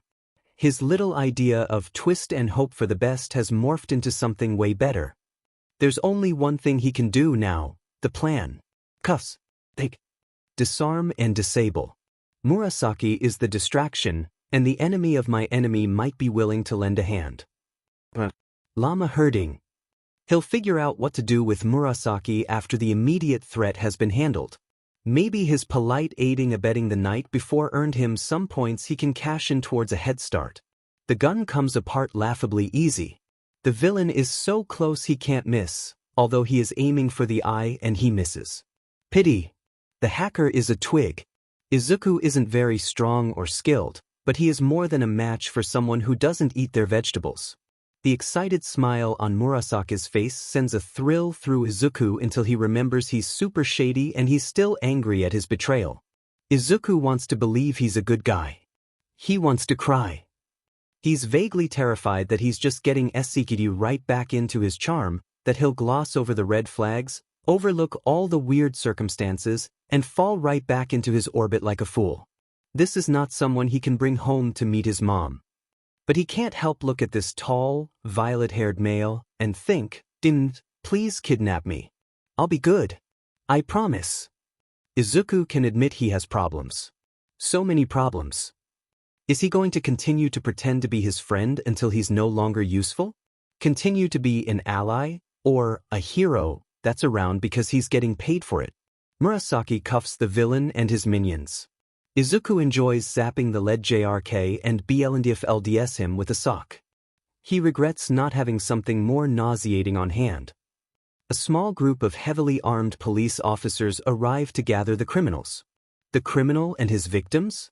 Izuku doesn't know and doesn't want to judge. They bag evidence and take photographs while Izuku stands out of the way, his arms crossed over his chest.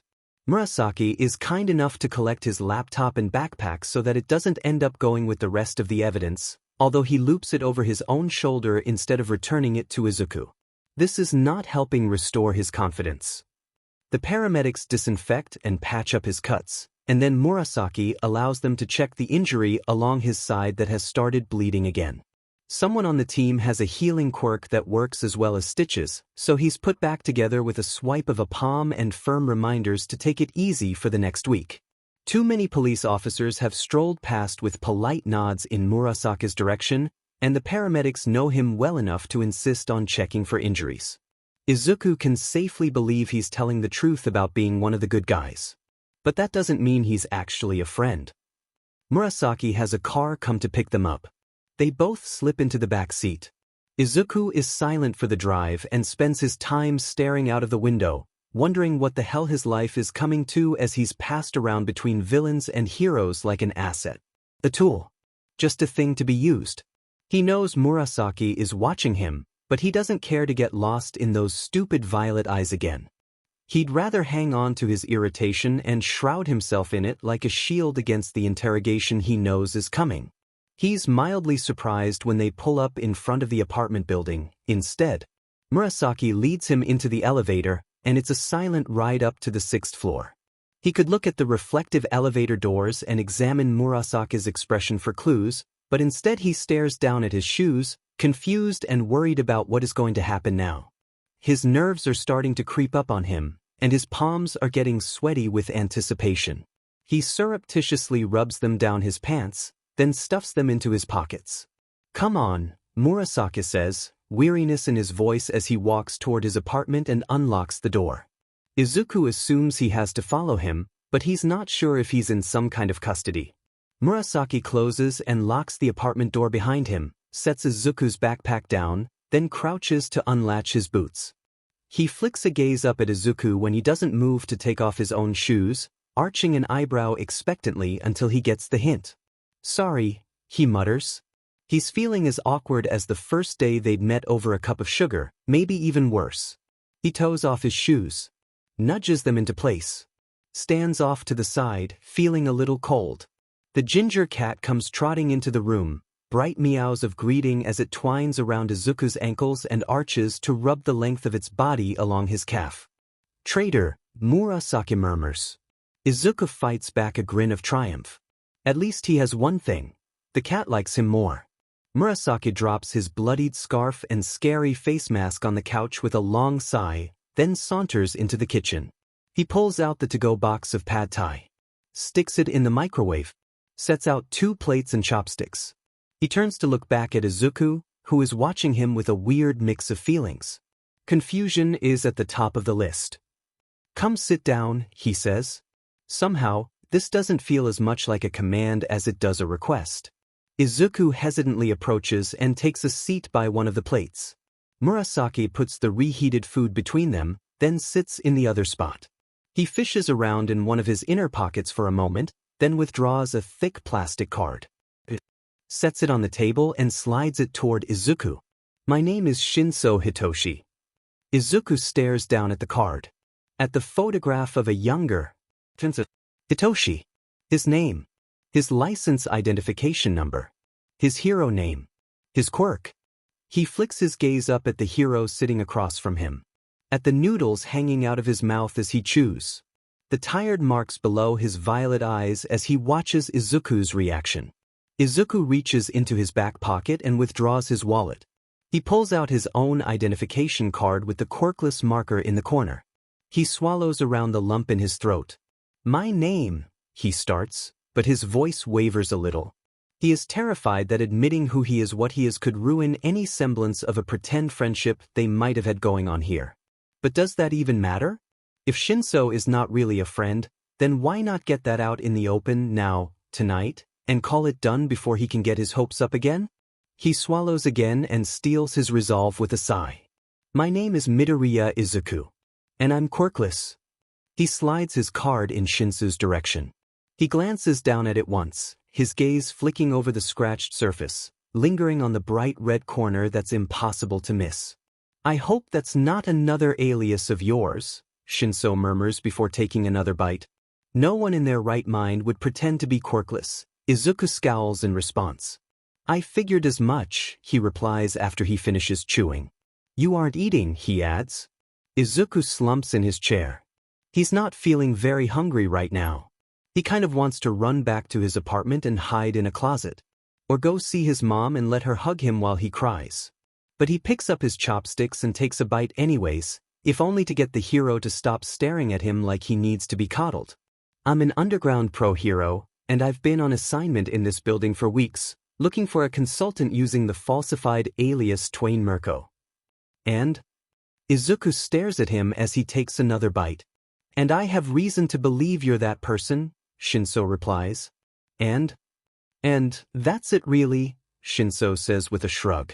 Izuku is partially aware that he's staring at Shinso with noodles dangling an inch from his mouth. "There has to be more to this," he argues. Shinso shrugs again.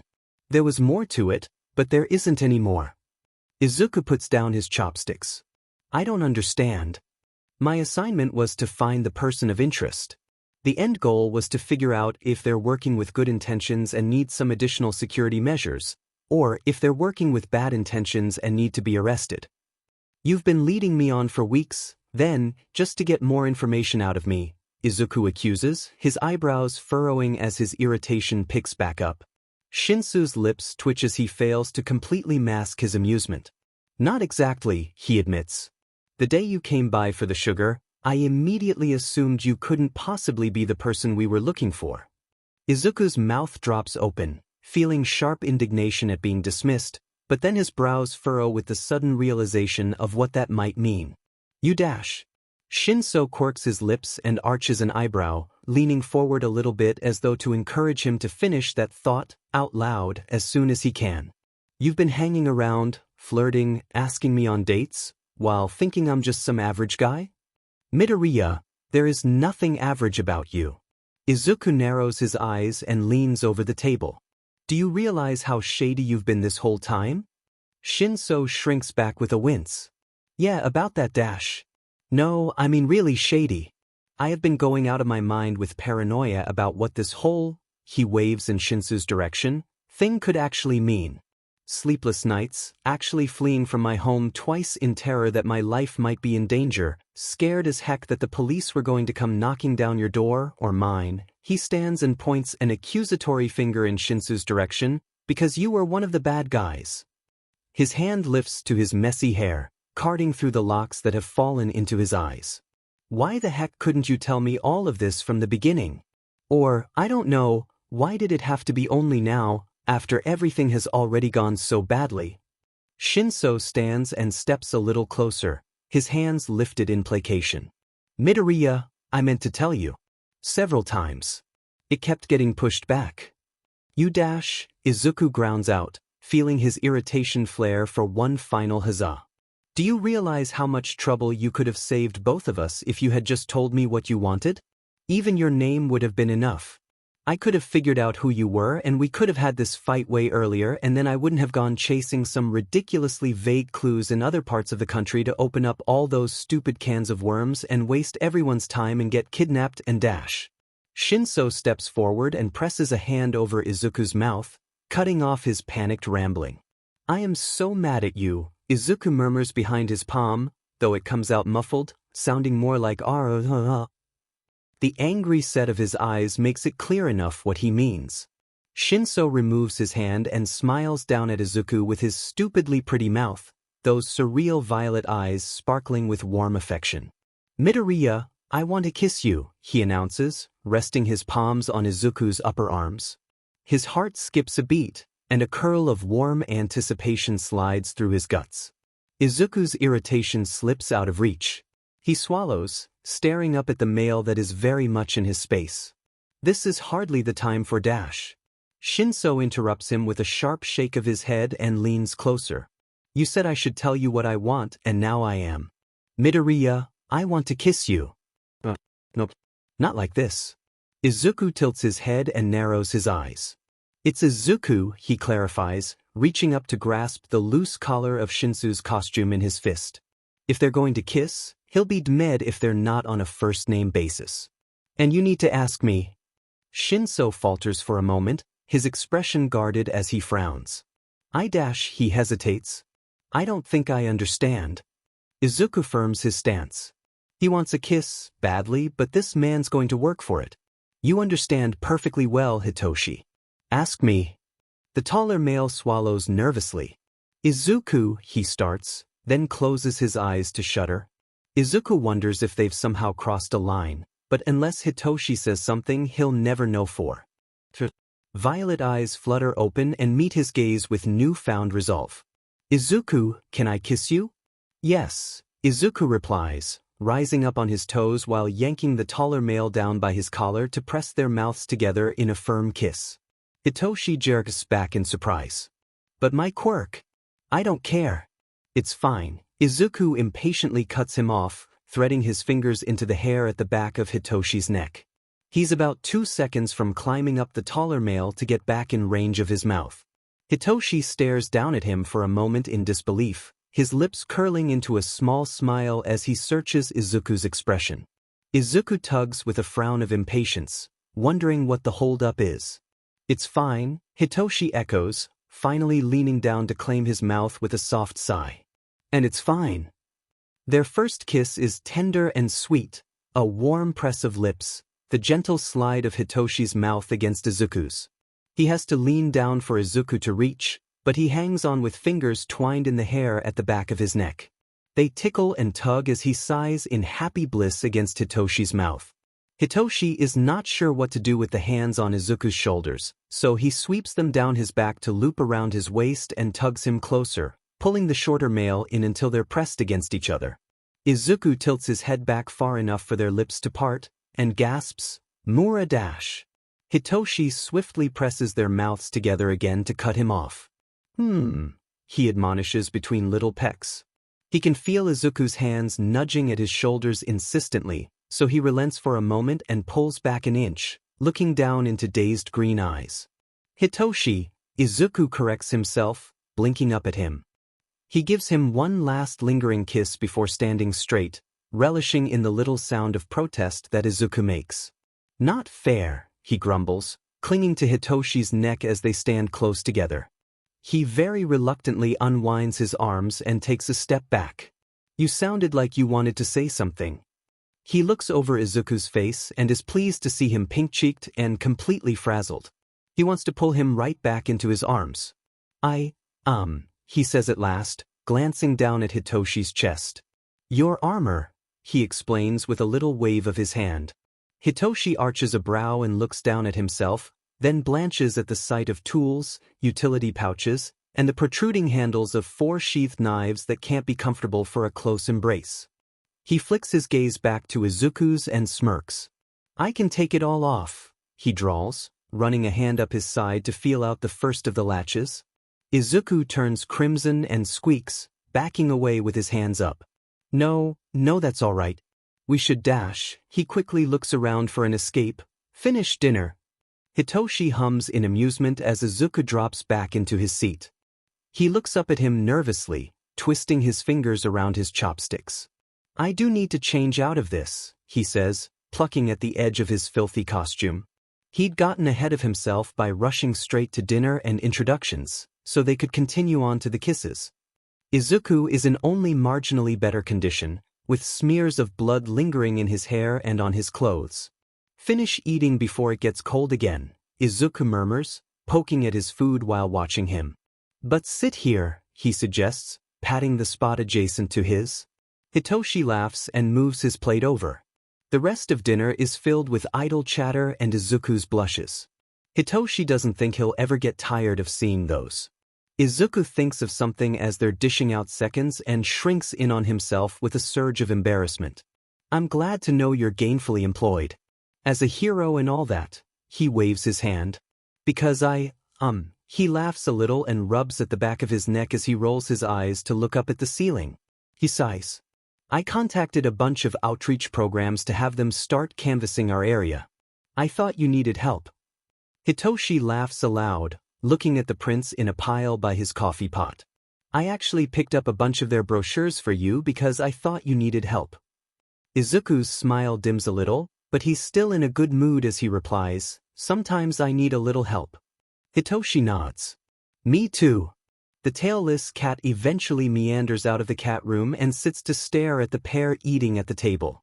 The ginger has long since vanished elsewhere in the apartment, but Hitoshi feels like they're just biding their time until he least expects their attention. Izuku nudges him with his knee beneath the table, drawing his wandering thoughts away from which cat might decide to bite him first. So, about your cat, he says, pursing his lips. Hitoshi chuckles and glances to the side where the tailless has vanished once again. You need to specify whether you're talking about honey or bunny. Izuku chokes on a noodle. Hitoshi isn't sure whether or not he needs physical intervention to survive, but he hovers with concern as Izuku recovers. His eyes are still watering when he manages to say, Wait, you mean those are their names? Hitoshi tilts his head with mild confusion. Yes. I thought Izuku turns pink, twisting a napkin in his hands as he glances in the direction of the couch. Never mind. Hitoshi hums and lets it go. Izuku has plenty of time to ask as many questions as he likes. They work together to clean up after dinner. Hitoshi throws away the trash and wipes off the table as Izuku washes the few dishes they'd used. Hitoshi takes each from him to dry and put away. He feels absolutely ridiculous doing all of this in his bedraggled hero costume, but he can't quite tear himself away from Izuku's side just yet. It feels like the night is winding down, and he gets the impression that Izuku is edging toward the door to escape. Not yet. He pins him with a stare and points to the middle of the living room. Please sit for a minute. He vanishes into his room and begins a frantic dig through brand new drawers for anything that might fit his friend. You should stay here, tonight, Hitoshi remarks as he emerges a few moments later, a change of clothes and towel in his hands. Izuku stares up at him like a startled rabbit. But your room was tossed, he says with a shrug. That doesn't seem like something you'd want to deal with tonight. Izuku looks cornered as he bites his lip and glances away. Hitoshi pps his head and frowns. He doesn't like the idea of him leaving his sight anytime soon, but you don't have to stay with me. If it makes you uncomfortable, I can get you into a hotel instead. No, it's fine. It'll be like a sleepover. He folds his arms across his chest with a half smile. Sure, Hitoshi replies, memories of his ridiculous classmates insisting on pillow forts and movie nights in the dorms until the day they'd graduated. I haven't had a sleepover since I was like 5, he mutters, biting his lip in thought. Hitoshi feels his heart crack. Of course he hasn't, he thinks, pulling his cell phone from his pocket. He has an idea he'll likely regret in 2 minutes. Or less. Insomnicat, there's someone you guys need to meet. Several people are typing. Hitoshi immediately turns off his phone. He doesn't want to deal with the friendly bunch, but Izuku needs to socialize with people that they can trust. And the idiots he went to school with are some of the most trustworthy BSTRDS he's ever met. I have spare clothes if you need something to sleep in, he offers, holding up the comfy clothes still tucked in his arm. Izuku looks at the proffered clothing with wide eyes, silent for a few moments. Hitoshi wonders what he's thinking. He takes the shirt and towel with a murmur of thanks, then vanishes with his backpack into Hitoshi's bathroom to shower. He emerges after 20 minutes in his boxers and Hitoshi's too large shirt, and he realizes he may have made a miscalculation. With damp skin, bright eyes, wide smile, and bare legs on full display, Hitoshi is thankful he asked for that couch so they can sleep in separate rooms. Hitoshi escapes into the steamy confines of the bathroom to collect his thoughts with a cold shower. You can have the futon or the couch, he says once they're both clean and dressed. Do you need me to check your bandages? Izuku asks quietly. He's pressing his fingertips together like the perfect picture of shyness. Hitoshi wants to ruffle his hair and hug him. No, I'm all set. Izuku deflates a little. I don't. He trails off with a hefty sigh, twisting his fingers together. I don't dash. He doesn't want to say what he's trying to spit out, that much is clear. If you need something else, I can walk you next door to get it. Izuku shakes his head, biting his lip as he looks up at Hitoshi with those wide green eyes. I don't want to be alone tonight, he murmurs. Hitoshi has read enough romance novels to know where that is going to end up. They've only kissed once, and he hasn't even had a chance to take him on a second, for real, date. The cats like you more and will clearly be happy to keep you company. Izuku pouts. Hitoshi feels his will crumbling as he mutters with disappointment. It's not much of a sleepover if I can't talk to you until we both get sleepy. We can watch a movie together. It'll be fun. Hitoshi does not have nearly enough pillows to build a fort to guard his assets. Izuku sets up his laptop on the floor beside the futon, and the two sprawl on their stomachs to idly watch one of Izuku's documentaries. A cat claims the edge of Izuku's pillow. Hitoshi tries to not think about the fact that they're sharing a blanket. Hey Hitoshi. Hitoshi bites his lip and turns his face just far enough that Izuku won't be able to see the smirk that curls the right side of his mouth. He'd forgotten how much talking occurs during sleepovers. He replies with feigned boredom. Does this make us friends again? Hitoshi turns to face him fully, taking in his uncertain expression as he nervously folds his fingers together. He takes a deep breath and props his chin on his palm to search Izuku's eyes. Honestly, he starts, taking in the minute way Izuku flinches at the sound of his voice. I'd previously planned on asking you to marry me over dinner. Izuku's mouth falls open at the nonchalant admission. Hitoshi barrels on, I'd like to upgrade to boyfriends at the very least. He pauses as Izuku's eyes widen. If you say yes, that is. Izuku's mouth opens and closes for a few seconds before he chokes out, Okay. Hitoshi arches an eyebrow. That's not a yes or no. Yes, please. Thanks.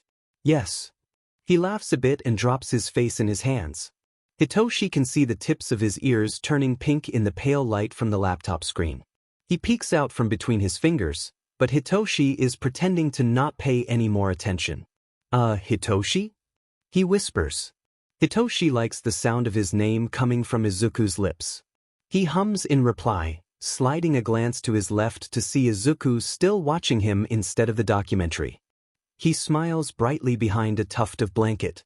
Let's go on a date tomorrow. Hitoshi grins. Of course. A moment passes. And Hitoshi? Hitoshi sighs and rolls onto his side to give him his full attention. Will you tell me about your quirk? This is not the conversation he ever wants to have, with anyone. But with Izuku? Maybe. He narrows his eyes in contemplation. Only if you stop asking me questions for the rest of the night. Izuku worries his lip between his teeth. He responds, looking torn. Hitoshi lets him think about it in silence. He rubs his face against his pillow and fights back a yawn. Okay, is all he says. Hitoshi cracks open an eye to see if he'll say anything more. He doesn't. At first. Hitoshi. Yes, he responds, still enjoying the sound of Izuku talking too much to be annoyed at the random he's managing to come up with. I tossed my own room. Hitoshi opens both eyes and looks at the other male. Izuku looks simultaneously shamed and amused as he bites back a grin. Of course you did. The room wasn't nearly in enough of a messy state for someone else to have done it, but this means that Izuku took advantage of his offer for safety when one might not be needed, after all. He doesn't really mind. He shakes his head in disbelief and allows his eyes to close, the gentle droning of the documentary filling his head with a pleasant static. A minute passes, then two. Hey, Hitoshi, he murmurs, whisper quiet. If he had been asleep, it wouldn't have been loud enough to wake him. Hitoshi sighs. Just one more question and then I promise I'll stop. He peeks at Izuku and says, all right. Izuku shifts a little closer. Can I kiss you? Hitoshi frowns. I'd prefer if you never asked me that again, he starts, but then sees Izuku trying to subtly give him space. Nope, I'm not done talking yet, he says, reaching out with an arm pull Izuku closer. He rolls onto his back so that Izuku can loom over him. I'd prefer if you never asked me that again, and just kiss me whenever you want. Oh, Izuku whispers, looking at his eyes and then looking intently at his mouth.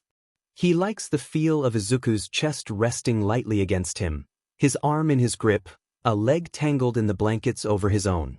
There is a warm curl of anticipation drifting lazily through him at the thought of another kiss with Izuku.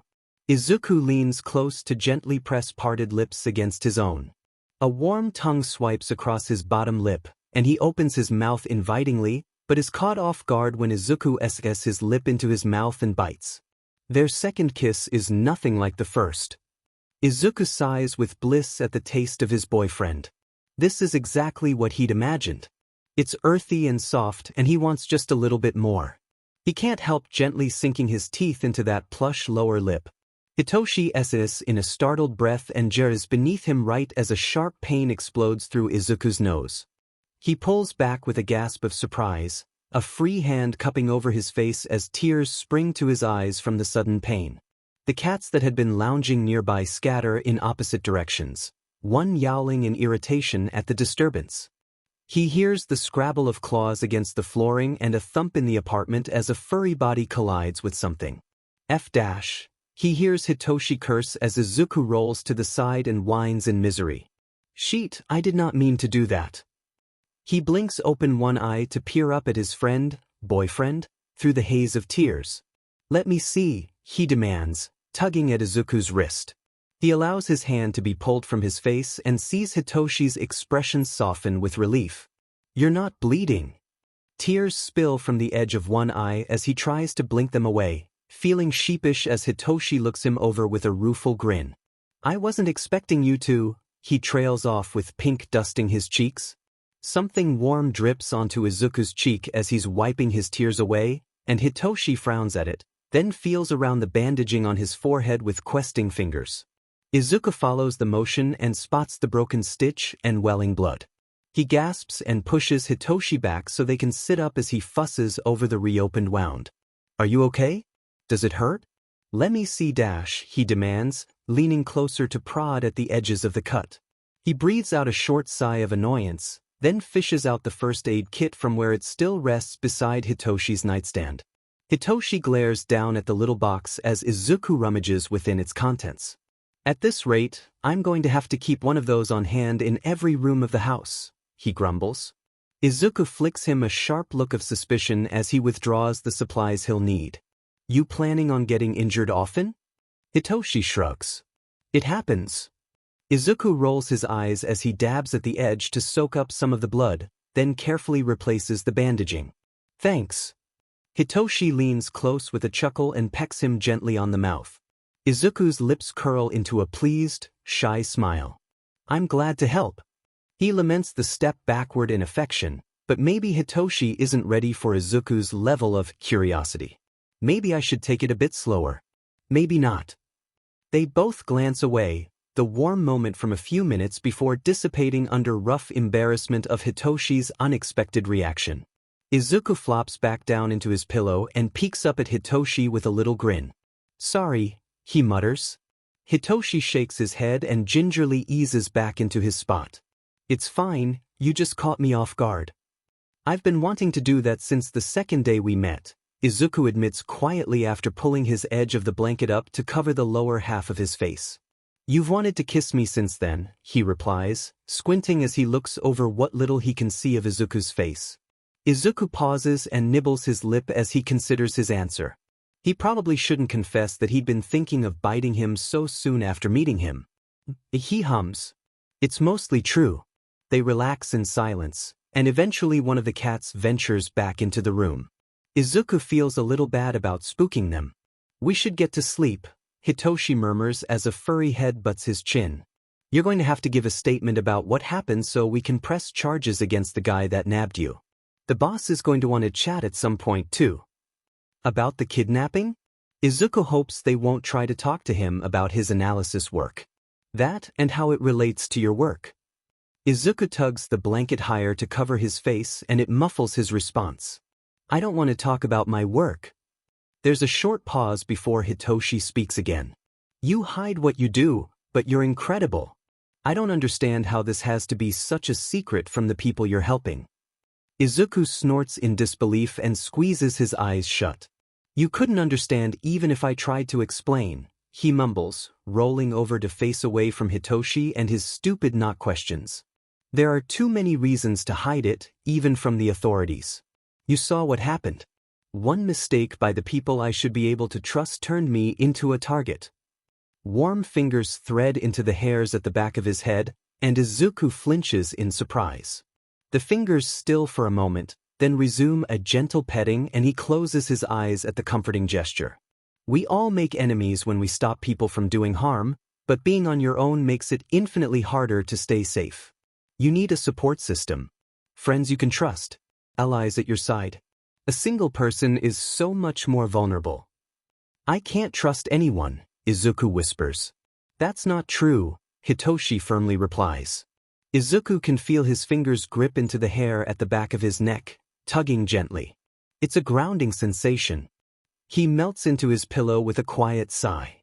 An arm drapes over his side as warmth presses against his back. Hitoshi squeezes him in a gentle hug. And I'll figure out a way to make you believe it.